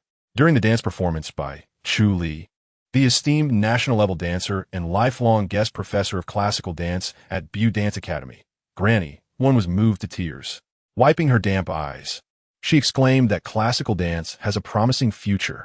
Granny Wen had always wished for her daughter to inherit the family legacy, but was left with a rebellious third daughter who not only refused to dance, but also tragically perished due to a scoundrel. This was her lifelong regret. Thus, when Chu Li nearly stumbled and was caught by Wen Yinchi, her heart nearly stopped. In a tense moment on screen, where Wen Yinchi confronted Fu Liujie, the usually gentle Granny Wen couldn't help but scold her grandson. Wen Yinchi, are you capable? Bring that young girl back to our Wen family. Later, upon seeing Chu Li being taken away by Fu Liujie, Granny Wen became so furious that she could not bear to watch any longer. Seething with anger, she sat on the sofa. Chu Li, noticing her mother-in-law's expression, smiled subtly and dialed Wen Yinchi. Your grandmother adores that girl, Chu Li. Now that Fu's young man has taken her away, she's so furious that she wants to remove the trending topic about Lioli CP. Yinchi, our Wen family, is in need of a little princess. Hurry and bring her back to appease your grandmother. Wen Yinchi sighed, supporting his forehead, and remained silent for a while, until he heard some talk about the one Li CP. An odd feeling arose within him, and he helplessly blurted out, Mom, please don't ship us. I don't like that girl. Only CP. He planned to dismantle this CP himself soon. He couldn't fathom why his mother and grandmother were fixated on his pairing with Chu Li. It made him uneasy. Perhaps it was a fear of the German orthopedic influence. He paused and quietly suggested, laced with implication, what if Chu Li is my long-lost sister? On the other end, Wen Yuan couldn't help but exclaim, what nonsense! How long has it been since your father was sterilized? Chu Li, whose health had deteriorated after giving birth to Wen Yinchi, had hoped for a daughter and even prepared nursery. But Wen Yuan, unwilling to let his wife suffer again, hastily underwent a sterilization. Chu Li chuckled softly. It's fine if you don't like her. You can bring her back as your sister. After all, I don't have a daughter, and your grandmother likes that girl. I heard she was a pitiful child picked up by the Fu family. You're already in that reality show. If they can pick her up, why can't we take her? Wen Yinchi was taken aback, suddenly reminded of something by his mother's words. In this reality show, he would have ample opportunities to interact with Chu Li and uncover the truth behind it all. He recalled their conversation from earlier that day. He hesitated and asked Mom, is the necklace Uncle gave Aunt still at home? The three on the other end paused, and after a moment, Chu Li replied, it disappeared years ago. Why do you suddenly ask about this? Wen Yinchi furrowed his brow, evading the question with a few vague remarks before hanging up. After the call, the atmosphere stirred by thoughts of Chu Li seemed to be overshadowed by past memories. Granny Wen's expression shifted as she sighed. If Wan Wan were still here, she would be the same age as that girl. Chu Li, Chu Li, with a gentle demeanor, was taken aback. Chu Li indeed bore a striking resemblance to Yuro. Could it be fate? When Yinchi sat in his room, feeling increasingly restless and unable to ponder the matter calmly. One moment, he could hear Chu Li's soft voice claiming he was her husband, and the next, it was Fu Liujie's mention of their married life.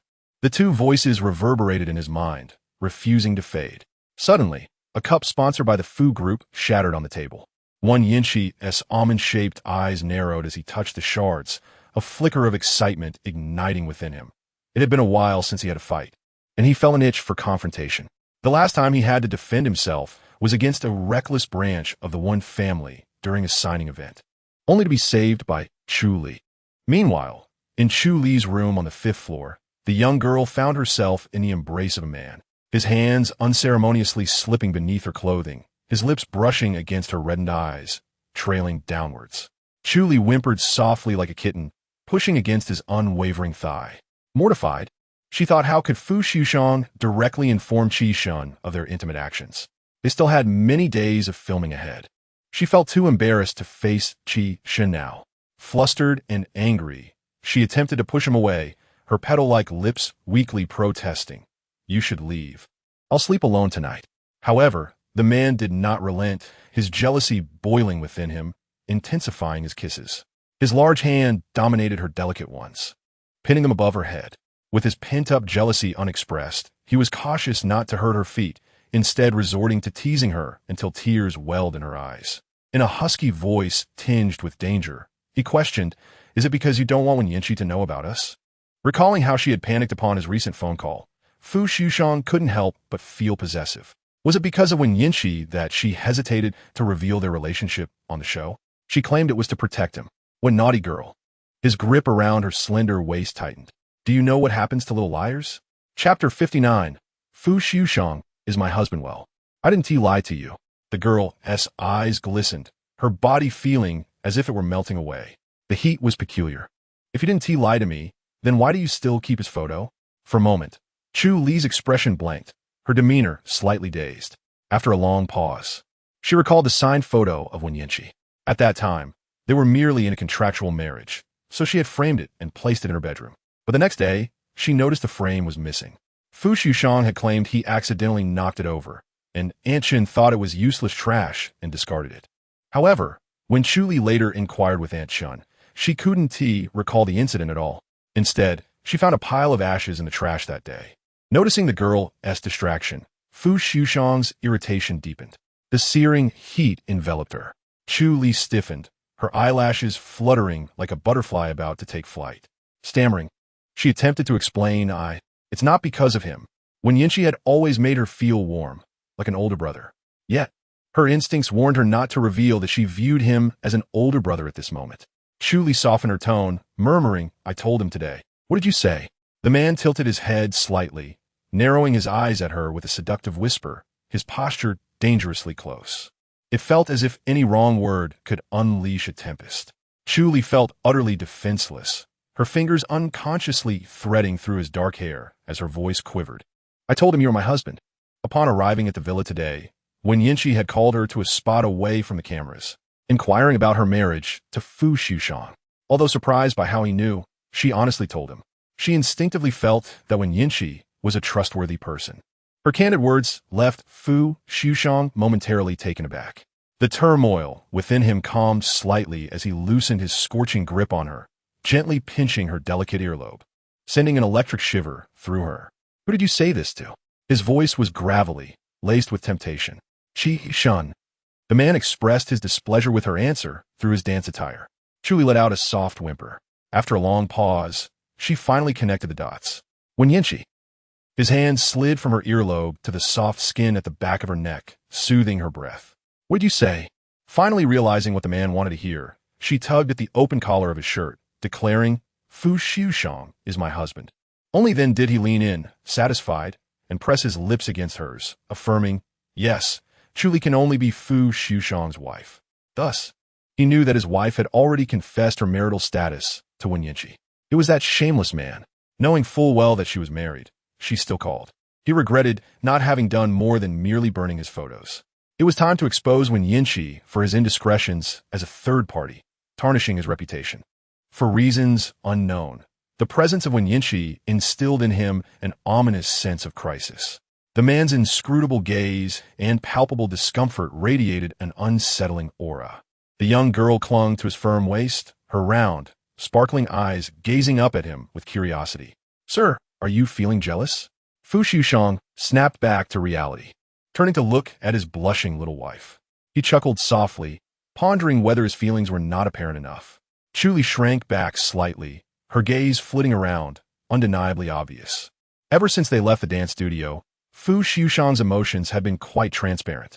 His desire to consume her was evident, yet he hesitated, mindful of her sprained ankle. Raising an eyebrow, he regarded her bright, glimmering eyes, a flutter of anticipation stirring in his chest. How would she attempt to placate him? Noticing the girl's dazed expression, he gently lifted her chin with his fingers, compelling her to meet his gaze. Chu Li found herself unable to escape his hold. Their mutual feelings laid bare in the depths of their eyes, their breaths intertwining. Her emotions were etched on her face, and soon her ears flushed with warmth. After a long pause, she shyly lowered her gaze and spoke in a delicate tone. Husband, my foot hurts. I can't stand up. Fu Liujie's dark eyes followed her gaze to her slightly swollen foot. I can't dance for you on the bed. He couldn't help but chuckle at his little wife's antics. Without a word, he swept her into his arms. Chu Li wrapped her small hands around his neck. Looking up and whispering, where are we going? Fu Liujie looked down at her, his voice laced with playful sarcasm, to assist my incapacitated wife with her bath. She was injured, and he had no intention of making her do anything strenuous. Chu Li's fair face turned crimson at his words, her grip tightening on his clothing as she pleaded. The thought of him helping her bathe was far too embarrassing. After some coaxing, Fu Liujie finally adjusted the water temperature to her liking, allowing her to bathe independently. While Chu Li was in the bathroom, Fu Liujie sat on the edge of the bed, contemplating how to make his wife utterly dependent on him. Suddenly, there was a loud knock on the door, an infuriatingly insistent sound. Furrowing his brow, Fu Liujie sauntered over to open it. The hallway light cast a shadow over the visitor, revealing Wen Yinchi, who was fidgeting with a silver ring on his finger, a subtle sign of agitation. He scrutinized the tall man standing before him, Fu Liujie, clad in a black suit with an open collar exposing his well-defined chest, sleeves rolled up to reveal a glimpse of tattooed skin, his expression equally displeased. As their eyes met, an undercurrent of hostility crackled in the air. Wen Yinchi's gaze landed on the faint scratch on Fu Liujie's chest, heightening his murderous intent. However, recalling that Chu Li was inside, he let out a disdainful huff, his lips curling into an annoyed smile. "I'm looking for Li." Fu Liujie lowered his gaze even further, yet instead of anger, a smile graced his lips. "Whatever you have to say, you can tell me. I will relay it to my wife." He emphasized the word wife, and Wen Yinchi's teeth ground together in irritation. As he listened to the sound of water running from the bathroom, a mocking smile appeared on his lips. "Sixth Master, isn't a short time even more detrimental to marital life?" Just as he was about to close the door, Fu Liujie's previously simmering irritation transformed into a fierce desire to retaliate. The bathroom door creaked open. "Why didn't you call me when you finished?" Fu Liujie frowned, striding over to scoop her up and place her on the bed. The girl's eyes shimmered with a hint of shyness. She wasn't immobile. After all, she could manage to change clothes while standing on one foot. As he approached, Chu Li noticed the wound at the corner of his mouth. "Sir, what happened to you?" Fu Liujie pressed his tongue against the inside of his cheek and smiled. "It's nothing. I just bumped into the corner of the wall." Tuliesa suspicions dapanat. That seemed rather careless. He embraced her tightly as they sat on the bed, the sweet scent of her post-bath skin mingling with the fragrance of the shower gel, soothing the ache in his heart. Her delicate fingers gently poked his face, her soft breath tickling his skin. "Does it hurt?" "No," he replied, though he had taken a punch. Compared to a certain someone who had also received a blow from him, he found solace in having a wife who cared for him. In the dazzling chaos of a nightclub, Wen Yinchi sat restlessly in a private room, his eyes scanning the bustling crowd on the dance floor below. He had been invited out by a group of wealthy young heirs from the capital. Within this circle of power, few were genuinely curious about anything. Yet recently, there was one topic that piqued their gossip. The fact that the sixth master of the Fu family and the eldest son of the Wen family were appearing together on a dating show. A veritable spectacle. Tonight, everyone was abuzz with speculation, particularly after witnessing a certain scene unfold. Upon seeing the main characters arrive, someone couldn't help but tease. "Wen Xiao, you're not seriously competing with the sixth master for that girl, are you?" Wen Yinchi took a sip of his drink, his cold gaze sweeping over the speaker. The icy stare sent shivers down the spine of the one who had dared to jest. Having been accustomed to the suave image Wen Yinchi projected on screen, they almost mistook him for a gentle soul. As the sole heir of the Wen family, he had long remained unchallenged by any of the branches of his family. His presence in the entertainment industry was merely a facade.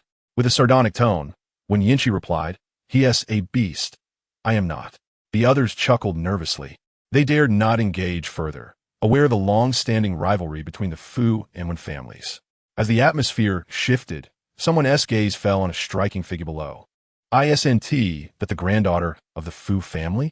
Their private room was positioned at a corner of the bar, allowing them a full view of the happenings inside and outside. Zhao Danya was in a nearby alley, following the direction of the voice. Wen Yinchi's eyes fell upon the girl, her voluminous wave cascading down her shoulders, clad in a fiery black dress, her red lips boldly accentuating her beauty. A group of drunken men surrounded her, their lecherous gazes unmistakable. Feeling stifled in the villa, and with Chu Li monopolized by her uncle, Zhao Danya had called Su Shirbei out for a night of fun, only to find herself in an undesirable situation. A drunken man lurched toward them, his intentions clear. Su Shirbei, sizing up the burly men, tossed a card into the alley's depths. "There's 2 million in there. All for you." Without hesitation, she grabbed Zhao Danya and attempted to flee. The intoxicated man licked his lips, blocking their path. "Little girl, if you're going to lie, at least come up with a better story." Su Shirbei cursed under her breath.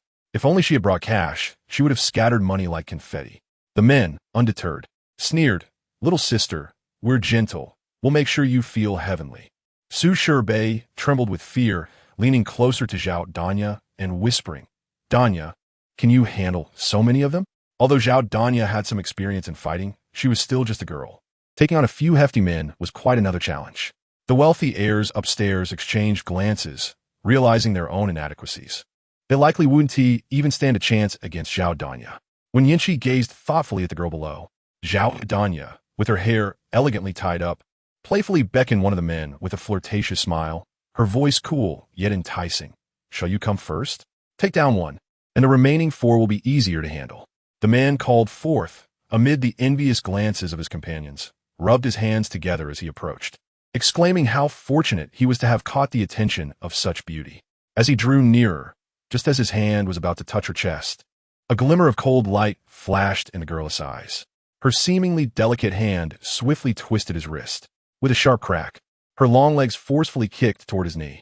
The sound of impact echoed as the man, bewildered, collapsed to the ground, howling in pain. The other men were momentarily stunned. "What are you waiting for? Get her!" The down man bellowed in rage.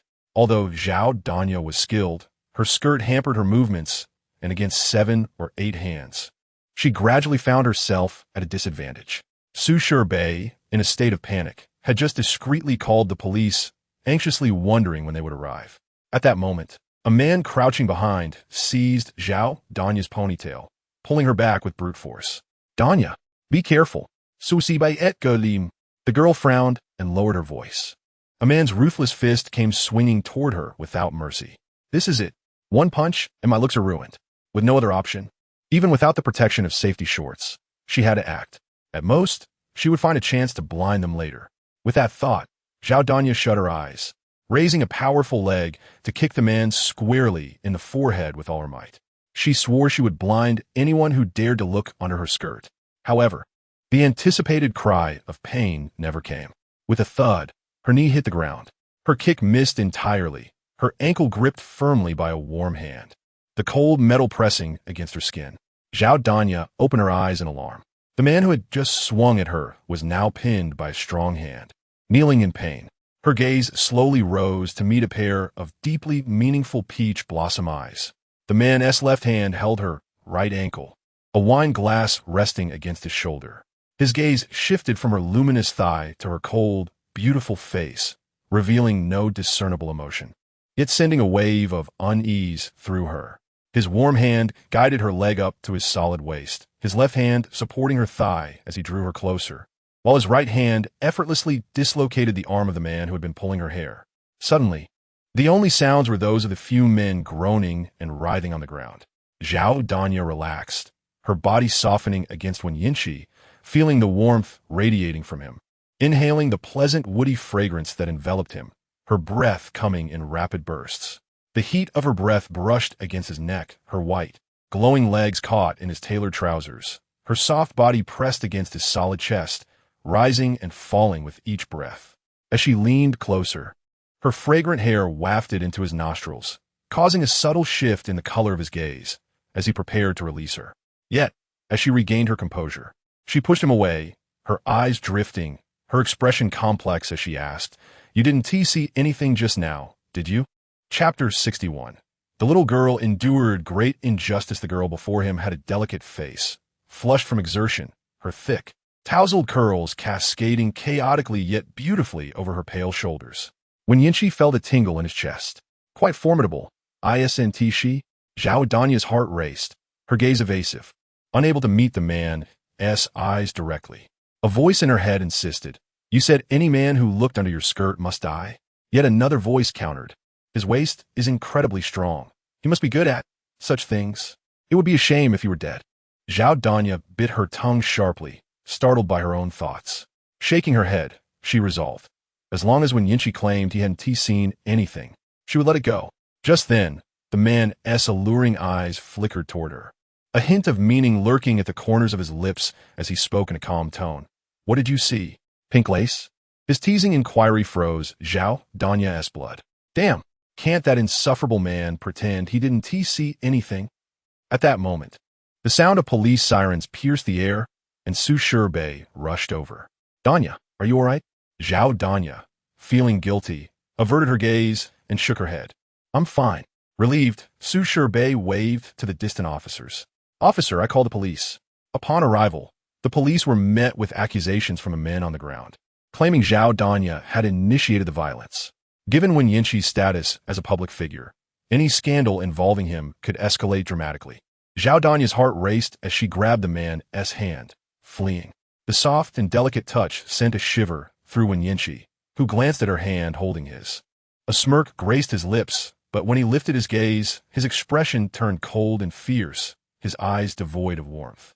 He cast a fleeting glance at the police captain leading the charge. The men on the ground, seeing their opportunity to escape, shouted, "Officer, don't let them get away. That little girl hit us hard." The captain, startled by Wen Yinqi's intimidating presence, kicked one of the downed men. "Behave yourselves. Who are you calling, uncle? This isn't your first time, is it?" The man groaned in response. Su Shibei retrieved the card from deep within the alley and beckoned Zhao Danya. "Danya, you go ahead. I'll handle things here." Inside the police station, Su Shibei slammed the card onto the desk, looking back at the tall man behind her. "Lawyer Liu, here's 2 million for your fees. Make sure these 5 men serve their time." Her words were sharp, directed at the men who resembled characters from mythological tale. Who dare to claim kinship? They stood there, muscles tensed, eyes wide with indignation, yet unable to retaliate. Su Shibei, feeling a bit shaky, quickly ducked behind Lu Xingzhou, resembling a timid little Pomeranian relying on its owner as she barked at 5 ferocious Rottweilers. Lu Xingzhou's handsome face remained impassive, though his eyes reflected a hint of exasperation. "Miss, tone it down." With that, he placed his briefcase on the table, poured himself a glass of water from the nearby dispenser, and handed it to Su Shibei. "After all that yelling, aren't you thirsty?" Su Shibei licked her dry lips, taking the glass gratefully, realizing she was indeed parched. Just then, the police chief entered with a smile, bowing slightly to Lu Xingzhou. "Young Master Lu, I apologize for troubling you with such a minor issue." Lu Xingzhou took the empty cup from Su Shibei's hands and replied slowly, "The little girl endured significant injustice. She has already had more than enough water."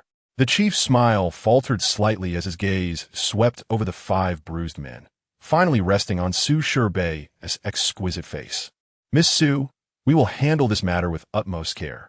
The 5 burly men watched in disbelief, their dragon and tiger tattoos trembling with regret for not having fled with the card earlier, having initially thought Zhao Danya was merely fabricating stories. They now realized she was indeed a girl from a prestigious family. Rumors suggested that this lawyer was the best in the entire capital. "Young Master Liu, even if we haven't met, surely we've heard of the Liu family's reputation." After resolving the situation, Su Shibei sat in Lu Xingzhou's car, huffing. "Thanks for today, but don't think this means I'll agree to marry you as my parents wish." Lu Xingzhou's expression remained indifferent as he tightened his grip on the steering wheel. "Tomorrow at 9, report for your internship at the Xingjing law firm. If you're even a minute late, I'll inform your parents about the incident with the 5 celebrities you invited to the bar." Su Shibei glared at him, finally managing to spit out, "Lu Xingzhou, just you wait." Lu Xingzhou did not blink. "I am waiting." At this moment in the Wen family home, Wen Yinqi casually dropped the key on the coffee table and tossed his suit jacket onto the sofa. With an air of nonchalance, he lazily lifted his eyelids and cast a sidelong glance at Zhao Danya, reclining on the sofa, and languidly asked, "Have you figured out how to blind me?" Zhao Danya pouted her rosy lips, a hint of embarrassment flaring on her delicate face as she admitted, slightly deflated, "I can't beat you." Resigning herself, she plopped down beside him. The faint scent of her perfume wafted over as she drew closer. Wen Yinqi inhaled the girl's subtle fragrance, a slow smile gracing his devilishly handsome features. "Would you like to give it a try?" Noticing her hesitation, he smirked and added, "I won't move from below." Zhao Danya's eyes instantly sparkled with determination as she kicked off her high heels, which thudded on the floor. Her pale feet made a striking contrast against the gray carpet. Wen Yinqi's gaze swept over her fair feet and curvaceous figure, finally landing on her defiant little face. He narrowed his eyes, his throat bobbing slightly. Zhao Danya thought to herself, if she couldn't overpower him, how could she maintain her dignity? 30 seconds later, he teased, "Are you going to concede, little one?" "Not a chance," Zhao Danya declared, The word defeat was absent from her vocabulary. He narrowed his eyes, studying the girl before him, who wore an expression of indignation. The frustration that had built up throughout the evening dissipated from his chest. His enchanting eyes sparkled with amusement. The little girl was quite tenacious. This time, it took less than 30 seconds. Her cheeks flushed as she found herself breathless and pinned beneath him, her hands effortlessly restrained against his chest. Her heart raced, struggling against the restraint. Her long, dark hair, cascading like a waterfall, fell messily across her face, with a few strands slipping into his collar, eliciting a teasing itch. In the midst of their playful tussle, her skirt had hiked up to her thighs, her pert backside pressed against his suit trousers, igniting a flurry of thoughts. The heat radiated through the delicate fabric, seeping into her very core, causing her to shiver slightly. The girl frowned, disgruntled. She might not be able to win, but she wouldn't accept defeat lightly. Perhaps it was the alcohol from the bar finally taking effect, as Zhao Danya defiantly lifted her chin, her voice laced with reluctant determination. You have to let me see it again. Chapter 62, do you want it? Chu Li had injured her foot and requested leave from practical classes. All the instructors at Bu Dance Academy were aware of her participation in a reality show, especially since the esteemed matriarch had shared it on social media. Even the elderly surfing the internet were in the know. How could they be so far behind? Thus, when Chu Li requested leave, the teachers promptly approved it, advising her to recuperate and protect this rising star of classical dance. Although she couldn't attend the practical class, she was still required to attend the theoretical lessons. Around 7 in the morning, as dawn broke, the diligent Su Feng had already commenced his daily tasks. His phone vibrated. Fu Xiushang glanced at the girl, still asleep, and stepped into the bathroom, muffling the faint noise.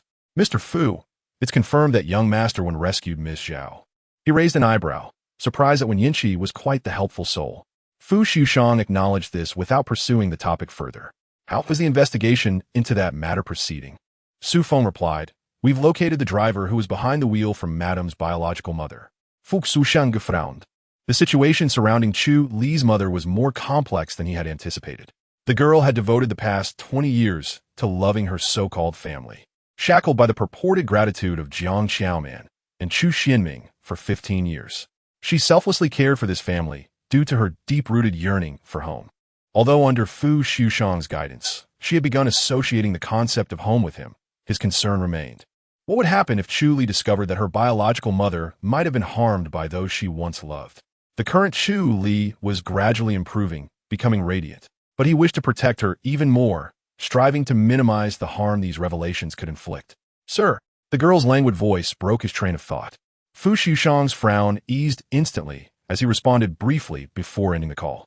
His tall figure emerged from the bathroom. Chu Li was perched on the bed, clutching a fluffy teddy bear, her just-awoken expression adorably dazed. The shadows in Fu Xiushang's eyes dissipated at the sight of her. Seeing her about to get off the bed, he quickly approached, gently smoothing her slightly tousled hair. Did I wake you? Chu Li shook her head. No, I woke up naturally, and I have class today. Fu Xiushang was reluctant for her to exert herself with her injured foot, suggesting she skip class and catch up later, but the girl firmly replied. Her voice soft yet resolute. Sir, all students should be treated equally. There shouldn't be any sense of privilege. You're right, my dear. Fu Xiushang kissed the tip of her nose and lifted her from the blankets to wash up. He carefully placed her feet on a small stool, squatting down as his muscular frame filled out his loungewear. As he rolled up his sleeves, the sight of his well-defined arm muscles was quite a visual delight. Chu Li lowered her gaze, captivated by his strong hands gently cradling her ankle as he slipped on a pair of white socks trimmed with pink. Having purchased her a comfortable pair of sneakers the previous night, Fu Xiushang's attention turned to her lovely face, causing her heart to race uncontrollably. She smiled, her eyes sparkling, and couldn't help but exclaim, You're so wonderful, husband. Her soft voice carried a natural sweetness. Fu Xiushang looked at her, his deep-set eyes filled with warmth, his voice low and teasing. So wonderful. Should Li reward her husband? Chu Li's cheeks flushed red, just as he finished tying her shoelaces. He enveloped her waist in a warm embrace. Her small hand rested against his exposed chest, the solid feel prompting her to unconsciously caress him. How firm!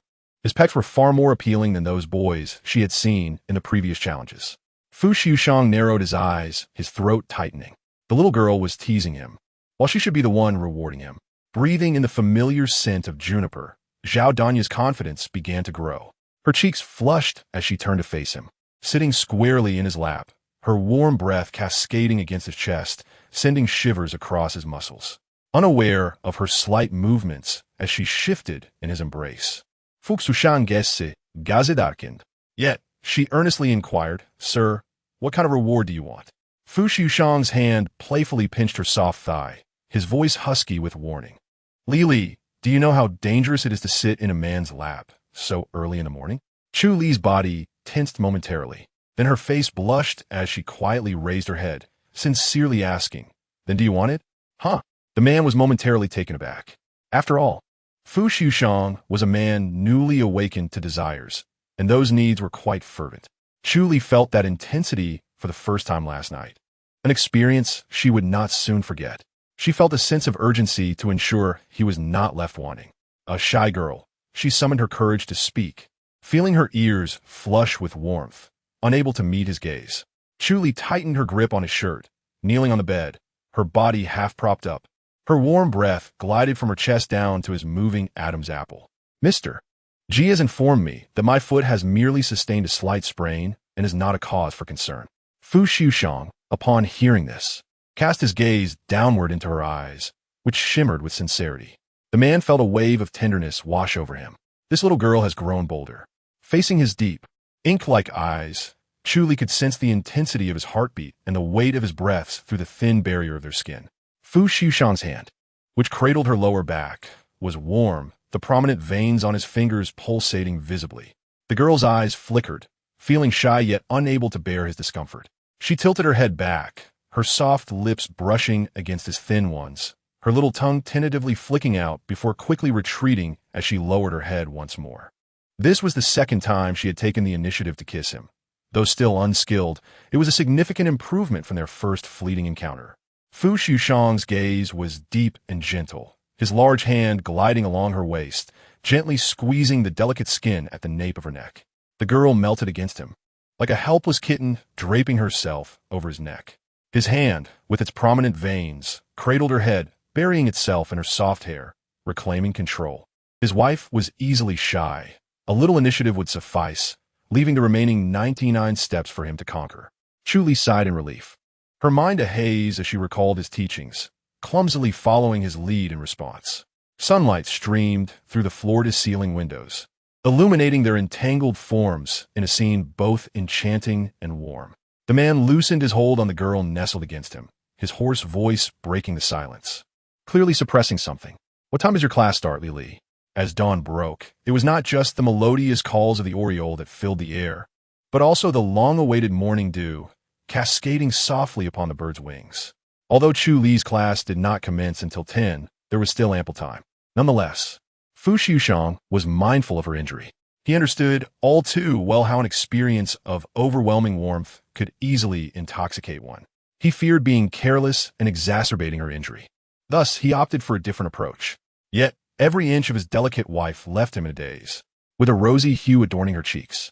Chu Li cautiously opened one eye, a mixture of mischief and curiosity gleaming within. This prompted Fu Xiushang to swiftly offer her some tissues. Don't look, darling, he murmured, his calloused fingers gently kneading her palm. The girl's gaze continually darted toward the trash can. If you keep looking, you truly won't need to go to school today, he warned, his voice laced with danger. Chu Li's petite form froze, obediently retracting her wandering gaze. He then took his time to clean her up, retrieving hand cream from the cabinet and tenderly caring for her. His rough fingertips glided over her palms and the back of her hands, each slender finger treated with utmost gentleness. Nestled in his embrace, Chu Li gazed at the man's profound and chiseled features in the morning light. Mr. Fu. His voice was low, a single word sending shivers through her. Chu Li tilted her head to look at him, her soft tone laced with hesitation. Husband, what is it? Did I hurt you? Fu Xiushang paused, pressing his thumb against her delicate palm. No, she replied, her watery eyes glimmering with shyness, her fluffy head burying itself in his embrace. It's just. The girl wore an expression of bashfulness, stirring a flurry of confusion within him. After much inner turmoil, she slowly wrapped her arms around his neck and whispered in his ear, "I also have it on my clothes." Fu Liujie fell silent for a moment before stepping out to fetch her some clothing. By the time Chu Li arrived at school, it was already 9:30. As Zhao Danya assisted her out of the car, she noticed the redness in Chu Li's palm. "Xiao man, what happened to your hand? Is it a scrape?" Instantly, Chu Li's face flushed crimson. She quickly retracted her hand as Zhao Danya's fingers approached. Seeing Zhao Danya's hand suspended in midair, filled with concern, Chu Li could only stammer, "It's nothing. Just..." Her mind raced, trying to concoct an excuse while her mouth remained agape, unable to form the words. "What is it?" Zhao Danya inquired, puzzled. "I accidentally burnt myself with the water cup I took today." "That's one way to put it." Zhao Danya nodded in understanding. She noted how delicate her young aunt's skin was, akin to one raised in milk, and could comprehend how it might have turned red. Fearing further questioning, Chu Li quickly shifted topics. "Danya, did you not stay at the villa last night?" This morning, when she knocked on Zhao Danya's door to invite her school, she discovered her absence. Zhao Danya hesitated, a faint blush creeping onto her typically aloof face. "Well, I spent the night at a friend's house." As Chu Li leaned on her for support while walking toward the school gate, she remained skeptical. "But I just saw you getting out of Qixin's car." Since when Yinxi drove the same sports car that had once taken her to the cemetery, she recognized it immediately. Zhao Danya's eyes flickered, nervously blinking. I just ran into him this morning. We had a little spar." "Spow. What did you spar about?" Chu Li's face lit up with curiosity. Perhaps due to her inherently gentle nature, she found it difficult to resist the allure of such a cool and confident sister. She had always imagined having an elder sister like Zhao Danya. Despite Zhao Danya's fierce demeanor, she was only a month older than Chu Li. At that moment, Chu Li's sparkling eyes brimmed with interest. "Are you talking about sparring in martial arts?" "After all, I used to be a fan of Yinxi, so I'm somewhat familiar with his background. He was the champion in men's sanda at 16. Zhao Danya's gaze darted away, her lips pressed tightly together. "Sort of. All right. No more talking. We're going to be late." At the Chu residence, Chu Liujie was experiencing a tumultuous time.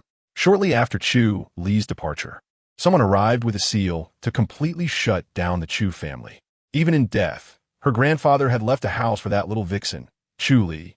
Her father's company was embroiled in legal troubles due to money laundering, and the entire business hung by a thread. Chu Xianming spent his days drowning in alcohol within the rented apartment, beating and berating her for being useless, for failing to ascend to the heights of the Fu family. Not only could he not reach sixth master, but he couldn't even hold on to Fu Jiayao, who had broken up with her. He cursed Chu Li as an ungrateful wretch, having climbed the Fu family tree only to turn against her own family. Yet, he dared not confront Chu Li directly, opting to vent his frustrations on Chu Liujie instead. Once a pampered young lady untouched by hardship, she was now forced to take on part-time jobs. In her desperate attempts to earn quick money, Chu Xianming even pressured her to work at a bar selling drinks. Because of these circumstances, her so-called friends shunned her, fearing her misfortune would rub off on them, and that she would ask for loans. Her mother, who had always doted on her, even struck her across the face in a fit of rage. After hitting her daughter, Jiang Qiaoman's eyes burned with anger, her hands trembling. Seeing Chu Li on that variety show made her feel immense guilt. "Ruishan, let's live a good life. Don't stir up trouble anymore." Yet now, witnessing Chu Li being assisted by Zhao Danya into the school, Chu Ruishan's eyes turned crimson, her heart brimming with unending hatred. How could she allow Chu Li to escape unscathed? Even without a moment to indulge in entertainment, she could still hear tidings of Chu Li echoing throughout the school. News of her participating in a dating show, with heirs from the Wan and Fu families vying for her attention. What was this Liuli CP? Ben Li Sipe? Bah, why should she have it all? Everything Chu Li possessed should rightfully belong to her. She was the true heiress of the Chu family, and all of Chu Li's glory was snatched from her hands. She could not accept this. Her slender nails dug fiercely into her palm. That wretched girl. She would make Chu Li pay dearly. With resentment flooding her eyes, Chu Ruishan raised her hand and made a call. "About what you mentioned before, I'm in." The laughter of a woman echoed from the other end of the line, as if she had anticipated the call. With a tone laced with disdain, she inquired, "What do you want? Money?" Chu Ruishan's lips curled into a peculiar smile. What use was money to her? She desired Chu Li to remain ensnared in the mire alongside her. The once classical dance fairy? She yearned for her downfall, even if it meant their mutual destruction. Chapter 64. Beep beep beep beep beep. Su Bei arrived punctually at the administrative law firm at 9 o'clock. She diligently toiled at her computer all morning. Lu Xingzhou sat in the grand office, occasionally glancing through the blinds at the slender figure outside. A promising student indeed. This betrothed partner of his was not as difficult to teach as he had imagined. As the head fan of Chu Li, Ms. Su not only managed her fan base but also edited various videos. Throughout the morning, she was engrossed in editing a clip of Chu Li dancing on a dating reality show. By afternoon, she had finally completed it. Satisfied, she shared it on Weibo and another platform. The fairy descends, gliding like a startled swan. Come, feast your eyes. As a wealthy heiress, she understood, well, the principle of not squandering money. Su Bei swiftly purchased promotion for the video. However, it hardly needed any promotion. As soon as it was released, the views skyrocketed, and the comment section exploded to 99. The entire dance community ignited with numerous professionals rushing to express their admiration. Su Bei took a sip of her milk tea, and, out of curiosity, she searched for Chu Li's name on another site. To her surprise, the top video that emerged had tens of millions of views, titled Lioli CP, A Sweet Encounter. The title was captivating, instantly capturing her attention. Su Bei's eyes sparkled. A touch of flirtation. It was simply delightful. Eagerly, she donned her headphones and clicked to watch. At that moment, Lu Xingzhou, maintaining his usual stoic expression, tapped on her desk, signaling her to enter. Su Bei pouted, stowed her phone away, and followed him into the office. Lawyer Lu, what's the matter? Having just seen her finish her task, Lu Xingzhou recalled his parents' advice. He tapped his fountain pen on the desk while glancing at the litigation documents, inquiring, I noticed you've been busy all morning. What have you learned? Su Bei was startled, fearing he might threaten her again. She discreetly slipped her phone from her sleeve, preparing to check essential tasks for intern lawyers on the first day. The phone unlocked with her fingerprint. Suddenly, her eyes widened. A peculiar sound erupted from the eerily quiet office. Give it to me. That hurts, speak gentle. Su Bei's face flushed. Lu Xingzhou's pen paused, his expression darkening. The girl fumbled to close the video, but in her haste, the phone slipped from her grasp and fell to the ground, landing right beneath Lu Xingzhou's desk. The suggestive sounds continued to echo. Su Bei's scalp tingled. Was the so-called flirtation truly this exhilarating? She scrambled on the floor to retrieve her phone. Su Bei, get up, came a voice gritting its teeth. Don't move. The girl's indignant shout. Finally managing to grasp her phone and shut off the video, Su Bei peeked out from under the desk, her face crimson. A brown-haired head emerged just in front of Lu Xingzhou's desk, and she was met with the stunned expressions of two individuals at the office door. Dad, Mom. Su's parents had merely come to check on their daughter's internship situation. A quick glance exchanged between them, and they erupted into bright smiles. It seems that Xiao Lu and our Bei get along splendidly. We shall take our leave now. The couple hastily exited the scene. No. The office door slammed shut with a thud. Silence enveloped the room. Lu Xingzhou's usually frosty countenance bore a rare expression of frustration. I see you've learned quite a bit this morning. Su Bei, unde shot him a defiant glare. What is wrong with a girl being a little flirtatious?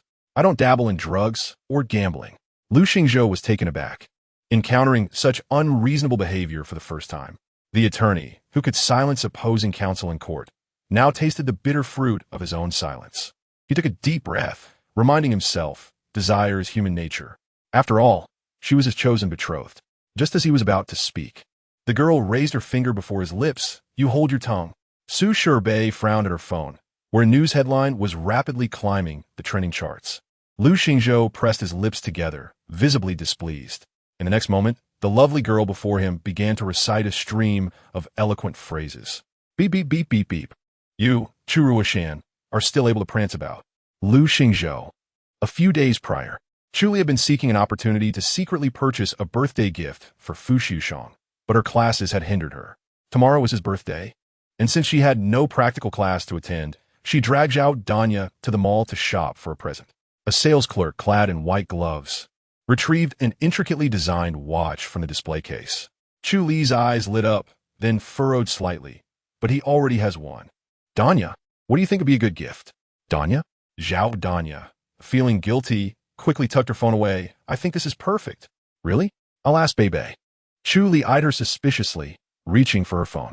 Zhao Danya swiftly snatched it from her hand, her expression flustered.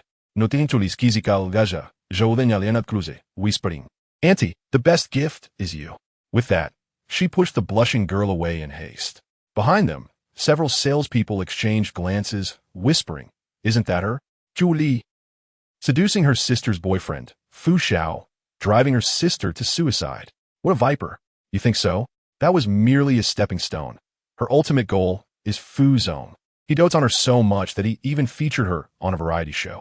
To think such a beautiful girl could be so malicious? It said she whispered in Fu Zong's ear until he ruined his own company, driving his parents mad. Just a canary. Sixth Master knows she has been with his nephew, perhaps feeling quite put off. As they spoke, the salespeople opened their phones, eagerly consuming the gossip. The trending topics were saturated with news related to Chu Li. The light of Bu dance turns into the shame of Bu rising star Chu Ruishan, sister of Chu Li. Attempt suicide after losing boyfriend Chu Li's background exposed. Lioli CP collapses Chu Li. Get out of the dance circle. During rush hour, oblivious crowds, seeing the trending topics plastered with sensational headlines, flocked to witness the unfolding drama. I knew Chu Li would eventually fall from grace. I can't believe the retribution came so swiftly. Does the internet have no memory?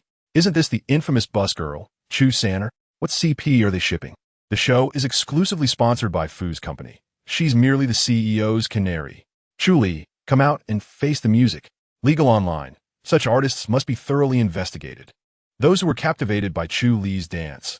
I'm waiting for the truth. I can't believe I unfollowed her for being a mistress. Chu Ruishan lay in her hospital bed, observing the trending topics filled with vitriol directed at Chu Li, her lips curling into a satisfied smile. Isn't it just a cut on the wrist? I want Chu Li to feel 1,000 times more pain than I do. Sixth Master, the hunt begins. Chapter 65, the figure is quite good. Without hesitation, Zhao Danya shoved Chu Li into the backseat of the car and dashed off to a convenience store, returning with a large bag of items. With a grin, she said, Annie here. Chu Li, perplexed, opened the yellow plastic bag, her hand trembling as she hastily tied it off and tossed it aside. What is this for? Zhao Danya handed her a bag filled with various sizes of t-shirts. I'm preparing birthday props for you. Hoping that Fu Shuchong would take into account her diligent efforts to secure benefits for him. She yearned for the return of the sports car intended for Fu Jiayao. Alas, Chu Li's cheeks flushed crimson at the thought. There were plenty of such items at home, more than enough to last a lifetime. Yet, calamity struck. A certain entertainment reporter unearthed Ji Zhao's past romantic history from her ancient Weibo posts. The youthful and enchanting Ji goddess gazed affectionately at a dashing young man, her eyes shimmering with admiration. The tabloids buzzed. Ji goddess is acknowledged as the sixth Mrs. Fu, having been spotted dining with the matriarch of the Fu family in France, where Fu Liujie was present. The uproar was tremendous. Countless messages flooded in, causing Weibo to crash under the weight of public outrage. From the Heart was abruptly suspended for the evening. The reason was simple. Numerous detractors had pinpointed the location of the villa from scan outdoor footage. While they could not enter, the community was besieged by a throng of raucous critics. The live stream remained dormant, and many took to the official Weibo account of From the Heart to voice their disdain. Is this the last hurrah for Chu Sanner before her demise?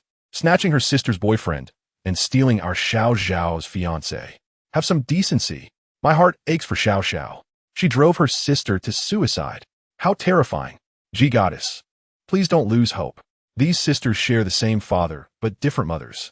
After being raised by a stepmother for so long, she betrayed her sister by stealing her boyfriend. What a vile act. I heard young Master Fu already has a fiancé. I want to see Chu Li being confronted by her. Hurry and go live. We want to see Chu Sanner's tutorial on being a mistress. Stilik goddess's fiance? Does she even deserve it? Just a kept canary. I wonder how long Master Fu can indulge her. It's not easy being a wealthy mistress. Soon she'll have to latch onto another rich man. I used to ship the Lioli couple, and now it feels like I've eaten something foul. Ji goddess must be bleeding inside while watching her fiancé protect his canary. After all, our Xiao Xiao is the true heiress. Can a common canary ever compare? Everyone's cursing the woman. Let me add, the scoundrel must perish. In an instant, Chu Li's detractors and the fervent supporters of Wenyanxi, along with Ji Zhao's fans, united to launch a barrage against her. Any faint voices defending Chu Li were drowned out. The North Dance student, At first, young Master Fu pursued Chu Li before he ended up with Chu Ruishan. North End Student 1, I often see Chu Li working part-time at the convenience store. Oh, here come the paid commenters. How much do they earn? I could do that too. Truth blended with falsehoods, and opinions varied widely. However, at that moment, the From a Heart live stream commenced. With a sudden notification popping up, those engrossed in typing nearly dropped their phones in shock. Is this a resurrection? Trembling hands clicked into the live stream, revealing a stark message on the dark screen. From the Heart kindly reminds you, disseminating false information is a criminal offense. The official account of the Fu Group endorsed this live stream. A palpable sense of threat loomed. At the Dream Pavilion Villa, a lush garden greeted the night breeze, carrying a fragrant aroma. Chu Li couldn't help but linger, for the colorful roses and bellflowers within were reminiscent of those she had seen at the Fu family estate. And at the center, surrounded by splendid white pear blossoms, her mind stirred with contemplation. She recalled Zhao Danya mentioning that Fu Xiuchang's birthday had been brought forward, and she had come here to celebrate. Now, she found herself in a quandary, for she had forgotten to purchase a gift. The only item in her possession was a large bag of condoms Zhao Danya had thrust upon her. Entering the hall in a daze, she heard a familiar voice ringing out. Lu Xingzhou, hurry up. Su Shibei, a prominent fan of Chu Li, naturally found herself under fire in the comment section of Weibo. Isn't it the case that a mistress's friend is also a mistress? Birds of a feather flock together. Su Shibei replied, get lost. I only insult people. Is she just pretending to be a wealthy heiress? Nowadays, there are many who feign being socialites online. Su Shibei retorted, is your acting as poor as your finances? As the verbal sparring continued, her energy waned. Lu Xingzhou quietly took the phone from her hand, his demeanor calm, yet his words could pierce through to the core. Su Shibei, content to let him handle the situation, remained composed beside him. Can men truly be incapable? Hearing a noise from behind, Su Shibei turned around and exclaimed, Xiao man, you're back. For reasons unclear, Chu Li felt a sense of tranquility envelop the room following that statement. Lu Xingzhou abruptly closed his laptop, and the discussions in the study fell silent. Moments later, she noticed Fu Xiuchang emerging from the study on the first floor, accompanied by several suited men carrying briefcases. As they passed by her, the stoic men feigned casual glances in her direction. The girl's delicate face glowed with a soft, milky hue, her eyes shimmering with innocence and vulnerability. They finally understood why Fu treasured her so dearly. Who wouldn't cherish such a darling wife? A chill emanated from Fu Xiuchang, his brow tightly furrowed. Upon spotting Chu Li approaching, the shadow in his gaze lightened, and his eyes softened slightly. He dismissed the legal and public relations team with a nod and strode toward her, wrapping an arm around her slender waist. His eyes falling upon the hefty bag she clutched. What did Lily buy? Chu Li quickly hid the hot potato behind her, her eyes darting as she stammered. A birthday gift. A birthday gift you won't present to me now? Chu Li's face flushed scarlet, gripping the bag tightly. Zhao Danya, seated nearby, nearly spat out the water she was holding. A displeased glare from Fu Xiuchang turned her uneasy. Zhao Danya, feeling the pressure, stammered, Bebe, shall we play games together? Chu Li's eyes brightened. I want to play too. The icy gaze shifted back to the two of them. Zhao Danya froze, nervously glancing at her uncle's expression, and suggested, Annie, playing on phones is harmful to the eyes. How about we watch a movie in the screening room after dinner? Her trailing tone carried a hint of inquiry. Noticing Fu Xiuchang's expression soften slightly, Zhao Danya sighed in relief. In this age of entertainment-driven obsession, the scandals and detrimental impacts of artists seem to stack like layers of buffs, rendering Chu Li the target of collective ire. Just a single spat of disdain could drown her. The young girl, appearing steadfast, actually harbored a sensitive and fragile heart. Thus, Fu Xiuchang chose to shield her from confronting such news, braving the tumultuous waves on her behalf. Consequently, after dinner, Zhao Danya and Su Shibei whisked Chu Li away to the screening room. Both were in perfect sync, refraining from their phones and accompanying Chu Li to watch a film. Soon, all three chimed in unison, this movie is so boring. Su Shibei yawned, half-heartedly reaching for her phone before realizing something. With a mischievous grin, she leaned closer to the two. How about we watch something thrilling? Julie Instinquito, the guy. Recalling the night at the bar with Zhao Danya when they played Werewolf, a memory that sent shivers down her spine. After all, she felt that Fu Liujie had nearly transformed into a werewolf that night. Let us skip that. What if my husband finds out? Zhao Danya, eyes sparkling with excitement, pressed on, Bei, lock the door. Su Shibei sauntered over to the door and clicked it shut. Don't worry, he won't know.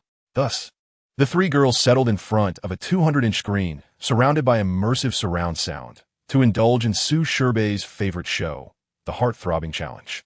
The 3D audio experience was truly exhilarating. A few minutes later, Su Shibei gazed excitedly at the young man dancing on the large screen. Wow, it's Zhang Jiaxu, the heartthrob of Beijing Dance Academy. Ah, his waist is so strong. Xiao man, I remember he pursued you? Zhao Danya's eyes brightened as she exclaimed, with a physique like that. How could you turn him down? I wish I could slide down his abs. Chu Li was fiddling with something, barely paying attention as she casually remarked. His physique is indeed impressive. At that moment, the sound of a lock clicking echoed in the air. The lights in the screening room abruptly illuminated, causing the three girls to squint in discomfort towards the entrance, instinctively retracting their necks. Chu Li's words were left unfinished as she froze in shock.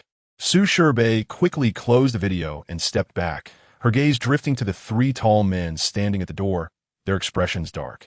Her eyes briefly caught the key in Fu Liujie's hand. She had forgotten that this was his villa. Strong waist? Lu Xingzhou questioned. Impressive physique? Fu Liujie added. Zhao Danya stammered, lifting her gaze only to find those captivating, sparkling peach blossom eyes fixated on her. Why is Wenyanqi here? Isn't he usually at odds with my uncle? How could he possibly be at my uncle's villa? Sliding down abs? Is that how it's played? The meaningful tone sent a shiver through Zhao Danya, realizing the gravity of the situation. The three men exchanged glances, their expressions revealing an unspoken understanding. As Fu Liujie carried Chu Li back to the bedroom, she instinctively wrapped her arms around his neck, resting her head on his shoulder and gently caressing it. Her sweet voice seemed to be teasing him. His tone was cold and firm. Chu Li blinked, realizing with a start that he was angry. After adjusting the water temperature, Fu Liujie stepped out of the bathroom, leaving a parting remark. Let me know once you're done bathing. I need to know whose idea this was. Chu Li stood there, momentarily dazed. After her bath, Fu Liujie applied medicine to her. His warm palm glided over her slightly swollen ankle, sending a tingling sensation coursing through her. Yet she was too preoccupied to notice. She averted her gaze nervously, gripping the fabric of his shoulder. Fu Liujie, while sealing the medicine bottle, looked down at her, his tone devoid of emotion. Still haven't figured out how to fabricate a story? He lifted his gaze to meet that of his timid wife, who couldn't even bear to look him in the eye. Chu Li's heart raced. There was no way she could betray Su Shibei. She was also concerned about Su Shibei's well-being when Lu Xingzhou had taken her away looking displeased. Chu Li nuzzled into his neck, continuing to soothe her husband. I didn't really pay attention. Fu Liujie studied her bright eyes, then rolled her onto the bed, his warm hand gripping hers and trailing downwards. Who claimed that my physique is impressive? Is my darling dissatisfied with her husband's physique? Before long, Chu Li felt a firm heart sensation beneath her hand. Instinctively, she tried to retract it, but accidentally pressed against his V-line, eliciting a muffled groan. Fu Liujie swallowed hard, holding her hand in place, his voice dangerously low. And how does my physique compare to his? Her gaze flitted away, a gut feeling warning her that this was a trap. Not having seen him, she couldn't compare. His large hand traveled along her side, gripping her waist, his voice a husky whisper. You've learned to be clever. Chu Li felt herself melting, her body responding to his teasing warmth. Her voice was soft and tinged with a hint of grievance. I really didn't pay attention, just a fleeting glance. And she had unwittingly given him ammunition. You worked so hard for me. How could I be so heartless? The room fell into a brief silence. Fu Liujie looked down at her. When did you find out? At the mall. Zhao Danya had been so adamant about not letting her check her phone. It was painfully obvious. The salespeople's gazes felt like daggers. So, when Zhao Danya went to the convenience store, Chu Li seized a moment to glance at the news. Perhaps because Fu Liujie had shielded her so well, she was not affected by the rumors. They could only talk. They posed no real threat to her. When she read the news, she felt nothing. Even if Chu Ruishan were to die before her eyes, she would remain unmoved. After all, she knew her sister too well. She cherished her body and feared scars, always avoiding knives and forks. and the accusations of being an ungrateful wolf, of abandoning her family, meant nothing to her. She had indeed distanced herself from them. Her true family was by her side now. However, she could not bear to see such filthy words directed at Fu Liujie. Labels like playboy, dirty, and scumbag were undeserved for such a good person. Why should he endure such slander on her behalf? Chu Li clutched his collar, burying her fluffy head against his chest, feeling increasingly aggrieved. The sound of her soft sobs shattered the earlier tension. Fu Liujie kissed the top of her head, gently stroking her back. Don't be upset. It will be resolved soon. His warm fingers brushed away her falling tears, filled with concern. He had promised to take care of her, yet he kept making her cry. Good girl, don't cry. After a prolonged moment of calming down, she looked intently at him. Husband, I want to help you resolve this matter. Is that all right? Fu Liujie hesitated. She propped herself up, kissing his thin lips. I don't want to hide behind you anymore. She wished to protect him just as he had always protected her. Very well. After a long pause, his deep voice finally broke the silence. That night, Chu Li, who had only ever shared dance videos on her Weibo account, posted a lengthy statement. Hello everyone, I am Chu Li. I apologize that my first public address comes in such a manner. In this extensive article, her words bore little personal emotion. She seemed like an observer, objectively reflecting on her past. Following the timeline, she meticulously recounted her painful memories, including her mother's passing and her stepmother's abuse. Detailed records of every part-time job since middle school served as proof, with the tuition payment card still belonging to her grandmother. When Chu Liujie had been with Fu Liujie, she had been overly arrogant, even boasting to her over WeChat. Chu Li saved the screenshots, providing ample evidence that she had never stolen Chu Liujie's boyfriend. As this news broke, Chu Li domestic abuse surged to the top of trending topics. Many voices rallied in support of Chu Li. I'm in tears. This girl has endured so much since childhood. What right does the Chu family have to call her ungrateful? If there is no grace, how can there be talk of repayment? A surreal reality. Truly a thief shouting to catch a thief.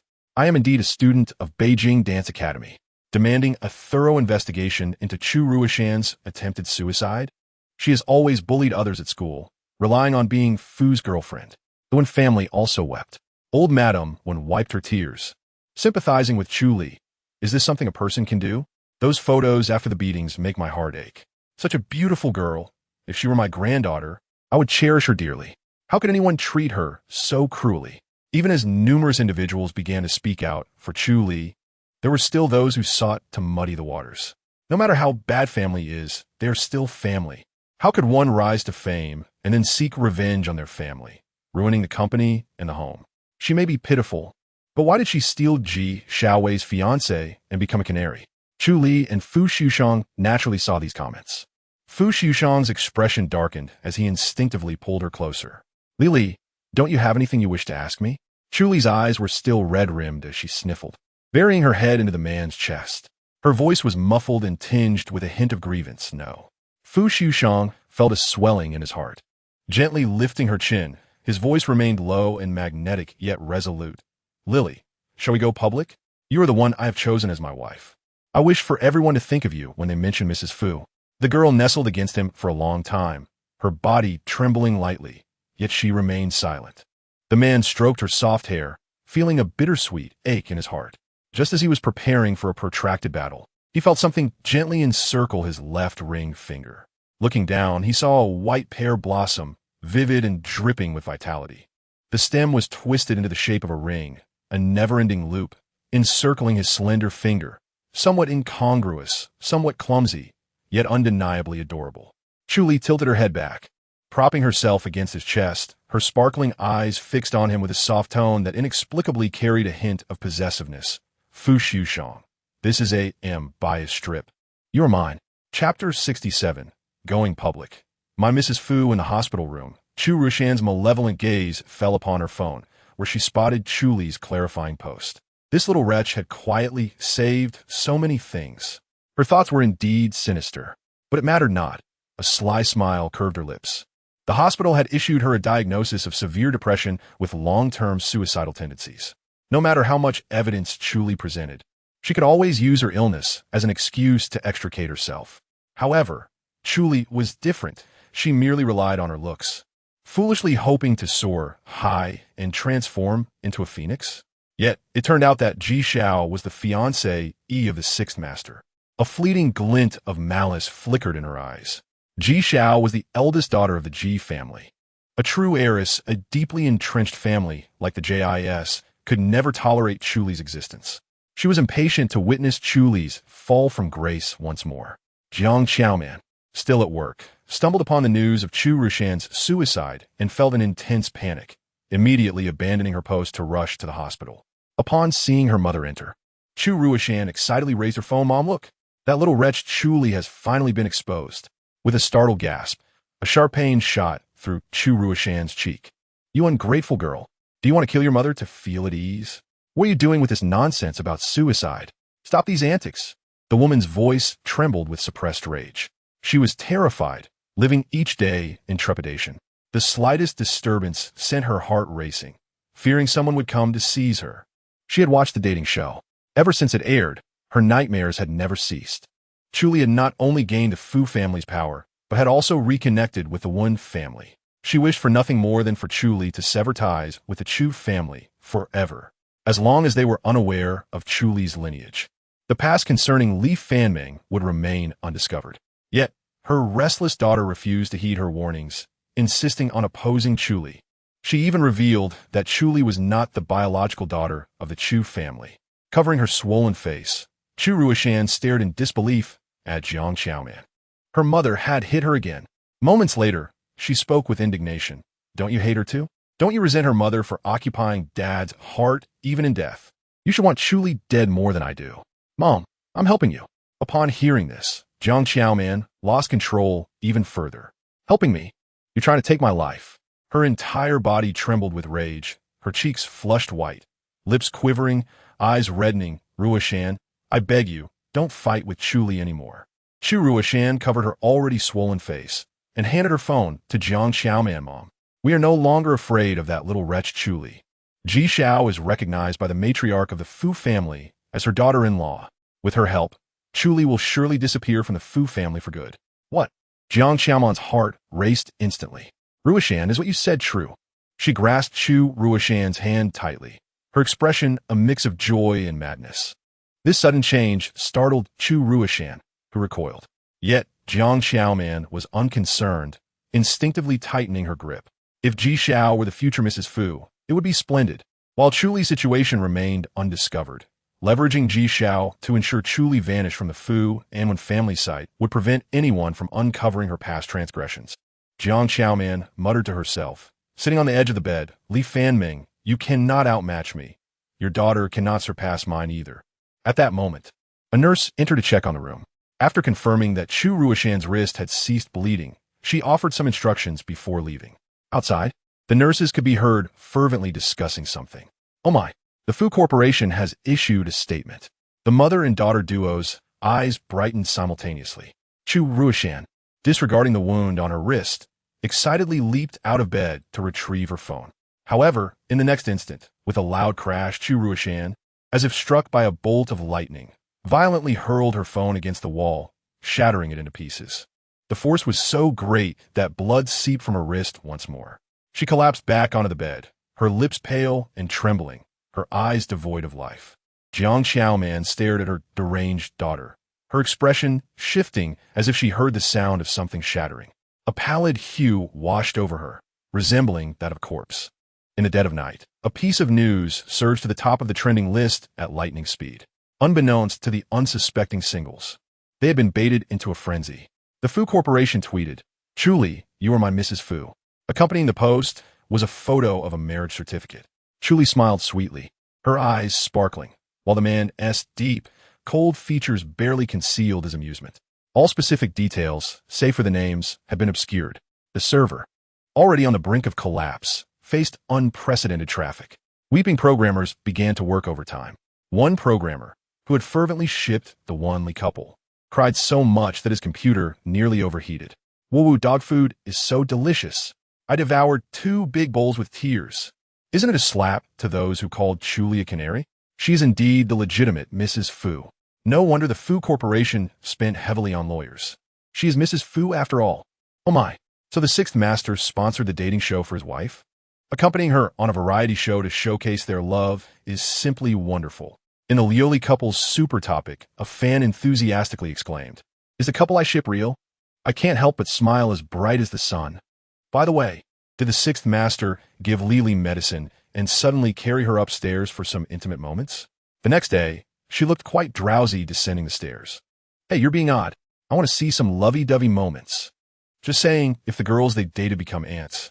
Wouldn't it be awkward for young Master Fu and Lily to meet? At that moment, a prominent fan in the Liujie couple's super topic retweeted the post. "I'm shipping it. Little ant. Woo-woo." Netizens clicked to view and were astounded. The creator of that sensual, sugar-filled video aiming to benefit the Liujie couple was actually young Master Fu's fiancée. It seemed there would be no awkwardness. The professional joker, Chu Li, silently shared several long-saved screenshots. When are these netizens planning to livestream eating SHT? Comment section. I'm dying of laughter. Those haters better come out and face the music.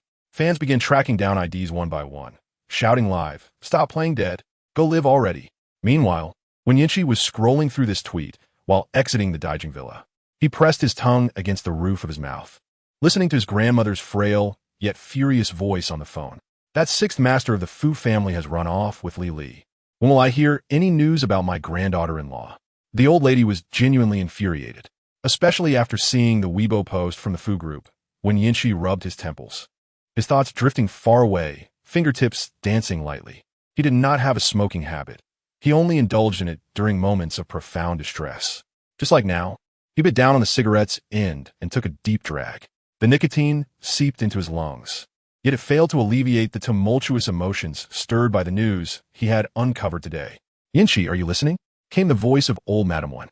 One Yinchi responded with a faint hum, his gaze slowly descending onto the slender figure before him. After a moment, he extinguished the cigarette with his fingertips. His voice, slightly husky, broke the silence. "What is the rush?" Zhao Danya, her complexion flushed with indignation, shot a glare at the passenger seat. "Don't you have a car of your own?" When Yinchi lazily raised an eyebrow, his voice laced with enigmatic amusement. "Is this how you repay the person who lent you a ride?" Zhao Danya's face turned crimson as she stammered, "Don't say such nonsense. I wasn't riding anything." When Yinchi suppressed a lazy smile at the corner of his eyes and replied nonchalantly, "Using your hands doesn't count as a home run, does it?" Zhao Danya exclaimed, "Can you not speak like that? What home run? I merely touched your abs a few times." The way he spoke made it sound as though she had taken liberties with him. In a surprisingly good mood, when Yinchi leaned back, only to feel something sharp pressing against his lower back. Frowning slightly, he nonchalantly retrieved the offending object from behind him. His gaze drifted to the small box, then back to her flustered expression, and he chuckled lazily. Suddenly, he leaned in, trapping the stunned girl against the seat, his hand pressing down on her rising skirt. Lowering his head, he teased, "It seems you truly wish to hit a home run with me?" Initially, he had merely intended to tease her, but unexpectedly, the girl fell silent for a second, her cheeks flushing a deep scarlet, her ears adorned with a rosy hue as her delicate face inched closer to his, stubbornly declaring, "A home run it is, but first, let me inspect the quality of the bat." Chapter 68, "Birthday gift please, don't come in." The girl's sweet, sultry voice echoed in his ears. After finishing a Weibo post, Fu Liujie had merely gone to the study to take a call. Upon his return, he discovered the bedroom door firmly shut. A frown creased his brow as he listened to the faint sounds of panic from within. He lowered his voice, "Lili, what is wrong?" Inside, Chu Li was frantically shoving items into a drawer, overwhelmed by the sheer number of gifts Danya had bestowed upon her. To maintain a harmonious and lasting marital life, she resolved to hide some of them, fearing the excess would be too much for her to handle. However, as this was her first visit to the villa, she was unfamiliar with the layout. In her hurried attempts to conceal the items, she accidentally kicked the table and tumbled onto the carpet. A muffled cry of pain escaped her lips, causing Fu Liujie's heart to clench. He swiftly unlocked the door, revealing a scene of chaos. His delicate wife had fallen, unceremoniously seated on the carpet. Fresh from a shower, her skin glowed like milk, her face flushed with embarrassment, accentuated by the soft pink of her nightgown that clung to her, making her appear fragile and enchanting. It was a moment reminiscent of a mischievous kitten caught in the act. Yet, he felt no anger. Instead, his concern was solely for her well-being. Fu Liujie approached, his voice tinged with gentle reproach. Did you hurt yourself? No. Chu Li shook her head, her gaze evasive as her petite form shifted to shield the scattered items behind her. After a thorough inspection, he confirmed she was indeed uninjured. Just as he reached to lift her, she panicked, pressing her small hand against his chest, her voice sultry and alluring. The phrase "no turning back" once you start echoed in his mind. Her voice, a feather-like caress, ignited a spark of desire within him. Fu Liujie, his dark eyes fixed on her. What is the matter? With round, glimmering eyes, Chu Li quickly rearranged the items behind her, her palms sweating with anxiety. As she leaned closer, her lips brushed against his, I'm a bit hungry. Could you fetch me a chocolate? Fu Liujie's gaze fell upon her delicate shoulders, and he noted the tremor in her hand as it lingered behind her back. A smirk graced his lips as, under her watchful gaze, he placed his warm hand on her shoulder, his other arm wrapping around her waist. In one swift motion, he pressed her down onto the soft, clean carpet, his commanding presence enveloping her petite form. But I wish to unwrap my birthday gift now.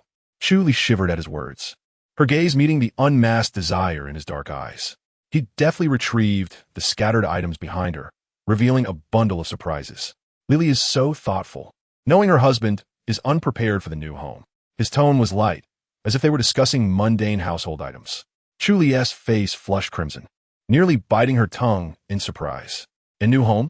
Fu Liujie dismissed her diversion, his gaze drifting to the vibrant garden outside the floor-to-ceiling windows. Our previous home lacked a garden. Do you like this one? Chu Li followed his gaze, nodding enthusiastically. Yet, before she could fully appreciate the blossoms, she felt a damp warmth against her ear. The sensation of his tongue and warmth sent her spiraling into a haze, collapsing against him. In no time, she turned her head, breathless, her voice now tinged with seduction. Husband, why not first? Enjoy the flowers? His lips brushed against the delicate skin of her shoulder, his long fingers trailing down her waist.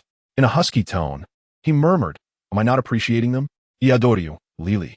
Before she could finish her sentence, his fervent kiss silenced her. Chu Li's legs, exposed beneath her nightgown, shimmered like the blooming flowers outside, enticing and irresistible. Fu Liujie knew all her sensitive spots, his hands gliding over her body as if exploring his own kingdom. In a matter of moments, she melted against him, surrendering to his touch, her dark eyes glistening with unshed tears. The remnants of her clothing lay scattered around them, chaotic yet beautiful. The cool air was rendered irrelevant as a warmer presence enveloped her entirely, his lips trailing down to her midriff. Chu Li had intended to whisper a heartfelt happy birthday at midnight. As the clock struck 12, she leaned against the glass of the window, her eyes glistening with emotion as she breathed out, Birthday. Be gentle, she whimpered. Fu Liujie lowered his head to seek her lips, cradling her soft form in his arms. His voice, thick with uncontainable desire, murmured, My love, I received your birthday gift, and I cherish it deeply. The ambitious strip he adored lay before him, and as Chu Li reveled in the beauty of the flowers, Fu Liujie guided her to the bathroom to admire their reflections. The chill of the sink brought her heated body back to reality. Amidst the haze, she noticed the tension in his forehead. Madame Fu, are you trying to take your husband's life? Chapter 69. Lily is still awake. Is she not tired enough? It was 2 a.m. The indoor air was thick with an alluring fragrance, a tantalizing haze that enveloped the space. Fu Liujie's life persisted, even thriving in some respects, while Chu Li's existence hung by a thread. The girl nestled her face against the man's strong arm, her dark hair cascading onto his chest as she breathed softly. Her usually bright apricot eyes were clouded, and tears lingered at the corners, rendering her irresistibly vulnerable. Tonight, Fu Liujie was in unusually high spirits, exerting himself fervently. Lying on the bed, Chu Li profoundly understood the notion of running away from home. The man's large hand pressed gently at her waist, soothing the intense soreness that had accumulated there. Yet, despite his efforts, she still wore a frown. Fu Liujie's brow furrowed, his husky voice laced with concern. Is it still sore? How could he blame himself? Tonight, they had finally announced their marriage, and his elation had been overwhelming. After all, his wife was undeniably captivating. He had worried that the oblivious young men on campus would flock to her until the news was made public. Chu Li was young and had limited experience with men. What if she was tempted? especially by that so-called one shun. Despite Fu Liujie's efforts to ensure his little wife had moved on from him, now she addressed him as Mr. Wen. However, he felt it was essential to keep her under the scrutiny of public opinion. The thought of the Wen Li couple?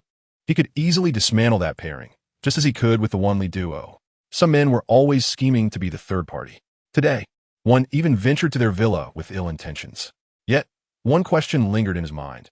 How did Wen Yinxi find out about Chu Li's mother? Chu Li buried her head deeper into the pillow, hesitant to admit that the soreness had dissipated. However, the tingling sensation in her chest was impossible to ignore. It wasn't pain, merely the soft, fluttering sensation that made her recall the passionate moments they had just shared. Fu Liujie's hand traveled upward from her waist, massaging her all the way until he pressed down on a particularly tender spot. Chu Li shivered lightly, letting out a soft moan. "What does it hurt? Let me help you," he offered, his voice a low murmur brushing against her ear. Chu Li's face flushed crimson, and she buried herself deeper under the covers, overwhelmed and breathless. Seeing her in such a state only heightened Fu Liujie's concern. "What is wrong? What does it hurt?" His hand continued to search for her pain points, and when he located one, she could not suppress a sound. Fu Liujie's gaze darkened, and he gently pushed her hair aside, turning her petite form to face him. "Let me rub it for you." Chu Li trembled, her eyes glistening with unshed tears, her voice muffled as she protested. "It's all because of you." Fu Liujie restrained the throbbing desire within him, a low, sultry chuckle vibrating through his chest, sending tingles down her back. "My fault. I've spoiled my wife. I'll be more gentle next time." Chu Li was taken aback by his candidness, her cheeks flushed with embarrassment. She gripped his hand that was still kneading her waist and playfully bit down on his tattoo. Fu Liujie winced, the sensation akin to a cat scratch. He squinted. "Amused, little kitten, as I nurture you, you've turned into a little tiger." Yet, he realized that this tattoo was ink for her. Her bite only added to its value. Though he lacked faith or superstition, he understood that humans are peculiar beings. Once a soft spot is established, they instinctively become wary of taboos, hoping for divine favor upon their loved ones. As Fu Liujie contemplated this, his hands skillfully continued their work, and the contented little kitten soon found her eyes fluttering shut, lulled into slumber. After a few minutes in a semi-conscious state, the girl felt something soft encircling her delicate finger. A small, sparkling diamond ring, glimmering in the moonlight, captivated her. He had long wished to present it to her, but due to his superstitions about fortune-telling, he had waited until his birthday. Little did he know, she had ensnared him first. Chu Li blinked her drowsy eyes and, noticing the sudden weight on her finger, asked in a sweet, innocent voice, "What is this?" "A gift, do you like it?"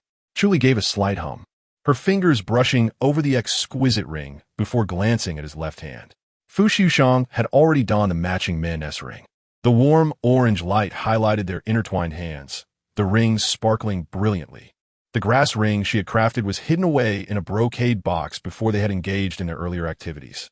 Pouting, she feigned discontent. "Just this? Not very thoughtful." "You had to gift me first for me to give you this," he replied, observing her for a moment before whispering in her ear, "And there is more. How about we help Mrs. Fu punish some wrongdoers?" Chu Li paused, meeting his earnest gaze, momentarily taken aback. They owed her much more than just this. "What else?" she asked, tilting her head up at him. Fu Liujie pressed his lips together, a fleeting shadow crossing his eyes. "Another life. But I believe we should let you digest that slowly. Let us deal with the wrongdoers first, shall we? Punish the Chu family?" "Oh, I'd love to applaud that," she exclaimed, her eyes glinting with mischief, resembling a clever little fox. "How we punish them?" "Can't say just yet," he replied, watching her bewildered expression. "Why not?" Fu Liujie's gaze shifted, his tone taking a different turn. "There are other matters to attend to." Leaning closer, he mused, "After helping you for so long, shouldn't I receive some reciprocation? Perhaps a little massage from you?" His voice was low and enticing, the soft touch igniting a yearning within him. As he reached for her right hand, adorned with the ring, Chu Li reacted swiftly, pulling her hand back beneath the covers, leaving only her sparkling eyes exposed. "Fu Liujie, you have no shame. Isn't it shameful to deny you what brings you pleasure?" he countered, his expression serious, as if discussing dinner plans. Chu Li remained speechless, her lips slightly parted, exuding an irresistible allure. Fu Liujie's throat tightened. She was far too innocent for her own good. However, he understood the importance of pacing himself. They had ventured into uncharted territory today, and he was satisfied with the progress made, deciding to let her off easy for now. "Are you not sleepy yet? Not tired enough?" he teased, his voice enveloped in danger. Chu Li shuddered, her heart racing as she covered her pounding chest and closed her eyes, murmuring, "I'm going to sleep now." "Don't go too far," watching her drift into slumber. Fu Liujie tucked her in carefully before retrieving his phone and stepping into the living room. Since marrying Chu Li, he had not smoked in a long time. After a brief search, he finally found a lighter. Wisps of smoke curled from his fingertips, the haze mingling with the bite marks on his left arm, casting him in a brooding shadow. The poor girl, wholly devoted to the Chu family, remained oblivious to their deep-seated enmity. After flicking ash from his cigarette, he dialed a number, his voice low and laced with a chilling resolve. "I want one result. I want them dead." The man stood on the balcony, shrouded in the dim light, for a while, before returning to the room where the exhausted girl had succumbed to a deep slumber. Listening to her gentle breaths, Fu Liujie's expression softened, and he made his way to the bathroom. That night, a chilling wind swept through the Chu residence. Chapter 70. The origins of Chu Li. The hospital room was in disarray. Upon witnessing the news of Chu Li's marriage, Jiang Xiaoman was consumed by madness. Her eyes ablaze with fury. Trembling uncontrollably, she could hardly comprehend the reality before her. Was it not said that Ji Xiao was the betrothed of the sixth master? Chu Ruoshan's anguished cry pierced the air. "It must be Chu Li. That wretched woman has deceived the sixth master into marrying her. Just like her mother, Li Fanming. She is utterly shameless." The mere mention of that name sent Jiang Xiaoman into a frenzy. Li Fanming. It had to be Li Fanming, even in death. She would not be spared. Her daughter would exact vengeance. In a daze, the visage of Li Fanming seemed to flicker back to life before her. Her daughter, bearing the same alluring features, was nothing but a seductress. How could she ensnare the sixth master of the Fu family into matrimony? Jiang Xiaoman's eyes glinted with bitterness, her gaze bloodshot and deranged as she recklessly seized her daughter by the throat. The frenzied woman applied all her strength. "You wretched Li Fanming." Though Chu Ruoshan had cut her wrist with some restraint, the act nonetheless drained her of strength, leaving her unable to fight against Jiang Xiaoman's sudden onslaught. "Li Fanming, if I could kill you once, I could do it a second time." The venomous tone of the woman slithered down Chu Ruoshan's spine like a serpent. A chill enveloped her back. With her face paling and breaths coming in frantic gasps, she felt as if the king of hell was beckoning her. Fear gripped her heart. Disregarding the wound on her wrist, she summoned every ounce of strength to pry Jiang Xiaoman's hands away. Fresh blood quickly soaked through the bandages. "Cough, Mom. It's me, Ruoshan."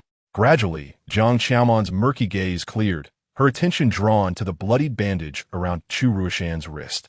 Instantly, she relinquished her grip, frantically ringing for help. "Nurse! Nurse! Please save her!" As Chu Ruoshan recoiled in terror at her mother's wild approach, the nurses who arrived bore expressions laced with disdain. Having seen the news, surely they would not think her wrist-cutting was merely a ruse. With cold indifference, they treated her injuries and departed. Chu Ruoshan, her complexion ashen, asked, "Mom, what did you mean when you said you killed Li Fanming?" A loud thud echoed through the room as both women turned to see Chu Xianming dropping the fruits he had been carrying. Earlier that day, former drinking buddies had called to inform him of Chu Li's marriage to the sixth master. Listening to their insincere inquiries and hollow offers of financial aid, a greedy desire stirred within him for the life of abundance he once knew. After nurturing Chu Li for 20 years, surely he was owed some gratitude. He had intended to bring Chu Ruoshan and Jiang Xiaoman to apologize to Chu Li, believing that with a little coaxing, she might whisper sweet nothings to the sixth master. However, those hopes shattered in an instant. Chu Li cherished her mother deeply. If she learned that Jiang Xiaoman had killed Li Fanming, there would be no chance for reconciliation. With eyes blazing, Chu Xianming glared at the woman before him, his wife, who had slain the woman he loved. His gums bled from the pressure of his clenched teeth. "It was you, you wretched woman. I knew the events of that year were not so simple. You, the poisoner, you killed Fanming." The drunken man lunged forward, gripping her throat with ferocity. Despite his recent bouts of heavy drinking, his male strength proved overwhelming. In moments, Jiang Xiaoman's face turned ashen, her breath quickening, her legs thrashing like a fish gasping for air. "Dad, stop it. This is a hospital. Zhu Zusen screamed 30 feet, hearing the footsteps of passers-by outside the door. Chu Xianming finally regained his senses and released his grip, avoiding a scene of death within the hospital. Blood surged back into Jiang Qiaoman's face as she coughed, clutching her neck and speaking slowly. Chu Xianming, do not feign such deep affection. How hypocritical. You lovely Fanming? Yet she did not love you. She harbored another man in her heart. You never even touched her. You kept Chu Li out of vanity. That wretched girl is someone else's child. I drugged her, and you knew it, but did nothing to stop me. The completely deranged woman spoke in a disjointed manner, pouring out her words without coherence. No, you love money more. Everything you possess is thanks to Li Fanming. I should have known you were a worthless man. Even when Li Fanming returned with that bastard to Jingang, providing you with a significant sum as her care fee, you still proved useless. A waste. Chu Xianming turned pale, fixated on the frenzied woman before him. You. What did you say? You're a waste. She spat. I orchestrated Li Fanming's death, but I merely did what you lacked the courage to do. You loved her, yet felt hatred, wanting to claim her wealth for yourself. You wished to kill her, but lacked the guts. With clarity dawning upon her, Jiang Qiaoman continued. Now I see. You're nothing but a spineless man, a fool who thinks only with his loins. Listening to this illogical tirade, Chu Ruishan was driven to madness. Dad. Mom, what are you saying? What money belongs to Li Fanming? Is Chu Li not your biological daughter? Silence. Zhu Suan Ming Zhao, his body trembling with rage as he stepped toward Jiang Qiaoman and struck her hard across the face. Her cheek instantly swelled, blood seeping from the corner of her mouth. You hit me. I can no longer endure this. She sprang up, frenzied, clawing at his hair with desperation, ripping out tufts of his thinning locks. Is hitting women all you can do? Chu Xianming, clutching his nearly bald head, hurled her to the ground. Mad woman. Chu Ruishan knelt beside the bed, weeping uncontrollably. Dad, Mom, I beg you. Please stop. Jiang Qiaoman lay on the floor, trembling like a leaf. The remnants of their marital bond shattered beneath his blows, leaving her heart filled solely with resentment. She despised Chu Xianming for being a failure, dragging her life into despair. Over this period, he had indulged in excessive drinking and gambling, accumulating a significant debt. It was through his drunken rants that she learned he had never been self-made. It was all Li Fanming's money, yet he squandered it all. Even without Fu Liujie's intervention, the Chu family would soon face ruin. The memory of how she had once conspired to marry into the Chu family, leading to Li Fanming's demise, haunted her with regret. The moment she saw Wen Yinchi encounter Chu Li, fear gripped her heart. The boy who had come to Jingang to reclaim Li Fanming's ashes. She recognized him even in ashes. After taking several deep breaths, Chu Xianming regained composure, casting a cold, menacing glance at the two trembling women in the room. As for Li Fanming, keep your lips sealed. Not a word must escape. He cared not whose child Chu Li was. She was raised within the Chu family and must contribute to its legacy. He had nurtured her, or else how could she have married into the Fu family to live in luxury? Even in death, she remained a member of the Chu family. He gritted his teeth. Jiang Qiaoman regarded the self-assured man before her with a mocking heart. He did not even know who Chu Li's father was. Oh, if only he knew, he would deeply regret having destroyed this golden goose with his own hands. The hospital room lay in disarray, the entire Chu family fracturing amidst this chaotic farce. The exchange between Jiang Qiaoman and Chu Xianming bore an overwhelming weight of information, while Chu Ruishan, having lost too much blood, struggled to process it, her lips nearly turning black. Could someone please call a doctor for her? Suddenly, a chorus of footsteps echoed from outside the door. It seemed that things would not unfold as they wished. Take them all away, came a deep voice. Chapter 71, The Origins of Chu Li. Part 2, The First People's Hospital buzzed with chaos. At this hour, those present were privy to a sensational unfolding drama. Observers, some still attached to 4 drips, stealthily maneuvered through the halls to witness the spectacle. At that moment, 3 individuals were being escorted from certain ward, handcuffed, those shrouded in black hoods. Chu Ruishan was instantly recognized by the crowd due to her bandaged wrist. This was indeed the infamous family of the Chu household, now splashed across trending news. The crowd buzzed with whispered conversations. As I passed by, I overheard mentions of murder. Could be true? How unfortunate. I just heard the police officer mention a suspicion of murder. I have rotten eggs in hand. I must stand in the front row. Soon. Someone leaked photos online. Breaking news. The Chu family has been arrested. An insider discreetly shared screenshots of 3 arrest warrants issued by the police. Chu Ming is suspected of tax evasion and money laundering, along with the embezzlement of others' property. Jiang Xiaoman is suspected of murdering Li Fanming. Chu Ruishan staged a fake suicide and spread rumors. There wasn't a single good apple in that family. People began to piece together the timeline of the stepmother's marriage into the Chu family. The investigation revealed that it all transpired just a week after the original wife's death. The implications were chilling. A brave young woman exclaimed. The mistress murdered the original wife and usurped her wealth? Seeing the girl live well, and now she strikes back? Is this the kind of thing a carbon-based life form would do? A fellow commenter chimed in. That night, I was as restless as a creature in a melon patch, twists and turns unfolding every few minutes, just like watching a drama. Another user added, at the scene of the first hospital, help me curse a little more. Public outrage soared to unprecedented heights. Meanwhile, Jiang Xiaoman sat in the interrogation room, her face a pallid shade of gray. Upon entering the police station, she learned that the driver she had hired to run over Li Fanming had already confessed. As she sat there, 2 lines of tears streamed down her face, hugging her knees and trembling. This day had finally arrived. Over the years, each time she saw Chu Li, the bloody memories of that day would resurface.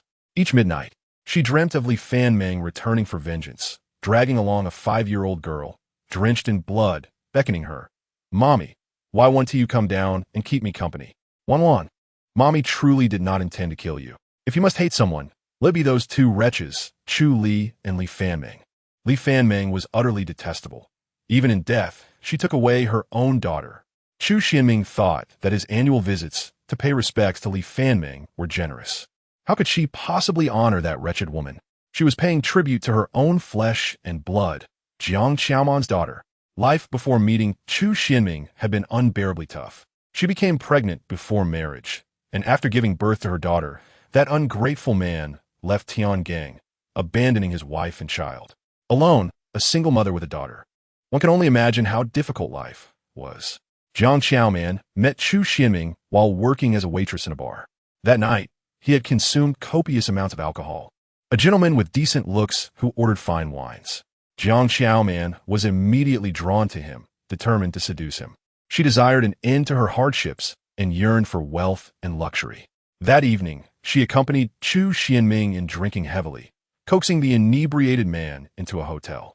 Chu Xianming, a typical man with a strong sense of vanity, was flattered by Jiang Xiaoman's attention. One encounter led to many. Before long, she was pregnant with Chu Ruishan. She believed that this would secure her marriage into the affluent Chu family. However, she soon realized that Chu Xianming was still infatuated with another woman and had no intention of marrying her. Li Fanming, with her enchanting beauty, accompanied by a porcelain doll-like little girl, was the cause of her being kept as a mistress all these years.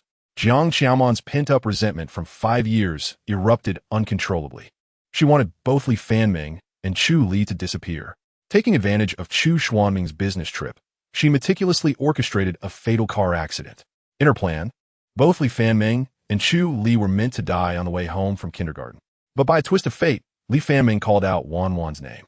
She watched her biological daughter, Wan, step toward Li Fanming, only to be struck down by the planned truck driver in a pool of blood. Her hatred for Li Fanming grew. If it weren't for her, Wan would not have died. After the incident, Tiangang was shrouded in gloom. That day, dark clouds loomed over the city, and a light rain fell, mourning this tragic event. Jiang Xiaoman concealed the news of Li Fanming's accident. Chu Xianming did not return. However, an extraordinary figure arrived in the small town of Tiangang. A luxury car rolled down the narrow, cobbled streets, splashing mud along the uneven path. A striking young man emerged from the vehicle, exuding an air of nobility that was incongruous with the ordinary town. He bore a striking resemblance to Li Fanming's gentle and noble demeanor. The clearly defined young man spoke with an undeniable authority. He announced that he had come to take Li Fanming and Wen Jiwan home. In that moment, Jiang Xiaoman realized that the vain Chu Xianming had never truly possessed Li Fanming. Li Fanming was a noble woman who had escaped from a wealthy family. Jiang Xiaoman had never met Wen Yanqi, but she had heard of the Wen family, a prestigious lineage in the capital city, a top-tier aristocracy she could never have imagined. Chu Li was, in fact, the treasured granddaughter lost by the Wen family. the beloved heiress of the Wen family, Wen Jiwan, Wan Jun. It was that shameless Chu Li, sharing a name with her daughter, who caused her Wan's demise. In that instant, Jiang Xiaoman's resentment toward this mother-daughter pair reached its zenith. Simultaneously, a deeper fear gripped her heart. She dreaded the possibility of Chu Li returning to the Wen family and recalling the details of the accident, which could unravel her plans. She could not tolerate anyone jeopardizing the wealth and luxury she had so painstakingly acquired. Her Wan lay cold underground. How could Chu Li return to enjoy comfort? Therefore, she deceived Chu Li into leaving home, informing Wen Yinxi that Li Fanming and Wen Jiwan had perished in that tragic accident. Then, she personally handed over her biological daughter's ashes to Wen Yinxi, claiming they belonged to Wen Jiwan. When Chu Xianming returned home, she bribed the funeral staff to mislead him into believing that Li Fanming's ashes were lost, preventing him from knowing that the Wen family had visited. Over the years, she redirected her guilt for Wan and her hatred for Li Fanming onto Chu Li, especially after the only person in the Chu family who cared for her, old Master Chu, passed away. She took pleasure in mistreating Chu Li. Chu Li endured endless humiliation, as if to atone for Wan's fate. "Mommy!" The girl's cries jolted Jiang Xiaoman awake from her bloody nightmare. Chu Ruoshan, tears streaming down her face, shook her shoulders, pleading, "Mommy, I don't want to go to jail. Please save me." Jiang Xiaoman's murky eyes were bloodshot, her expression dazed as she saw Wan's shadow in Chu Ruoshan. She clenched her fists. Having lost one daughter, she could not afford to lose a second. And what about Chu Ruos? Her son wouldn't he be able to take care of himself?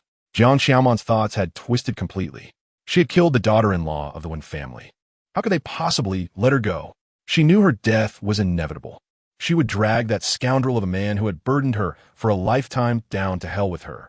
But before she died, she would ensure the safety of her 2 children. Jiang Xiaoman's eyes were clouded, her withered face revealing a kind yet terrifying smile. "Shanshan, Mommy will certainly save you." At Wen Yinxi's residence, the man's gaze was fixed intently on the surveillance screen sent by his assistant. In the footage, Jiang Xiaoman, completely unaware of the surveillance in her cell, continued to expose herself. With each word she uttered, a formidable killing intent grew on his handsome, inscrutable face. The events of the past had lingered too long. Wei found the driver responsible for Li Fanming's death. He had already developed Alzheimer's and could not clearly recount what had transpired back then. Even the identity of the little girl who died alongside Li Fanming was difficult to ascertain. This had been the most perplexing point for him in recent days. Now, all the clues were connecting into a coherent narrative. The daughter of the murderer was the one he had placed in the cemetery. His sister Jiwan. Was it to be considered fortunate or unfortunate to survive in such a predatory family? The icy man clenched his fists, his chest heaving with immense pain and sorrow. He looked down at the post Chu Li had shared on Weibo, where the small figure bore bruises on her delicate shoulders, as if a gigantic hand had gripped his heart, rendering him breathless with anguish. At that moment, his assistant relayed a message. When Chu Ruoshan's side is requesting a call to contact a bailer. Wen Yinxi held a goblet in his right hand, applying a gentle force. With a sharp crack, the glass shattered effortlessly. Blood dripped from his right hand onto the ground, yet he felt no pain. Did it hurt? Wan suffered 1,000 times more. Wen Yinxi's gaze was deep and inscrutable. After a long pause, he moved his blood-stained right hand, a glint of coldness flashing in his eyes. Let her be bailed out. Chapter 72. The old man lacks competitiveness. When Yinxi lay on the sofa, lost in a dream. He found himself back at the age of 12, a spirited youth setting off from the Wen family to Tianjin to meet his aunt and little cousin. This way, his second uncle would not be perpetually melancholic, drowning his sorrows in drink. He was also eager to see his sister again. He had only glimpsed her once at her birth, a small infant, both ugly and adorable, whom he had taken a liking to. The car slowly entered a secluded town in Tianjin, and despite his excitement, he was met with the ashes of his aunt and cousin instead. On the return journey, his gaze fell upon the gloomy sky outside, and his heart grew heavy. His connection with his sister in this life amounted to that single glance. Just then, as the car progressed, a delicate little girl came into view, sitting on a stone stump at the village entrance. With dark, glistening eyes and rosy lips, she resembled a Barbie doll. The sky drizzled softly, raindrops pattering against her already disheveled little dress, but she seemed utterly unconcerned. A hint of sorrow graced the exquisite features of the little girl, and tears glistened at the corners of her eyes. For reasons unknown, young Wen Yinchi felt a pang of compassion and instructed the driver to pull over. He retrieved a black umbrella from the car and approached the girl. Opening the umbrella above her, the handsome youth asked in a melodious voice, "Little one, are you lost?" The small girl looked up at the elegantly dressed boy, her voice soft and sweet. "No, I'm watching my mommy." The lively little girl tugged at his heartstrings. Wen Yinchi followed her gaze toward the somber horizon, puzzled. "Mommy?" The tiny girl nodded, her cherubic face scrunching up with a pout, her large eyes glistening with moisture. Mommy went to a very far place. In that moment, a string in Wen Yinchi's heart was plucked. He offered the pink candy, meant for his sister, to the little girl. Ruffling her hair gently, he whispered, don't cry, Brother will give you some candy. It's raining. Let us go home." The little hand accepted the candy, revealing 2 charming dimples as she smiled. "Thank you, brother." The girl hopped down from the stone stump, her delicate ankles hinting at a tiny pink birthmark. "Goodbye, brother." When Yinchi awoke from his dream, only to find a sharp pain in his chest, the typically stoic man's eyes reddened, his fists clenched, blood seeping from his hands once more. He should have recognized that the poor little girl was his sister. It was his fault that Wan endured 15 years of torment. His gaze darkened, his breathing intensified. Wen Yinchi was not one to keep score, but regarding his sister, he felt it necessary to be meticulous. He would reclaim everything for her bit by bit. With that thought, he rose and poured himself a glass of red wine, massaging his aching temples with his uninjured left hand as he checked messages from his assistant. The actions of the Chu family were as anticipated. Exiting the chat, he noticed a message from an hour ago. Baseball bat quality inspector. "Hello, this is CK staff." When Yinchi frowned, carelessly placing the wine glass on the table. What mischief did this mischievous girl intend? When Yinchi replied, Zhao Danya, seeing the delayed response, felt a surge of irritation. Stupidman, would typing a few more words really strain your precious fingers? I want to reply. Huffing, she rolled over, then sat up again. No, he had taken advantage of her boss. She had merely brushed against his abs, and she was not someone easily appeased. With that thought, she began typing furiously. Baseball bat quality inspector. The company is currently selecting a spokesperson. We have noticed that the pants you wore perfectly align with our brand aesthetic. Please send a photo of you wearing underwear and one without for review. If selected, you may become the global brand spokesperson. When Yinchi chuckled at the absurdity of her message. What a uniquely whimsical girl. After a moment, he fell into contemplation. Should he call Uncle Fu Xiushang? It was impossible. After all, Fu Xiushang was a whole year older than him. However, regarding his sister's suitor, their family's little princess had no worries about marriage. He couldn't fathom any merits in an old man like Fu Xiushang. Had Chu Li married him under some duress? When Yinchi's gaze flickered, what the Fu family possessed, the Wen family had in abundance. His precious sister had many choices. Zhao Danya, waiting impatiently for a response, frowned. Was her intention too obvious?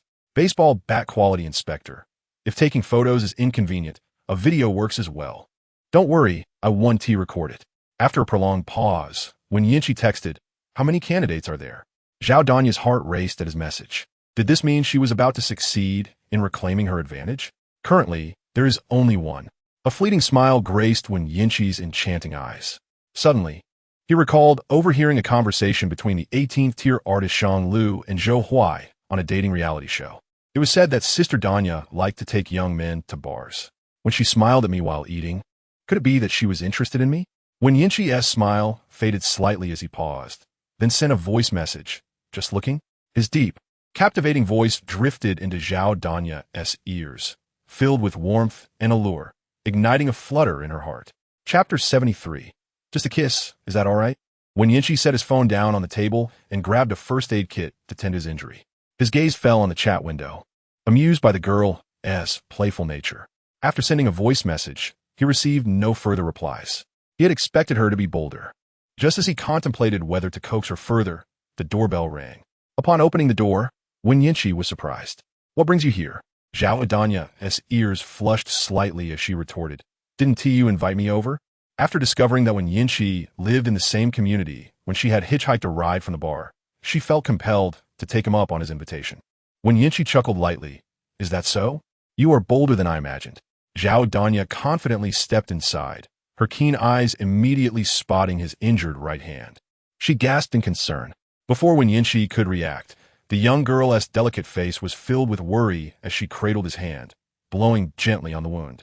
The first aid kit contained only alcohol, which would typically elicit some reaction from a normal person. Yet, Wen Yinxi didn't even blink, his gaze drifting lazily to the girl tending to him. Zhao Danya wore a white dress that accentuated her fair skin, her chest rising and falling with each shallow breath. Gazing at his capable hands, she sighed in dismay. These hands shouldn't be used for getting hurt. When Yinxi smirked lazily, what should they be used for? Zhao Danya shot him a glance. Such beautiful hands. It would be a shame if they weren't used for gripping the sheets. Suddenly, she covered her mouth, having let slip her innermost thoughts. When Yinxi's eyes narrowed, fixating on her soft, rosy lips as she carefully wrapped his wound with gauze. The wound on his palm, inflicted by glass, itched slightly. He swallowed hard and asked, "Do you often tease others like this?" Zhao Danya shook the gauze gently, her gaze lifting in a state of bewilderment. When Yinxi pressed his lips together, reciting the names of the performers from the private room at Ji Raoshen's bar. Hua, Zixuan, by Ji, Muqi. The memory of the absurdly long list his assistant had sent him thickened in his chest. Zhao Danya swiftly tied a butterfly knot with the bandage, asserting, "I just want to find them. I simply enjoy playing multiplayer games." Multiplayer games? The dangerous glint in Wen Yinxi's enchanting peach blossom eyes hinted at something ominous. What kind of games? It was then that Zhao Danya realized, hastily explaining, "Werewolf. You know, the more people, the more fun." "Is that so?" A light, dangerous chuckle escaped him, his skeptical gaze lingering on her. "Really? It's werewolf. You know, it's more enjoyable with a crowd. Xiao Man and Bei Bei can attest to that." When Yinxi's expression softened as he contemplated the delicate butterfly knot. "So, what game do you wish to play here?" Zhao Danya looked up at him, her expression earnest. Hesitantly, she replied, her fair face tinged with a hint of embarrassment. "I thought it'd be nice to play a game that involves kisses and hugs. You know, where I kiss you, and you kiss me back." Seeing his silence, Zhao Danya exclaimed, "You said it wasn't just for show. If you let me kiss you, I'll let you advance." When Yinxi's lips curved into a semblance of a smile. "So, you wish to entice me?" His deep voice sent shivers through Zhao Danya, resonating in her ears. "But, is that permissible?" The girl blinked, her voice faltering. She was unsure of her feelings. Ever since their playful tussle, she couldn't shake thoughts of him from her mind. Perhaps it was because Wen Yinxi was far more handsome than the young men she had encountered at her uncle's entertainment company, with an admirable physique and skill. Zhao Danya stared at the deep red wine before her, momentarily distracted by the sound of running water from the bathroom. They had reached this point in their conversation. She felt compelled to kiss him, but to her surprise, Wen Yinxi simply lifted his leg and headed to the bathroom, indirectly issuing her an eviction notice. Frustration bubbled within her as she thought, isn't love akin to holding a torch against the wind, inviting peril? With Wen Yinxi's hand injured, what harm could her touch do? Moreover, the Fu family were devout Christians. Her actions were her own business. Irritated, Zhao Danya seized the bottle of wine Wen Yinxi had yet to clear away. Lacking a glass, she boldly began to drink straight from the bottle for courage. When Wen Yinxi emerged from the bathroom, he assumed Zhao Danya would have departed. To his astonishment, the lingering steam had yet to dissipate when a soft figure leaped into his arms. The sweet fragrance of the girl enveloped him, mingling with his own fresh scent, causing him to catch his breath. He had already caught a whiff of her scent when she tended to his wound earlier, an alluring aroma that made him crave more.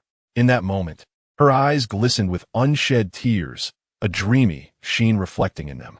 Although Zhao Danya had a flexible tolerance for alcohol, her current state hinged on her words. Dressed in a deep gray, luxurious loungewear, Wen Yinxi felt her hand inadvertently resting on his bare chest. The heat and firmness of his body heightened her intoxication. As her soft hand lingered on him, Wen Yinxi's gaze grew inscrutable. He stepped back, but the drunken girl pushed him back against the edge of the sink. He froze, his shadowy eyes falling upon her. The girl's strap hung askew, her pale skin gleaming alluringly under the bright lights. Zhao Danya's dazed gaze traced the shape of his lips. Her voice soft and low, "Just one kiss, is that all right?" Before he could react, she tugged at his collar, compelling him to lean down, her warm, wine-scented lips meeting his. Fresh from the shower, his lips still bore a hint of coolness and moisture, their breaths mingling in an intoxicating mix of freshness and desire. Her instincts took over as she clumsily traced his lips with her tongue, drawing forth the taste of wine from her mouth. When Yinchi's breath hitched, emotions swirling beneath the surface of his gaze. In the humid stillness of the bathroom, the only sounds were their thunderous heartbeats and the soft trickle of water. Sensing her hand wandering restlessly down his chest, he regained his composure, gently grasping her pale arms to pull her away. His large hand encircled her waist, pressing her onto the sink's edge, the cool surface grounding him. Zhao Danya trembled slightly, her bewildered eyes meeting his. His powerful hand braced the sink while the other, wrapped in a bandage, glided slowly down her elegant neck. The rough texture of his fingers ignited a blush upon her skin. With silver-ringed fingers, he grasped her chin, his voice low and strained. Zhao Danya, I have no interest in drunks. Chapter 74. Yinchi Gij Forever. Ji Xiao never anticipated that the foolish and incompetent Chu family would dare to commit murder. In an instant, Chu Li became the target of public sympathy. This family even called upon her to seek legal counsel, proposing conditions for exchange. What conditions could possibly warrant her protection of them amidst a surge of anti-domestic violence sentiment? She had researched Chu Li's background. Her biological mother was merely an ordinary resident of Jin Gang, unremarkable in every way. With a single finger, she could crush this unremarkable girl from a family without connections. At that moment, Ji Xiao was unaware that her decision to avoid meeting the Chu family was her gravest error. A flash of ruthlessness flickered in her eyes as she fixated on a public Weibo post from the Fu group, showcasing two bright red certificates. The stamped identification photo was meant to represent her. She never imagined that Chu Li possessed the audacity to marry Fu Liujie. As she contemplated this, her red lips nearly bled from biting them. Yet she indifferently reposted the Weibo, captioning it with best wishes and love. Simultaneously, she had an older post related to Fu Liujie. That day marked his undergraduate graduation, and her mother, a friend of Fu Liujie's mother, Li Fenghua, had taken her to the United States to attend the ceremony. To her dismay, Fu Liujie had shown no interest in the graduation, not even changing into his gown. With a beaming smile, she had approached him with flowers, wishing him congratulations. Instead, he declared his disdain for flowers and refused to accept her bouquet. The photograph had been surreptitiously captured by a photographer she had discreetly hired. Ji Xiao dug her nails into her palm, switching to her alternate account, quietly liking a post from a marketing account she had hired. Hidden scandal. Insiders reveal that Ji Xiao is the designated matriarch of the Fu family, while Chu Li has intruded upon their romance. Though this rumor lacked widespread traction, discussions have begun in the comments. Zhuge Liang Jingjing. The Fu family and the Ji family are indeed a match made in heaven.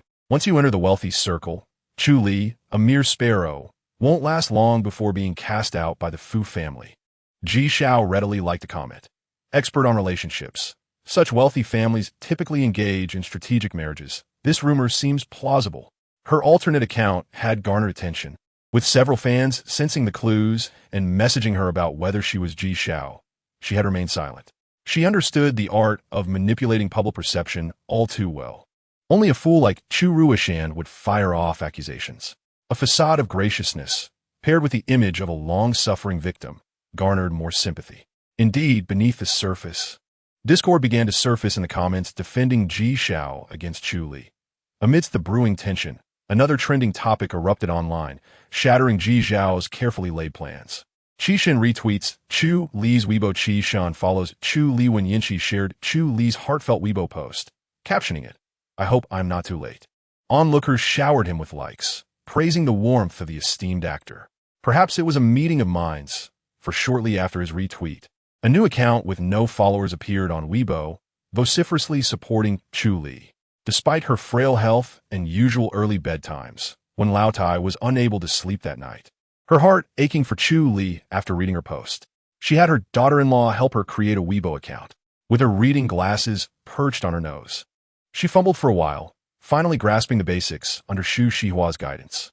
When Lao Tai followed Chu Li and retweeted, "Screw the domestic abuser," before long, this account was adorned with a golden-tinged yellow V certification. National First Class Dancer, Academy of Classical Dance, Ms. Zhu Qiong. The comment section erupted in laughter, when Lao Tai is simply too adorable. So heartwarming. Not long after, when Yinchi stumbled upon this post and received a call from Xu Shihua. Yinchi, your grandmother is quite fond of that young lady. Those brutes must face harsher punishment. Although the girl has married into the Fu family, could you perhaps find a way to adopt her back home? As if recalling an unpleasant past, when Yuan's comforting voice resonated from the other end. The young lady could use a support system. A warm surge filled Yinchi's chest. His sister would soon return home. Yet, Chu Li remained unaware of her true lineage. His grandmother, believing her granddaughter to be deceased, might be startled by this sudden revelation. Thus, he planned to disclose the truth gradually, waiting for the right moment to tell Chu Li. Clearing his throat, he stated, "Mother, I will handle this and bring her home." There was a pause on Xu Shihua's end before she shifted the conversation. "Well, have you seen that the sixth master of the Fu family is now married? When will we see your girlfriend?" When Yinchi absent-mindedly touched his lips, recalling a mischievous little troublemaker who had bitten him in anger and had run away. After hanging up, Xu Shihua pondered the implications of his words. Did he have a girlfriend? And she had run away? Was her son truly this inept? Perhaps she should create another account with her husband. Meanwhile, at the Imperial View Villa, Fu Xiushang, who had just proclaimed his disdain for flowers to Ji Shao, was now in the garden admiring blooms brought over from Fu Liujie's collection, accompanied by his delicate little wife. This weekend was delightfully surreal. Ani Chun, who cooked, and the cleaning lady both left promptly at their designated times, leaving the vast villa empty save for the two of them. Cradling his wife, Fu Xiushang reveled in the freedom to tease her as he pleased. The resolute Chu Li, who had never yielded, now pleaded with soft, trembling limbs. At that moment, the girl sat on a swing, angrily cursing the nearby wolf who was on the phone. Fu Xiushang put his phone away. All news regarding the Chu family had been sealed off by him, and those around him were tight-lipped about the matter. Thus, Chu Li remained oblivious to the fact that her family was imprisoned and unaware of her biological mother's situation. He intended to wait until the Chu family was properly sentenced before revealing the truth to Chu Li, hoping that the harshest penalties would spare her the pain of knowing her mother's fate. However, he did not anticipate that when Yinchi would intervene in this affair. The esteemed one was equally invested in punishing the Chu family. Furrowing his brow, Fu Xiushang resolved that the retribution against the Chus was his merit alone. He could not allow Wen Yinchi to claim it. With this thought, he brought over a beautifully crafted pastry to the swing. Chu Li gazed at the glistening mochi, her mouth watering uncontrollably. All her energy had been spent in recent days, and after a hearty meal, she was hungry again, but she dare not eat too much before practice. Chu Li hesti da. Fu Xiushang smirked slightly, pondering whether her refusal to eat meant she still had strength. Chu Li instinctively recoiled, fearing he might resume his relentless teasing. Tentatively, she reached for a piece of mochi and took a bite. Gulping too hastily, she choked, tears streaming from her eyes as she coughed. Fu Xiushang quickly patted her back, offering her water while reproaching her. "What's the rush?" Chu Li glared at him in annoyance. "It's your fault for scaring me." Fu Xiushang ceased his teasing and handed her a tablet displaying a news article. Curiously, Chu Li leaned in to see. "What is it?" Fu Xiushang raised an eyebrow. "Your former wallflower." He aimed to ensure Chu Li saw the trending news about Wen Yinchi before anyone else. After all, he had publicly shared wedding photos and shamelessly focused attention on his wife's Weibo, wondering what might happen if she were moved to follow him back. He had to prevent such an occurrence. Upon reading the news, Chu Li, filled with excitement, exclaimed, "Yinchi Gij is the best." Fu Xiushang's brow twitched, his expression darkening.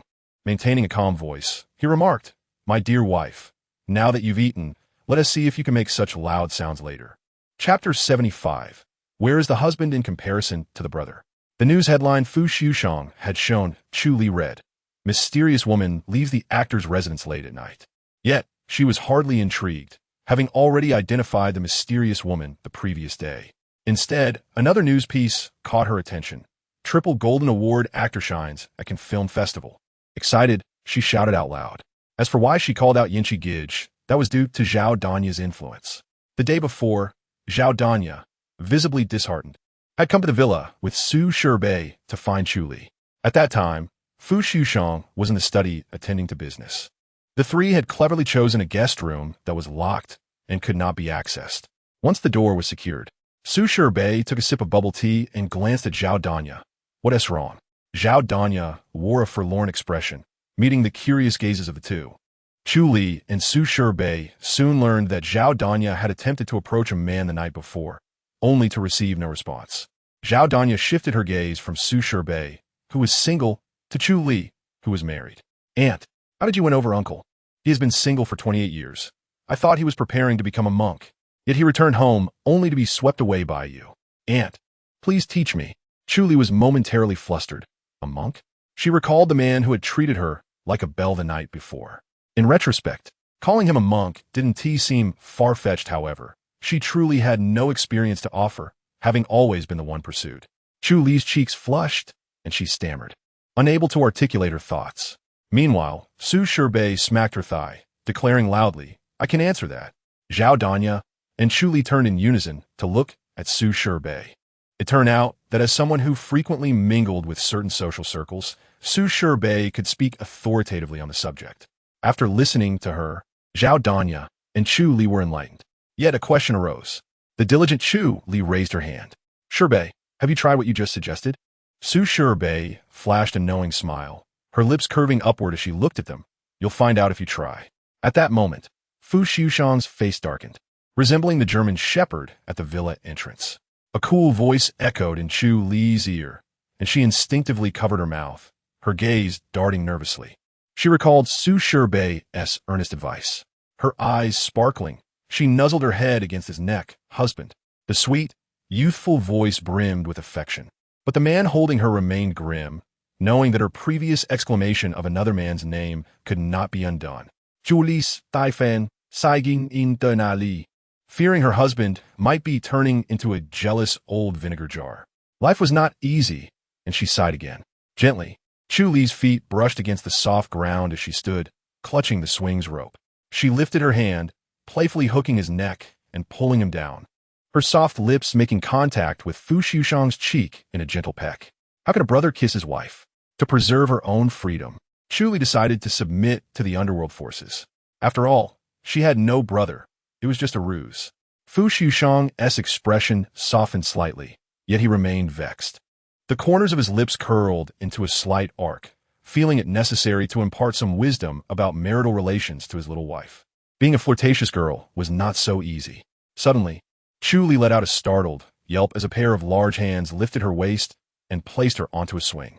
The swing was tied with two rough hemp ropes, swaying unsteadily. Today, she wore a fitted purple satin slip dress at home, and now, perched on a swing like this, she resembled the flowers in the garden, swaying elegantly with the breeze. Despite her solid dancing foundation, she found it impossible to maintain her balance on the swing. Fu Liujie raised one hand to grasp the coarse hemp rope, while his other hand secured her waist. The sensation of weightlessness was exhilarating, and Chu Li, panicking, attempted to leap to the ground. However, Fu Liujie's towering figure blocked her path, and she dared not turn around while teetering on the swing. She could only tilt her face upward, adorably pouting, Husband, I was wrong. Fu Liujie's throat tightened as he listened to her sweet, trembling voice, utterly captivating. His hand, which had been holding the rope, gently caressed her delicate neck. In a husky and alluring tone, he inquired, Wrong? And then? Chu Li shivered, her eyes pleading. I could hardly stand. Yet, Fu Liujie merely gazed at her, his eyes gliding over her trembling, radiant form, remaining silent. The girl felt both frustrated and shy. She defiantly wrapped her arms around his neck and awkwardly pressed her soft lips against his thin ones, their sweetness tinged with the remnants of dessert. Fu Liujie inhaled the delightful fragrance emanating from her, captivated by her fluttering lashes reminiscent of crow feathers. His heart softened. Mistakes were forgivable. It was the fault of other men. He lifted her down and held her tightly in his embrace. Chu Li clung to his collar, instinctively wrapping her long legs around his waist, regaining a semblance of security. Their tender kisses flowed from the garden into the living room, leaving Chu Li's eyes glistening with tears, her dark, almond-shaped eyes misty. She gazed at the contented man before her, her small fists clenched in silent indignation. The consequence of Fu Liujie's torment of his wife was evident that evening when he returned from his study, unable to enter their room. Li opened the door. He knocked. A cacophony of sounds echoed from within, but there was no reply from the girl. He helplessly walked to the entrance to retrieve his key. Just as he returned to the door, he heard her soft voice filter through the thick wood. "Don't waste your efforts. I've locked it with a chain. Not even a dog can get in." Fu Liujie was taken aback. Indeed, as he inserted the key into the lock, he found it caught by a chain, rendering the door immovable. The narrow gap was so small that his hand couldn't fit through. After a moment of silence, he vaguely recognized the chain as being quite familiar, resembling the one on his father's bedroom door that held their wedding photo. After he had burned the picture of Song Monrong and his father, Fu Liujie had given him a thorough beating, fearing that his son might unleash his primal instincts and storm into his room at night. The following day, he had commissioned a security chain for the door. Meanwhile, Chu Li lay on her bed in high spirits. This very chain was a gift from Fu Liujie. Upon learning of the misdeeds of the Chu family, the old man had quickly video-called Chu Li. At that time, she had just been bullied by Fu Liujie. Her eyes red like a little rabbit. An hour later, Butler Lin appeared at the villa with the chain in hand. Fu's elder had said, "My son has a bad temper. If you argue, just lock him out." Fu Liujie surveyed the living room's hard sofa, contemplating the situation. He resolved to remain in the warm embrace of tenderness. Lowering his voice, he coaxed, "Wife, let your husband in." Chu Li huffed, finding it quite amusing. There was no response. After a long pause, Fu Liujie's brow furrowed, and he softened his tone. "Do you still wish to attend Lady Zhu Qiong's birthday banquet?" Chu Li's eyes sparkled. Just a few days prior, the elderly matriarch had noticed her on Weibo and privately sent her an invitation to her birthday celebration. This was a grand event hosted by a first-class national dancer, with renowned dancers from both domestic and international circles expected to attend. However, upon hearing about it, Fu Liujie had expressed his discontent with her attending. What famous dancers could he not invite? Next month, for Fu Yintian's birthday, he would gather the world's most illustrious dancers at the Fu family mansion for a grand performance. Yet, having angered his wife, he could only take a step back. Fu Liujie could vividly imagine Chu Li rolling on the bed in sheer delight, so he pressed his lips together and added quietly, "Let Zhao Danya accompany you."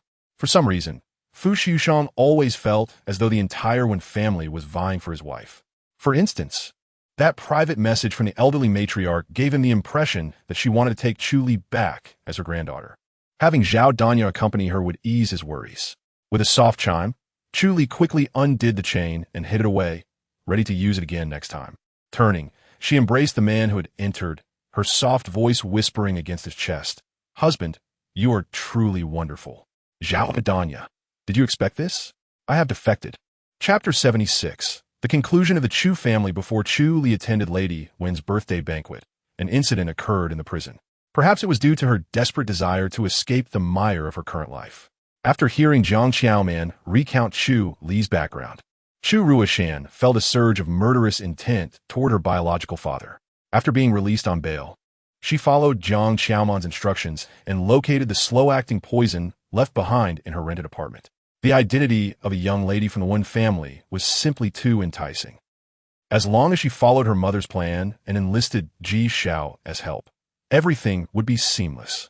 While cooking in the kitchen, Chu Ruishan couldn't help but laugh, imagining herself replacing Chu Li as the young lady of the Wen family. Upon returning home from school, Chu Ruz found his long-lost sister and burst into tears.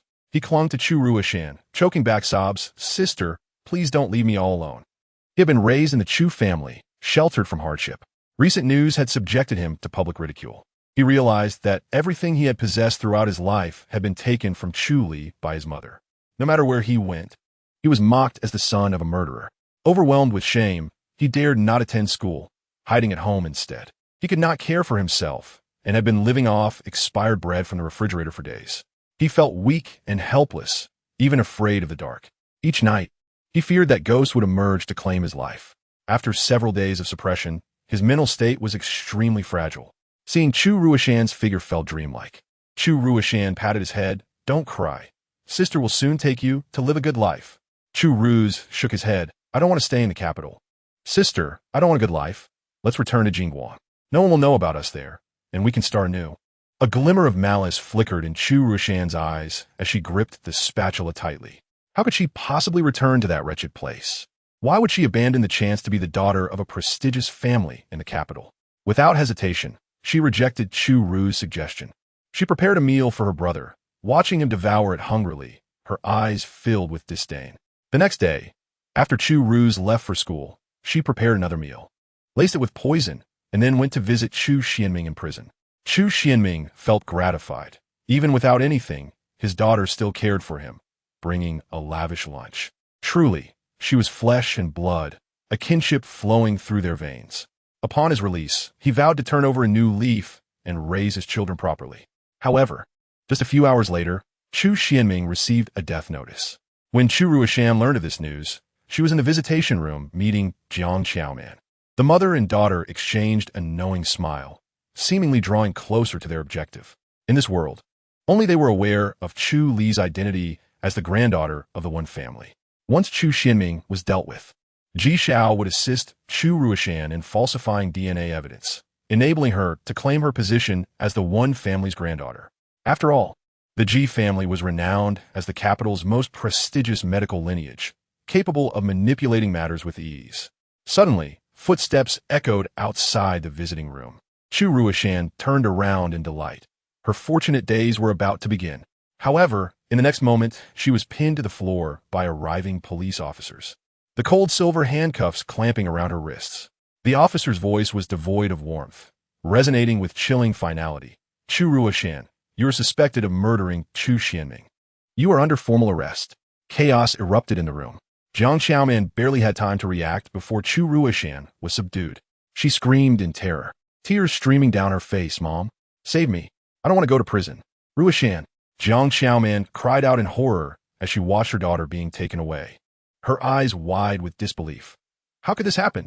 Where is Ji Xiao? She promised she would handle this. Murder. Her daughter's life was ruined. Just as Jiang Xiaoman lost her mind searching for Ji Xiao, Su Feng slowly entered from the doorway. Upon seeing him, Jiang Xiaoman seemed to grasp the gravity of the situation. With rage clouding her vision, she lunged forward, only to be restrained by a guard. Her face twisted with resentment. I'll kill you. Su Feng remained impassive, his voice cold and devoid of compassion, each word striking Jiang Xiaoman like a dagger. In truth, Chu Ruishan did not have to die. She merely spread rumors and would have faced a few days of detention. Your greed has led to her demise. You handed her the knife that killed her father. The death penalty is yours to bear, all because of you. The act of murder is one of the soul. Jiang Xiaoman felt her blood run cold, her heart pierced with unbearable grief. In a haze, she glimpsed Wanwan beckoning to her. Mom, come keep me company. No, she cannot die. What would become of Ruz? Jiang Xiaoman screamed. I want to see a lawyer. I will sue you all. At that moment, a police officer entered, frowning as he spoke to the captain. Captain, we just searched the Chu residence for poison and discovered that Chu Ruz ate leftovers from the pot after school. He is currently in the hospital fighting for his life. Impossible. Impossible. Jiang Xiaoman lost her sanity. How could she, who only wished to save her children, have brought about their ruin? She refused to believe it. Upon hearing this news, Jiang Xiaoman suddenly felt a surge of strength, breaking free from the guard's hold. She sat in a corner, wild-eyed and muttering incoherently, her face streaked with tears. As she trembled, her gaze grew distant, and she seemed to recall something. Lunging forward to grasp Su Feng's pant leg. Assistant Su, may I please call Xiaoman? I beg you. I will bow down and apologize. Su Feng Thou Wen, his eyes drifting to a spot by the door. Following his gaze, Jiang Xiaoman attempted to rush over, but was stopped. At that moment, two men, equally tall and exuding an air of aloof grandeur, approached from outside the one-way glass, their gaze piercing through her. Jiang Xiaoman's hair was disheveled, resembling a beggar as she crawled on the ground, staring up at the imposing figures.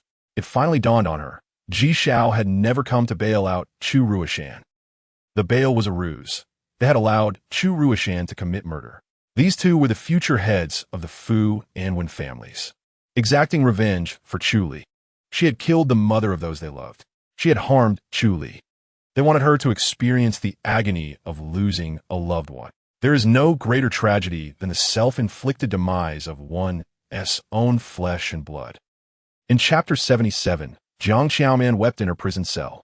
At that moment, she recalled the day when Yinshi came to pick up Chu Li. The little girl clutched something in her hand. Jiang Xiaoman, having personally sent Wanwan's ashes away, sat on the sofa, her face buried in her hands, crying. Chu Li, who could have left without a second thought, approached Jiang Xiaoman instead. The little girl, reluctant to part, placed her candy on the table. Aunt Jiang, don't cry. I'll treat you to sweets. Her soft voice offered comfort. Yet it was this very voice that reminded Jiang Xiaoman of her biological daughter. Why wasn't he at Chu Li who had died? In that instant, Jiang Xiaoman halted her tears, picking up a feather duster from a sofa, angrily scolding the little girl before her. Where did you get the money for candy? Have you learned to steal?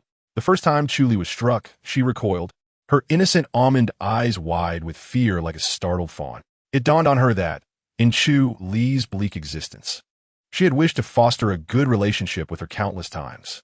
Alas, there is no remedy for regrets. Jiang Xiaoman passed away in prison. Her cellmate, calling for her, received no response and discovered her lifeless body on the bed. The cause of death was cardiac arrest. Before her demise, other inmates had complained about her incessant midnight cries. Wanwan, Ruishan, Xianming, Li Fanming, don't come near, she murmured repeatedly. One night, her neighboring cellmate awoke to use the restroom. Jiang Xiaoman, in a daze, beheld a dark figure with long hair approaching her. Mistaking it for Li Fanming come to collect her soul, she was terrified to death. Chu Li received the news through a phone call from the hospital. Chu Ruse had been resuscitated, yet the poison had affected his cerebral cortex, reducing his intellect to that of an 8-year-old. He lived a carefree life, playing with the children in the clinical ward. This childlike boy borrowed a phone from a parent and dialed a series of fragmented numbers, finally reaching someone. Chu Li. After hanging up, Chu Li prepared several small pastries she had learned to make from Aunt Shun, placing them in an insulated box. With a heavy heart, she changed into a floral dress and donned a pair of doll-like shoes, stepping into the Longa Park to the villa entrance. The business vehicle moved forward slowly. The Fu Group's skyscraper stood at the very center of the capital, towering like a cloud. Everyone rushed about, overwhelmed by the bustling activity. Su Feng, the president's assistant, was particularly overwhelmed that day. His superior, Fu Xushang, had recently tasked him with hiring private detectives to capture numerous candid shots of Wen Yinxi during filming, featuring various leading ladies. Once all the information was gathered, Su Feng enlisted the sharpest-tongued gossip writer in the industry to churn out countless scandalous articles, disseminating them to major entertainment media outlets. Just as he sent the final article, Fu Xushang returned from the police station, his expression grim, his voice hoarse and unnatural. Forget the scandalous articles on Wen Yinxi you were instructed to send out. Furrowing his brow, Fu Xushang drummed his long fingers anxiously on the table. No, we need to pay off everyone involved in this matter. Destroy all those articles. Su Feng stammered, Boss, don't guess at my thoughts. They've already been sent out. Fu Xushang's forehead twitched in agitation as he unbuttoned 2 buttons, his tone sharp and urgent. Who authorized you to send them? Retract them. Issue an apology statement. And if there's no result within 5 minutes, let the whole thing collapse. Su Feng was left pale with fear, bewildered by Fu Xushang's sudden change of demeanor. Just the other day, Fu Xushang had insisted on gathering the dirt and releasing it as quickly as possible, without needing to inform him. Fu Xushang pressed his fingers against his throbbing temples, never anticipating the intricate and convoluted background of his cherished little Li Hua. As he contemplated the volatile relationship between the Fu and Wen families, a headache began to pound at his temples. How many surprises could his dear wife yet reveal? Meanwhile, on the top floor of an equally tall building, Assistant Song presented a tablet to Wen Yinxi. President Wen, the editor-in-chief of Shabi Entertainment, just sent a message. This entertainment outlet had recently been acquired by the Wen Group, and in an effort to curry favor with the new owner, the editor-in-chief had specifically intercepted the press release to forward it to Assistant Song. Recently, various entertainment media outlets have received scandalous rumors regarding Wen Yinxi. Assistant Song glanced at his boss's extraordinarily handsome face, pondering whether Mr. Wen had unwittingly courted some troublesome romantic entanglements. This seemed to signal an impending disaster for him. Following the trail online, he found that while no IP address could be traced, all usernames were uniformly dedicated to the theme of male mistresses. Unperturbed, Wen Yinxi squinted his alluring eyes and let out a disdainful laugh. Just petty tricks, he remarked coldly. Disregard this matter. He tossed his tablet onto the desk and leaned back in his swivel chair. How is the preparation for the old lady's birthday banquet coming along? Assistant Song replied. The invitations, both via email and in print, have been sent out according to the old lady's specifications. However, Miss Chu Li was personally invited by her. When Yinxi paused, nodding slightly. Good.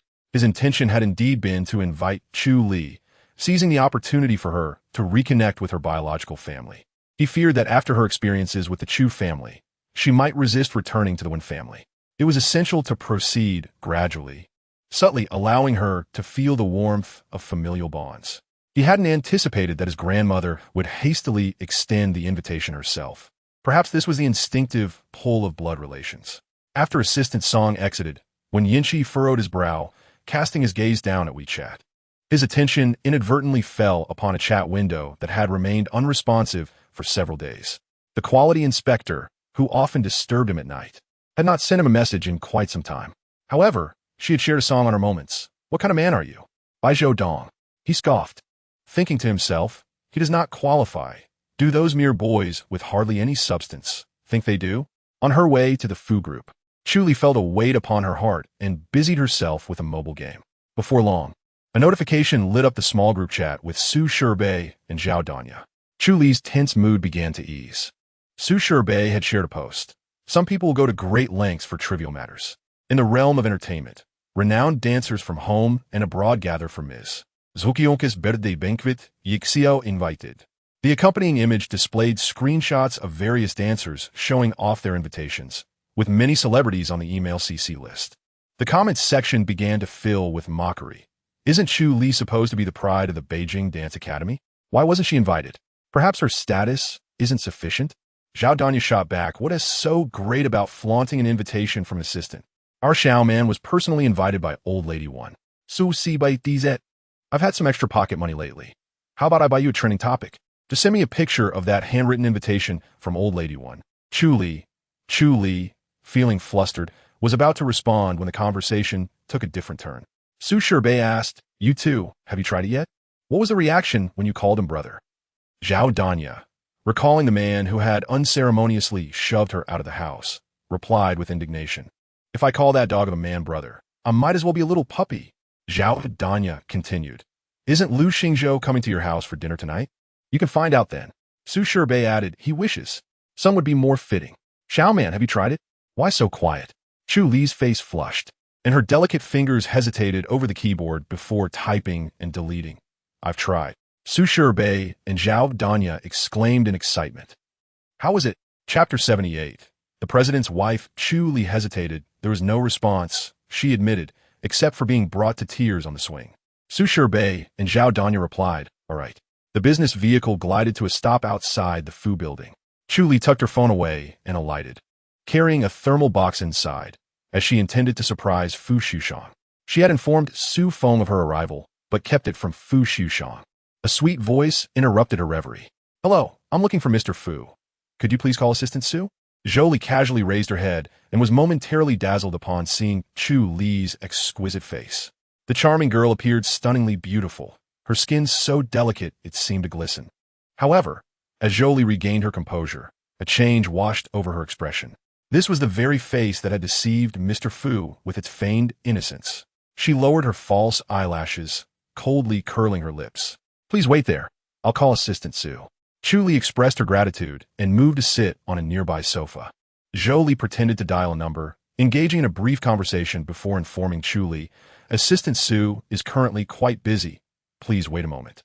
Chu Li noted that, sensing, perhaps mistakenly, that the receptionist's gaze was rather piercing. Soon, she gleaned the answer from conversation between the two front desk girls. "Zhou Li Ramarka.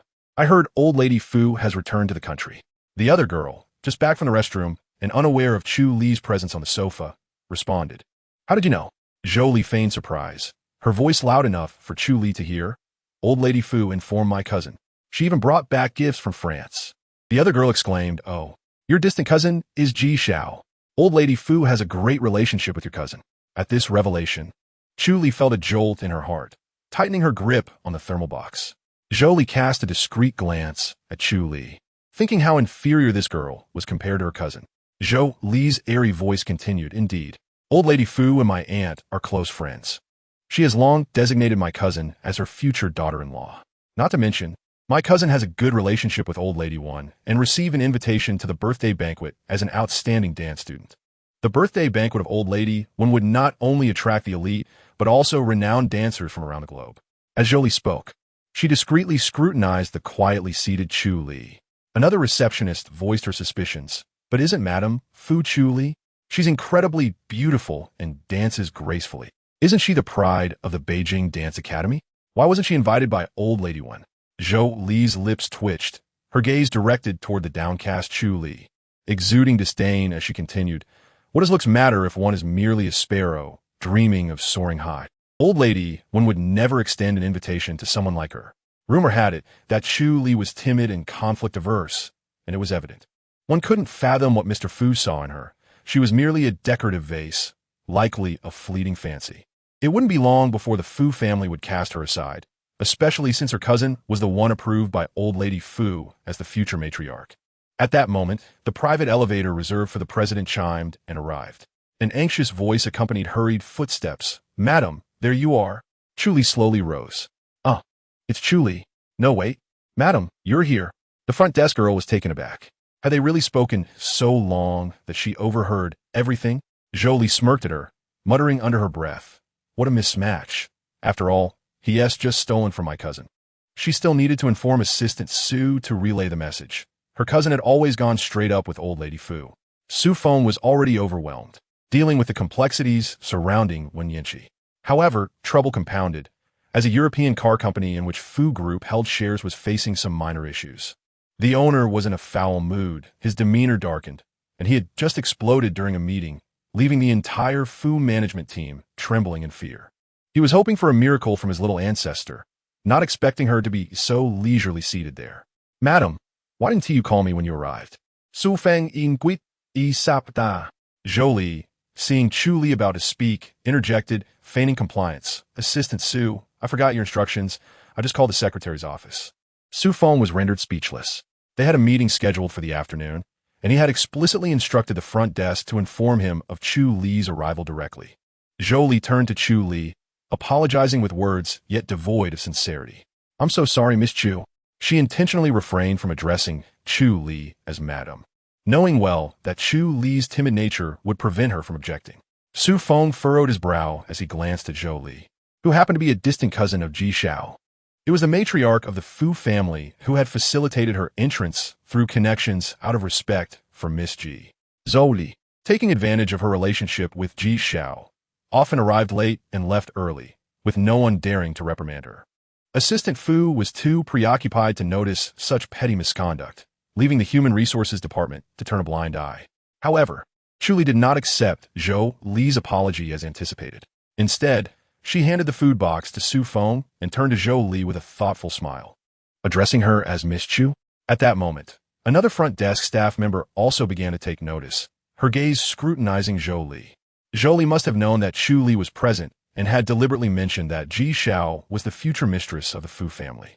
Under the piercing stares of the onlookers, Zhou Li bit her lip, muttering, "I spoke without thinking.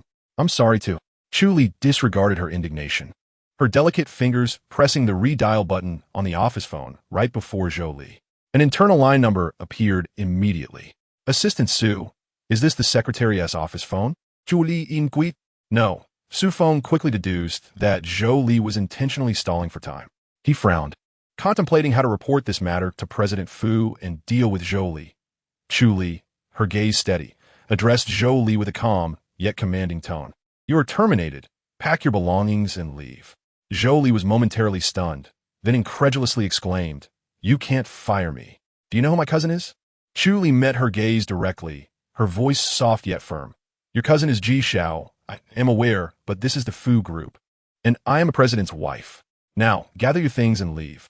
Don't make me assist you." Chu Li then turned to Su Feng, retrieving the food box from his hands, and declared, "Assistant Su, lead the way." In the elevator, as it ascended slowly, Su Feng's phone vibrated incessantly in his pocket. He glanced at it briefly before silencing it again. He observed the graceful figure before him, still reeling from the powerful presence Chu Li had just exhibited. In the company's group chat, front desk staff, shocked. Connections based, Zhou Li has been dismissed. Design department Xiao Feng, no way. Was and Tishi arranged here by the matriarch of the Fu family, who had the audacity. Sales department champion, good riddance. A client came in once, only to wait half an hour while she was in the bathroom doing her makeup. I barely salvaged the KPI. Technical department bald head. Is that the Chu Li who comes to work with 2 pounds of flour on her? Always gossiping. Last time she said my baldness could save the company on electricity. Technical department manager. She even laughed at me for only wearing plaid shirts. Everyone. HR assistant manager. What? Who approved this? The OA hasn't reached me yet? Whispering, I actually want to prove it. Front desk staff laughed until tears streamed down their faces. It was the president's wife who fired her. Wow, she is both sweet and fierce. The front desk staff member had just been chatting with Chu Li and had posted a video in the group chat. Video begins. Chu Li's shrill voice is heard. You're firing me? Do you know who my cousin is? Followed by the dramatic unfolding of events. The group erupted in excitement. The president's wife is amazing. Finance department. While you all are gossiping, I've already settled her wages. Adjusting glasses. JPG meanwhile, Chu Li, gathering her belongings, could no longer contain herself, muttering curses under her breath. Did they not realize she was in the group too? She prepared to type a retort when, in the next moment, group leader Su Feng had removed her from the chat. Chu Li glared at the giggling staff member, her freshly injected lips twitching in anger, her nose wrinkled in frustration. The Fu Group's president's office was on the 43rd floor. Ding! The elevator arrived. With every step she took, Chu Li felt countless curious eyes upon her. Su Feng rolled his eyes at the onlookers, wishing they would tone it down. If President Fu caught wind of this, they might find themselves in hot water. Upon seeing Chu Li, a group of secretaries' eyes sparkled with admiration. The president's intimidating demeanor contrasted starkly with the sweetness of his wife. The head secretary, Wang Jie, greeted warmly, "Good day, President's wife." Others followed suit, greeting her in kind. Chu Li smiled, revealing her charming dimples, her voice soft and melodic. "Hello, everyone." The atmosphere in the office became inexplicably warm and inviting. Wang Jie, captivated by the adorable figure, lowered her voice, "Madam, President Fu is still in a meeting." Just then, the sound of folders crashing to the floor echoed from the adjacent high-level conference room. President Fu's deep, commanding voice carried through the thick glass. "If you can't present a new proposal today, then get out." The sound of polished shoes echoed as the secretaries hastily opened the meeting room door. President Fu emerged, his handsome visage cloaked in an aura of coldness. The high-ranking executives trailing behind him had just endured an hour of scathing criticism, their expressions grim. Presenting a proposal today clearly meant they wouldn't be heading home tonight. The secretaries, hearing the commotion, trembled and lowered their heads, furiously typing on their keyboards. All conversations ceased. Chu Li. This was not the secretary's fault. After all, they were accustomed to President Fu's typically aloof demeanor. Today, however, his irritation was particularly palpable due to matters concerning Europe. It was unfortunate timing for Madame to arrive. Whenever President Fu lost his temper, even the animals within a 10-mile radius were not spared. Just as everyone felt a wave of sympathy for Chu Li, the secretaries were stunned to witness their boss perform an unexpected display of affection. President Fu's sharp gaze swept across the assembly, landing on the delicate figure of Chu Li. His expression softened momentarily. He strode over, squeezing Su Feng aside, wrapping an arm around her waist, and gently taking the food box from her hands. His voice, surprisingly tender, asked, "Why didn't you inform me you were coming? Have you been waiting long?" The secretaries, feigning focus on their screens, trembled slightly at the unexpected display. The public relations manager dropped the document he was holding. As a crowd of eyes fixated on her, Chu Li felt a blush creeping up her cheeks, her shyness preventing her from responding. Understanding the moment, President Fu shot a glance, causing everyone to quickly avert their gaze to the floor. Dozens of heads bowed, yet ears were perked to catch the exchange between their president and his wife. Finally, Chu Li exhaled, raising her almond-shaped eyes to meet President Fu's. She hesitantly replied, "Not long. I told assistants so you were in a meeting." President Fu smiled slightly, relieved that it wasn't an important meeting. Just as he was about to guide Chu Li into the office, the public relations manager raised his head, wiping the sweat from his brow. "President and Madam make a perfect couple. On behalf of the public relations department, I wish you both a happy marriage and may you soon be blessed with children." Other high-ranking officials internally scoffed at the public relations department's flattery. The public relations manager, however, was in distress, knowing that if he didn't return home tonight to submit his report, his wife would have his head. "May you soon be blessed with children?" President Fu smirked. a rare smile gracing his lips as he responded. The public relations team handled this crisis well. You may leave early tonight, and the entire department will receive an additional month's bonus. The other executives were momentarily taken aback, casting envious glances at the public relations manager, eager to offer their congratulations. But President Fu ushered Chu Li into the office without granting them the opportunity. What did you bring me? Fu Xiushang sat in his swivel chair, drawing the girl into his embrace and settling her onto his strong thigh, the earlier tension dissipating. Chu Li instinctively leaned against his chest, her small hand lifting to open the food container on the table, revealing the blueberry mousse she had learned to make from Aunt Shun over the past few days. I remember you like blueberries, so I made it blueberry flavored, she said, her bright eyes sparkling with anticipation as she wrapped her arms around his neck. The late June weather was stifling, and the girl wore a delicate floral dress, her soft thighs brushing against Fu Xiushang's through the thin fabric. Her graceful figure pressed against his chest, and he could feel the heat radiating between them, his gaze darkening in response. He did not particularly enjoy blueberries. The last time he had them was only due to Chu Li's craving for blueberry-flavored treats. Fu Xiushang's thoughts wandered, and he instinctively furrowed his brow. The girl's expression faltered at once, and she turned to cover the food container. Should I take it out for Su Feng and the others then? His frown deepened. Su Feng did not deserve to eat what his wife had made. With a firm grip on her wrist, he pulled her back and sampled the small piece of mousse she had just pinched off. His lips brushed against her slender finger, sending a slight shiver through her. Chu Li froze, her cheeks flushing as she processed the moment.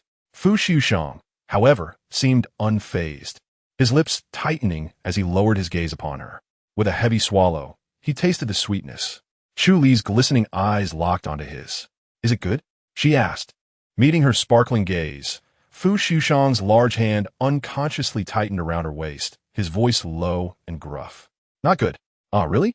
Chu Li shifted headaches, her face scrunching up in disappointment as she softly protested. I thought it was quite delicious. Fu Xiushang inhaled sharply, noticing her reaching for another piece. He swiftly captured her moving hand, halting her motion. This one is not good. Chu Li looked at him skeptically. How can one piece be bad? Fu Xiushang raised an eyebrow, his voice laden with a sweet heaviness, teasingly coaxing her. Do you not believe me, Lili? I don't believe you, she replied, still processing his words. Before she could react further, Fu Xiushang lifted her by the waist, placing her atop the rosewood table beside the food container. Chapter 80. You won't mind, will you? His throat tightened as his gaze trailed over her perfectly shaped figure accentuated by the fitted dress. Chu Li's heart raced, the contrast of her elevated body temperature against the cool surface causing her to tremble slightly. Fu Xiushang leaned over, his powerful hands pressing against the desk, confining her in front of the swivel chair. Feeling shy, Chu Li squirmed slightly, yet the man remained steadfast. Instead, her soft form inadvertently brushed against his hard chest, sending a jolt through him. The veins in Fu Xiushang's hands bulged as he leaned closer, his voice husky. Lili, try it. Try it? Chu Li's thoughts were still reeling. Then came his sweet, overwhelming kiss. Fu Xiushang captured her lower lip, his bold tongue brushing against her taste buds, infused with a hint of blueberry. Their warm breaths mingled, creating an intoxicating atmosphere. Chu Li whimpered softly, her small hands pushing against the table as she attempted to retreat. But Fu Xiushang's hand cradled the back of her head, pulling her closer. Panic surged through her. There were still many secretaries outside, and they had locked the door when they entered. Her fingers curled nervously against his hand. Yet, Fu Xiushang did not relent, pressing her against his chest, their lips melding together in a sweet symphony. Suddenly, a sharp ringing pierced through the tranquil office. The sound was jarring and intrusive. Chu Li snapped back to reality, pushing him away. There was no doubt Su Feng could hear the phone ringing outside, but Fu Xiushang remained unfazed, continuing to kiss her soft lips as if savoring every moment. Stop kissing me. The phone is ringing, she exclaimed, breathless, her cheeks flushed with a rosy hue, her fingers digging into the rosewood table, leaving delicate marks. Amused, Fu Xiushang gently nudged her forehead, finding her shyness utterly charming. His office was soundproofed with glass.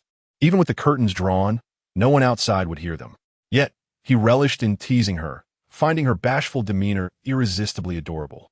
He looked down at her, his voice low and sultry. Did you taste it? How does it taste? Is it good? The relentless questioning left Chu Li weak in the knees. "Answer the phone," she snapped, flustered. Seeing her genuinely upset, Fu Liujie ceased his teasing, wiping the remnants of lipstick from his lips. His gaze flicked to the unknown number on his phone, and with a graceful motion, he answered. "Hello, who is this?" His voice still bore a hint of amusement. After a pause, a feminine voice broke through. "Brother Liujie, it's Xiao Xiao." The voice belonged to Ji Xiao Xiao, who clenched her fists, feeling a pang at not being saved in his contacts. "I heard that Li Li fired my cousin Chu Li. Do you know about it?" Chu Li, close enough, caught the words. Fu Liujie's eyes met hers for a fleeting moment, and his voice turned heavy. "I don't know." Ji Xiao Xiao sighed in relief, thinking that Chu Li wouldn't dare inform Fu Liujie about the situation. "My cousin has always been protective of me, so she might have spoken too bluntly to Li Li. I didn't expect Li Li to take offense and fire her. It was unintentional. Can her dismissal be retracted?" Fu Liujie raised an eyebrow, piecing together the situation. He glanced at Chu Li, who silently returned his gaze. Fu Liujie withdrew his gaze, speaking firmly. "She is the president's wife. The people she dismisses need not be reconsidered." Chu Li's heart raced at his words, her eyes studying the handsome man for a moment. Then suddenly she leaned in and kissed him. Fu Liujie involuntarily swallowed hard, his eyes narrowing. Meanwhile, Ji Xiao Xiao continued speaking, unaware of the unfolding scene. "I understand that Li Li lacked maternal guidance growing up, and it's normal for a girl her age to be somewhat childish. But I worry that her behavior might undermine your reputation at the company." After a long silence without a response, Ji Xiao Xiao cautiously called out, "Brother Liujie, are you still there?" Yet, there was no reply, only the faint sound of breathing and static on the line. "Brother Liujie?" Moments later, a soft, melodic voice interrupted. "Sister Xiao Xiao, my mother passed away early and needed guidance. Do you need my mother-in-law to guide you too?" Chu Li was indeed with Fu Liujie. Previously, whenever she had gone upstairs with Aunt Li, he would complain about their noise and send them away within minutes. This time, she had cleverly chosen not to seek him out. But now, to find Chu Li there, Ji Xiao Xiao's expression turned icy, her freshly manicured nails digging painfully into her palm. Nevertheless, she maintained a gracious tone. "Since Li Li and Brother Liujie are together, I won't disturb him at work." "Wait, Chu Li, languidly perked on Fu Liujie." Her eyes shimmering, interrupted with a mischievous smile like that of a cunning little fox. "My husband has mentioned that he does not appreciate being called brother by you, fearing that it might upset me. Have you forgotten?" Ji Zhao's chest rose and fell with anger, her gentle demeanor barely containing her frustration. "Our families have been close friends for generations, and I grew up alongside Brother Liujie, which is why Aunt Li asked me to address him as brother. Surely, Lily would not mind, would she?" Chapter 80, "One of you kissed him here?" came the sweet voice of Chu Li. "I do mind. Moreover, if you call my husband brother, why not call me sister-in-law?" Ji Xiao paused for a long moment before finally responding. "I'm sorry.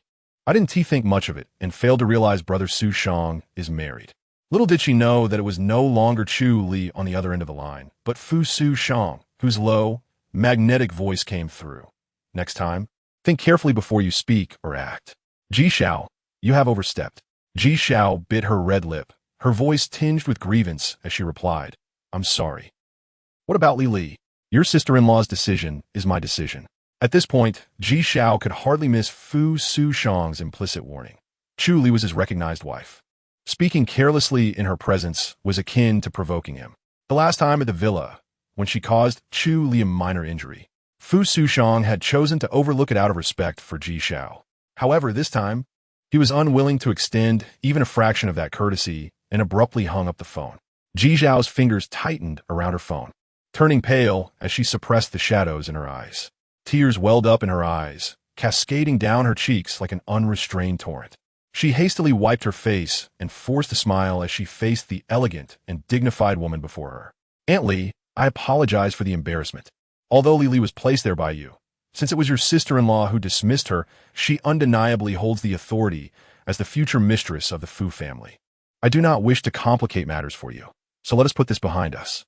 Ji Zhao's face was ashen, her smile strained. Li Fangshua fronat. Despite the traces of age on her generous and noble visage, they did not diminish her cold and regal demeanor. She signaled to the maid behind her, who promptly handed Ji Xiao a handkerchief. Ji Xiao thanked her as she dabbed at her tears, observing Li Fenghua's expression closely. With her eyes cast down, Li Fenghua's gaze fell upon the jade bracelet in her hand, letting out a cold snort. The position of the mistress of the Fu family was not one she could secure so easily. Ji Xiao let out a sigh of relief, unable to suppress a smirk within. Even if Chu Li had captured Fu Sushang's fleeting affection, she could never become the future mistress of the Fu family. After all, she was the eldest daughter of the Ji family. In this imperial capital, aside from the Wen family, whose daughter could possibly be more distinguished and suited to be the mistress of the Fu family? The position of the mistress was as good as hers. What if she was married? Once Chu Li was cast aside, she was confident she could win Fu Sushang's heart. Her eyes lingered on the jade bracelet in Li Fenghua's grasp. It was a token passed down through generations of the Fu family mistresses. Should she wear it on her left hand or her right? Li Fenghua returned to the Fu family's old residence in a chauffeur-driven car. In the living room, Fu Yintian, that old man, was watching deep affection, mystified with the third madam, Du Wanru. Li Fenghua observed this scene with cold disdain, casually tossing her handbag into the maid's hands, striding over. I have something to discuss with you. This was directed at Fu Yintian. Du Wanru looked up with a smile. Sister, we're watching a show. Can we talk later? Li Fenghua glanced at the television, where the scene depicted the character Shui angrily banging on the door, shouting, if you have the ability to steal a man, then have the ability to open the door. Li Fengshua smirka coldly. Isn't this a bit embarrassing to watch? Du Wanru's complexion pâlide. In Hua country, monogamy is the norm. Even though the servants respectfully referred to Song Man Rong and Du Wanru as the second and third madams. Only Li Fenghua held the title of the true mistress of the Fu family. Behind her stood a prominent British-Chinese family, having emerged during the era of the sun never setting, now deeply rooted in Britain and influential throughout Europe. Her grandfather was one of the few Chinese dukes in Britain. Yet, despite her formidable background, Li Fenghua could not prevent Fu Yintian from taking a concubine. Li Fenghua, characterized by her aloof and proud nature, was disinterested in quarreling with Du Wanru. With her arms crossed, she stated, within 3 seconds, you better be upstairs, or I want to help you. Du Wanru's eyes redoubled, and under Fu Yintian's soothing gaze, she ascended the stairs step by step. Du Wanru hastened her pace. The typically delicate Du Wanru climbed the stairs in one breath, finally exhaling in relief. Downstairs, Li Fenghua shot a glance at Fu Yintian. Did you know her son is married? I know. Li Fengshua skufa coldly, realizing that she was the only one in the dark as a mother. It was only while in France that a servant had shown her the news about her son's marriage. This son was truly making her suffer. Did you approve? Fu Yantian remained silent. How can that girl, who has lost both parents, support Su Shang? I could hear your scheming even during my vacation in France. Fu Yintian's expression darkened. The matter with Huayuan had already passed. He had been sent to America. Since the sixth son chose Li, I respect his decision. Li Fenghua's insinuation was clear to Fu Yintian. The Fu family was not like others. Competition and intrigue were inevitable. Just recently, the second master had hired someone to harm his own brother. Although Fu Huayuan and Song Man Rong had been sent to America under the guise of recuperation, in reality, they had been stripped of all their shares in the Fu family. Who could predict how many more obstacles lay ahead? Li Fenghua pursed her lips into silence, as Chu Li was clearly not the image of the future mistress she envisioned. At Fu Corporation, Fu Sushang's small fox charm revealed a playful smile, exposing his petite canine teeth. He was quite the gentleman, and she was thoroughly satisfied. Yet, she couldn't help but pout and ask, having grown up together, has she kissed you here? Chu Li's delicate finger lightly touched his thin lips, a cool sensation that sent shivers down his spine. Fu Sushang chuckled softly and shook his head. No, Li is the first. Although they had grown up together, it was merely Ji Xiao who had constantly pursued him. Wherever Fu Sushang studied, she followed. When he went to the United States for further studies, she enrolled in the same state. While he was recuperating in Li Fenghua's villa in France, she had rushed to Paris to film. The girl was satisfied as she wrapped her arms around his neck and pecked his lips. Fu Sushang gasped, intending to indulge in a moment of tenderness, but she had already swiftly pulled away. He bit his lip, still longing for more. His wife's soft lips were utterly irresistible, and she sought another kiss. Chu Li's delicate hand wrapped around his, asking, has she held your hand here? Fu Liujie finally realized that his little wife was feeling jealous, and he couldn't be more pleased. Like a large wolf dog, he wagged his tail excitedly. No. Chu Li pulled his hand again, leaving a small imprint on the back of his hand, with his beloved wife in his embrace, showering him with affection. How could he resist? In no time, Fu Liujie's breathing had quickened, his gaze darkening. Chapter 82, Then bind me, he suggested. Sensing something unusual, Chu Li's face flushed, her almond-shaped eyes glistening as she scolded. Pervert! If a husband remained unresponsive to his wife nestled against him, was he still a normal man? Fu Liujie's voice was hoarse. It's just that Li is too tempting. Chu Li's dress was quite thin, and at that moment, being held tightly against him. She could feel the heat radiating beneath her. Her cheeks were flushed, her delicate body tinged with a rosy hue. The uncomfortable position near his lap made her fidget, and her soft palms began to sweat. After a moment of hesitation, she gently brushed her fingers against his belt buckle. Fu Liujie swallowed hard, his gaze deepening as it traveled down her slender figure. Just then, a knock echoed at the office door. The director of the technical department, who had a beloved wife at home, eagerly anticipated returning home early that evening, reciting the newlywed blessings he had just copied from a certain search engine. After a prolonged knock on the door, the director found himself in a state of perplexity. A deep, intimidating voice from behind the door commanded, "Come in." The director's honest face broke into a smile as he gazed at the First Lady, who was absorbed in a magazine on the sofa, and the president seated at the desk.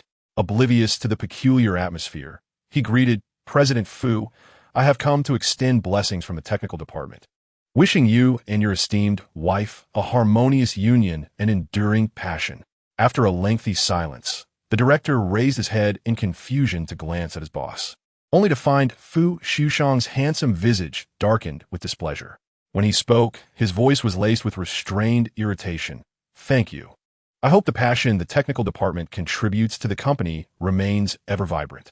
The director, with unwavering determination, replied, "Of course." Fu Liujie continued, "Very well.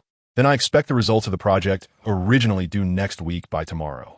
The director's expression stiffened, and he left the president's office in a state of gloom, pondering why others received salary increases as blessings while his were synonymous with overtime. After his departure, Fu Liujie looked at his small tent with a sense of helplessness. Meanwhile, some individuals, knowing how to ignite flames, had no intention of extinguishing them, indulging in games on the sofa. However, even if she wished to, Fu Liujie would not desire her in such a setting. He hoped that when he and Chu Li engaged in such intimate matters, it would be under circumstances where she felt completely comfortable and safe, which this place evidently could not provide. When Fu Liujie emerged from the restroom, he found Chu Li on the verge of slumber. Upon hearing the noise, the girl looked up at him with amusement, noting his sullen expression that seemed to broadcast his discontent. "Chu Li chuckled softly, finding Fu Liujie esse sulky demeanor unexpectedly endearing." A man with such a fierce temper, carefully trying to cheer her up, tugged at her heartstrings. Her heart raced as she nestled into his embrace, her voice laced with laughter. "Thank you, darling." Fu Liujie's grip on her tightened momentarily, his expression softening as he asked, "For what?" Chu Li burrowed deeper into his arms, her tone low. "For punishing the bad guys."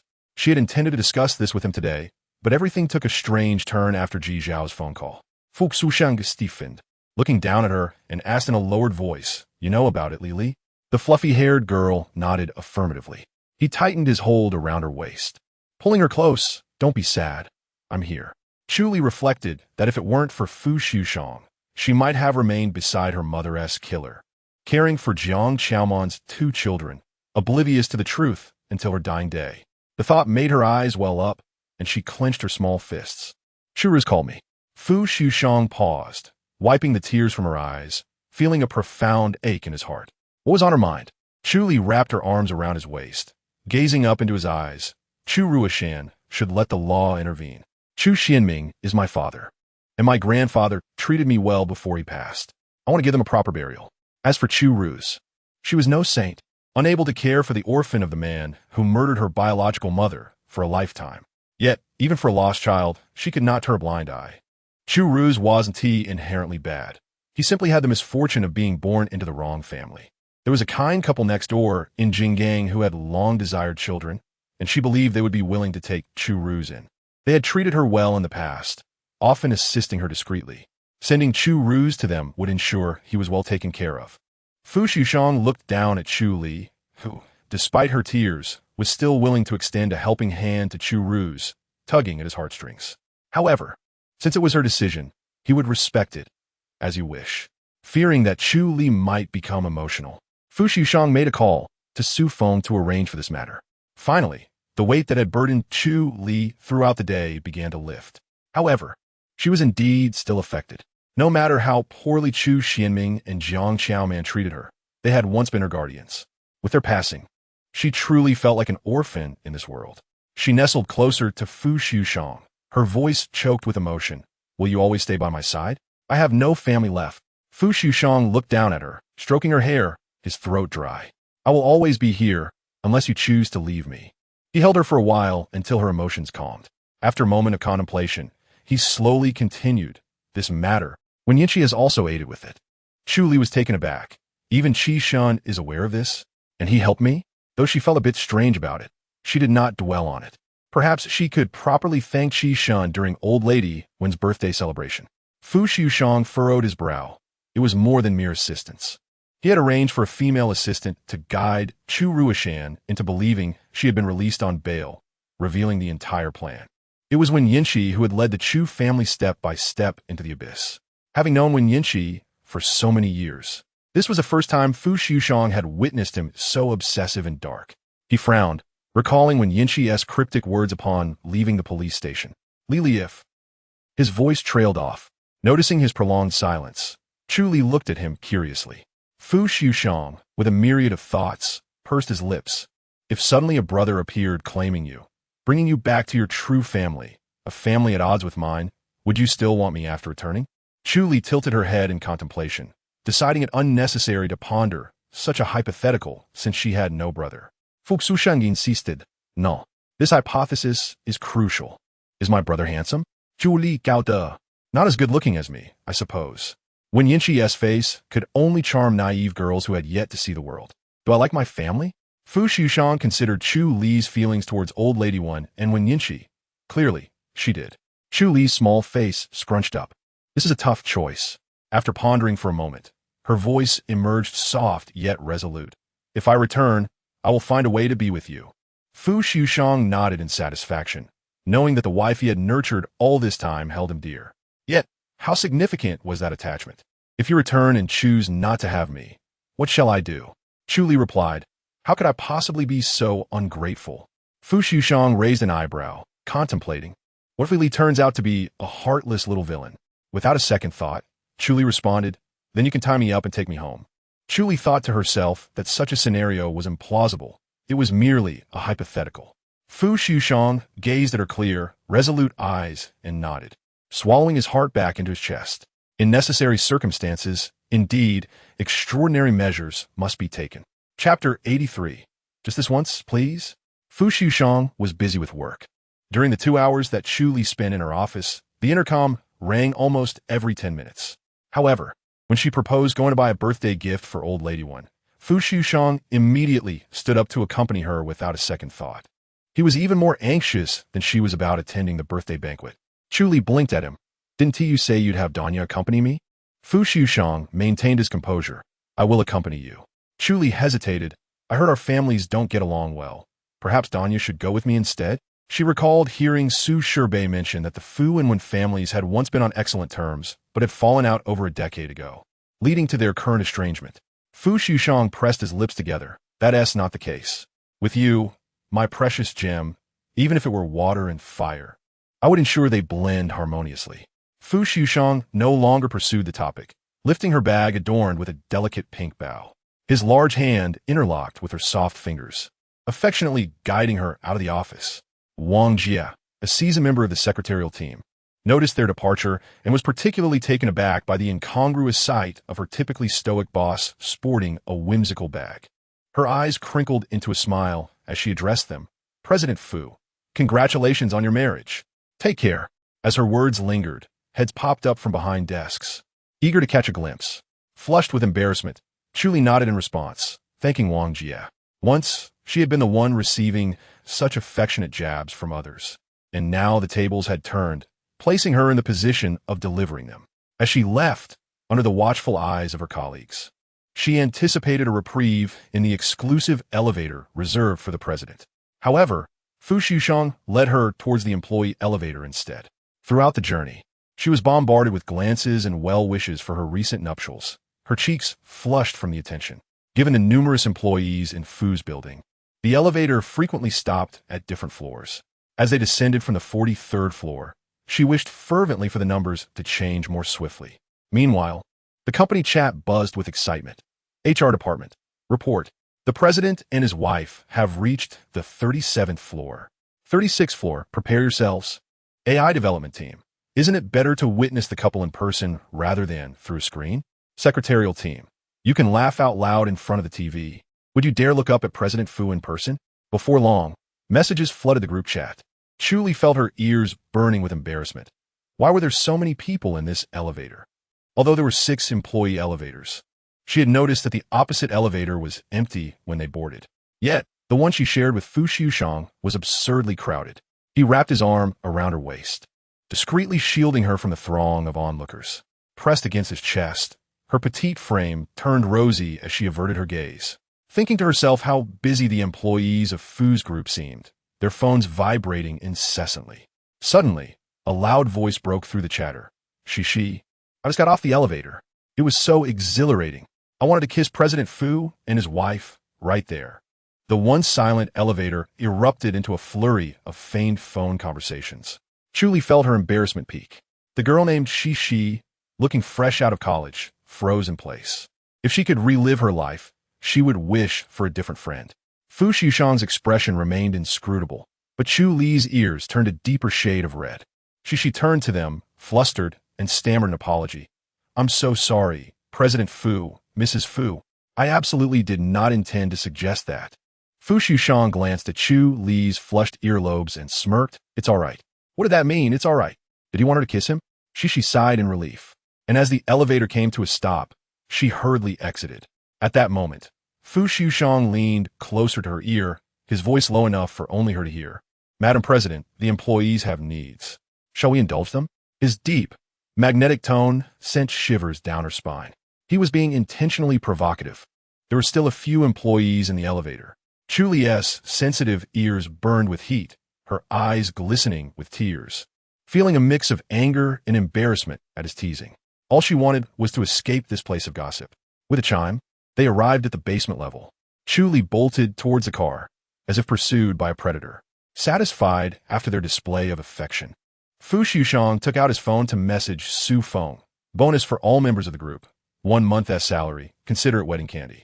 At the K-12 shopping mall, Fu Liujie pondered whether he should seek psychiatric help, suspecting he might have a penchant for self-inflicted torment. He delighted in teasing Chu Li and relished the process of making her smile after riling her up. He adored her bashful demeanor, especially when she melted into his embrace after he had coaxed her into laughter.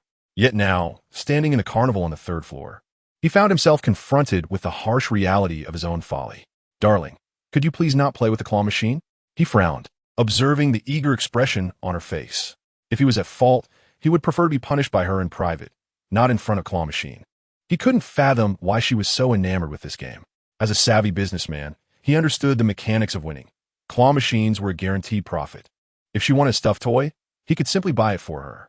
Chu Li shook her head, refusing his suggestion, her hands filled with the freshly exchanged tokens, eagerly gesturing towards the machine. She had initially brought him here to teach him a lesson for teasing her in the elevator, but upon discovering her favorite plush toy, Ling Na Bei Air, she couldn't resist. Still, Fu Liujie maintained a stoic expression, adamantly refusing to engage with the machine. He was the owner of this mall. He could have the claw machine moved to their home without a word of protest. But if word got out that he was playing with it, where would his dignity dwell? Most importantly, he had never operated a claw machine before.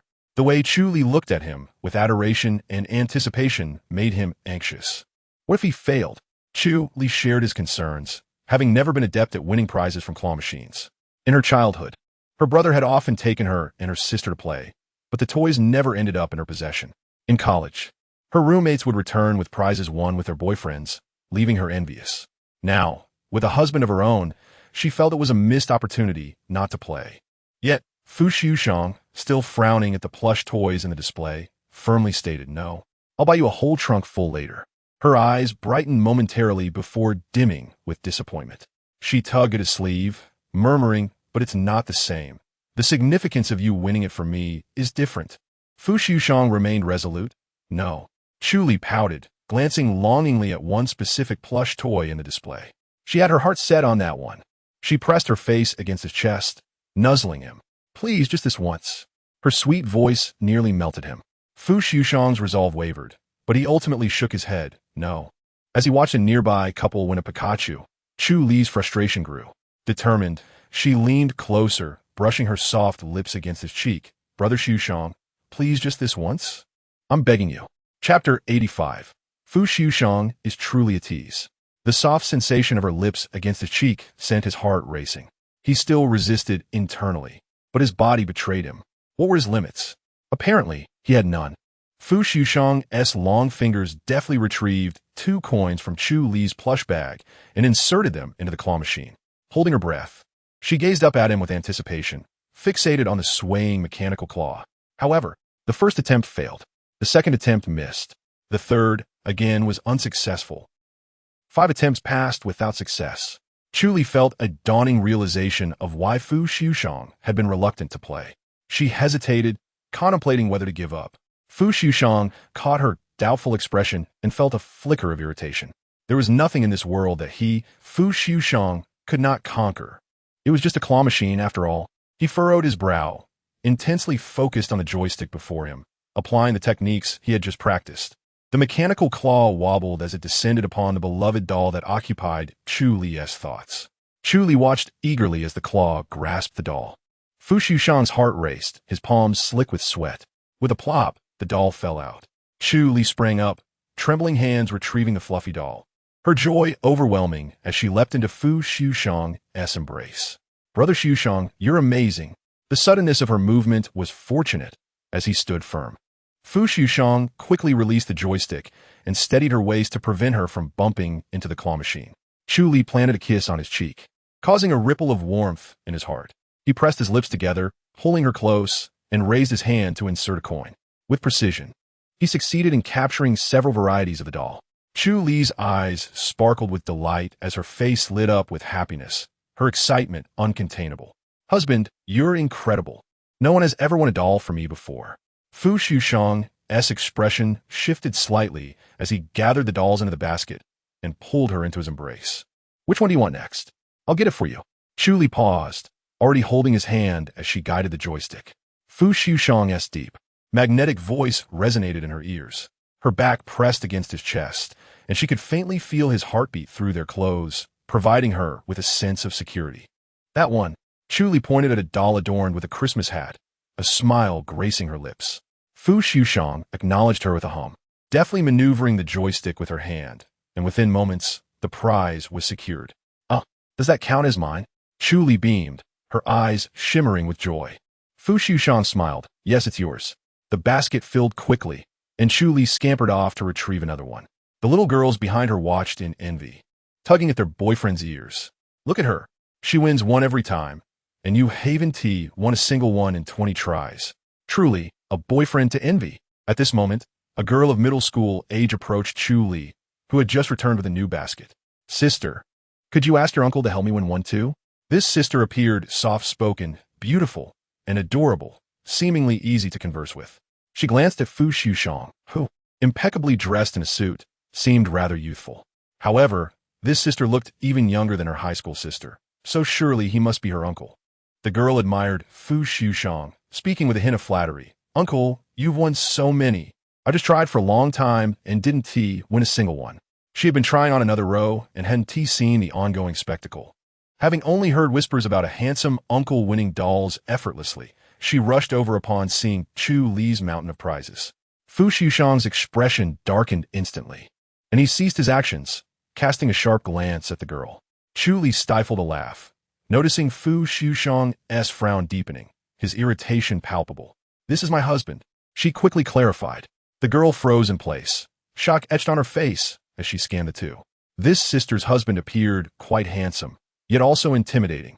After a moment of hesitation, she mustered the courage to lean closer to Chu Li. Sister, could you let your husband help me? Absolutely not. I only help my wife win, Fu Liujie replied, his tone low and serious. What was her status to command him? He wrapped his arm around Chu Li's slender waist and lifted the overflowing basket of dolls. Chu Li opened her mouth to say something, but Fu Liujie cut her off, pushing her gently forward. I'm hungry. Let us go eat. He left behind a tall, aloof silhouette. As the girl watched them walk away, she muttered softly, an old cow eating tender grass. Fu Liujie felt a swell of frustration. Uncle? At 28. Happy to be an uncle. Moreover, he and his wife shared such a striking resemblance that anyone with poor eyesight could benefit from a donation. Though irritated, he adjusted his pace to match Chu Li's shorter legs. Chu Li chuckled as she observed the tight-lipped man beside her, gently poking his palm with her finger to draw his attention downward. Fu Liujie's deep gaze fell upon her. Chu Li's delicate lips curled into a smile, leaning closer to whisper in his ear, My husband isn't old at all. I like you the most. Her starry, sparkling eyes shone brightly. Fu Liujie pressed his lips together, his anger dissipating significantly, even replaced by a hint of delight. Who could resist such a declaration of affection from his wife? He glanced around them all, suddenly lowering his voice in a teasing manner. How much do you like me? Chu Li paused, wondering if she needed to prove her feelings. After scanning the area to ensure no one was watching, she blushed and rose on her toes to peck his lips, softly murmuring, very much. When Yinchi stood at the corner, smiling as he withdrew his gaze. Did he call him here just to witness him kiss his sister? Fu Liujie was truly insufferable. Chapter 86, You Can Call Me. Brother. Though Chu Li was unaware of the underlying tension, she could sense that her husband and her former crush, Qi Shun, were not on amicable terms. Thus, it was a first for her to have them both sitting beside her at dinner, despite their grim expressions, especially when Yinchi, who usually maintained a gentle older brother demeanor around her, but now bore a displeased countenance. His tightly pressed lips and ashen face revealed his emotions. Chu Li's round, sparkling eyes darted between them, feeling an odd sensation as though she were a high school student caught in a romantic predicament, especially after she had just kissed Fu Liujie downstairs, only to be abruptly pulled back by Wen Yinchi, who had yanked her collar as if she were a chick. The feeling of being caught was overwhelming.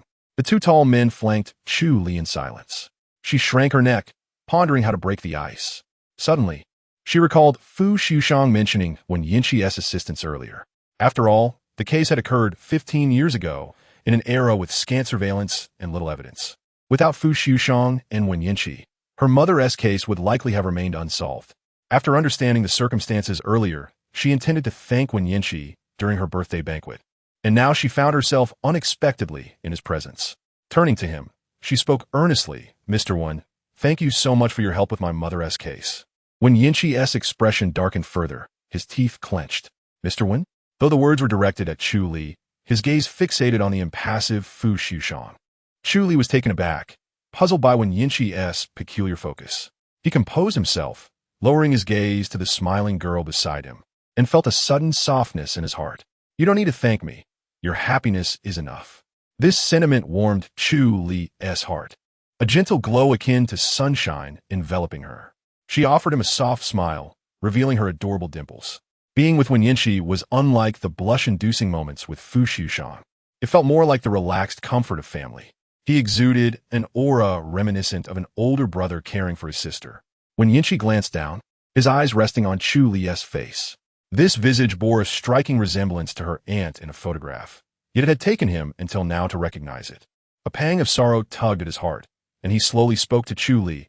I'm 7 years your senior. You can call me brother. Chu Li froze, meeting his gaze, which held a flicker of unspoken anticipation. She nearly blurted out brother, but was suddenly reminded of a memory that made her hesitate. The last time she had accidentally referred to him as Brother Yinchi in front of Fu Liujie, she had been bedridden for an entire afternoon, her legs weak, with Fu Liujie bringing her dinner in her room. Therefore, Chu Li hesitated to speak, her lips parting slightly. She turned a glance at Fu Liujie, gently poking his large hand from beneath the table with her small fingers. Leaning closer, her soft voice whispered into his ear, husband, in a tone that was both inquiring and tender. Fu Liujie affectionately ruffled her hair, lifting his chin slightly as he cast a glance at Wen Yinchi, before silently mouthing to Chu Li, "Of course." Chu Li then turned to Wen Yinchi, sweetly exclaiming, "Okay, brother." Wen Yinchi observed their interaction, his grip on the knife tightening as veins began to surface on the back of his hand. The long-awaited address of brother stirred a pang of envy deep within him, a bitterness that was hard to ignore.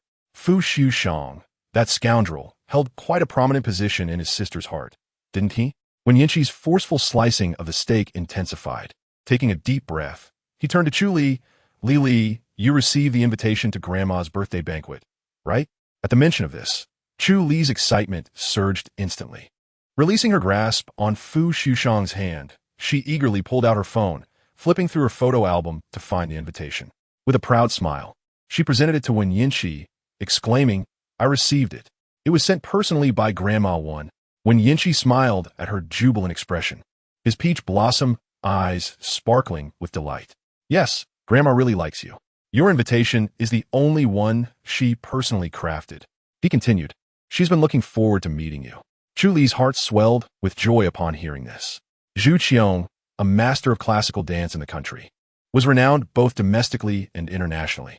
The global recognition of Chinese classical dance owed much to her influence, as she was the first to bring it to the attention of foreign audiences. Since beginning her dance studies, Chu Li had idolized Zhu Qiong. Seeing her so animated, Wen Yinchi felt a warmth blooming within him and began recounting stories about Zhu Qiong. Chu Li was enraptured, completely oblivious to the man she had inadvertently sidelined. Fu Liujie, left in silence, darkened in expression. He tugged at his cheerful little wife's hand, only to have it swatted away. Unintentionally, Chu Li was engrossed in a video on Wen Yinchi's phone, featuring Zhu Qiong dancing, alongside images of Wen Yinchi receiving awards. She gazed at him with admiration, her almond-shaped eyes sparkling. "Grandma, Wen is amazing. You are amazing too, Yinchi brother." At just 23, Wen Yinchi had received the Huading Award, the highest honor in the domestic film industry, a talent unparalleled in history. Suddenly, Chu Li recalled a recent trending topic that had been quickly retracted, likely due to jealousy. As rumors about him and Chun Ru circulated, how despicable. Wen Yinchi glanced at the now grim-faced man nearby, casually remarking, "Indeed, not well-intentioned." As Chu Li continued to express her indignation, Fu Liujie swiftly stuffed a piece of tender beef in her mouth, interrupting her tirade. "Have you not eaten after all that talking?" Chu Li chewed the succulent morsel, her cheeks flushed as she leaned closer to Fu Liujie, whispering, "Husband, Yinchi brother is here. You needn't feed me." She felt a bit embarrassed. The stronger her sense of familiarity with Wen Yinchi and Grandma Wen grew, the more peculiar it felt to engage in feeding each other in front of him, as if she were a child dating before her parents. Fu Liujie esse brau tuiche inaneanche. Was she beginning to disdain him? When the time came for her to acknowledge her true roots, would she not simply cast aside her unworthy husband? One ungrateful little rogue. Fu Liujie couldn't help but exclaim, "Who said that a brother is better than a husband?" Chu Li. But Wen Yinchi isn't even her brother. Wen Yinchi narrowed his eyes slightly, recalling how his sister had once uttered such audacious words. "Li, you must understand that a brother shares the closest blood ties with you. No matter the grievances you endure, he will always be your staunchest ally. Even if you marry and find unhappiness in your husband's family, even if you divorce, your brother will embrace you unreservedly." Wen Yinchi spoke solemnly, his gaze fixed on Chu Li, each word deliberate. Chu Li was momentarily taken aback, enveloped in a warmth she had never known from her own family. A sensation she had never experienced in the Chu household washed over her, and she instinctively smiled and nodded. Fu Liujie pressed his tongue against his back teeth. The first part of Wen Yinchi's statement was commendable, but what did the latter part imply? Divorce? That was out of the question. He could no longer contain himself as he turned Chu Li to face him, his voice low and firm. "Wen Xiao is overthinking. Li is very happy in her husband's family and has no intention of divorcing." Chu Li, perplexed, thought Yinchi brother was just making a comparison. Why did her husband look so grim? Fu Liujie had not anticipated that Wen Yinchi would prove to be such a formidable adversary. It seemed he would need to employ a different strategy. His thoughts darkened. Most of the unfavorable rumors about Wen Yinchi were fabricated at his behest. Yet the mysterious woman who left his home in the dead of night was not one of them. His gaze flickered, He could use this enigmatic woman as leverage. As Chapter 87 unfolds, I am Mrs. Fu. What is there to fear? When Yinchi appeared to have stepped out during a filming break and left shortly after dinner, Chu Li and Fu Xuxiang exited the dining level on the 5th floor. As the elevator reached the top, Fu Xuxiang's phone rang. Upon answering, Ji Raochen's voice came through. Sixth Master, care to join us for a gathering? Liu has returned from America. Fu Xuxiang glanced at the girl nearby, who was sipping juice on a bench. I'm busy, so I won't be able to make it. Ji Raochen clicked his tongue, continuing, I knew you would be at the company. Liu mentioned he saw you at the Carnival Arcade this afternoon, playing claw machines. I told him there's no way Sixth Master will be doing something so trivial. Fu Xuxiang was about to respond when Ji Raochen added, even if the train broke down, you wouldn't stoop to such nonsense. It's absurd. The whole mall belongs to the Fu family. What need is there for you to play with stuffed toys? Fu Xuxiang's temples throbbed. He had indeed played, but right now, he would prefer to squeeze Ji Raochen's head instead. Yirao. Fu Xuxiang gritted his teeth. Is there anything else? After a moment of silence, Ji Raochen, wishing to preserve his own safety, decided to amend his approach. Yes. It concerns Fu Huayuan. Is your side convenient? Fu Xuxiang's expression shifted. Just then, Chu Li glanced over at him. He waved her off, signaling her to continue browsing, and headed to the VIP lounge to take the call. While Chu Li pondered what gift to bring Grandma one for her birthday, she wandered about. As she passed a shop, someone called out to her. The person was the manager of Vanke Jewelry, a high-end brand under the Fu Group. The manager had been waiting at the store entrance. With a warm smile, the manager greeted, Good evening, madam. The jewelry has been prepared for you. Is Mr. Fu not coming? Chu Li paused. Yes, on a call. The manager nodded in understanding. Then would you like to try it on? Without waiting for a response, he retrieved a set of jewelry from the display case. Under the spotlight, the necklace was exquisite, crafted from 2 intertwined rose gold chains, adorned with a perfectly cut pear-shaped diamond, elegantly cascading down her milk-white, delicate neck, breathtakingly beautiful. The manager guided Chu Li to the mirror, beginning to explain, this necklace is named Forever. The design of the 2 chains resembles a M by a strip, symbolizing eternal love. It was custom designed for you by Mr. Fu with an Italian jeweler. Chu Li gazed at the necklace in the mirror, captivated not only by the manager's eloquent description, but also by the thoughtfulness behind Fu Xuxiang's gift. A smile tugged at her lips as she was about to speak when a female voice interrupted from behind. Manager Liao, please retrieve the jewelry that Grandma left for you. Chu Li halted, meeting Ji Xiao's gaze through the mirror. Ji Xiao had actually been in the store all along. The brand manager had been so focused on attending to Chu Li that she had been assisted by another staff member. No matter where she goes, Ji Xiao is always the center of attention. How could she endure such neglect? She raised her hand and removed her sunglasses, striding to Chu Li's side. What a coincidence! The brand manager felt a sense of urgency. It was common knowledge that Miss Ji had a good relationship with the old lady Fu. This time, it was rumored that she was to attend a banquet, and the old lady had called to request that the newly arrived European jewelry be brought out for Miss Ji to select. The brand manager dared not offend Ji Xiao, and she certainly did not want to slight Chu Li. She had just overheard the manager of the carnival downstairs mention that Mr. Fu had won a doll for his wife from a claw machine, demonstrating his affection for her. Sweat beaded on the brand manager's forehead. Chu Li smiled at her and said, You may fetch the jewelry for Miss Ji. Of course, madam, the brand manager said, finally relieved, as she turned to retrieve the jewelry. The term madam caused Ji Xiao's expression to shift. She did not move to another display, but instead tried on a necklace right next to Chu Li. Seeing this, Chu Li was about to turn away when Ji Xiao stopped her. Miss Chu, I am uncertain whether I should speak my mind. Chu Li replied with a faint smile. Then perhaps you should refrain from speaking. Ji Xiao's face darkened, her teeth nearly grinding to powder. She fixed a fierce gaze on Chu Li, tearing away the facade of gentility she once wore. I have seen many girls from humble backgrounds like you, each one eager to climb into the upper echelons of society. But you must understand, a wild chicken will never perch upon a branch. What status and background does Su Shang have? Just like the jewelry we wear. Do you truly believe they complement your floral dress? As she spoke, Ji Xiao's disdainful eyes swept over Chu Li's white floral dress, as if appraising a mere commodity. What qualifications do you possess to compete with me, for Su Shang? Clad in an exquisite high-fashion outfit and satin heels, Ji Xiao exuded both elegance and vulgarity. Chu Li's fingers trembled slightly at her side. She lifted her gaze to the necklace specially crafted for her by Fu Liujie. A slight smile graced her lips as she replied, I have no need to compete with you, for I am Fu Liujie's legitimate wife. Always intent on disrupting others' families, what standing do you possess? Is this not a veiled insult to her character? Ji Xiao's face turned pale with anger. Her features contorted in rage. Do you think securing Su Shang is enough? A wretch like you will never gain the Fu family's approval. You have yet to meet Aunt Li, for she does not acknowledge you as a daughter-in-law and therefore considers you unworthy of her presence. This necklace was left to me by Aunt Li. Chu Li's gaze flicked to the store manager and brand manager standing to the side, then returned to Ji Xiao, her expression sharp and cold. You have indeed reminded me. Manager Liao, remove the necklace.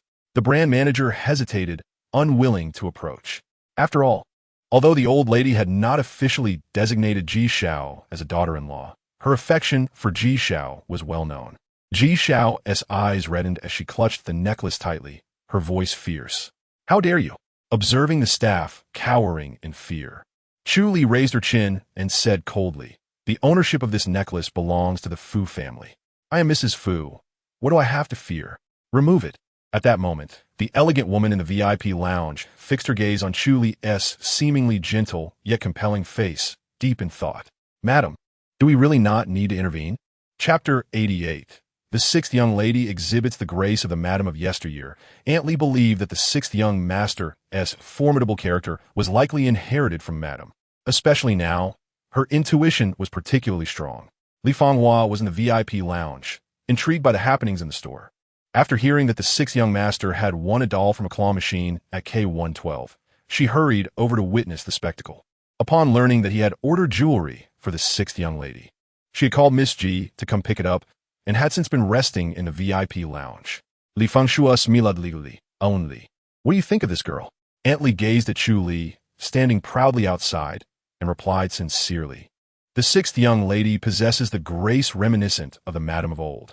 Li Fanghua nodded in agreement. In the past, Song Monrong and Du Wanru had gained nothing from her, leading them to avoid her like the plague.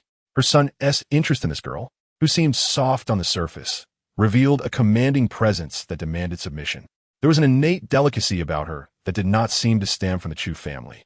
Her features were far more exquisite than those of her siblings. Li Fanghua pondered and glanced at the information she had on Chu Li. The section for her birth mother was sparse, merely stating the name, Li Fanming. What an intriguing young lady. The brand manager quickly weighed her options. Mr. Fu was to be the future head of the Fu group, and Chu Li was his legitimate wife. Aligning with her was the wisest course of action. After all, with a single word from Chu Li, she could easily dismiss them all. Miss Ji, please remove the necklace. Ji Xiao had never faced such humiliation in her life. To have something worn around her neck requested to be returned. Gritting her teeth, she shot a vicious glare at the group before her, a collection of blind sycophants. Had they forgotten the way they once flattered her? Upon hearing this, the brand manager's expression soured. She glanced at Chu Li, who remained composed in the face of provocation. Deep down, she recognized who the true madam was. The brand manager said coldly, Miss Ji, Van Cleef Arpels adheres to the directives of the president's wife. Please do not make this difficult for us. I am the eldest daughter of the Ji family. Were you? How dare you speak to me like that? You are not even worthy to kneel and fetch my shoes. With a mere word from me, you will all be out on the street. The brand manager's expression turned icy. What the lower classes. I earn my living through hard work. Far superior to your trifling schemes. Chu Li raised her gaze slightly and replied indifferently. Those from the Fu family do not require your permission. Ji Xiao's chest heaved in anger. It was all Chu Li, that cunning vixen. Her face contorted as she glared at Chu Li. Wretch, I will kill you. In a fit of rage, Ji Xiao raised her hand to slap Chu Li. The crowd gasped, and just as Chu Li prepared to retaliate, Ji Xiao's arm was firmly seized by a man striding forward. Fu Liujie gripped her with great force, showing no mercy as he flung her backward. The brand manager instinctively stepped aside to avoid the impending collision. Ji Xiao fell to the ground, a dull thud echoing. Fu Liujie's expression tightened as he scanned Chu Li with concern. Are you all right? Chu Li shook her head, confirming she was unharmed. Fu Liujie's cold eyes swept over the stunned employees, each one frozen in shock at witnessing an outsider assault the president's wife. Is it that the Fu family can no longer retain you? The brand manager trembled at his words. I'm sorry, Mr. Fu. We merely wanted Miss G to remove the necklace. We did not anticipate she would react violently. Chu Li quickly grasped his arm, looking up at him with earnest eyes. Darling, it is not their fault. I asked her to remove the necklace. Fu Sushang's gaze fell upon the disheveled Ji Xiao. Sushang, the necklace was given to me by the old lady. Ji Xiao, with a vulnerable fa-ade, propped herself against the display case. However, before she could finish her sentence, Fu Sushang interrupted her, addressing the security captain who had just arrived. Remove the necklace from Miss G and escort her out of the mall. What escort? Was this not a signal to expel her? Ji Xiao's face shifted between crimson and pale as she disgracefully removed the necklace and tossed it onto the display case. Sushang I. Two security guards approached her. Miss G, please. Ji Xiao looked into the cold eyes of the man before her, shameful tears welling in her eyes. I can walk on my own. Chu Li had publicly humiliated her in front of so many people. If word got out, Ji Xiao would undoubtedly become the laughingstock of the entire capital. A group of employees stood in place, exchanging glances. As Fu Xushang raised his hand to make a phone call to Su Feng, he conveyed the message that from now on, all brands under the Fu Group would grant Madam absolute authority. Anyone who chose to heed outsiders' directives will be promptly dismissed from the Fu Group. This statement was also directed at all present employees, as they were merely acquaintances in a mall operated by the Fu family.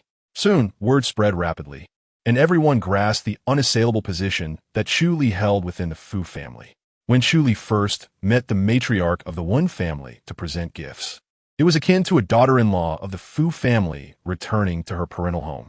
Naturally, the gifts had to reflect the Fu family's esteem for Chu Li. Therefore, Fu Xushang not only arranged for a custom necklace for Chu Li, but also auctioned a set of jewelry for the matriarch. He intended to surprise Chu Li, but his plans were completely disrupted by Ji Xiao. On the way home, Chu Li mastered disappointment well, not allowing it to surface. As the car came to a halt in front of the villa, Fu Xushang's phone rang. Chu Li glanced toward the garden, observing the man frowning as he answered the call. She instinctively associated his phone call with her conflict with Ji Xiao. By directly expelling Ji Xiao, he had essentially slapped the Ji family in the face. The Fu and Ji families had been close for generations, and her presence had created a rift. Madam, the dolls have been placed in the nursery. Aunt Chun chimed in with a smile. Sir truly dotes on Madam. I heard the entire trunk is filled with dolls. Thank you, Aunt Chun. You may take a rest now, Chu Li replied, momentarily snapping back to reality.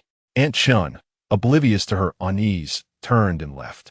The Imperial View Villa consisted of 2 sets of townhouses, and for convenience, Fu Xushang had arranged for staff to reside in the smaller villa. At that moment, after finishing his call, Fu Xushang approached, enveloped by the night breeze. Chu Li looked up at him, her voice soft and tinged with apology. Did I cause you trouble again? Fu Xushang lifted the petite figure into his arms, firmly cradling her, his voice husky with the chill of the night. How could you trouble me? You were brilliant tonight, truly deserving of being my wife. He never hesitated to lavish praise upon Chu Li. Playfully, he pinched her rounded backside, unable to resist. The gentle pressure elicited a soft gasp from Chu Li, who shyly lowered her gaze and placed her small hand over his mouth. Don't be so loud. Ancient ISNT far away. Fu Xushang raised an eyebrow, his strong arm securely holding her, providing a sense of safety. With her arms draped around his shoulders, she gazed at the smooth line of his jaw, her thoughts momentarily drifting. Although Ji Zhao's words were harsh, they had found their way into her mind. The usual brightness in her eyes was now veiled by an imperceptible shadow. A strange emotion blossomed within her heart. Thinking of the matriarch, Chu Li's expression grew dimmer, her small hand unconsciously tightening around his neck. After freshening up, Fu Xushang carried his little wife to bed. He noticed every subtle movement she made. Tonight, she seemed troubled, her breath never steadying. She lay stiffly in his embrace, unable to fall asleep. Before she could fully comprehend her feelings, he deftly turned her over, their noses touching as he drew her into his arms. The comforting scent of juniper enveloped her, evoking a sense of security. Fu Xushang looked down at her, his voice low and enticing. What are you thinking about? The young girl nestled her fluffy head against him, bit her lip, and replied, Nothing. In the June weather, she wore a thin nightgown, and due to their earlier movement, it had hiked up slightly. Her toned abdomen pressed against him, warm and bare. Her slender legs nestled tightly against his powerful thighs. As her soft body aligned with his bare chest, Fu Liujie's gaze shifted, and his hand, resting on her back, began to wander down her spine, descending slowly. His hand halted at her waist, unable to resist pinching the soft flesh, his voice thick with desire. Let me guess what my dear Li is thinking. Chapter 89. The taste of desire. Chu Li's lashes fluttered like the wings of a butterfly. Caught off guard by his touch, she tilted her head back, gasping softly as she beheld his handsome face looming closer. Fu Liujie's lips gently enveloped her soft ones, drawing her in with a fervent kiss. A wave of potent masculinity overwhelmed her senses. As he kissed her, her lashes brushed against his cheek, sending shivers through him. He deepened the kiss, one hand cradling her head, pulling her closer. Their breaths became erratic, mingling in an intoxicating rhythm. Fu Liujie relished these passionate moments, whispering against her lips, "Do you enjoy my kisses, Li?" Such intimate exchanges felt like the allure of opium to Chu Li, both intoxicating and addictive. Shy by nature, she rarely responded to such sweet nothings. Yet at this moment, she parted her lips to meet his kiss, softly murmuring, "I do." Fu Liujie pressed a gentle kiss to the corner of her mouth, caressing her back to soothe her. His deep, unwavering gaze locked onto her misty eyes, filled with affection. "Are you worried that my mother won't like you?" It seemed he possessed an uncanny ability to read her thoughts, striking true. The young girl nodded, her eyes flickering as she instinctively shrank back. Yet he held her firmly against him, their bodies intimately entwined. Fu Liujie kissed the corners of her lips, his low voice comforting, "Silly girl, you are my wife. My mother will adore you. Besides, I love you, and nothing else matters. Do not worry." His deep, magnetic voice brimmed with tenderness, stirring something within her. Chu Li felt warmth spread through her heart, as if a delicate string had been plucked, resonating throughout her being. Her eyes glistened with unshed tears, not merely from physiological responses. "I love you too," she whispered softly. Her eyes sparkled as she blinked, her cherubic face radiating allure. Though he had professed his love many times, this was the first time Chu Li had uttered those words aloud. Fu Liujie's heart stirred, his gaze darkening with emotion as he leaned down to kiss her again. Men, by nature, possessed an innate talent for kissing. Just as Chu Li began to regain her composure, she found herself overwhelmed, tears welling up as she whimpered, surrendering completely. "When you return from the Wen family, I will take you to meet her, all right?" Chu Li bit her lip, responding with a soft, "Then focus. Li, okay?" Fu Liujie turned her over, the warmth of his body causing her to stiffen. Chu Li's petite form quivered slightly, her tension unraveling under his touch as he guided her hand down against his thigh. His large hand wandered beneath her rising nightgown, where her flushed face revealed her vulnerability, her breath quickening. He gently squeezed her soft flesh, shaping it in his hands, some slipping through his fingers, and soon, tears glimmered in her eyes. "Li, have you grown? I could cover you with one hand before, but now." His low, husky voice stirred sensations within her, leaving her weak and flushed, overwhelmed by a mix of pleasure and embarrassment. The dual sensations of sound and touch made her feel utterly exposed, burying her head deep into the pillow, her petite body pressing against his hand to halt his mischief. "Stop," she pleaded softly. Fu Liujie's laughter was a deep, sultry sound. "Li, you're so sensitive." Before she could fully process, her shorts had slipped down to her ankles. Fu Liujie gently grasped her delicate ankle, lifting her leg. A fervent kiss delicately descended upon the nape of her neck, sliding down along the contours of her collarbone. Before long, the bedroom was filled with the soft sounds of a girl weeping, accompanied by the suggestive splashes of water, creating an alluring atmosphere in the night. The following day, at the Fu family residence, Li Fanghua descended the stairs for breakfast. Having returned to the country, Du Wanru had stealthily slipped away to a certain villa, leaving Li Fanghua to relish the peace and quiet. Just as she settled down, a servant approached her, saying, "Madam, Assistant Su has brought you a congratulatory gift from the 6th young master for your return." Li Fanghua set her chopsticks down with a soft huff, incredulous that her heartless son would actually send her a gift. What could it be? Aunt Li instructed Assistant Su to bring it inside. Several boxes were revealed, and Li Fanghua quickly recognized the so-called congratulatory gifts. Were they not the exquisite pieces of jewelry that she had asked Ji Xiao to select from Van Cleef Arpels upon its arrival from Europe? She found herself both amused and exasperated. Indeed, this was her own son. Did he not realize that she merely wished to vet that young girl? Had he truly rushed into this? Li Fanghua mused that her sick son might just possess a knack for forging. Assistant Su reflected on how hard-earned his annual salary of 1 million was, having rushed to acquire the jewelry just before K-12 closed last night, and now arriving before the old lady had even risen. Sensing that the old lady's expression was not favorable, he hastily made his exit. After all, she was the chairman's wife, and Mr. Fu was her own son. He had nothing to fear. He was merely a humble worker. In the elegant villa, Fu Xushang awoke to find Chu Li still asleep. He gazed down at his delicate wife, her lips still swollen and glistening. She looked truly pitiable.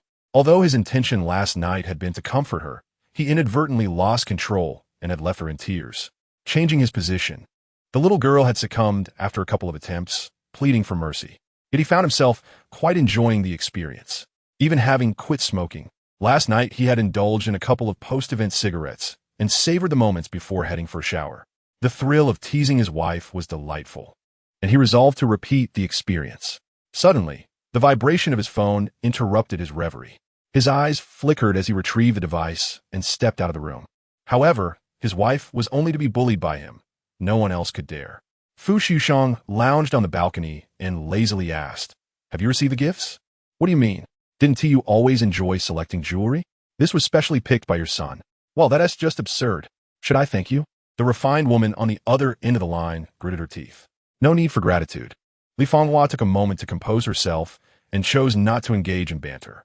Her gaze fell upon the bracelet she had sent to the matriarch of the Fu family, and in a serious tone, she said, "That girl lacks any background. Her future will be challenging. Have you thought this through?" Fu Xushang glanced back at the serene face of Chu Li and slowly replied, "Her father is Wen Heng." "Are you certain?" "Yes." There was a long silence on the other end. "If you are harmed by the Wen family, I will not come to your rescue." Chapter 90. Were you abused by your uncle? Grandma Wen adored lively gatherings, yet her family was rather sparse. Every year, her birthday banquet was eagerly organized by Wen Yuan and Xu Shihua, ensuring a vibrant affair. Grandma Wen possessed an extensive network. Those attending her banquet included not only members of the elite, but also distinguished figures from the entertainment and academic circles, both domestically and abroad. This time, Grandma Wen had discovered the gem that was Chu Li. Beyond the girl's endearing presence, her remarkable talent in dance drew admiration, prompting the elder to gladly recommend her to numerous friends within the dance community. At the elegant villa, at 10:30 in the morning, when Chu Li finally awoke, Fu Xushang was already absent from their bedroom. Rubbing her waist, which had long felt estranged from home, she gradually sat up. The young girl pouted her rosy lips, frowning in frustration as she muttered, "Men in their 30s are truly like wolves." Rising with a hint of irritation, she reached for her phone from the small table beside the bed. Just 5 minutes ago, Fu Xushang had sent her a WeChat message. "Wife, it's time to get up. I prepared a loving breakfast for you. It's in the warming cabinet. Remember to eat.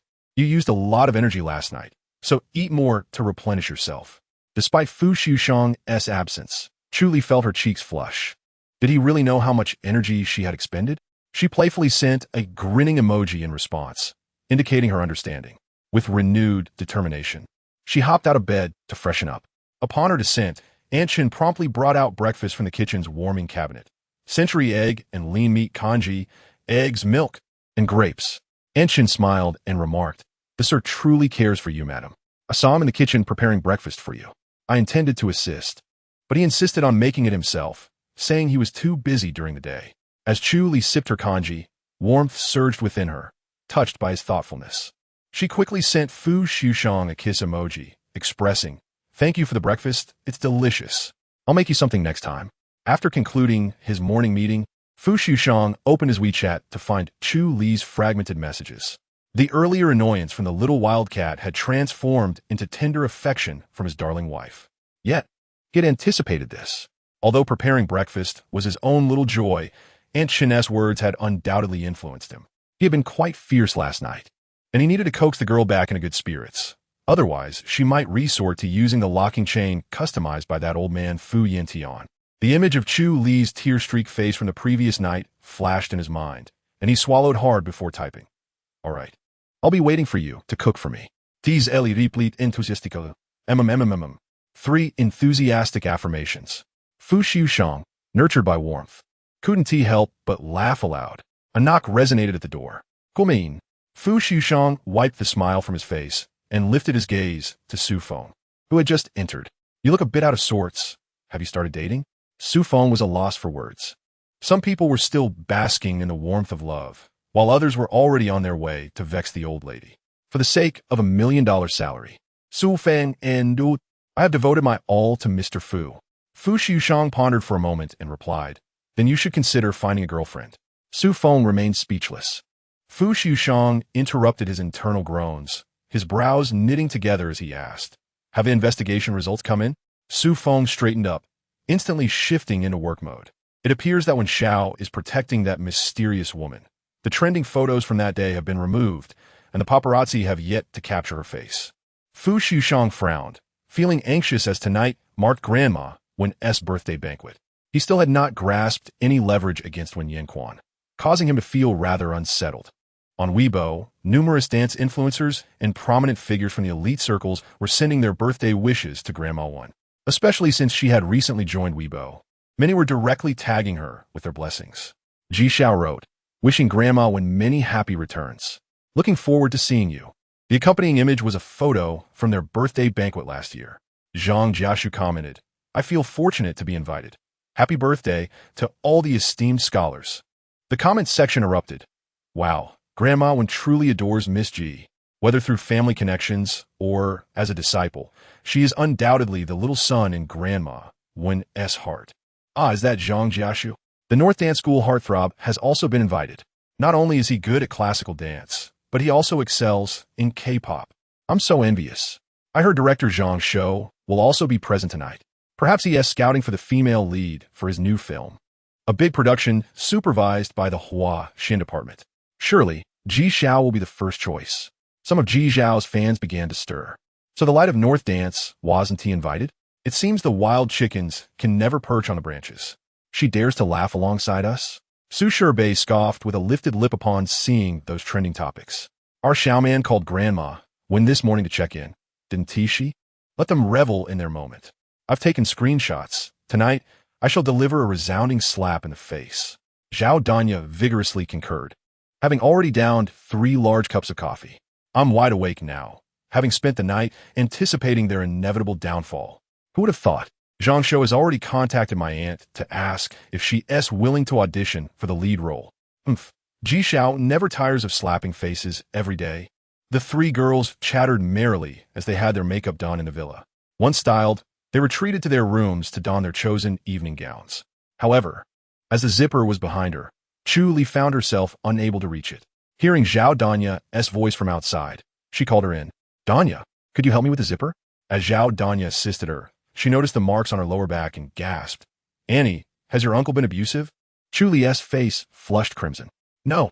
Zhao Danya, unconvinced, retorted with a fierce tone. How could it not be? I'll tell grandfather when I return. He should teach your uncle a lesson. Oh, by the way, how is that door bolt working? It was my suggestion to grandfather.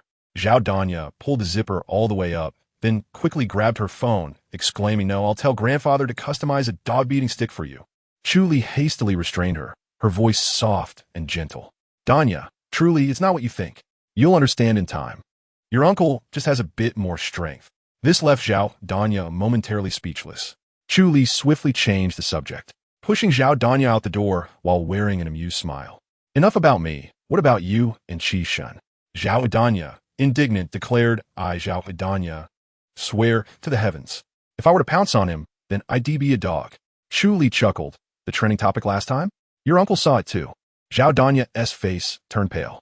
You didn't say it was me who left when Yinxi's house, did you? If my uncle finds out, he'll likely break my legs and send me to kneel at the ancestral hall. This cannot reach my uncle's ears. Chu Li Zipli? I haven't mentioned it all. With that reassurance, Zhao Danya felt a wave of relief wash over her. As they continued their banter, they descended the stairs. Just as Chu Li lifted her arm to adjust her dress, a pair of long, slender hands reached out to assist her, drawing the fabric back into place. She looked up, her doe-like eyes widening in shock as she froze in place. Chapter 91. Departure for the birthday banquet. Unveiling of identities. Zhao Danya was utterly paralyzed. When had her uncle arrived? Had she just revealed herself in front of him? As she silently prayed that Fu Liujie hadn't overheard her conversation with Chu Li. Fu Liujie regarded Zhao Danya doubtfully. So was you.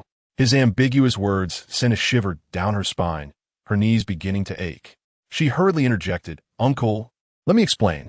Fu Liujie cast her a fleeting glance, his expression so neutral that it made Zhao Danya feel as though a storm was brewing. He wrapped his arm around Chu Li's waist, lifting her dress as they descended the stairs. His voice, unexpectedly laced with a hint of elder concern, floated to her ears. "About the door bolt. Your uncle doesn't hold it against you. You've grown, and you have the right to love freely. I'm here for you on your grandmother's side. Don't be afraid." Zhao Danya was momentarily struck dumb. What? Her uncle wasn't punishing her by making her kneel at the ancestral hall? He was opposed to her pursuing Wen Yanqi? Instead, he was encouraging her to bravely pursue love. Had her uncle changed? She felt a wave of emotion wash over her, nodding through tears. She resolved to amend her ways and cherish her uncle from now on. Before their departure, Fu Liujie led Chu Li back to her room. The cool touch against her skin made Chu Li gaze dazedly into the mirror. Fu Liujie was fastening the necklace she had brought from the Chu family, her mother's heirloom. "Aren't you going to wear the one you gave me?" she asked, puzzled. Fu Liujie's warm breath brushed against her neck, a soft kiss landing on her earlobe.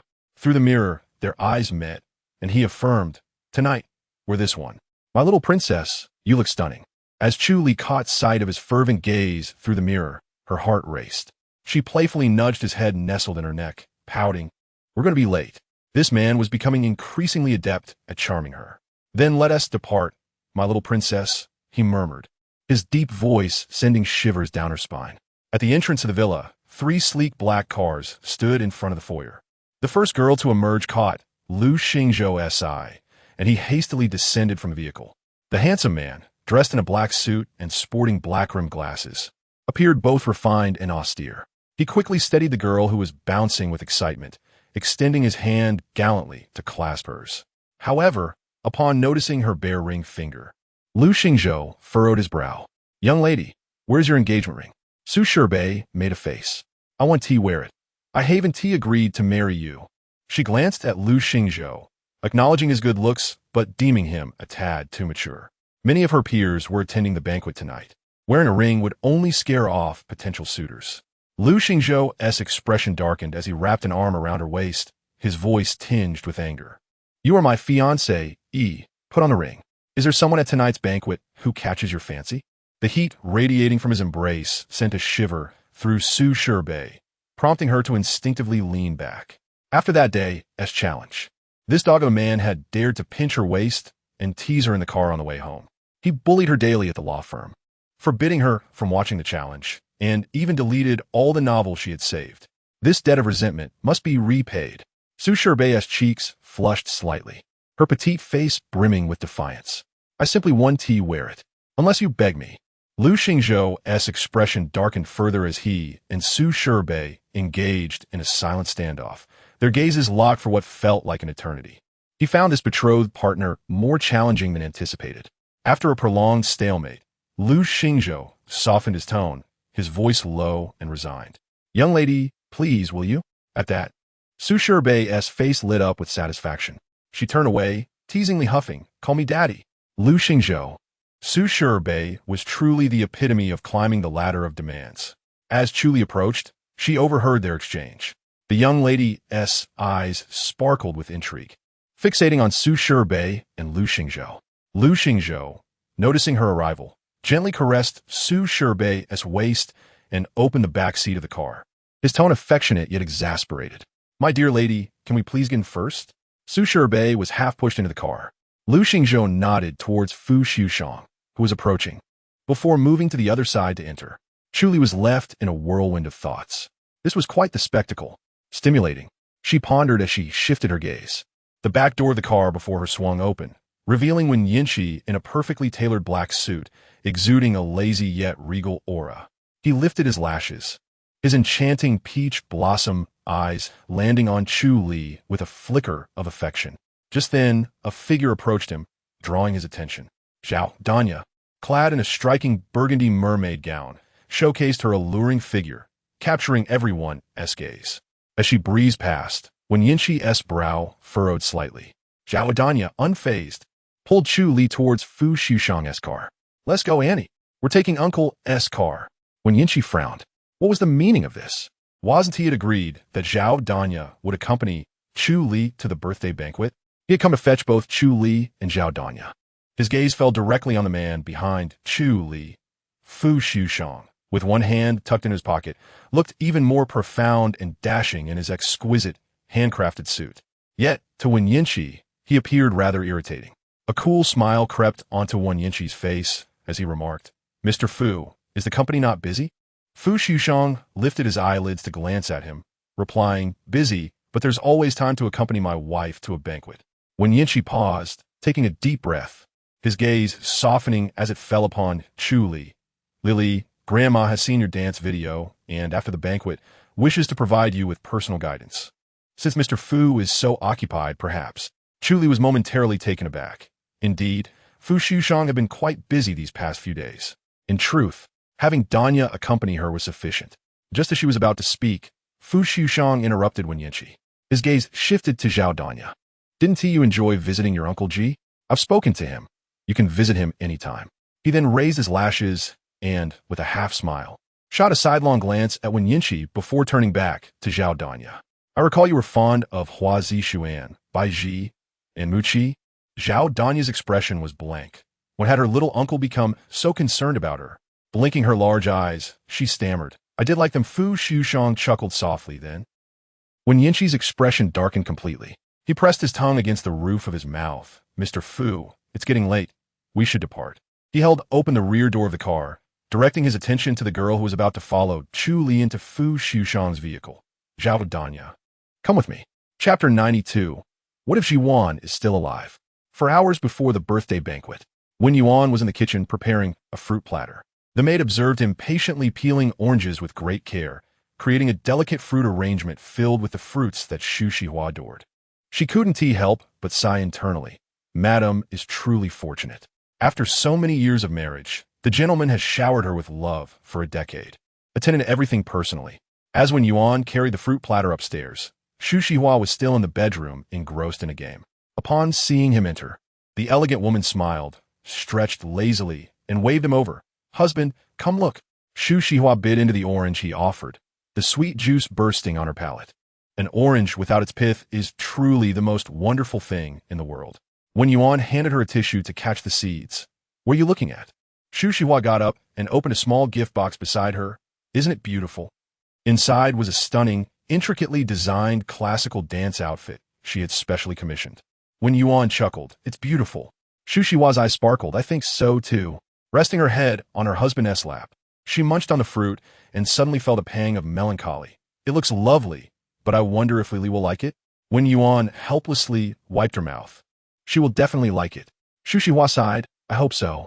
I want a daughter." But when Yuan is not cooperating, to prevent her from getting a piercing, he even got a vasectomy. "I can't reproduce without him.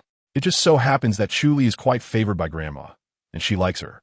It's essential to bring a gift on their first meeting to bond with the little girl."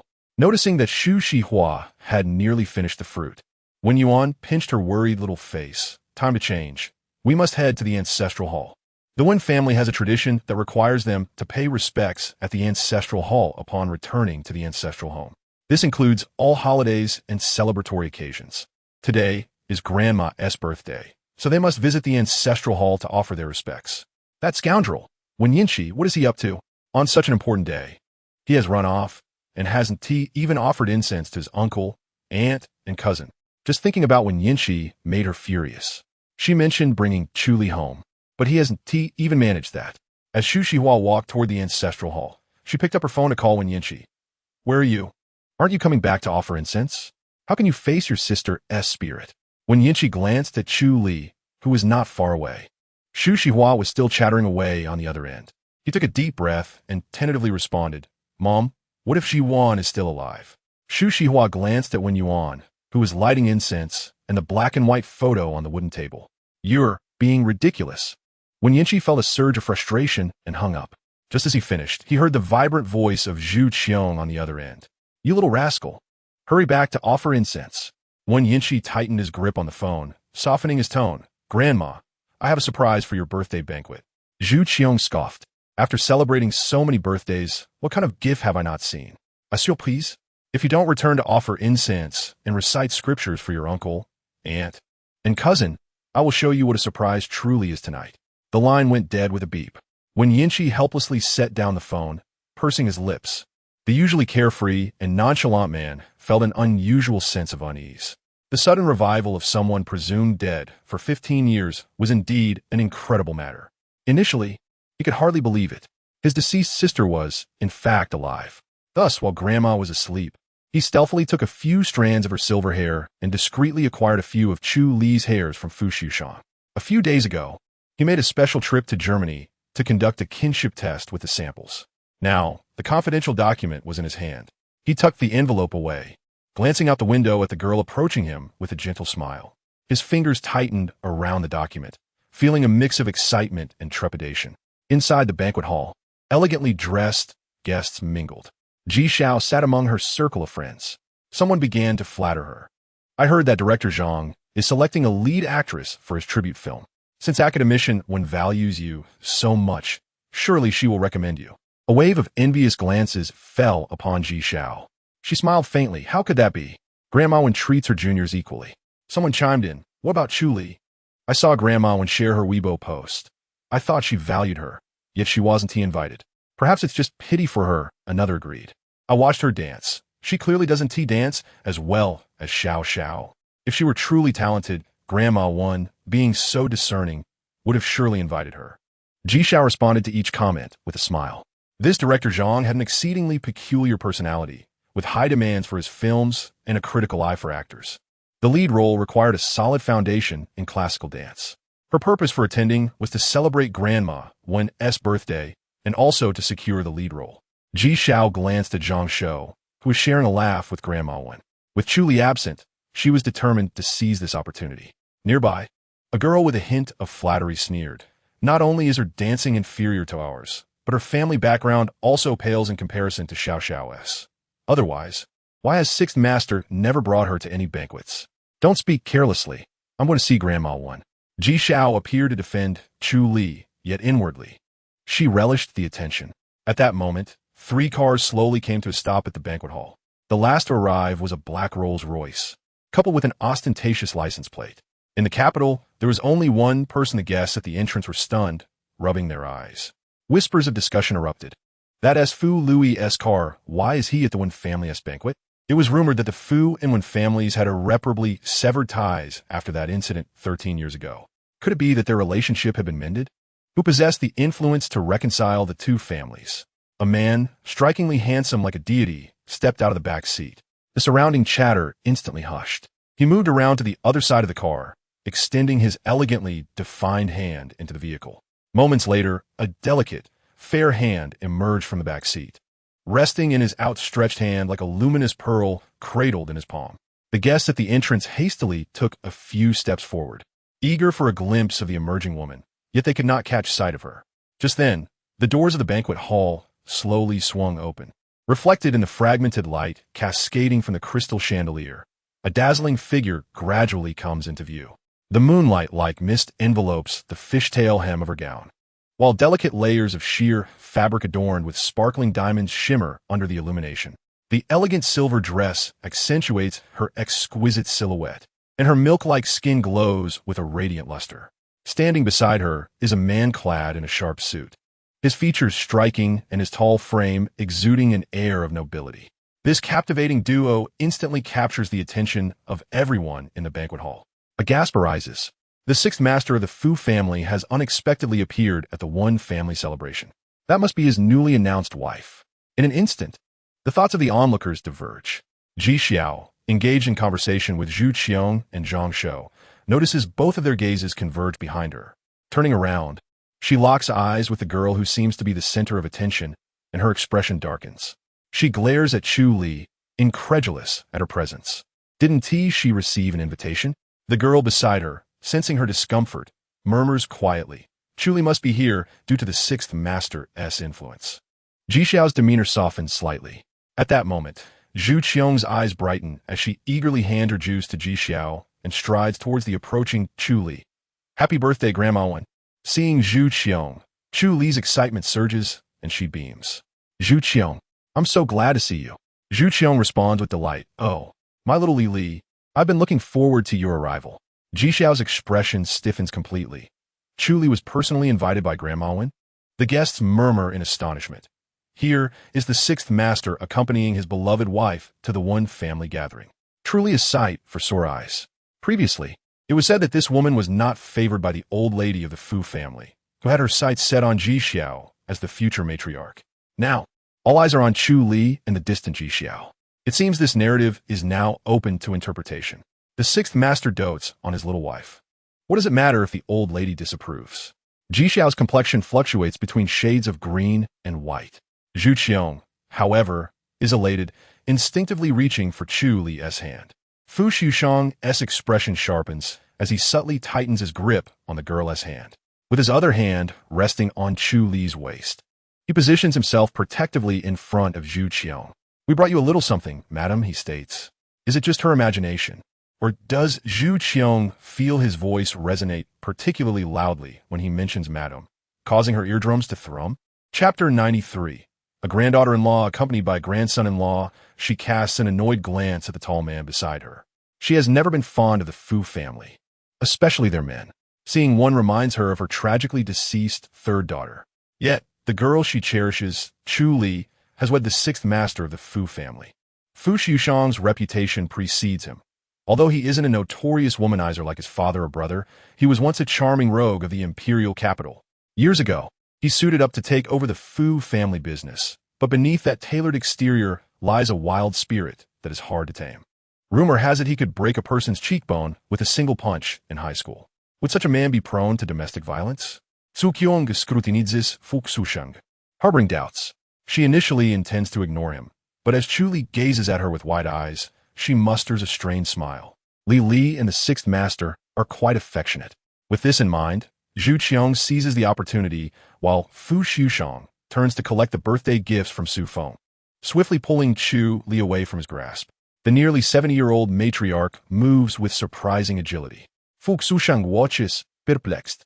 Mr. Fu, just leave the gifts to me. You may rest in the VIP area over there, the steward suggests. You need not worry, Mr. Fu.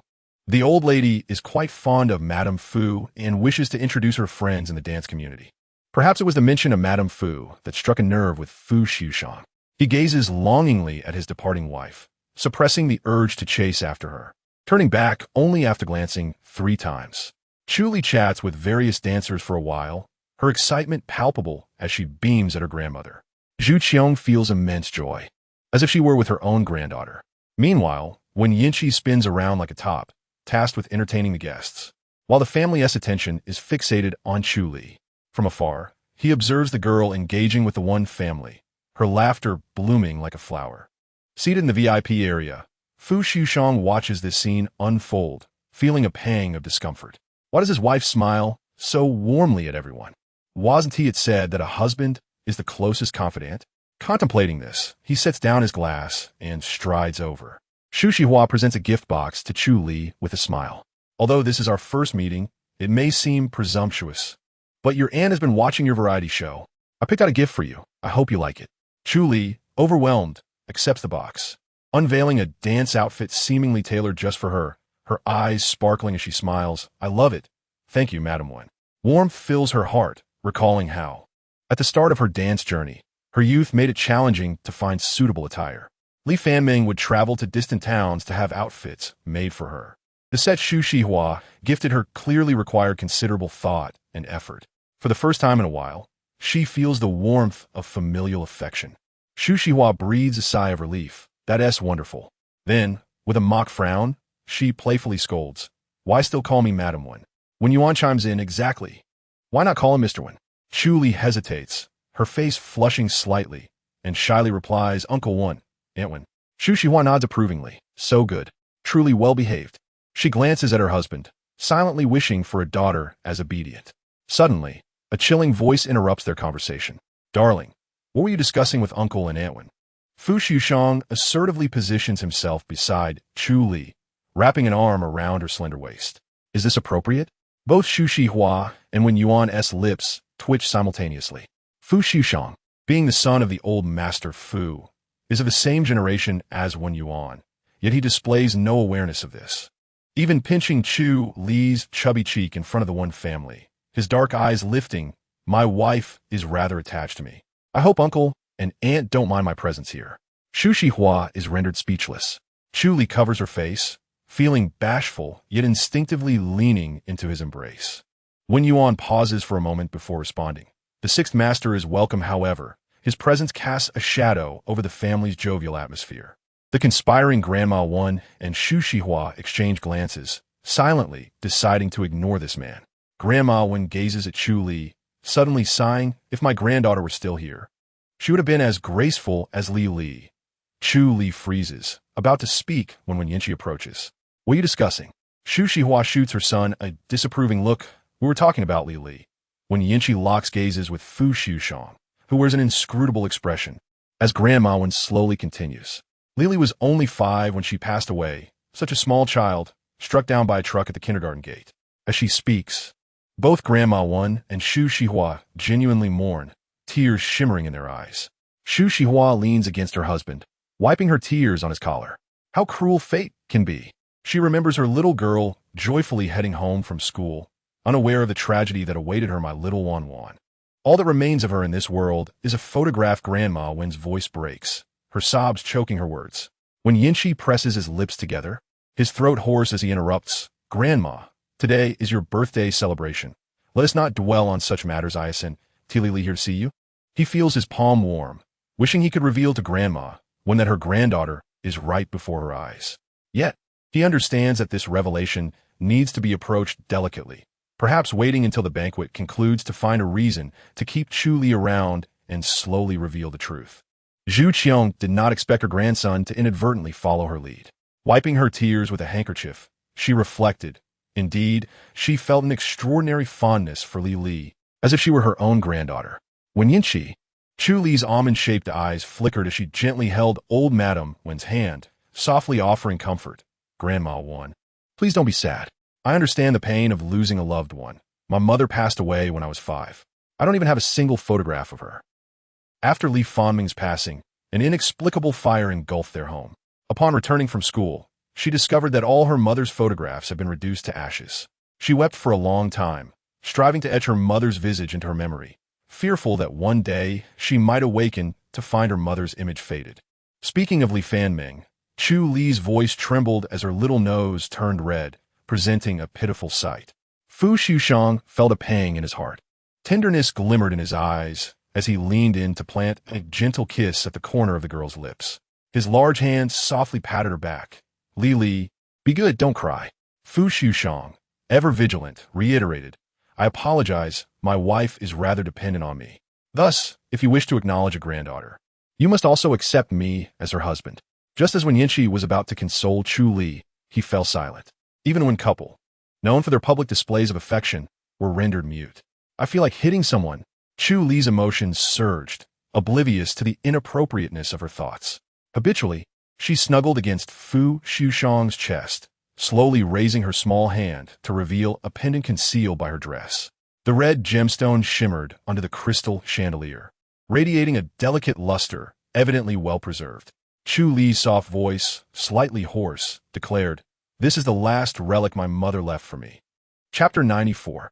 I will play with you if you give me a kiss. She remained unaware that the moment the 3 of them caught sight of the necklace, their eyes widened in shock, lips trembling, expressions filled with grief as if they had been struck by an overwhelming blow. When Yinchi's gaze momentarily froze, his sister truly was full of surprises. A profound silence enveloped the air. Zhu Qiong clutched Wen Yinchi's arm, her body trembling as she incredulously turned to Chu Li. Li, you just mentioned your mother has passed away. What is her name? Noticing the solemn expressions on their faces, Chu Li appeared slightly dazed. Her delicate brows knitted together as she opened her mouth. When Yuanhe and Xu Shihua held their breath, Chu Li's voice quivered. My mother's name is Li Fanming. In an instant, Everyone at the main table fell silent. For pairs of intense gazes fixated on the girl, filled with disbelief. Fu Liujie, well aware that the Wen family was struggling to process their emotions, exchanged a glance with Wen Yinchi. The sudden revelation required them a moment to digest and accept. Li, I believe your uncle and aunt have matters to discuss. Shall we go get something to eat? Chu Li nodded, still puzzled by the peculiar atmosphere of the evening. Fu Liujie gestured to the Wen family and led the bewildered girl to the buffet area. Zhu Qiong watched the girl's retreating figure with a tense expression, her voice trembling as she addressed Wen Yuan. Son, did you see that necklace? It was a token of love from your brother Wen Hong to his daughter-in-law. Or am I simply imagining things? Zhu Qiong could hardly believe it. Moreover, Li said her mother was faming. Wen Yuan, snapping back to reality, nodded. Mother, you neither saw nor heard incorrectly. Xu Shihua, after recovering from her shock, turned to Wen Yinchi with excitement. Son, this afternoon you mentioned that Ji Wan was still alive. Could it be? The family's gaze converged on Wen Yinchi. He furrowed his brow, sighed, and slowly seated himself beside Zhu Qiong. His eyes fell upon the girl, who was savoring snacks not far away, and his gaze softened incrementally. His voice, hoarse, confirmed, indeed. After a 15-year delay, I have finally found my sister. I mentioned my trip to Germany a few days ago under the pretense of filming an advertisement. In reality, I obtained a sample of Grandma's hair to conduct a kinship test with Li. He unfolded the report he had been keeping close to his person. It indeed confirmed their grandparent-grandchild relationship. It was undeniably true. Their little princess of the Wen family was still alive. Zhu Qiong's eyes instantly glistened with tears, trembling as she grasped Wen Yinchi's hand, unable to fathom that Ji Wan had been alive all along. And so close. The elderly woman stared at the report laid before her, emotions oscillating wildly, unsure whether to laugh or cry. A wave of immense joy surged through her, pinching Wen Yinchi's arm in disbelief. Surely, I am not dreaming? Wen Yinchi winced in pain, frowning helplessly. Grandma, this is real. Tears streamed silently down her cheeks, blurring the evidence of their connection. She delicately wiped away the moisture with her fingers, fixating on the line that confirmed their grandparent-grandchild relationship. How wonderful! Heaven has not taken away my little treasure. Meanwhile, Chu Li was happily enjoying her meal at the buffet, occasionally sensing the intense stares directed her way from the main table, leaving her puzzled. However, she did not dwell on it. Su Shirbei had just exited the restroom when she spotted Chu Li and her eyes lit up. Xiaoman, would you like to join us for some fun? Chu Li hesitated for a moment before being pulled over by Su Shirbei. A group was engaged in a game of werewolf. Ever since her previous experience playing with Zhao Danya and the others in a private room, Chu Li had been eager for another round. She tugged at Fu Liujie's sleeve, who was carrying a plate of fruits, her voice sweet. Darling.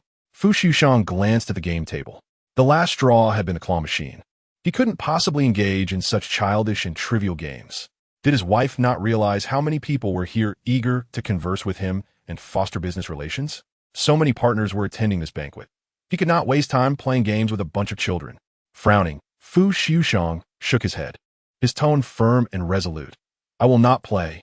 Chu Li pouted, noticing Lu Xingzhou, who was closely attached to Su Shirbei. She complained, look at her boyfriend, Fu Xusheng. He shot a displeased glance at Lu Xingzhou. What are you doing here? The unspoken implication. Is it not embarrassing to play games like a child? Lu Xingzhou, having been his brother for many years, easily read between the lines. He calmly handed Su Shirbei a cream puff while nodding toward the boy across from him. Tell President Fu your name. Fu Liujie furrowed his brow, following Lu Xingzhou's gesture. The boy, possessing striking features, wore a warm smile. His gaze quickly flickered over to Chu Li before he spoke. President Fu, I am Zhang Jiaxu, a recently signed artist under your company. Fu Liujie pondered. He had heard that name before. Recently, Su Feng mentioned that the entertainment company under Fu was promoting a promising newcomer. It seemed to be this name. Yet, he felt as though he had heard it long before that. At that moment, the girl beside Zhang Jiaxu blushed and chimed in. Zhang, your performance in that K-pop challenge went viral. We all watched it. The table of girls nodded vigorously in agreement. Fu Liujie suddenly recalled who this person was. The lean fellow from the heart-throbbing challenge? His abs were not as defined as Fu Liujie's biceps. Fu Xusheng frowned. Chu Li, not overthinking the situation, decided to sit down when he refused. She would just play by herself. However, as soon as she sat down, she felt a familiar, comforting scent behind her. Fu Liujie had somehow seated himself before her. As Chu Li settled into her seat, she found herself nestled in Fu Liujie's embrace. The heat radiating from his body seeped through his suit on her thigh, and a large hand discreetly encircled her slender waist, his deep voice whispering in her ear, "Darling, I will play with you if you give me a kiss." In an instant, everyone at the game table fell silent. Zhang Jiashu's eyes widened, his gaze instinctively falling upon Chu Li's delicate, palm-sized face. Today, Chu Li was exceptionally beautiful, adorned in a silver evening gown that accentuated her graceful figure, leaving a stunning impression. His eyes brightened at the sight. He recalled how, in the past, when Fu Jiao pursued Chu Li, she had felt overwhelmed. As her senior, he had once expressed his affections under the pretense of helping her dispel unwanted suitors, subtly hinting at the possibility of them being together. Coming from a well-off family, and with his gentle demeanor and good reputation at school, being with him would have deterred Fu Jiao's relentless pursuit. However, Chu Li had declined, citing her studies and part-time job as reasons. Little did he expect that upon seeing her again, she would already be the sixth wife of the Fu family. This thought stirred an unusual feeling within him. Meanwhile, upon hearing Fu Liujie's words, Chu Li's face flushed crimson, her ears burning, and she found it difficult to meet the eyes of those at the table. What was wrong with this man tonight, strutting around like a peacock? Embarrassment morphed into anger. Her glistening eyes filled with mortification as she playfully slapped his chin, exclaiming, "If you enjoy playing around, then go ahead." Mortified, she had not considered the force of her action, leaving a small red mark on Fu Liujie's chin. He smirked, raising his eyelashes just enough to catch Zhang Jiashu's seemingly casual gaze. His eyes darkened, and possessively, he wrapped his large hand around Chu Li's slender waist, his intense gaze fixated on her rosy lips. Inhaling her natural fragrance, he leaned in, whispering, "Then allow me to kiss you." Caught off guard, Chu Li was unable to react as he captured her lips. A loud thud echoed as someone's phone fell. The group hastily turned away. Was this a scene they could witness without paying?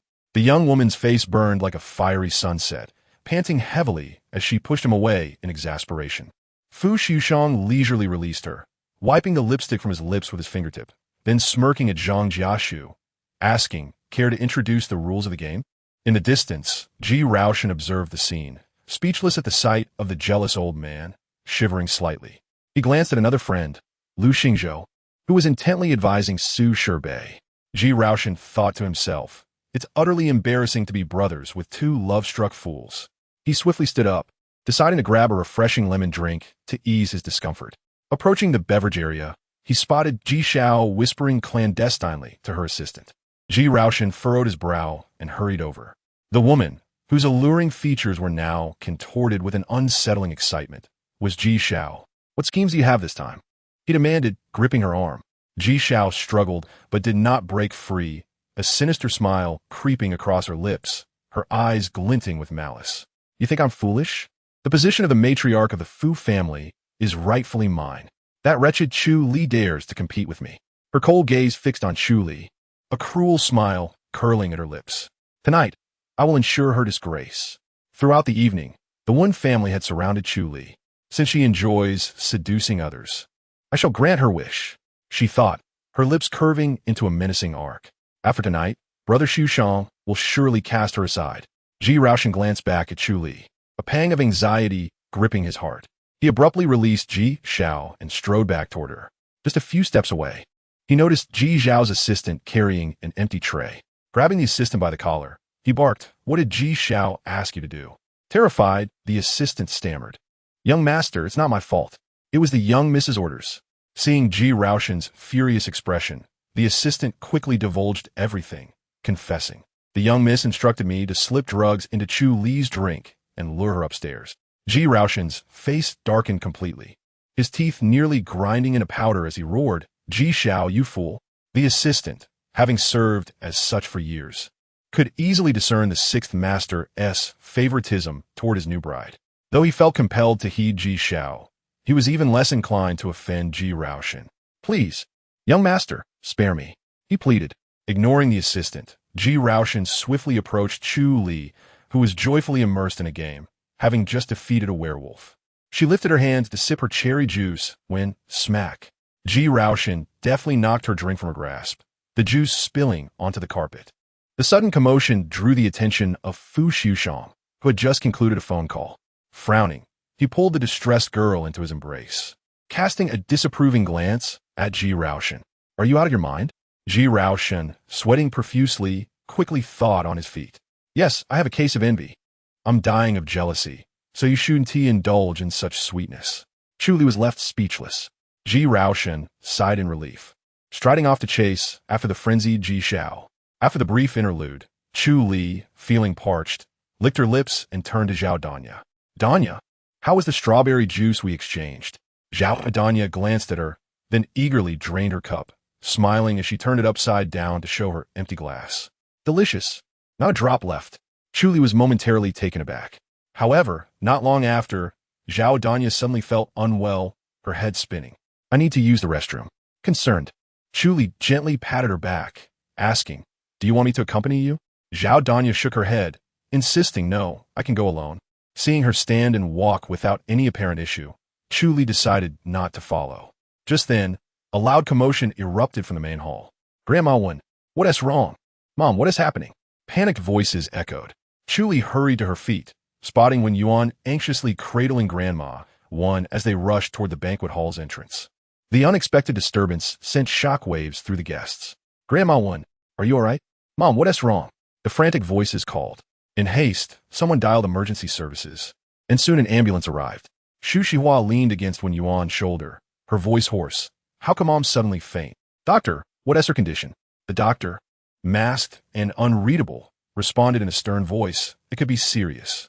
Grandma Wen lay on the stretcher, her complexion pale. "Grandma, how are you feeling?" Chu Li grasping her hand, worry evident in her glistening eyes. How could Grandma Wen have fainted so suddenly? They had just spoken moments ago. "Good girl, I'm fine." Grandma Wen reassured her, coughing lightly. "I just got a bit too excited, my blood pressure spiked, and I lost consciousness for a moment." The doctor looked up at the group, stating, "Only one person can accompany her in the ambulance." When Yinchi stepped forward, "I'll go." But Grandma Wen swatted his hand away, quietly uttering, "Get away." She tightly grasped Chu Li's hand, struggling to lift her head, her lips pale as she spoke. Li, may I have you accompany me to talk?" Chu Li glanced back at Fu Liujie. Grandma Wen followed her gaze, narrowing her eyes. "Fu, how dare you steal my granddaughter?" Her glare seemed to strip Fu Liujie bare. Unfazed, Fu Liujie stepped forward and planted a gentle kiss on Chu Li's forehead, softly saying, Li, go with Grandma. I'll follow shortly." Grandma Wen was so furious, she nearly leaped from the stretcher to strike him. "Shameless, who is your grandmother?" As Chu Li pondered before getting into the car, she grew increasingly anxious when Zhao Danya had yet to return from the restroom after a considerable time. After making a phone call, she learned that Zhao Danya was feeling unwell and had gone to rest in the guest room upstairs. A sense of foreboding washed over Chu Li as she grasped onto Wen Yinchi, who was about to turn away. "Brother Yinchi." Danya just felt unwell and went to room 306. "Could you please check on her?" Chapter 96. Why don't you want me? Zhao Danya stumbled out of the restroom. Despite having splashed cold water on her face, she felt an overwhelming heat, as though a fire was raging within her, coursing wildly. The sensation of weightlessness in the elevator only exacerbated her discomfort, compelling her to lean against the cold mirror for relief. Yet it proved insufficient. Her breathing grew increasingly rapid, and her vision became blurry. It felt as if ants were crawling through her veins, a feverish, uncontrollable agitation swelling within her. Finally, she managed to find the room number given to her by the lobby manager. She kicked off her high heels and hurriedly shut the door behind her. In that moment, she realized that perhaps something she had consumed had been tampered with. However, she had only drunk a glass of juice that night. Could there have been something wrong with the juice she had? Who was reckless enough to drug her drink? Before she could dwell on it further, a powerful wave surged through her bloodstream, engulfing all her senses. Her mind buzzed with the memory of when Yinchi pinning her against the sink, his solid chest and defined abs, the contrast of his broad shoulders and narrow waist, his alluring Adam's apple. Zhao Danya's slender fingers instinctively clutched the bed sheets beneath her, a wave of melancholy washing over her. She struggled to dispel the images from her mind, but to no avail. Tears welled up in her youthful eyes, shimmering and elusive. Suddenly, the sound of a door opening pierced the air. "Big brother, it's here, right?" The lobby manager said it was room 306. "What a lucky night." They said as long as she's alive, we can do whatever we want. Two brothers rubbed their hands together, ready to approach. Just as the door swung open, a vase came crashing towards them, shattering into pieces. "What the hell?" a sultry voice exclaimed. The tattooed man cried out in pain, clutching his injured forehead as he glared at the woman who had thrown the vase. "It's you."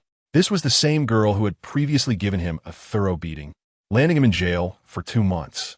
The tattooed man trembled with rage, muscles twitching as he leered. "You're all alone tonight. Let us see if we can't have some fun with you." As the two men advanced, Zhao Danya's heart raced with fear and nausea, sending chills down her spine. Summoning her remaining strength, she grabbed a nearby water jug and hurled it at them. However, her body, weakened and uncooperative, failed to deliver any force. The jug missed its target entirely. Cold dread enveloped her, leaving her defenseless as she shouted weakly, "Get away. Little sister, don't you know that the more you resist, the more excited I become?" A lewd voice taunted. A shiver crept up Zhao Danya's spine as she backed away, knocking items off the table, which thudded against the carpet. Just as despair began to set in, a deep, chilling laughter echoed in the room. "Is that so?" The sound of a head slamming against the door reverberated ominously. "Please, don't." Bang! The dull thud of flesh striking wood resounded. "Didn't you say that the more you resist, the more excited I'll get?" The voice dripped with malice. Zhao Danya, her head threatening to explode, propped herself up to see the newcomer, only catching a glimpse of a tall, imposing figure silhouetted against the light. Her body relaxed, her legs giving way as she collapsed onto the carpet. Wen Yinchi swiftly caught the falling girl, gently laying her on the bed. He then turned, his gaze sharpening into a menacing glare directed at the two men before him. Raising his long, pale hand adorned with a silver ring, he forcefully twisted one man's arms behind his back, slamming his head against the wooden door. Which hand touched her? The tattooed man's forehead was smashed to a bloody pulp, his mouth filled with blood as he desperately shook his head, stammering, "I didn't touch her," hoping the grim reaper before him would spare his life. Yet, the murderous intent in Wen Yinchi's eyes showed no signs of fading as the veins in his hands bulged. With a sickening crack, both of the man's hands went limp. His eyes widened in terror, unable to even whimper. The other man, witnessing his companion's near-death state, was paralyzed with fear. He retreated to a corner, kneeling and pleading for mercy, tears and snot streaming down his face. "It's not my fault." Zhao Danya lay on the bed, struggling to lift her eyelashes, taking the scene before her. Her lashes fluttered, and when she spoke, her voice was soft and laced with a seductive tremor. Wen Yinchi. Wen Yinchi paused, the bloodlust in his eyes receding. His gaze fell upon the girl on the bed, her evening gown torn to facilitate her attack, revealing her delicate, long legs. Now curled up in the blankets, her exquisite features were flushed with color. She resembled a sorrowful Barbie, captivating and alluring under the light. Wen Yinchi's gaze darkened as he took a moment to wash the blood from his hands. He then grabbed a towel and lifted the girl into his arms. As he strode out, he cast a cold, menacing glance at the assistant waiting by the elevator. Assistant Song shivered, understanding his cue to deal with the two thugs left behind. Though accustomed to various scenes, the gruesome sight still made him shudder. Wen Yinchi showed no mercy in his retribution. Outside the banquet hall, the girl nestled against the man's chest, inhaling the pleasant woody fragrance mixed with a hint of alcohol. She whimpered softly, "Wen Yinchi, help me, I feel awful." Her delicate cries were reminiscent of a kitten, soft and enticing. He immediately grasped her predicament. Wen Yinchi took a deep breath, his tone unexpectedly gentle. "Hang in there, we'll be there soon." He quickened his pace, placing her in the car. The sound of the seatbelt clicking echoed as she looked up at him, her expression sweet and vulnerable, entirely devoid of her usual defiant demeanor. She whimpered, "Where to?" "The hospital." The seatbelt pressed uncomfortably against her, and she squirmed, repeatedly reaching for his hand on the steering wheel, her voice tinged with distress. "Hold me, don't drive." Yet, Wen Yinchi showed no intention of stopping. Zhao Danya bit her pink lip, unfastened her seatbelt, and leaned forward. Startled, Wen Yinchi slammed on the brakes at the edge of the road. Seizing the opportunity, She straddled his lap, her warm thighs brushing against the metal buckle of his belt. With a sigh of relief, she leaned in to kiss the corner of his lips, whispering, "Don't take me to the hospital. Please help me at home." "Brother Yinchi, I beg you," she whimpered.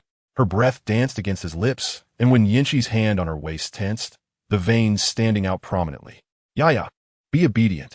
The hospital is the best place to go," he insisted in a restrained tone, enduring the throbbing in his temples as he lifted her up, only to find her clinging to his neck desperately. "Don't."